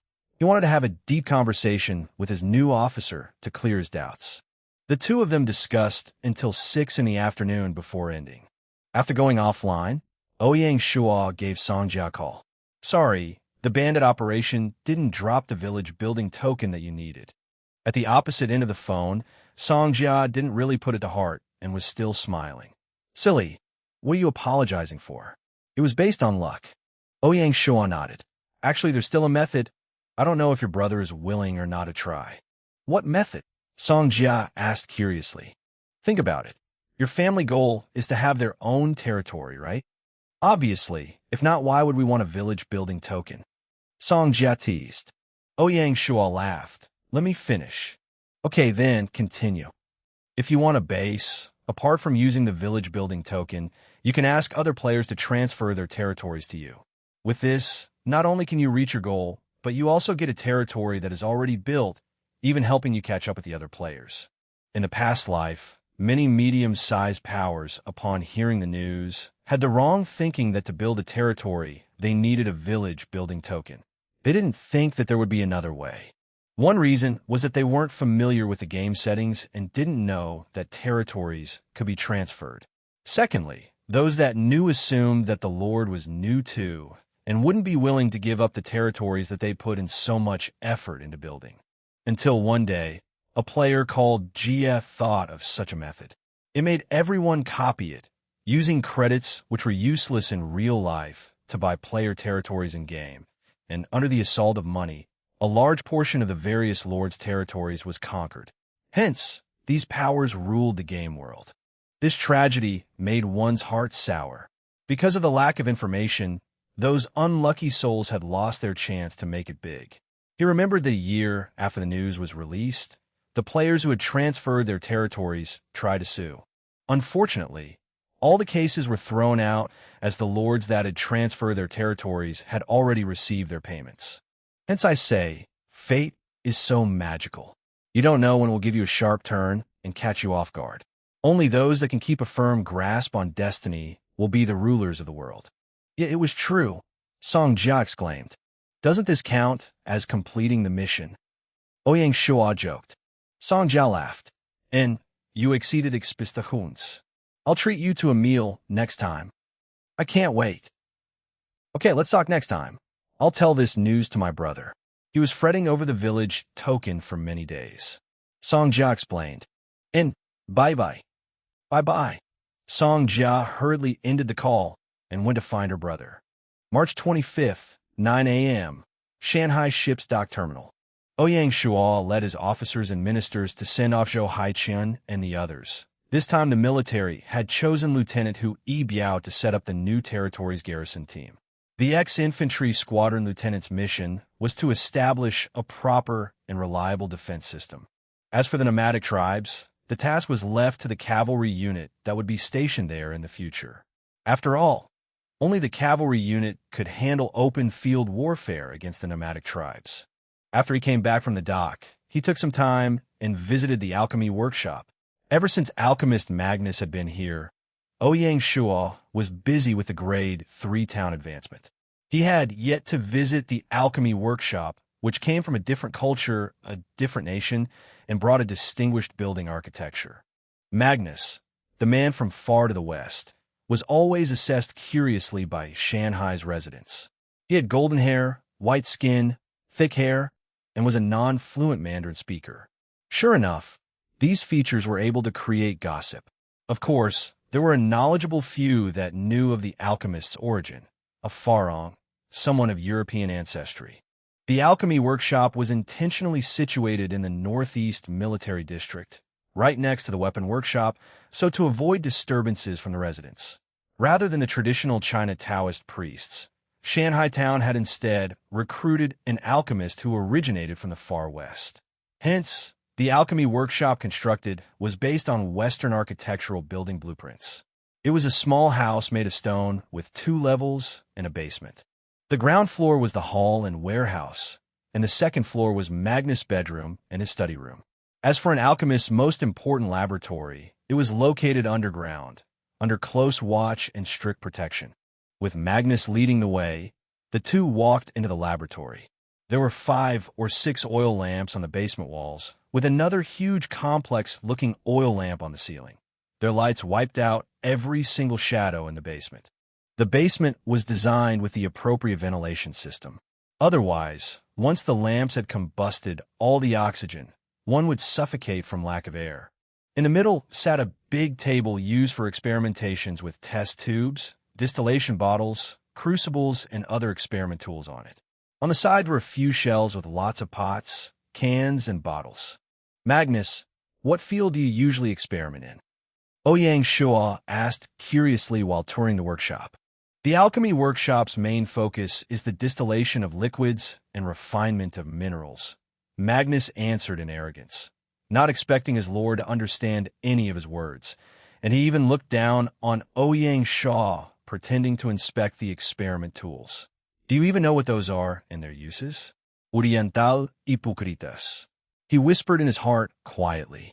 But what he didn't know was that Ouyang Shuo was a man from the modern world, and that the mysterious alchemy in his eyes was merely nothing but ordinary science and its applications.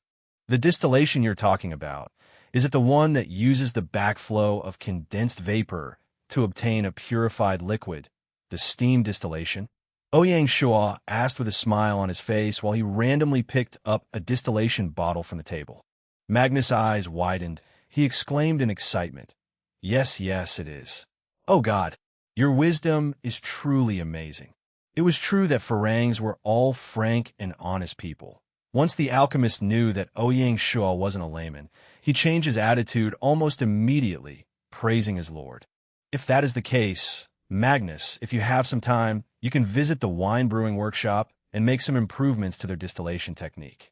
If the amelioration is a success, I am sure the finance department will be more than willing to pay a reasonably large amount of remuneration, more than enough to support and fund your research. Ouyang Shuo gave Magnus a bait he couldn't decline. The moment Magnus heard the words research funds, a sudden white bright light flashed in his eyes, and he shouted, No problem. Rest assured, my lord. Leave this matter to me. As for the research regarding refinements of minerals, you can work with the Armory Division, as they have a large demand for fine irons. Other than that, Langshan Mining Field might need your services too, as it is no doubt your profession in finding better ways to refine minerals with higher purity, in this case, gold. In short, I hope the alchemy workshop would not stay by itself, but actively cooperate with territory affairs, achieving the best of both worlds. Magnus had long put down his arrogance and preconceptions, and he respectfully said, My lord, your wisdom is as deep as the ocean. Magnus will follow your words of wisdom. Good. Before Ouyang Shuo left, he took out the wild boar fangs, long obtained and left untouched, and said with a smile, Is there any way you can make it into an accessory? Magnus took it and said prudently, I can try. Good. I will be waiting for your good news. As he finished his sentence, Ouyang Shuo turned and left. He went straight to the market after leaving the alchemy workshop, gritted his teeth, and spent 500 gold on purchasing an advanced shipyard building blueprint. Ever since he had acquired he could not wait a second longer to turn the warships into reality. But Mengchong warships were intermediate warships, and they could only be manufactured by an advanced shipyard. That said, if he desired to establish a strong force of Navy warships, he would have to use an additional 500 gold from the territory's limited capital funds, spending it for the shipyard's advancement. When he got back to the manor, he saw Qing'er and Gu Sanyang gossiping at the side. Gu Sanyang looked a bit down, and Qing'er was comforting her. Ouyang Shuo asked out of curiosity, "What are you two gossiping about? So mysterious." Gu Sanyang kept silent, while Qing'er curled her lips and said, "Brother, didn't you promise Gu Sanyang a restaurant before this? But according to construction division's pricing, a restaurant is so expensive. Adding on the salary for workers, money for raw materials, small bits here and there, it will require at least 30 gold. Plus, there is no promise of the restaurant's future, as we still don't know whether the residents are willing to spend in the restaurant. That's why Sister Gu is really hesitant about it." Ouyang Shuo nodded, and as he looked at Gu Sanyang, he asked, "What Qing'er said, is it true?" "My lord, I am indeed a little worried, and I am financially unable to go through with this. I am afraid I will have to disappoint you this time. I think it is better for me to stay back in the manor, serving and taking care of everyone as usual." Gu Sanyang resigned herself to her fate. Ouyang Shuo waved his hand and said, "Sanyang, there is no need to regard yourself as an outsider. You can come straight to me for help if there are any difficulties. You don't have to sigh alone at the side. The promise I had made before will surely be kept. I will pay the capital for the restaurant, but I will claim a 50% share of the restaurant. What do you say?" Gu Sanyang was wild with joy, and she was tongue-tied. "No, no, no. 10% of the shares is enough to me. I dare not ask for more. You don't have to decline it. I did not intend to leave you with 50%. But in order to manage the restaurant, capital is just the starting point. You will need to recruit workers, renovate the restaurant, research on the menus, a series of important work you will need to handle personally as the manager of the restaurant. To be honest, having 50% of the share by just providing the capital is already taking advantage of you." Ouyang Shuo explained his intentions to Sanyang. Before Sanyang could say anything, Qing'er had already clapped her hands in joy, laughed, and said, "Sister, you don't have to be so polite with Big Brother. He's just plundered a massive wealth from the raiders recently." Ouyang Shuo glared at Qing'er, and he continued, "Of course, I will have the 50% of my shares for my own, 30% of it will be Yingyu's, and another 20% for Qin. Let's take it as pocket money from the brother to his sisters." Yeah, Qing'er did not expect that she would benefit from it too. The small little money grubber hugged Ouyang Shuo's arm immediately, with a sweet and greasy voice said, "Big brother, you are so good. You are so fond of Qing'er." Ouyang Shuo smiled, petted her small head, and said, "It is good that you know, try not to be too naughty." Gu Sanyang watched the scene, and she accepted the offer at ease. With a face of joy, she said, "I shall then thank the Lord for supporting me. My lord, please give a name to the restaurant." Ouyang Shuo pondered for a moment, searching through his mental mind for a good name, then nodded his head and said, Let's name it Sangha 1 Restaurant.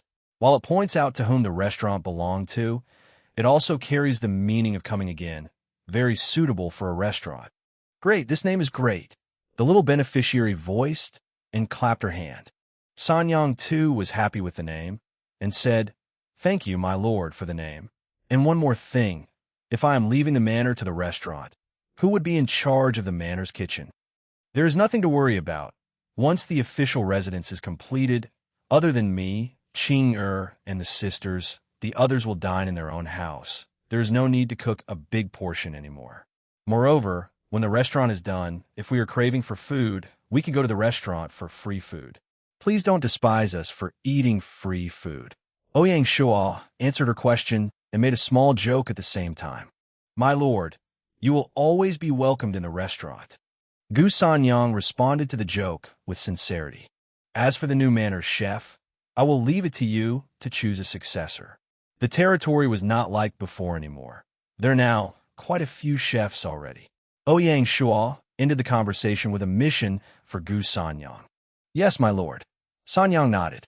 After the impromptu discussion, Qing was eager to deliver the good news to her sister Yu. Ouyang Shuo did not interfere and let her off. He summoned Zhao Duong to his office and tasked him with the advanced shipyard's upgrade project. The secretary's face turned bitterly sour. Lately, Ouyang Shuo had been giving him tasks and tasks endlessly, and construction projects were everywhere.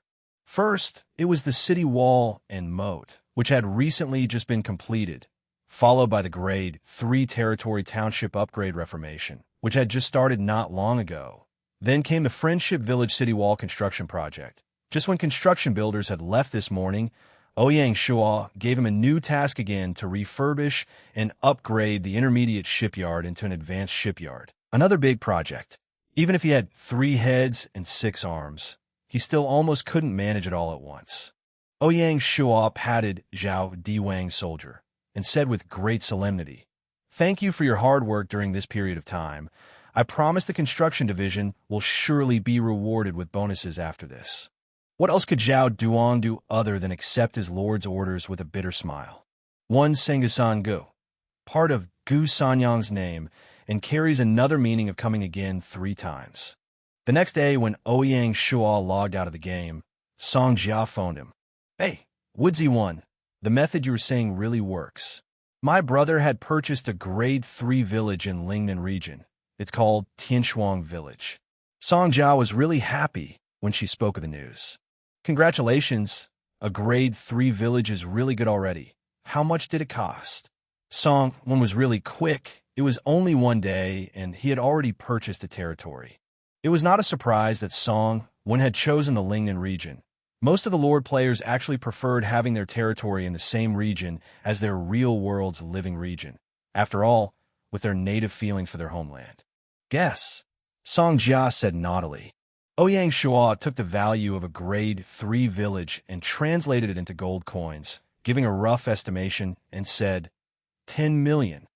Song Jia shook her head, gave a wry smile, and said, "Another 0 at the back." "Huh? Seriously?" Shuo couldn't believe it. "It's all my brother's fault, wanting to buy it immediately.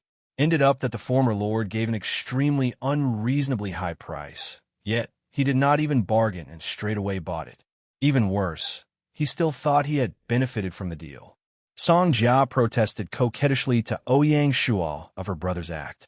That was not just a small benefit he had earned, Ouyang Shuo quietly said in his heart, using the credit points that were about to be void in the future in exchange for a Grade 3 village. This was definitely the best deal ever. No wonder the civilian lord players in the past life had been selling off their territories. These upper-class nobles were so generous, offering 100 million for a territory. If Ouyang Shuo were willing to sell off his Shanghai town, it would be easily priced at 10 billion credit points, except that it was impossible for him to sell his territory. Either way, he had successfully gotten himself land, didn't he? "Your family is rich. This is nothing." Ouyang Shuo smiled. "What? Even if we are rich, it doesn't mean we can spend it recklessly." It seemed that the Song family's inner council did not tell the female members everything. The real intention, true purpose, and the truth of Earth Online. Even up until now, Song Jia still took it as a game. One innocent girl. Ouyang Shuo did not linger on this sensitive topic much longer, instead turning and asked, "Did you shift along with your brother to Tianshuang Village?" "Yeah, I'm finally able to relax. Every time I wore the set of equipment you gave me, I was really pressured and worried that someone with bad intentions might have their eyes on me." "Oh, and about I suggest you practice it in free mode." Ouyang Shuo suddenly remembered that Song Jia had not yet understood the secret of the swordsmanship. Out of fear that she might have missed out on the golden opportunity, he mentioned the matter intentionally. "All right, I too think this swordsmanship thing is quite fun." "Great. By the way, my brother says he would like to express his gratitude with 1 million credits, but I stopped him. He then said he would like to buy you a meal. Do you want it?" Ouyang Shuo shook his head. He didn't want to get too close with the Song Corporation in real life, so he gently rejected the offer. "Thank you, but it's all right. All I did was just give a suggestion. It's not a big deal. I knew you wouldn't accept it." Then what if I am the one buying the meal? You wouldn't decline, would you? A beauty's dining invitation. I will always be ready for it. Then I shall invite you. I haven't washed up yet. See ya. Bye-bye. Ouyang Shuo ended the phone call and walked out of his room. Today was Saturday, and the small little girl Binger was still unwilling to wake up. Instead, Sun Xiaoya had just logged out of the game in her pajamas. She was ready to brush. Coincidentally, she met Shuo in front of the toilet door. So how was it? Is everything fine? Ouyang Shuo randomly asked. It was really fun. The Capital Architectural College teachings were really professional. It was all about ancient China's architectural structures. I felt like it was even deeper in details than my school's library. Gaia is really impressive. Initially, I was just playing for the sake of fun, but after attending a few classes, I couldn't help but fully immerse myself into it. Sun Xiaoya said with great relish. Ouyang Shuo nodded and said, Well then, learn properly, and eventually in the future, you can rebuild those ancient buildings in the territory. Really? Xiaoya exclaimed in delight. Of course, I promise you, as long as you present me the blueprints, I will turn them into real buildings, future master architect. Hee, a promise is a promise. Promise. After Sun Xiaoya went to the toilet, Ouyang Shuo turned and headed into Binger's room. What a lazy kid she was. In fact, she actually slept at 9:30 p.m. last night. Such a lazy pig. The young girl slept sweetly, hugging her little pocket-sized partner Schwer in her arms. The scene was overflowing with pure cuteness. As an advanced AI, she was more sharp-witted than Binger, and she was alerted when Ouyang Shuo walked in. After a period of living together, Schwer was already close with Ouyang Shuo. She flew around Ouyang Shuo, dancing gracefully like an angelic fairy, and finally landed on his palm. Ouyang Shuo used his thumb to caress her small face, smiled, and asked, Schwer, do you think your little master is a lazy pig? Schwer nodded and answered in a cute tone, small pig. Exactly at that moment, Binger was awakened by the noise. She muttered upon hearing her partner's answer, Bad Schwer, little traitor. Ouyang Shuo pinched her nose and said, Baby sister, wake up. You're coming with me today for a jog downstairs, to get some exercise and breathe some fresh air. And you too, bad big brother, disturbing my sleep and waking me up early in the morning. She was clearly not fully awake yet, as she was talking bad about everyone she saw. Ouyang Shuo didn't want to spoil her, so he pulled and forced her out from the bed. Under Ouyang Shuo's strict orders, the little princess could only listen and went to brush up herself in the bathroom. As for Schwer, she followed her into the toilet as well. She had just defamed her little master, and she was now trying to coax and comfort her little master. When she heard that Ouyang Shuo was bringing Binger for a jog, Xiaoya was interested in it too. Hence, the three appeared together side by side on the running tracks. The two young adults and a little child. Those who didn't know might just think that they were a small family. Oh, and another little AI fairy was flying around the three, a warm scene indeed.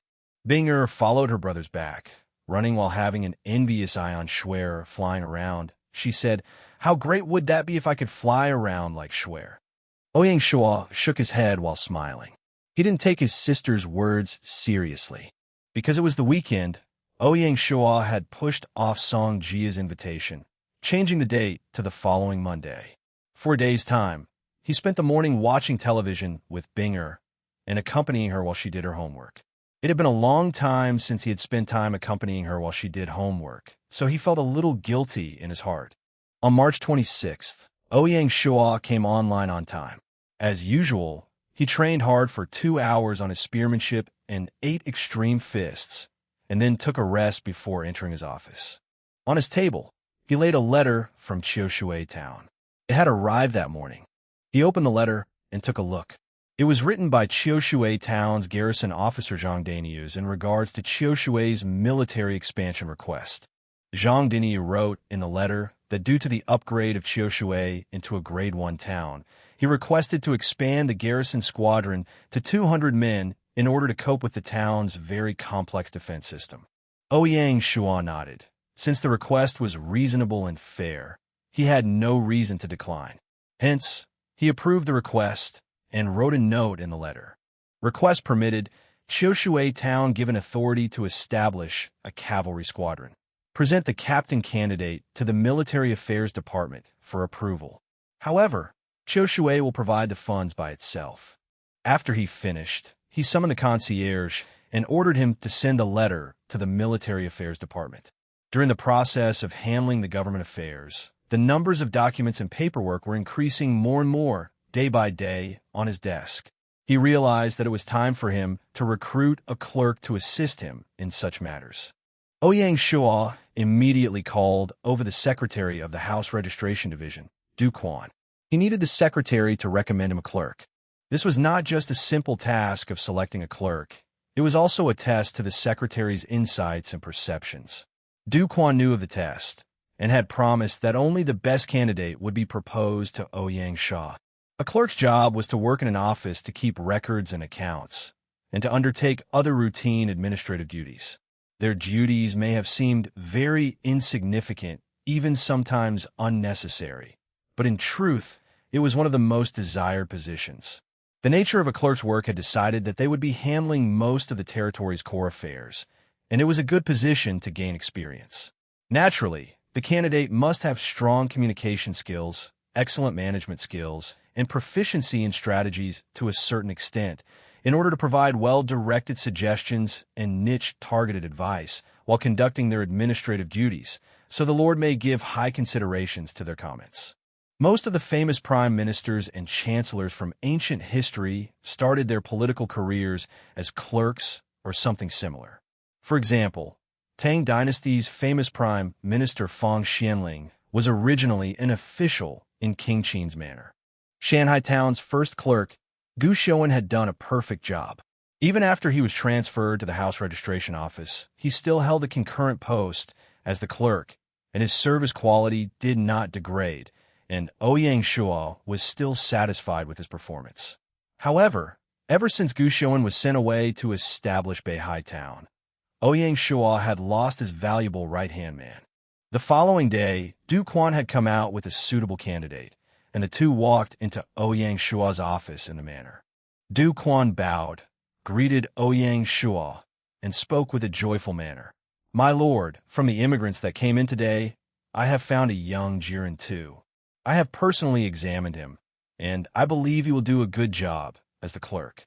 Hence, I have brought him here in person to the Lord, so you may evaluate him personally." As Du Quan finished his sentence, the scholar came forward, bowed and greeted Ouyang Shuo, respectfully said, "Bai Nan Pu, greets the Lord." He had the appearance of a 24 or 25-year-old young man, dressed in a whitish single scholar's robe, his hair black and tidy, his eyes bright and sharp, a young man with a decent and typical scholar look. Ouyang Shuo nodded his head. His first impressions on Bai Nan Pu were very good. In order to get a clearer picture of Bai Nan Pu, Ouyang Shuo took a look at Bai Nan Pu's attributes. Name: Bai Nan Pu Gold.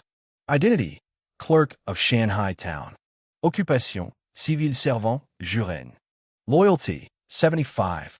Command: 25. Force: 15. Intelligence: 55. Political: 50. Feature: erudite, widely read, and knowledgeable.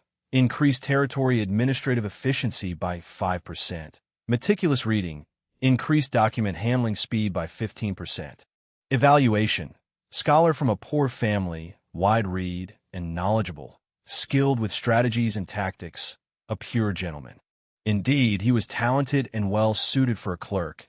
Ouyang Shuo nodded approvingly and said, "Very well. I hereby appoint you as the clerk of Shanghai Town.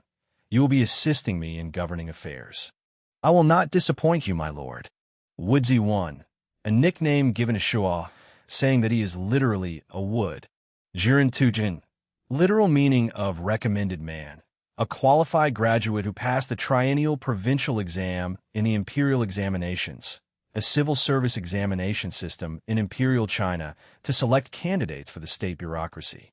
For the following 3 days, the territory was very calm and quiet.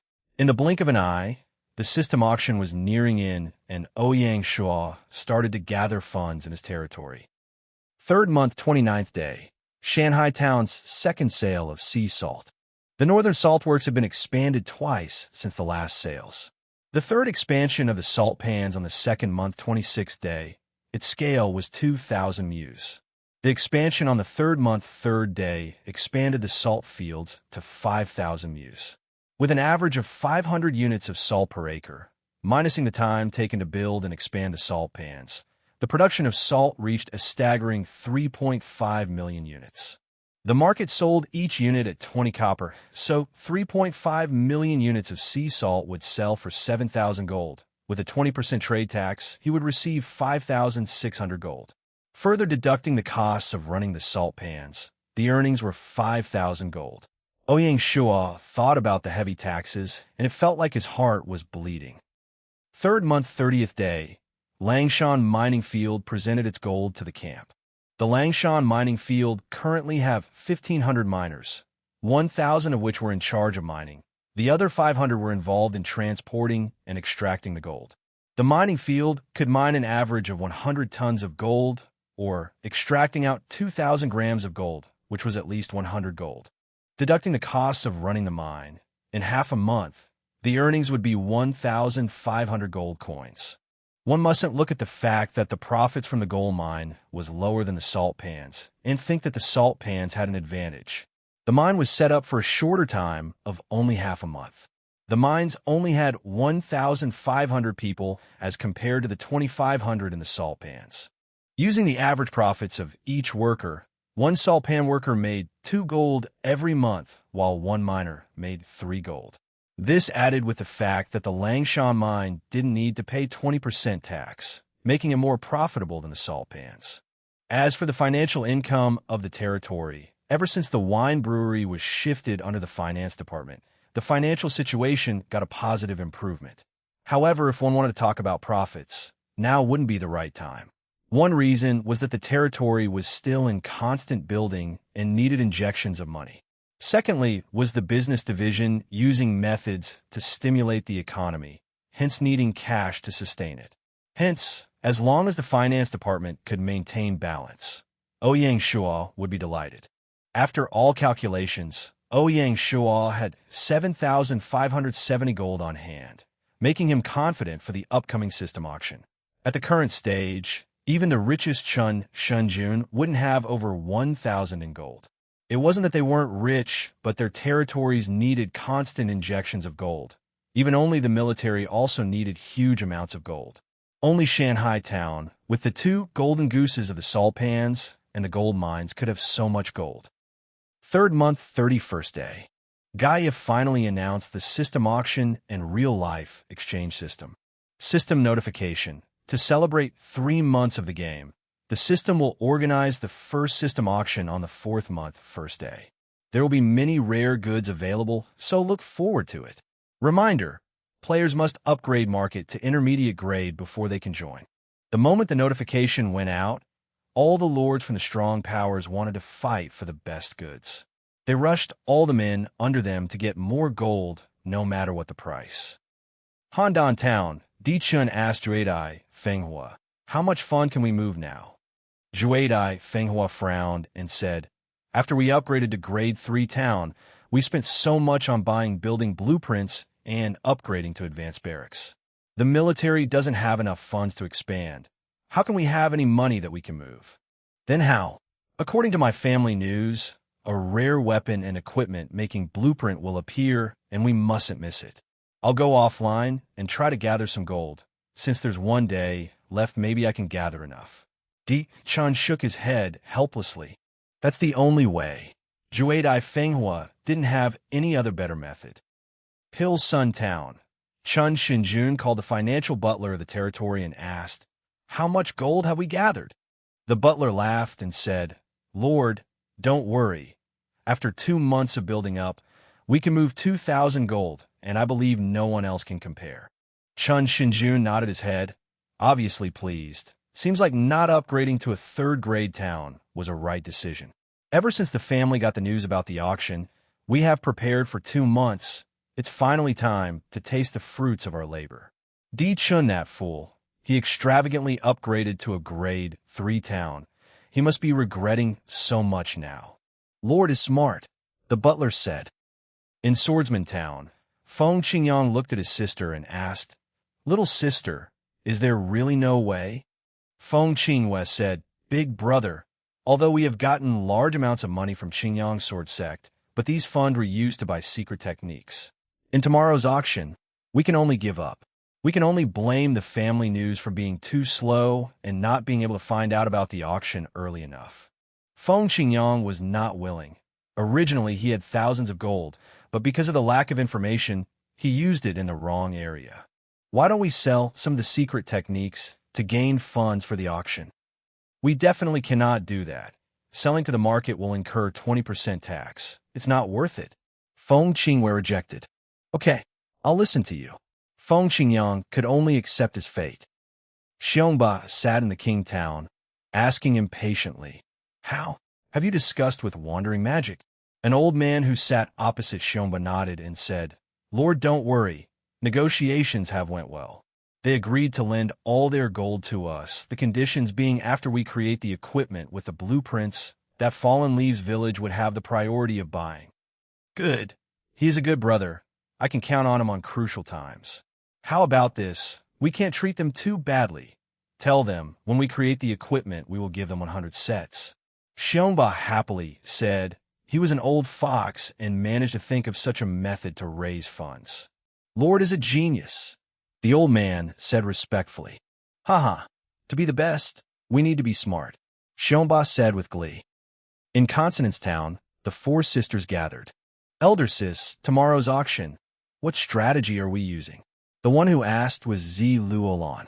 Bai Hua shook his head and said, "We have only 600 gold, so we can only adapt to the situation."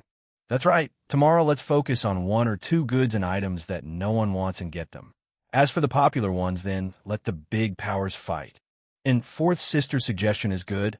Let's follow it. The various powers tried to find gold, and the balance was broken. The price of game cash rose.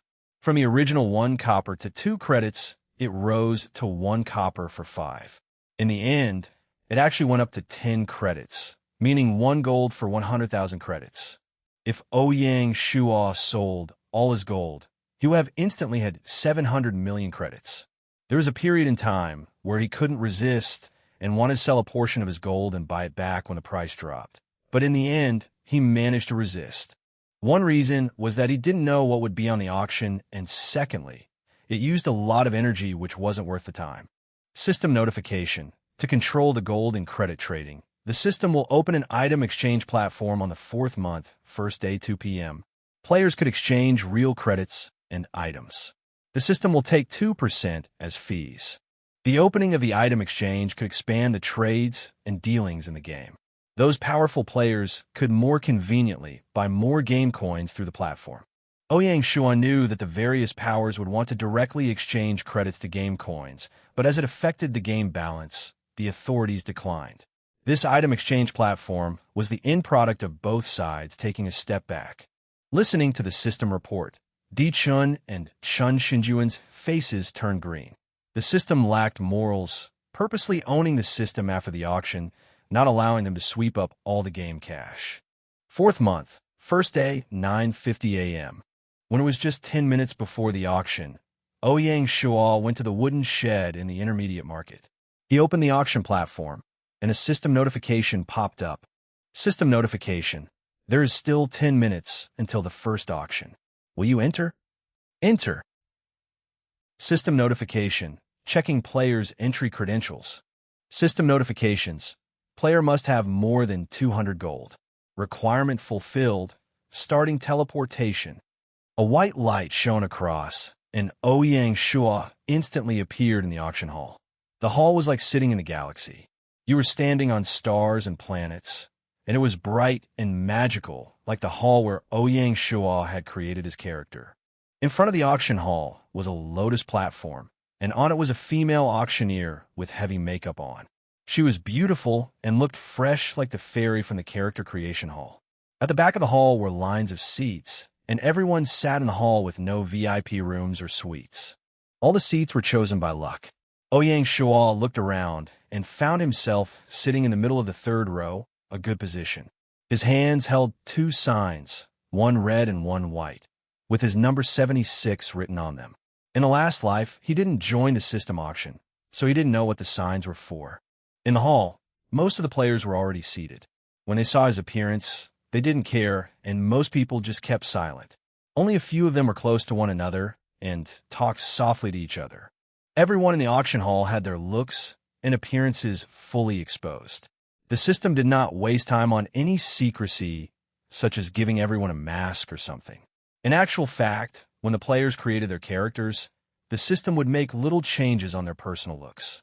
In addition to the changes in their clothing, changed the overall demeanor of the person. Hence, it was impossible to find out the identity of the person through their looks in-game. Thus, there was no need to keep it a secret. In the time that passed, there were many white lights that shone, and groups after groups of people entered. As the 200 gold entry requirement excluded many people, there were only 1,000 odd people. Out of them, Ouyang Shuo saw many familiar people, enemies like Di Chun, friends like Bai Hua, and people like Xu and Long Dianxue, as if fate had brought them together.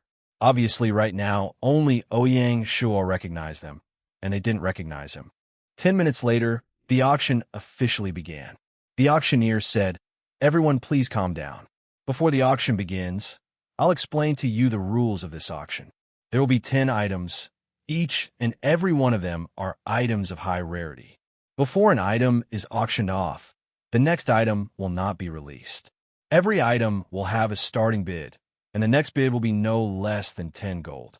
Apart from that, to increase the excitement, each item will have a buyout price. In the entire process, everyone could choose to buy out the item. The white sign is to raise the price, and the red sign is to buy out. Everyone please remember this." Ouyang Shuo listened intently. The system came up with something so special, not releasing details about the items, and even setting up a buyout price. These rules were a huge test to one's intelligence, and made things slightly more interesting. Unexpectedly, after the rules were explained, everyone started discussing. Everyone felt a headache with such rules. The funds in each player's hands were limited, and to take down one item would be a success. However, if one used all their cash to buy one item, but the next one was something they wanted more, then it would be a waste. What was worse was if one didn't bid and the next item was too expensive, then they could leave here empty-handed. The auctioneer didn't care about the discussions and announced, "Now for the first item." She took out a general class change token, letting any soldier regardless of rank become a basic rank general. The base price was 100 gold and the buyout was 500. The system was certainly not simple, auctioning such a rare item as the first one.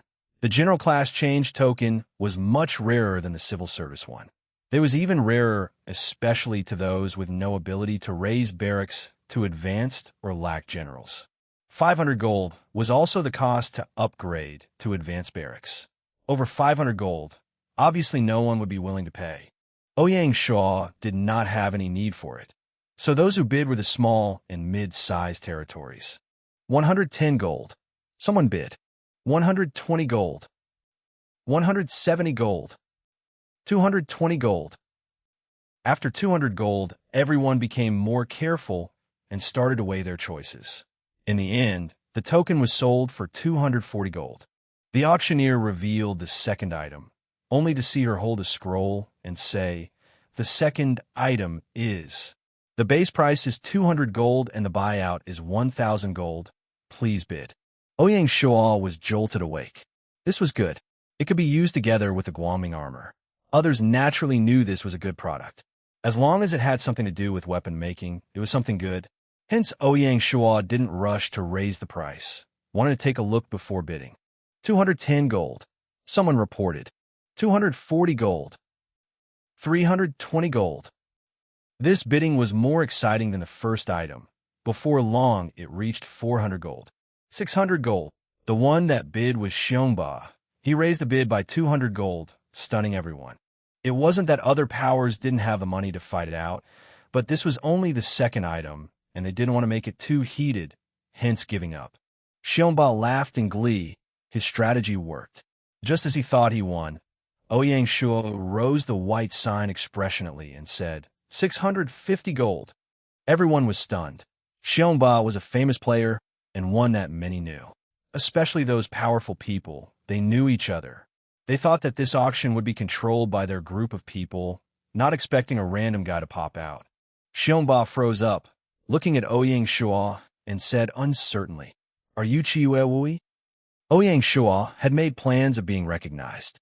A person with such money at this stage apart from the big powers, there was only him, so he nodded his head. "Yes, it's me. I finally meet brother Xiongba. Haha, since it's little brother, I'll give up on this." Xiongba laughed, not caring much about missing out. He was really an old fox, as it was obvious that it was he himself that didn't have money to compete, but he made it seem like he was letting Ouyang Shuo win. As they say, people give me an inch, I give them a foot. Ouyang Shuo wasn't a person that didn't have manners, and since Xiongba treated him politely, he did so too. Little brother accepts your gift. The two of them started talking like there were no one around. Chiwe Wui. He was the mysterious lord of the Chinese region, and he'd finally appeared. Even Di Chun and Chun Xinjun couldn't resist turning around to take a look. The few of them looked like they were beasts staring at him. As for everyone's greetings, Ouyang Shuo just nodded politely and didn't want to talk to them. Thankfully for him, the auctioneer got him out of the situation by saying 650 once, 650 twice, 653 times. Congratulations, number 76, for winning the second item. The moment she announced this, the item landed in Ouyang Shuo's storage bag. Now on to the third item. Now what appeared in her hand was a bead. She continued, "This is a wood soul bead. It can raise territory agriculture production by 15%. The starting bid is 100 and the buyout is 500 gold. This was another good item, achieving the same results as the territorial specialty scroll. 15% might look like very little, but when the territory expanded, this was a huge amount and was more than worth it. Ouyang Shuo hesitated on whether to enter. His main goal for entering was to obtain a weapon equipment making blueprint. The other items weren't what he needed. Although he had enough money, he didn't want to expose his financial strength. Just as he was hesitating, the price had been pushed to 400. Ouyang Shuo raised his head. The last one who bid was Bai Hua. As she was his ally, he just gave it up. In the end, her 400 gold bid won her the wood soul bead. Bai Hua's strategy succeeded. She knew that she had limited funds and couldn't beat those strong powers. The goals of the big powers were the same as Ouyang Shuo's, and they were all aiming for a weapon equipment making manual. They didn't want to waste their money on items like the wood soul bead.